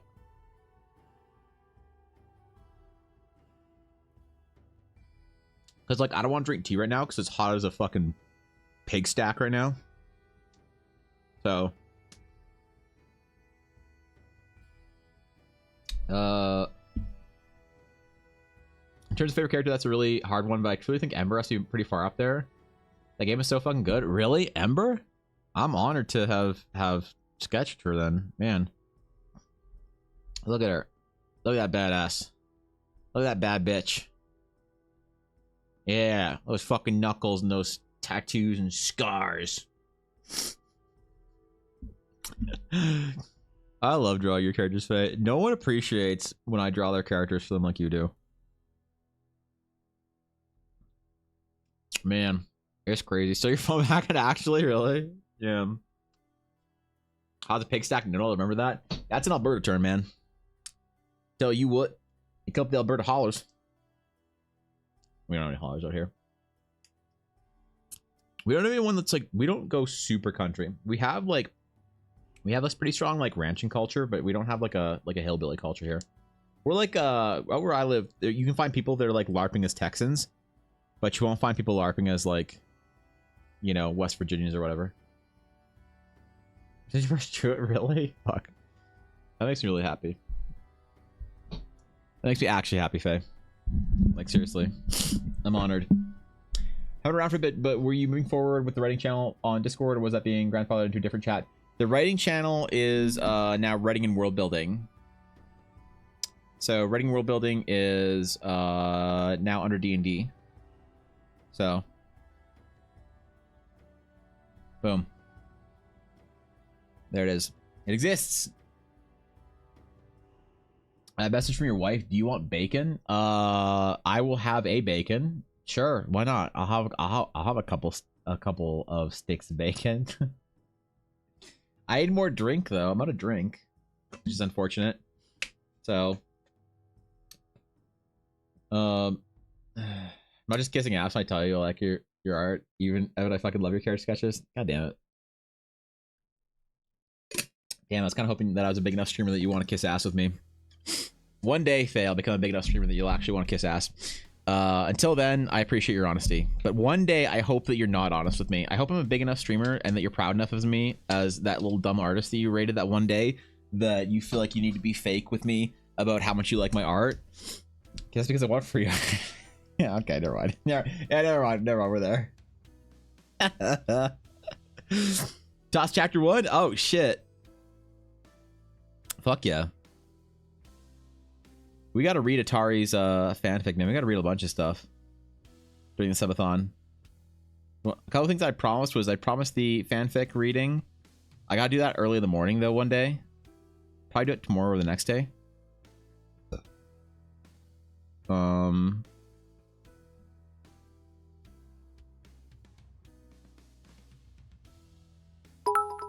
got a lot of stuff to do on subathon, bro. You gotta watch The Monk too. Oh, I do have to watch The Monkey. I can read to save your voice. Yeah, okay. That might actually... Oh, that's actually it. Hold on. No, I want to read it. I want to read it. I want to read Storytime to Chat. Nah, man. I want to do it. It's important. It's important to me. This is a big moment. I was gonna do it today or tomorrow, but I realized that I promised Thork and I do the Art Academy review this morning. And then I had Ella's 1v1 game. So what else do I have to do on Subathon? I have to do the fanfic reading. I already did the review. I have to do the update for the fitness challenge.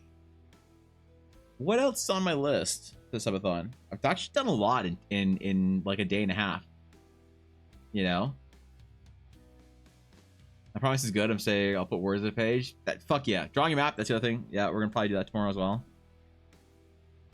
We'll draw the continent of Mendaria. Okay. Is this good? Are we done?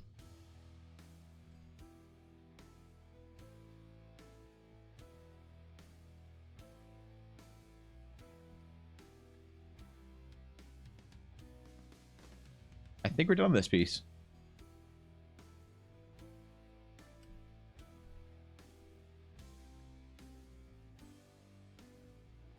Oh, I like her. She's cool. This is a cool sketch. I dig it. That's amazing. Thank you, man. She's Mendaria's face, but with landmarks for Mendaria. Yeah.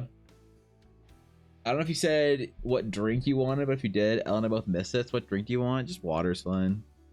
Water's good. Water or flavored water. Either one works for me. I already have a shaker up here if it's something flavored or regular. Oh, God. Are you guys just hanging out in mod chat? Are you just chilling in mod chat while I'm streaming? You fucking nerds. What even is this? And why is she posting pictures of Yuna in our mod chat? You know the benefit of being a mod in my community is apparently you just get all the bonus pictures of Yuna because she posts pictures of Yuna in mod chat because I won't let her spam pets. I won't let her just spam pets with pictures of Yuna. So she does it in mod chat. Also, Ella, take my hoodie off. Stop wearing my hoodie around the house. Why are there now just dice pictures in mod chat? This is supposed to be a chat where you moderate.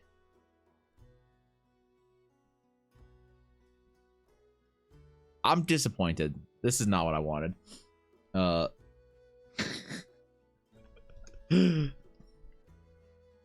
right, I think this is good. Let's sign it. Let's sign it. EVANBLAIR23. Oh, fuck yeah, I did it. I did it. All right. We'll snip it, send it along for approval. What, Yuna? What do you want from me? Why are you monkey? You are Raklik demon. Okay. Scroll. Zoom. Snip.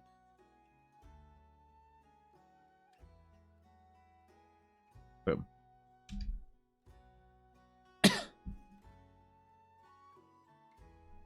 Where's my log? I gotta send a message.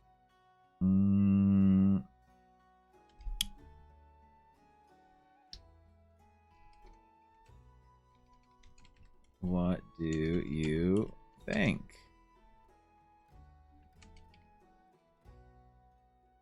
PogChamp. PogChamp. Look, yeah, new D&D meme. All right. All right. Let's rate the meme. Rate the D&D meme. We got a wizard pondering an orb.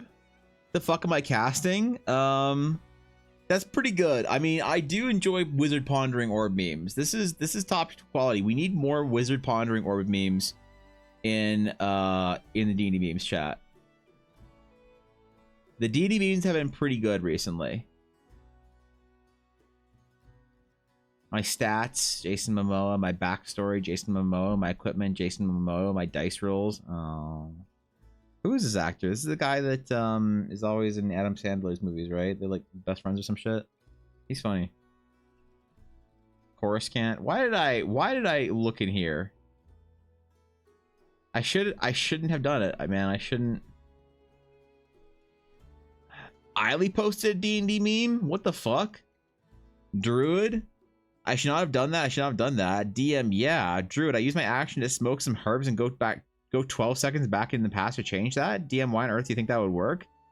Time travel, I'll allow it. What? I need to remove mods. Can you remind me to remove Eiley as a mod, please? Where's the edit of you and me as wizards pondering orbs? I don't know, but that's one of my favorite pieces of anything that I've ever made. So I don't know where it is. That's the problem. There's so many things that just go disappearing, that go vanishing into the ether. Man, I wish D&D Reddit was as funny as D&D memes. Bard, so what's your specialty? Rogue, stealth, paladin, me too. Rogue in that armor. Paladin, yeah, we have different styles. For example, I use heavy stealth. Rogue, which is paladin, no one can see you if there are no witnesses. Jesus Christ. Okay. Inside we are all wizards and we know a spell called Love. It does 60-12 necrotic damage. Is D&D Reddit even funny anymore? When the evasion kicks in the right time. Star Raptor.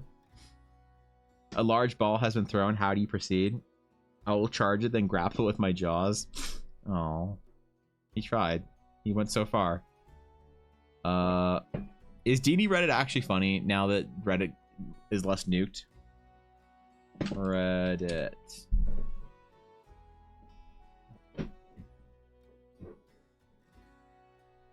Curse myself by forgetting I have a soundboard open with keys are activating sounds. That's rough. I'm sorry to hear that. That sounds like the worst day. D&D Reddit, are you hilarious or not anymore? Monthly artist thread. Oh, I should post that in there. D&D in a castle giveaway. Win a ticket to play in a real castle this November. Mod approved. D&D in a castle. They have a guy with blue hair.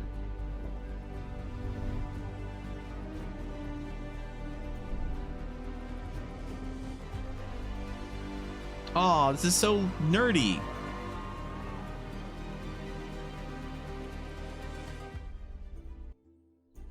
Oh, I love this. This is a sick idea. These are where the nerds are. Oh, that's Guy. Oh, okay. Okay, that's not just any dude with purple hair.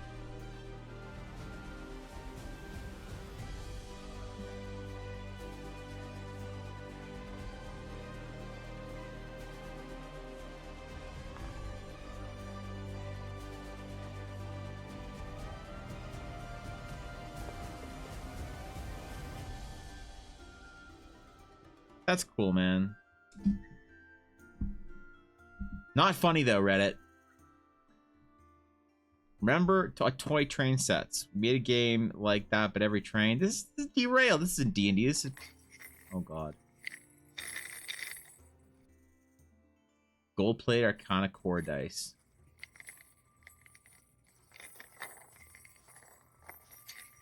Trash. Trash. Garbage. Not Ella Blackwood dice. Trash. Trash. The Priest, the Knight of Broken Flame. That's cute. My reference versus the Final Commission. Dude, if I got references this in depth, that would be sick. This is what I want for references.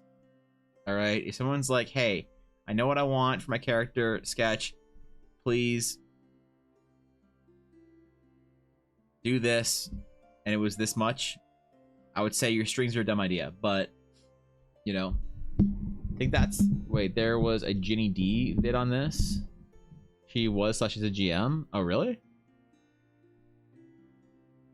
I don't know who Finn is, but he'll probably be there. This will be using MS Paint for references from now on. Yeah, please do. Is Ginny D still making YouTube videos? People are polarized on her. Why is the tree bleeding blue? What the fuck? Hi, Ella. Is this... I have a dog. Oh, thank you. That's enough bacon. No, it's fine. No, it's fine. Thank you. Did you... Oh, never mind. I'll come get a drink later. It's good. It's fine. I'll go get it. I got it. No, okay. Thank you. Ella brought me bacon.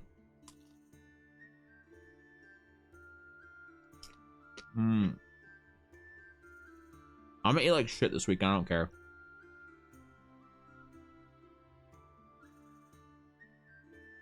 And I do not care.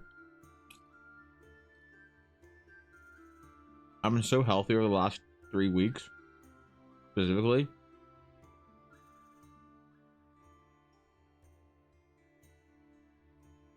That I'm not even worried about it. Who always does that to me, really? You want berries? Fuck yeah, I want berries. Berry me up. Hit me with them farmers market blueberries, please. Why is Ella making you talk to me and chat for her? Dude, I ate a sandwich today. I had bread for the first time yesterday in a while.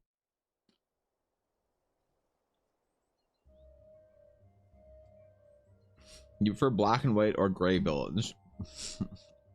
Okay.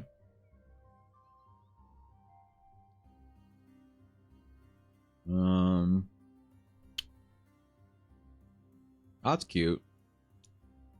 OC LA Bard Elf. Commissions are open. PogChamp. That's awfully cartoony. People love that shit. It's good. Oh, I know she's asking you, Blaze. I'm just disappointed in her. Yeah. No giveaway. What are you doing? Aim bacon with sticks. Awesome. Glad we're out of the stream. Listen, Tim.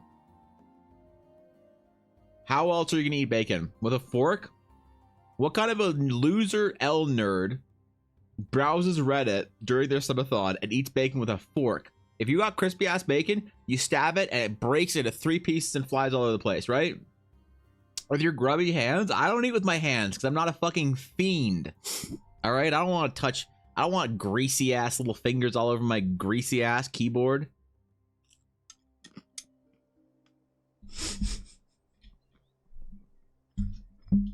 Goddamn. If I wanted your opinion on how to be greasy, I would post in the D&D subreddit.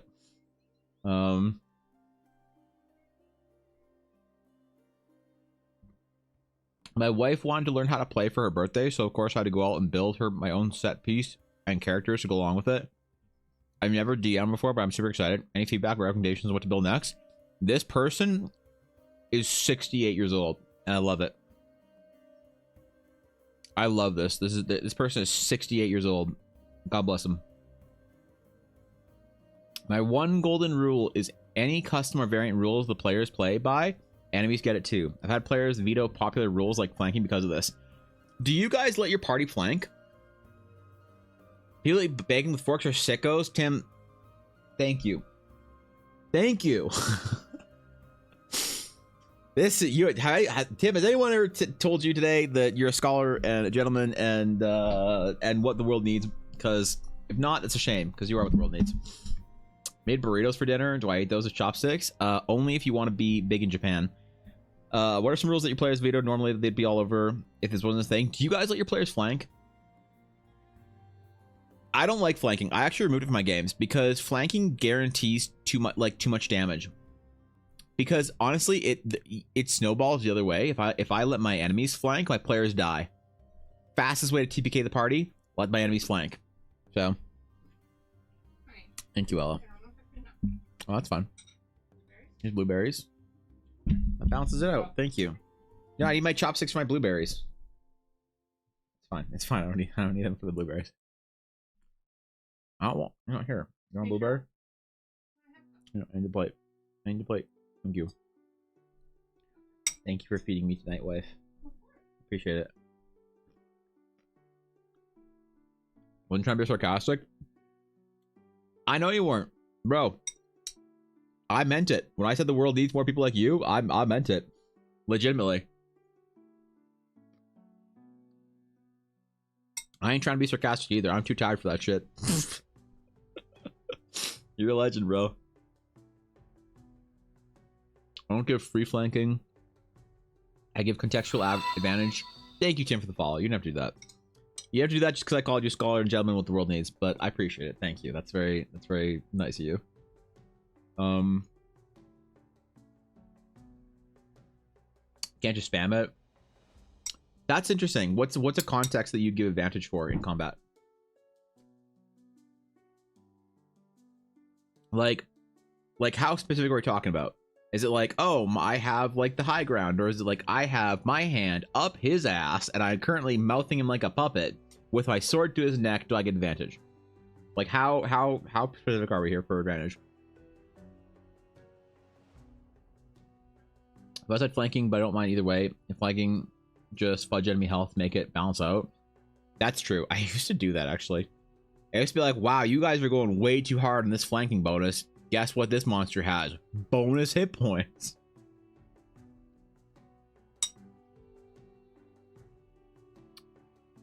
I also very much run a players or superheroes type game because it all then also lets me run stuff way above the normal weight class. That's fair. Yeah, I don't mind that. Then you can like actually throw really interesting shit at them. I've not been drinking more liquids, Fishy.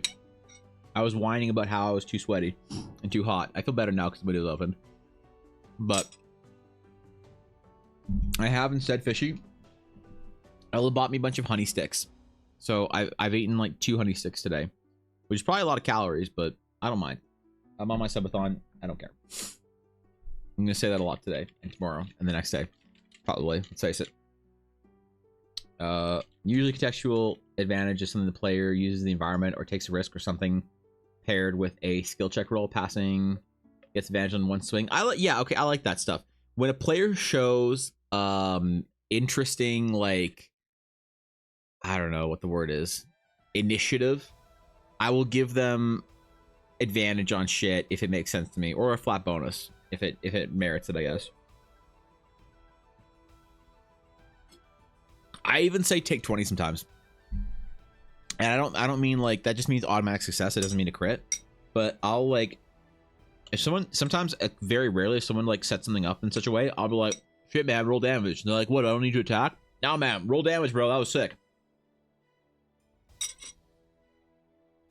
Pathfinder flanking is less drastic. Flanking is also a major thing for rogues and sneak attack in Pathfinder. Only players are aware of this and actively work around the battle maps to have more detail on all positions due to enemies flanking. Yeah, that's actually super dangerous if you allow for flanking the other way too. Nothing can kill your players faster than letting enemies flank them. Cough drops would be a good idea. I actually feel okay right now, Fishy. I don't know. I'm feeling decent as far as my throat goes. Yesterday was hard because my first stream back in almost 3 weeks, and I like hadn't said anything. I'd hardly opened my mouth for the last 2 weeks, you know, and then I was talking constantly nonstop. Man, I was so scared when I took my break that, like, I don't know. I was so scared that I'd just be like dead when I got back, you know.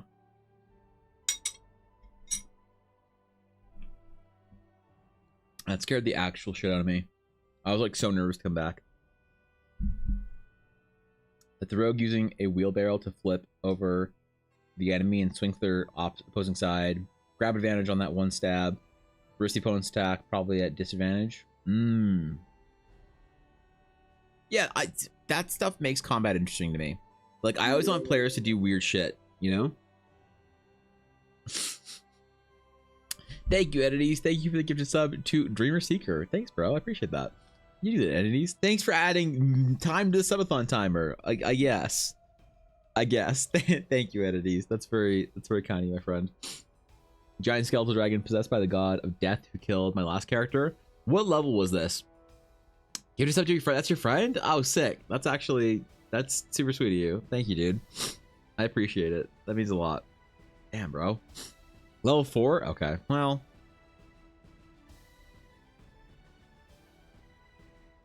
That's like.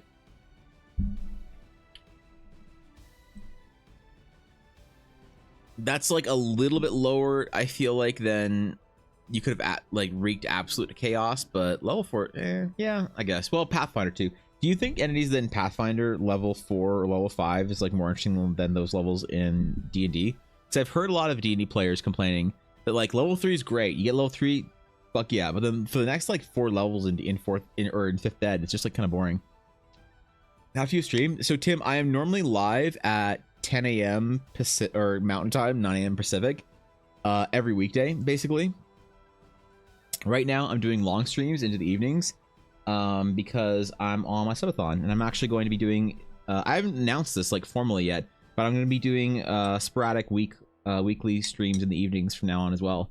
So I might do 2 streams a day. One starting at like 9 a.m. and then another starting like maybe around now. So I don't know. I was never sure if my streams would do like if people were around in the evenings or not, if everybody's like playing D&D and shit. But I really enjoy streaming in the evenings now, so I'll probably do a little more. All right, what else? I'm not done my berries yet. Avon Avanian. There we go. The brass poet. Ooh, that's cute. Is that a dragonborn and an axolotl? Just checking. I don't care. I like it anyway. Rena, Pallid Elf Cleric. Oh. That's cute. Why do I have the fucking elf avatar show in my head from this? You're not actually going to try and slay me or anything? Oh, animation. I don't like it no matter what.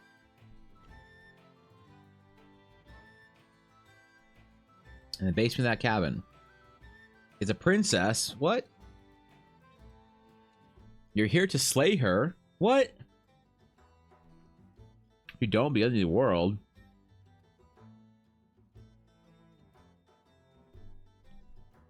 She'll do everything in her power to stop you. What am I watching? Alright, that was cool. Is Spelljammer really that bad? Did you guys hate Spelljammer, really? Don't slay me, DX. Yeah, don't slay me, bro. I read a ton of bad reviews about it, but I still kind of wanted for the next adventure. Sure, is it really bad or more meh? Still enjoyable if you want that kind of adventure. Who is playing a lot of Spelljammer in our guild? I think Garth is playing a lot of Spelljammer, or maybe just has a lot of Spelljammer knowledge. Who else knows shit about Spelljammer? Because I don't actually know if it's good or not. That's the space one that lets me be a slime girl. Yes, that is the space one that lets you be a slime girl. But in my game, you can be like some kind of fey fucking dog girl with maybe like mystical like sage properties or whatever. My game's better.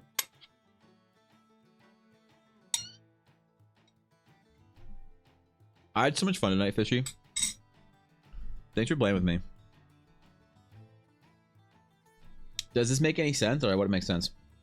My character has a cloak of protection, an amulet of proof against detection, and location. But our GM said that my character can only wear one item around its neck at a time, and therefore I can't wear both at the same time. There's no room in my character's neck for both wearables. Of course, I understand the GM's point is trying to prevent comboing or overlapping use of magic items, but the explanation still feels strange in real life because you can wear necklaces under a cloak. So this is a mistake on the GM's part, I think. The GM should have said, for balance reasons, no. And that's it.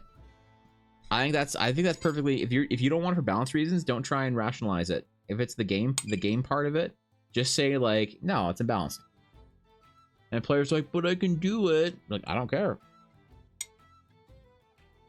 That's gonna ruin part of the game. So things aren't even crazy powerful together. Maybe this DM is very insecure. I don't know. Pathfinder 3.7 is very exciting as it's enough for many people to still become or still balance well, yet also getting a lot of new toys for your class. I agree. Game where I died, it's the GM's first campaign after being a player in my first game. So I get to watch them make all the bad DMing choices I made in my first game that now they think are good ideas. Aw, they're all grown up entities. Hell yeah. Cloaks, I believe, take up a shoulder slot in Pathfinder, though if there is an issue with balance, they should have told the player. Would you let... Okay, let's figure this out. Let's just take this to its end point so we can really make a supposition. Let's engage in sort of an intellectual discussion of theory and hypotheses. In Dungeons and Dragons,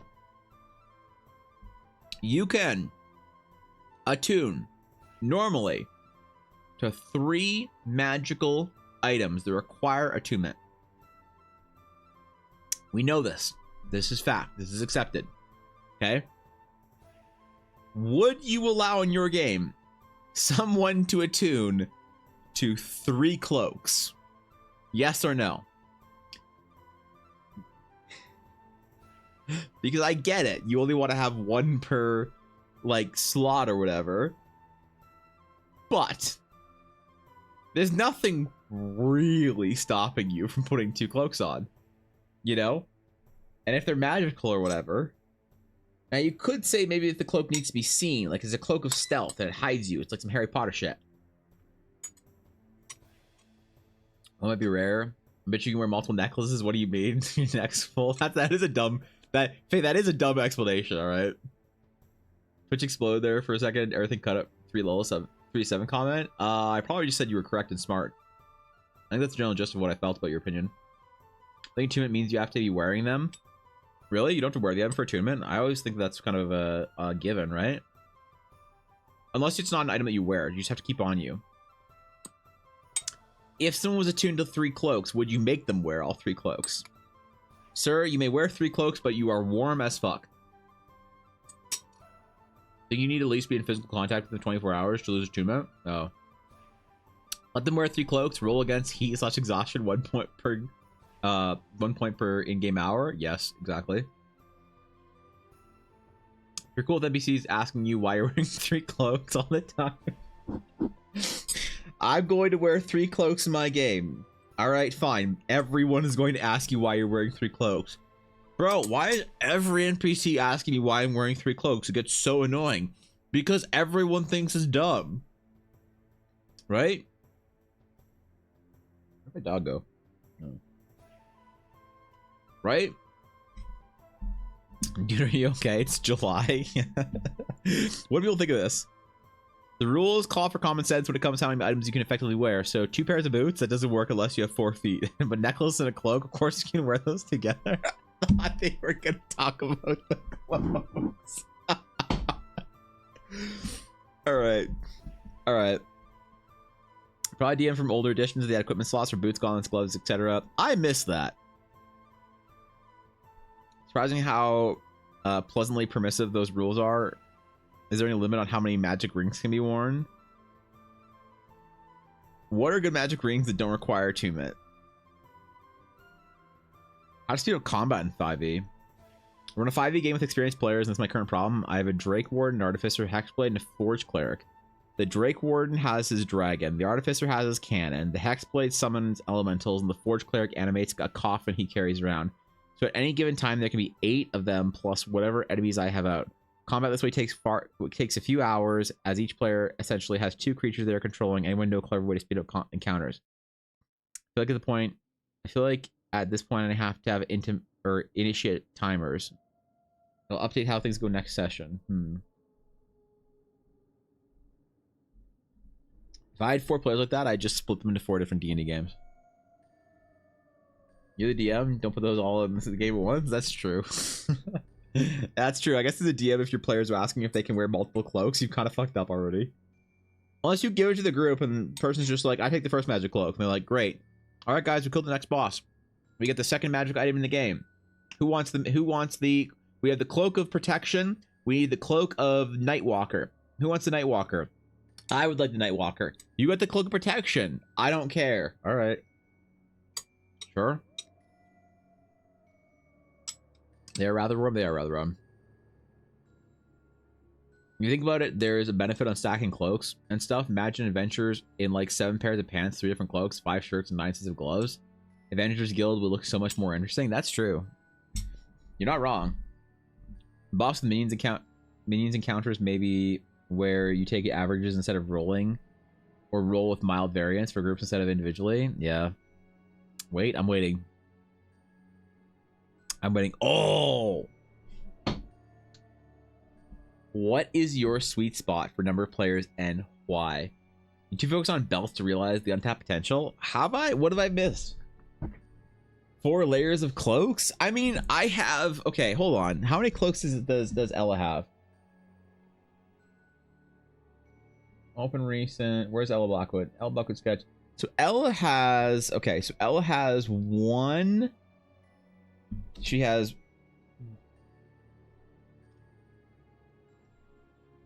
1... Ooh. 1, 2, 3 cloaks on. So... That's not enough? Fuck. You're right. You're right. I don't know what I was doing. I don't know what I was thinking, man. I pump those numbers up. I'm sorry. Personally, I enjoy smaller groups, maybe 3 or so. No one is talked over. Pace is good, and everyone is more involved. I've been seeing a lot of posts, and it got me curious what consensus would be. 3 or 4, 3 to 5. Where's someone who says like 6? 5, 3. Where's someone who's like, I want 10 players. Online or in person, in my space, fewer than 5 online tends to result in a lot of dead air. 6 is a sweet spot for online. This is genius. This is the correct answer. You want more players online than you do in person.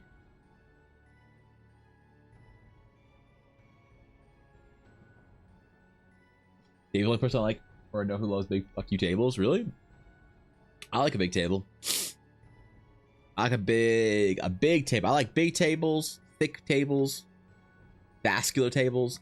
I like all big tables. Sweet spot is 3 to 5. Sweet spot of players forgets the existence of watcher type players. I've always been in groups of 5 where 4 people sit there silently when I have to drag them around in circles. Groups of 4 where I can't even get a word in because everyone has their main character syndrome. Yeah, that's like the main problem I have with my 2 D&D groups. In one group, I have 4 players and 3 of them are shy, and the other group I have 5 players and 4 of them are main characters. Right? I need to like merge the groups, break them up. 3 or 4, 5 plus. I feel bad for taking up the time RPing. Nah, I shouldn't. Yeah. 4 to 5, 5.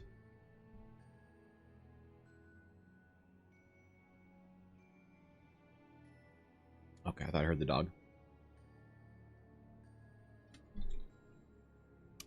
Tried 6 and it was 1 too many. This is such a dumb question though, because it doesn't take post or thread, because everyone's opinions are based on the type of players they have. That's okay. I still respect it. I just did something really cool for someone. All right. I'm the DM for a group of mostly teens, my fellow 25-year-old best friend and his little brother and brothers and sister. That's cool. My fiance is the manager of a fast food place, and one of her employees, M15, I don't know what that is, best friend just died in a car accident. Aw.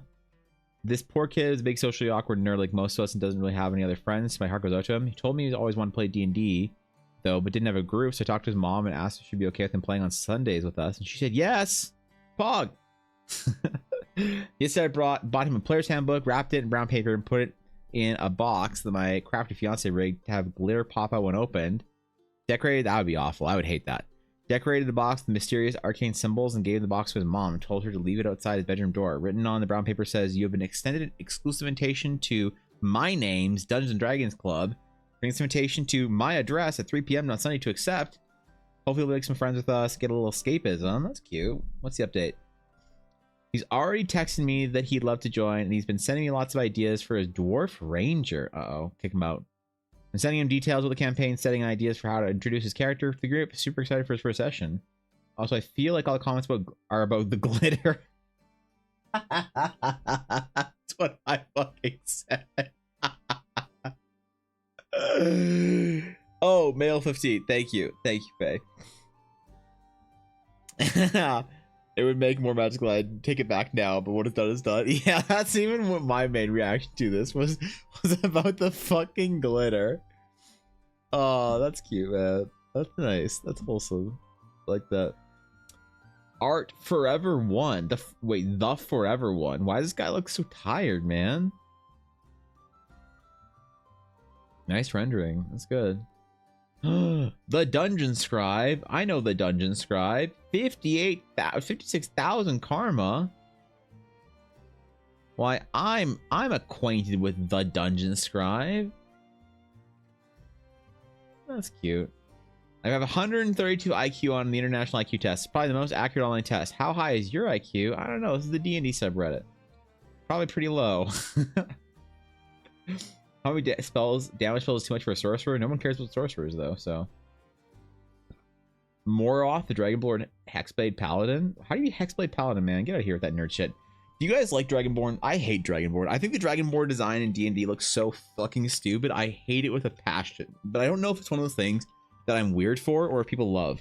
Because I know people who love the Dragonborn, but I always feel like they're like that one person, you know? But I think that the D&D Dragonborn looks fucking stupid. I hate it, man. No hate if you love it, but I just hate it. Like, you can hate my shit too, man. It's fine. I'm not mad about it. It's not like it's not a personal attack on someone who loves Dragonborns. I'm just curious if people actually like Dragonborns, because it's so dumb to me that I can't imagine it. So I need to be able to talk to someone who loves it to like learn about why it's PogChamp. You know? Look at 4E Dragonborn art. Oh, I remember 4E Dragonborn art. I have all my fucking 4E books of Dragonborns. I played a 4E Dragonborn because I thought it was cool when I was 15 years old. Actually, when did 4E come out? I think when I was 15, right? When did Dungeons and Dragons 4E come out? 2008, or so. Okay, yeah, so it was 18. Sorry, my bad. A couple years off. It came out when I was 18. When did Dungeons and Dragons 3.5 come out? 2003. Oh god, have I been playing Dungeons and Dragons for 20 years?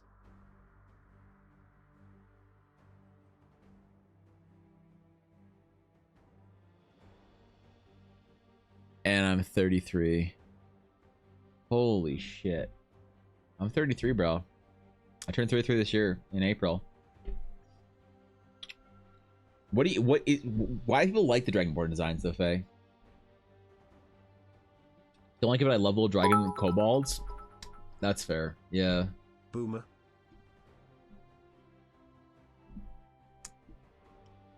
Look, whenever I go on TikTok, it gives me 90s nostalgia TikToks because it thinks that I want to watch that. So you're not wrong. You were 13, 12, 20 years ago, bud. I know, man. That's so hard. You watching Van for 9 hours a day 10 years later? Please, no, not 9 hours a day. Got the books at very steep discount. The art looked nice. Even if I don't play this, I'd be a neat thing to skim through. Yeah, oh man, I really want the new Pathfinder books. I want, or maybe like, should I just start playing 3.5 again? Should I be that guy on Twitch that plays 3.5? Do you think I could play in the D&D category anymore if I played 3.5, or people not accept me anymore? Would I be ostracized and exiled by all the 5e fucking babies? You'll be into it, really? What if I just started playing, like, you know, 3.5 on like a stream game? I made you guys free 12-piece ladder STL set. Oh. Let's see. Please don't. Just remember not to use them near Rick Aisley because he's never going to let you down. I downvote. My girlfriend wants to be a tree. Does this belong in the D&D category? Hey there. Doing some early planning for my first campaign. I was showing her a couple of friends some old HeroScape figurines I was going to use. And for whatever reason, she picked out a tree. Not an end, just a regular old pine tree for her character. So for those with more experience, how can I go about accommodating her? Druid, gnome, hiding in a tree. Love to hear what you guys think. Plenty of fish.com. That'd get me downvoted, right? That'd get me downvoted. That'd get me downvoted. I don't want to say that. That's never mind. I don't want to. Okay, that's weird. I barely know 5e. 3.5's easy. If I start attracting a lot of old guard people, yeah, that's true. Everyone in my chat's just gonna be like, man, I remember when D&D came out. There's a race called Pineys you could use. Literally tree people. The Pineys? That's like you went to the wrong convention hall at the furry convention if you're fighting Pineys. That ain't cool. What's up, Steel? D&D equivalent to cockfighting. Oh. Of course there would just be cockfighting. That seems like a dull multiverse filled with all sorts of magical creatures. What would you choose? Axebeak fighting? Cockatrice fighting?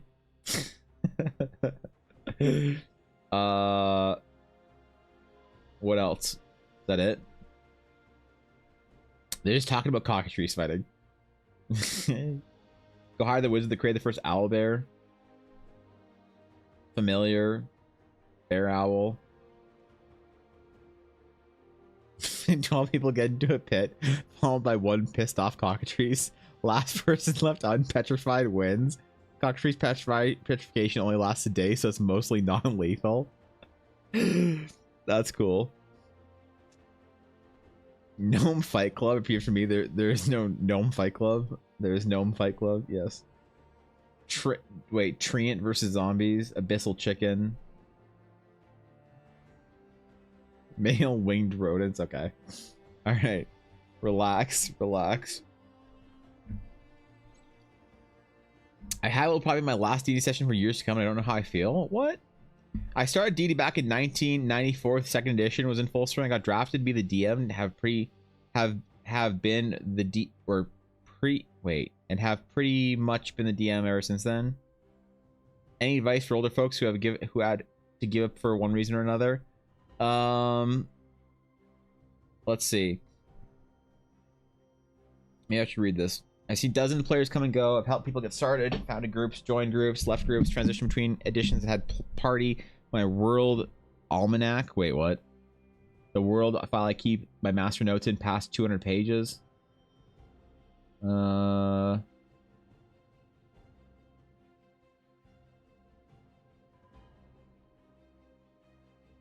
Solo sailing around the world. What? No session to run. No players to laugh and chuckle and commiserate with. I don't know how to let go of this hobby that has been the driving force for my creative efforts from my entire life. That's led to new friends, several weddings, and then at least one breakup that's had a car set on fire.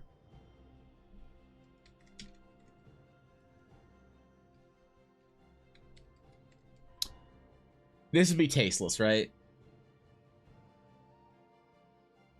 Like, this person is suffering. I shouldn't just promo myself on my channel, right? That sucks, man. How do old people find D&D groups? My mom was trying to find a D&D group with her husband. Is it bad of me that I never once offered to run a D&D game for her and her husband? Echinacea Belrose of the Known Realms campaign. Official art by Luzelia art? What the fuck? That's cute. Why does she have so much echinacea? Oh, PogChamp. Sketch and final design. Fuck. I was like, cool. Cool. Cool. Ah, shit. Snake lady. Damn it. Electricity bill is probably 2 times larger than last month for nothing being done different on my end. My provider decided to tell me this after they closed for the day. I have a set rate for my electricity, thank God. So I don't ever have to get scared by that kind of shit. It like doesn't move, but it's a little bit higher than normal. But overall, I think over a year period, I pay less.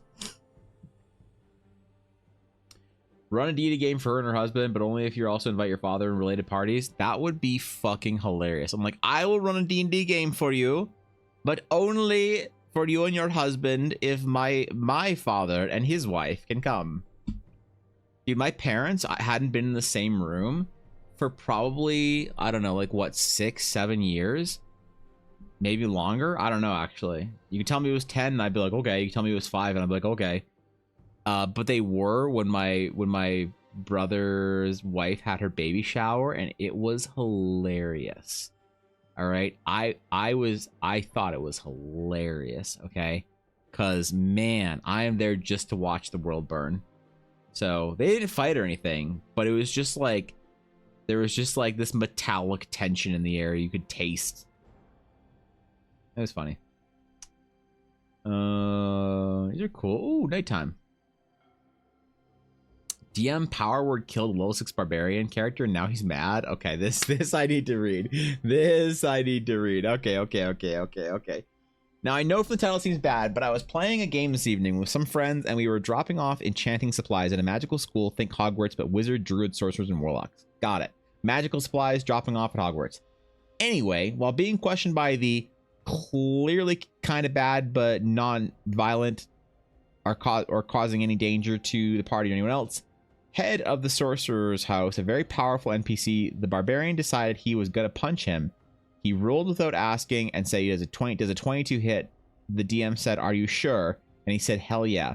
So the DM reluctantly tells him that just barely hits. Roll damage. He deals 6 bludgeoning damage, and the DM says, you see his mouth open, everything goes black. Everyone else, Barbarian is now dead. Everyone gasped a bit and was super shocked that the sorcerer NPC walked away like it was no big deal. None of us said anything to bring him back, but about 5 minutes or less later, when we were talking to the head wizard, she called the druid professor up to the floor with a sending stone, and the druid brought him back to life. The barbarian then sat there for 30 minutes and refused to engage before getting up in the middle of what is that word? Thessalic fight? I'm confused. Walked out of the house and leave. Normally, oh, this is long. Normally, I'd say this is toxic player for behavior for DM, but the player had been a problem character. Consistently, he fights everyone and gets the party into big fights with people who are supposed to be out or our allies. This person needs to edit their fucking post before they... Oh boy. He also frequently attacked party members. Our DM has nothing but patient and been nothing but patient and kind, helping him develop his character. That's more than just a punching and trying to build a bond in the party. Now he's saying some rude things about our DM, and I think that this was his own fault. After all, play stupid game, win stupid prizes. If you punch a level 20 sorcerer who's the leader of a house of full magic users, you should expect some kind of consequences. And it was more than nice of the DM to bring him right back to life. What are your thoughts? Update, DM responded. DM found this post and left a comment explaining something I saw question. Wait. Some things I saw questions due to wait, what is this person trying to say? I'll defend my honor. Oh fuck, this is such a long edit. I don't care. Yeah, kill the barbarian. I'm fine. I'm fine with that. Kill the barbarian. Fuck him. I don't care. Power word death. Punch the level 20 character. As long as he knows level 20, get him. 2 brave warriors character art. That's cute.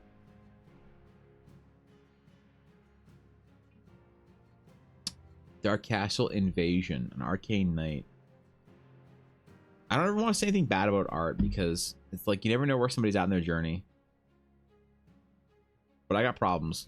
Looks good though. Farside Tavern. This is what I want out of my D&D content. The all-new Chevrolet Colorado. Made for more. Thanks, Reddit. Online D&D. The idea just popped into my head. I'm a dad of 4 who lives rurally, but I think it might be fun.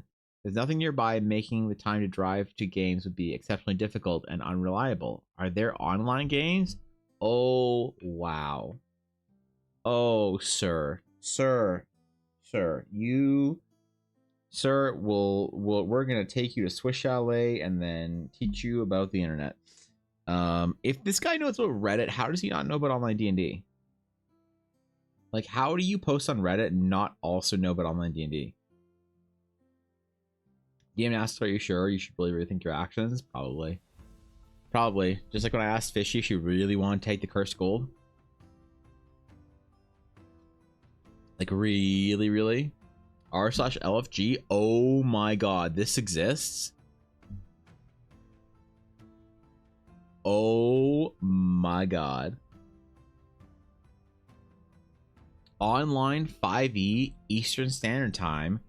Kind of new DM looking to run Curse of Strahd for dedicated adventures. Oh, wow.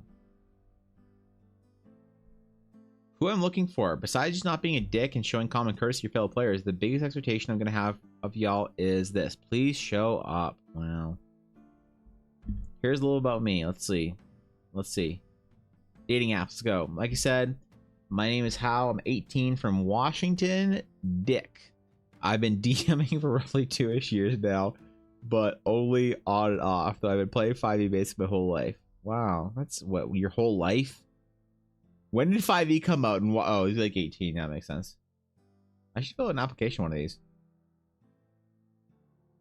Online 5e disabled players looking for group. Online 5e and NYC.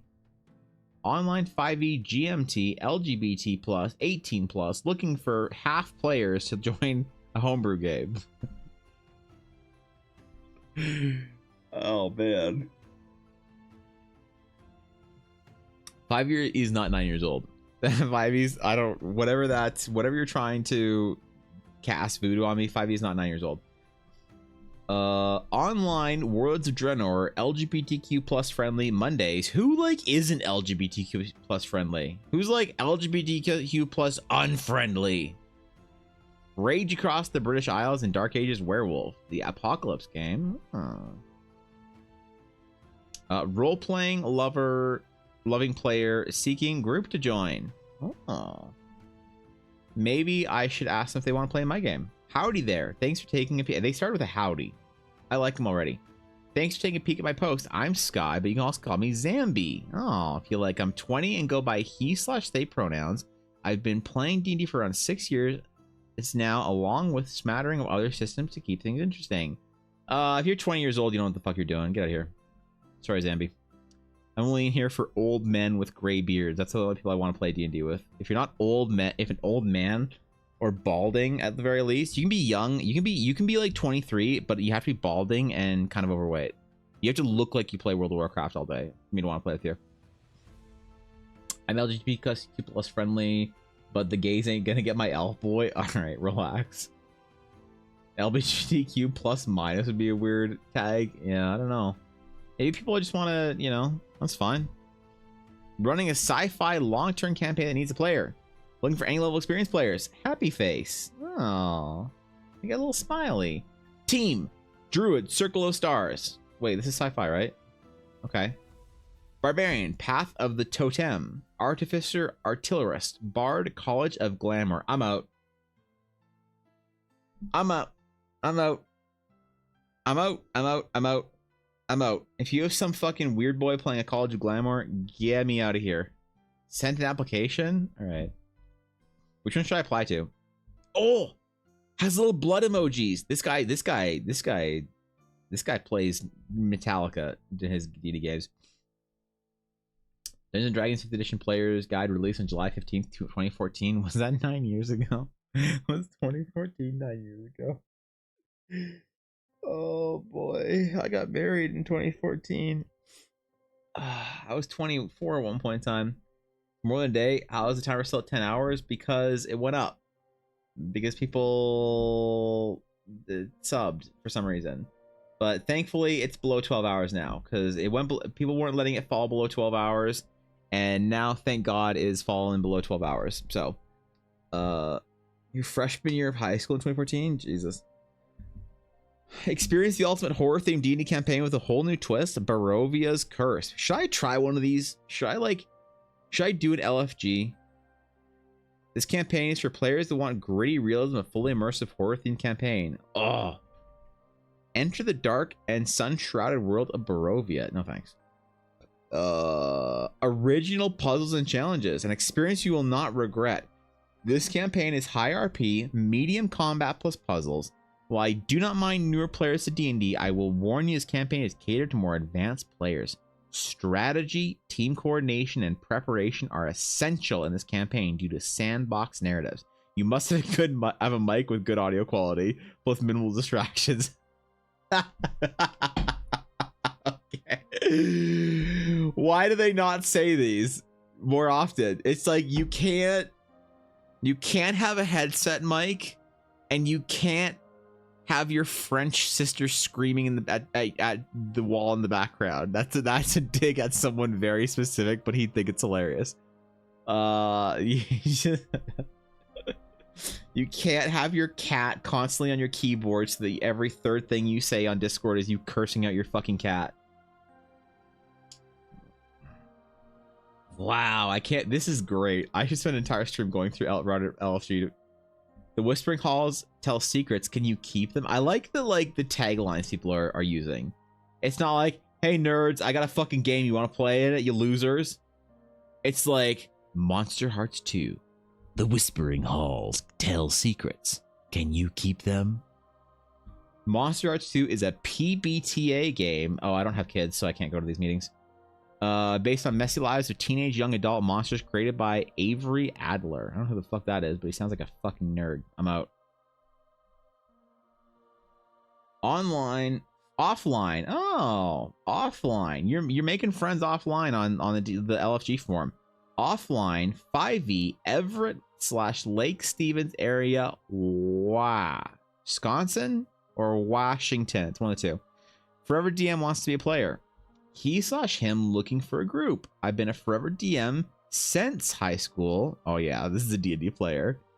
And I've been a player for maybe 2 sessions. I'm very good at communication.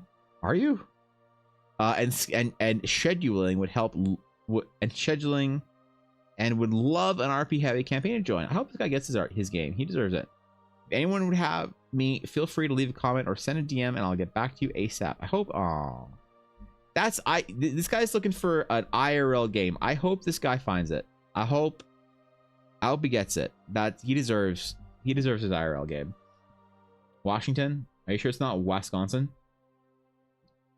Never an application for an Eldar campaign. I drop it out instantly. I just do that. I just be like mediocre art streamer looking for players to play in his dumb homebrew world called Eldara. I could do it. Meanwhile, cat heading by me while I'm trying to play a video game. That's too bad. Keep getting contacted about jobs up there, but it's like an hour and a half one way. Ugh. Why would you want to go to fucking Lake Stevens? Ugh. Is that close to Seattle?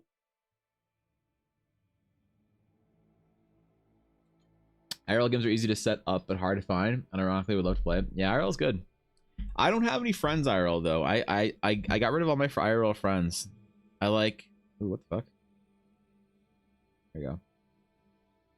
I don't have any more anymore. I have my bro Yavuz got married. All my IRL friends live on the coast. I don't think I could start an IRL game even if I wanted to. Even if I put the word out right now. North of Seattle. That's not Washington. That's Oregon. Anyway, looking for a group to join on weekdays. Okay, GM wanted. Oh, I could be a GM for them. They want to get back in D&D for a while now. It's hard for me to find a group that schedules during weekdays. I work weekends, which is almost every group I've come across schedules for. Okay, I'll stop. Most familiar with D&D Beyond and Tabletop Simulator, but I'm willing to try a new. Who plays D&D and Tabletop Simulator? How depraved of an individual do you have to be to play Dungeons and Dragons in Tabletop fucking Simulator? What happens in your life? What did you fuck up? Where did you go wrong that you use Tabletop Simulator for D&D? Tailspire. I'm mostly familiar with D&D Beyond and Tabletop Simulator. When trying to learn new platforms with Discord for VoIP. Oh, this person's 53 years old. No, I don't know a single person under the age of 42 that uses voice over IP. This is a gray beard. This guy plays Dungeons and Dragons. I'm hoping to join a long-term campaign, either homebrew or published adventures. I'd play with this guy.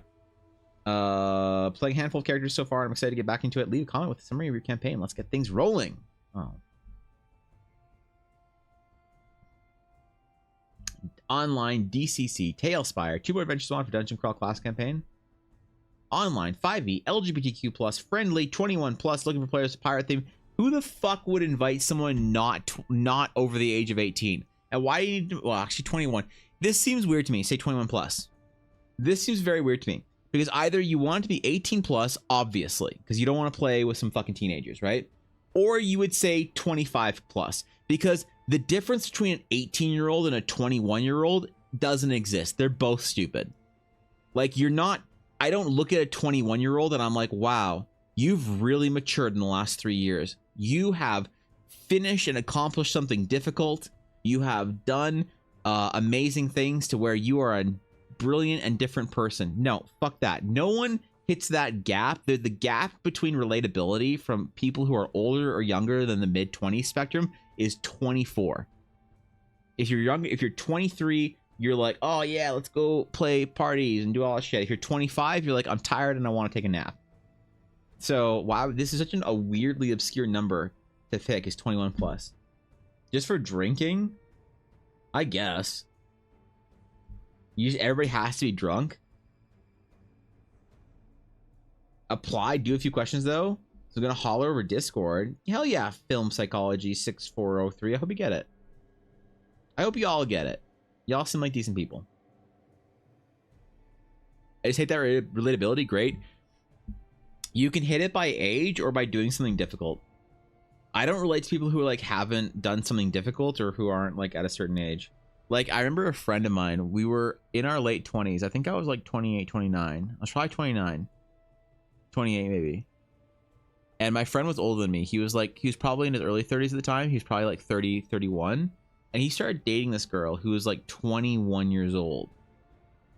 And I was like, how do you relate to this person? And he's like, oh, no, she's great, man. She's so sweet. She's nice. And she's funny. She's smart. Yo, you guys got to meet her.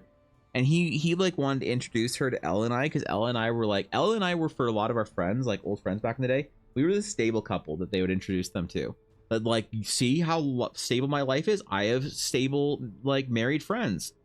So we like met her, and she was talking about like, oh yeah, so like I went to this show the other night, and like, oh man, I got so drunk, I like fell asleep in this bathroom, and I was puking and whatever, and, you know, I got so, and she's like talking about this just like average 21-year-old night, and I'm just being like, oh, it's crazy, dude. Oh wow, man. Oh really? Oh, the whole hobo? Wow, crazy. You know, like you do, and I'm like trying to be nice, and I'm just being interested and being like super whatever. And after I get out of there, I looked at Elle, I'm like, what do you do when you're 31 years old and you're dating somebody who's like on the other age, the side of that, like that gap? Like, how do you relate to them, man? And how do you relate to somebody who, if you're 21 years old, how do you relate to someone who's fucking 30, who's like, oh man, I gotta worry about like medical appointments and like mortgages? Hey, people do it. If people do it, fuck yeah, I hope they do. I don't see it that often, but if people figure out how to do it, God bless them, man. 2 gals looking for a group to play in a fantasy setting, standard modules. Hedge. Uh-oh, they're European. No one spells hey with a J unless they're European. Like to suggest 2 open-minded friends looking for a group to roll some dice with and create memorable experiences. Simia or Isabella, 25 years old, German. I knew it. They're gonna be eating fucking pickled fish and tiny coffee at your D&D table. Fuck. Experienced role-playing and TTRPG since I was 8, but relatively new D&D system. Interest in playing campaigns started from level 1 to 3, but willing to start higher. Norcy or Olivia, 21 years old, American. Experience in TTRPGs, but 5 years. She's cool, I guess. You're hired. Due to our schedule, you can mainly play weekdays. Don't worry about the time zones in regards to the German. She's a vampire. Oh. I know vampires. That's cool. I didn't know that people were doing this thing. I didn't know that our Reddit LFG was such a thing. This is cool. I'm impressed. I hope people find the groups, man. I hope everybody who posts and wants to find a group, I hope they do, because I think, man, it's so hard to find a group, and if you can find people that you love playing with, that is such a special thing, man. I hope people find groups, and I hope people find best friends. I hope one of those fucking things that I just read, I hope they find their best friend in that D&D group. I hope they get accepted to their D&D group, they find their player that they apply into, and I hope they become good friends. I hope they're texting on Discord. I hope they're sending each other hentai recommendations. I hope that they become best fucking friends, and in 10 years, one of them's going to the other person's wedding as like their fucking groom of honor or some shit, and like, I hope they find best friends in there. They deserve it. What's up, Dag? I want to say, freaking go, you good thing. Stop it, Dag. Stop, please. I'm blushing. SUBATHON goes amazing, my guy. Love your face, dude. Dag, I appreciate you, bro. Someone needs to clip that, the blessing of Evan. Ah, Dag. I knew it got more handsome in here. I was just like, why does it feel particularly handsome in here? Why does this stream suddenly feel very handsome? It's like suddenly more attractive, and like everybody, and like the opinions of chat are generally more correct now. Oh, it's Dag. That's why. Okay, I dig it. That's why. I hope people find their friends here, man. This is cool. I didn't know this whole thing existed. I thought finding your D&D group on Reddit was an absolute fucking meme. I thought it was a joke that nobody actually did. You know, that you said you did, but no one actually tried to do it, right? That's cool. This D&D in a castle thing would be cool, though. This, to me, is like where the real nerds are. I want to play with the real nerds once in a while. I want to play with, like, the corset wearing, tiny hat wearing, red glasses and trench coat adorning. Like, I want to play with the fucking nerds, man. I want to play with somebody who unironically brings a candelabra to their D&D game. Right? Are these the DMs? Oh, yeah. Look at those samples. Those specimens of Nerdcraft. Every one of these GMs probably has an amazing fucking adventure ready for some lucky ass nerds. That's gotta be cool. Chad's more correct now. McKenku's amazing. Mods, ban that guy. Yep. Ban that guy. Can I play with Talus and Jaff? Just say so. Yeah. That is pretty, honestly, the trench coat wearing tiny glasses. I mean, look, he does. I was thinking of a Vampire the Masquerade player. I was thinking of a VTM player. That's true. You're not wrong. I bet that'd be so cool. How do you, hold on. How do you get it? Should I apply? Just saw Ginny short about this. Looked awesome. Ginny, duh. How do you win a ticket? What do I have to do? What do I have to do?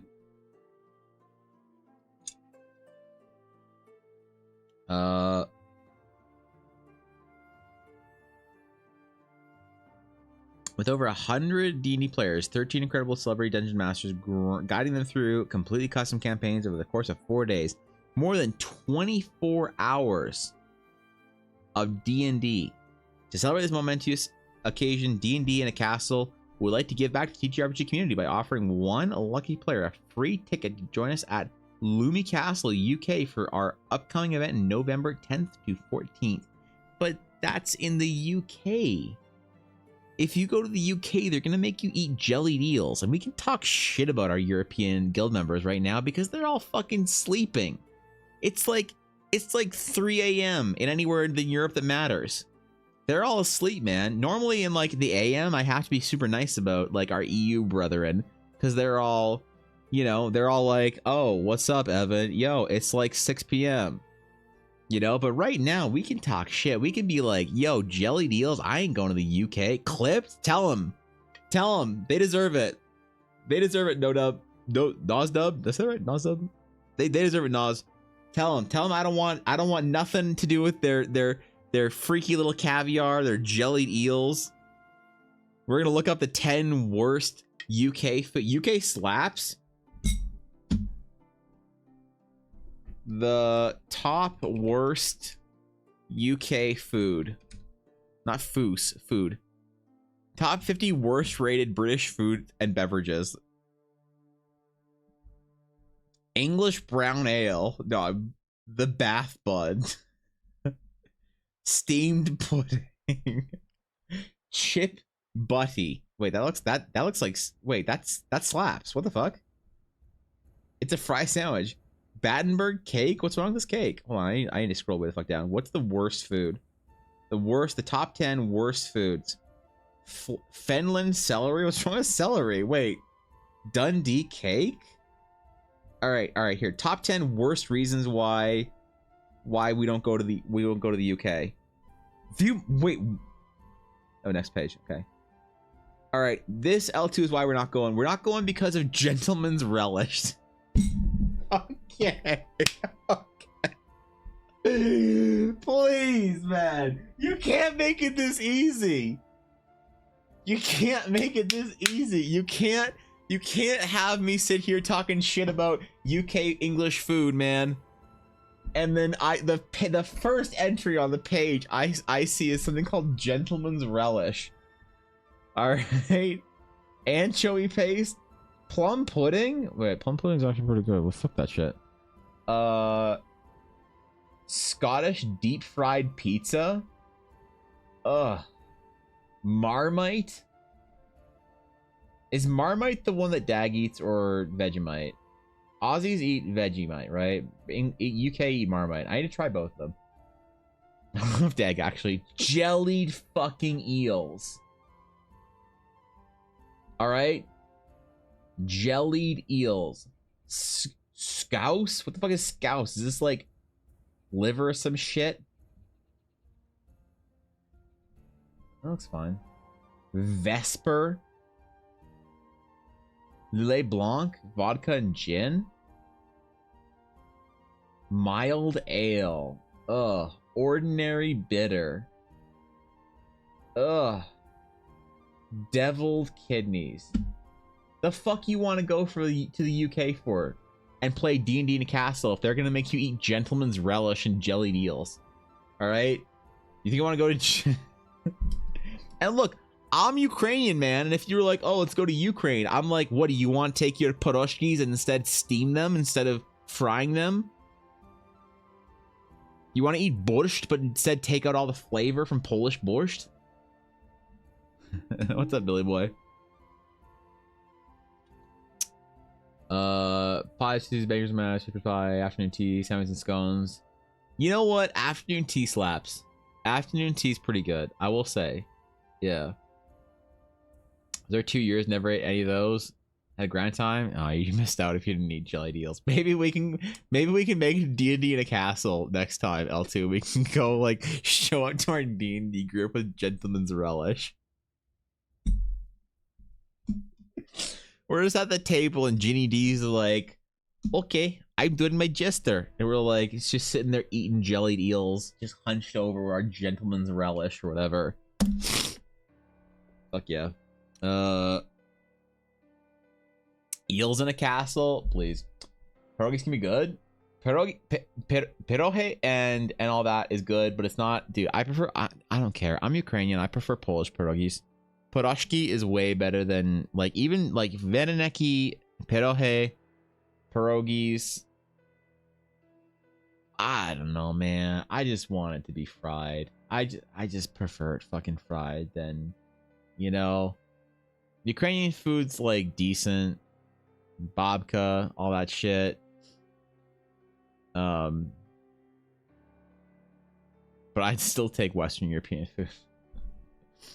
We have another amazing batch of DMs cast list member, including B. Dave Walters. I'm gonna say a bunch of names, and I want you guys to tell me if you know any of them, because I only know one. And I think I know one. B. Dave Walters, Eliza Taug, Guy Sklanders. I think this is how to be a great GM, right? The his name is Guy. Jason Charles Miller, Joseph Limbaugh, Mark Meir, Rachel Seeley, the Dark Dice Table, which is Travis Vengoff and Caitlin Stats, and the GM Tim. Do you guys know who any of these people are? And I mean, no disrespect, but I am so out of the D&D community, and I wish I wasn't, that I don't know anyone. Like, are these names fucking PogChamp hyped? Holy shit, I can't believe B. Dave Walters and Caitlin Stats are gonna be GMing here. Or are these like people that people are like, oh shit, who's that? I'm gonna go find out. You know? D&D in a castle giveaway. Vacation beyond imagination. The premier luxury D&D vacation. Dungeon Masters. Oh yeah, that's Guy from How to Be a Great GM. Okay, yeah, I know Guy. I recognize, who do I recognize?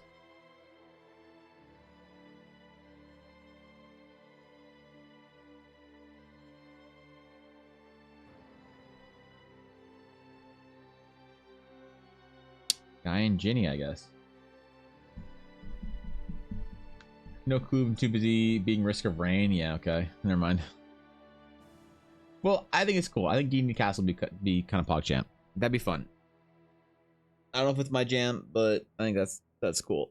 I know Mark Meir. I think I met him in a PAX Unplugged. He hung out with our gaming company. He's a voice actor for Mass Effect. Oh, that's Mark Meir. That Mark Meir. Yes. Okay. Yeah. I know Mark Meir then. When I read Mark Meir, I was like, why do I recognize his name? Is this a guy who's like a video game dev or some shit? Because okay, that makes sense. That makes sense. That's the only name that I thought I recognized, but I didn't know it enough to be like, oh, I know who that is. You know, I feel like I recognize that name and one other name. I don't remember which one, but a COVID test with him after the con. Man, there you go. That's fucking bonding right there. Holy shit. All right, PogChamp. All right, man. Fuck.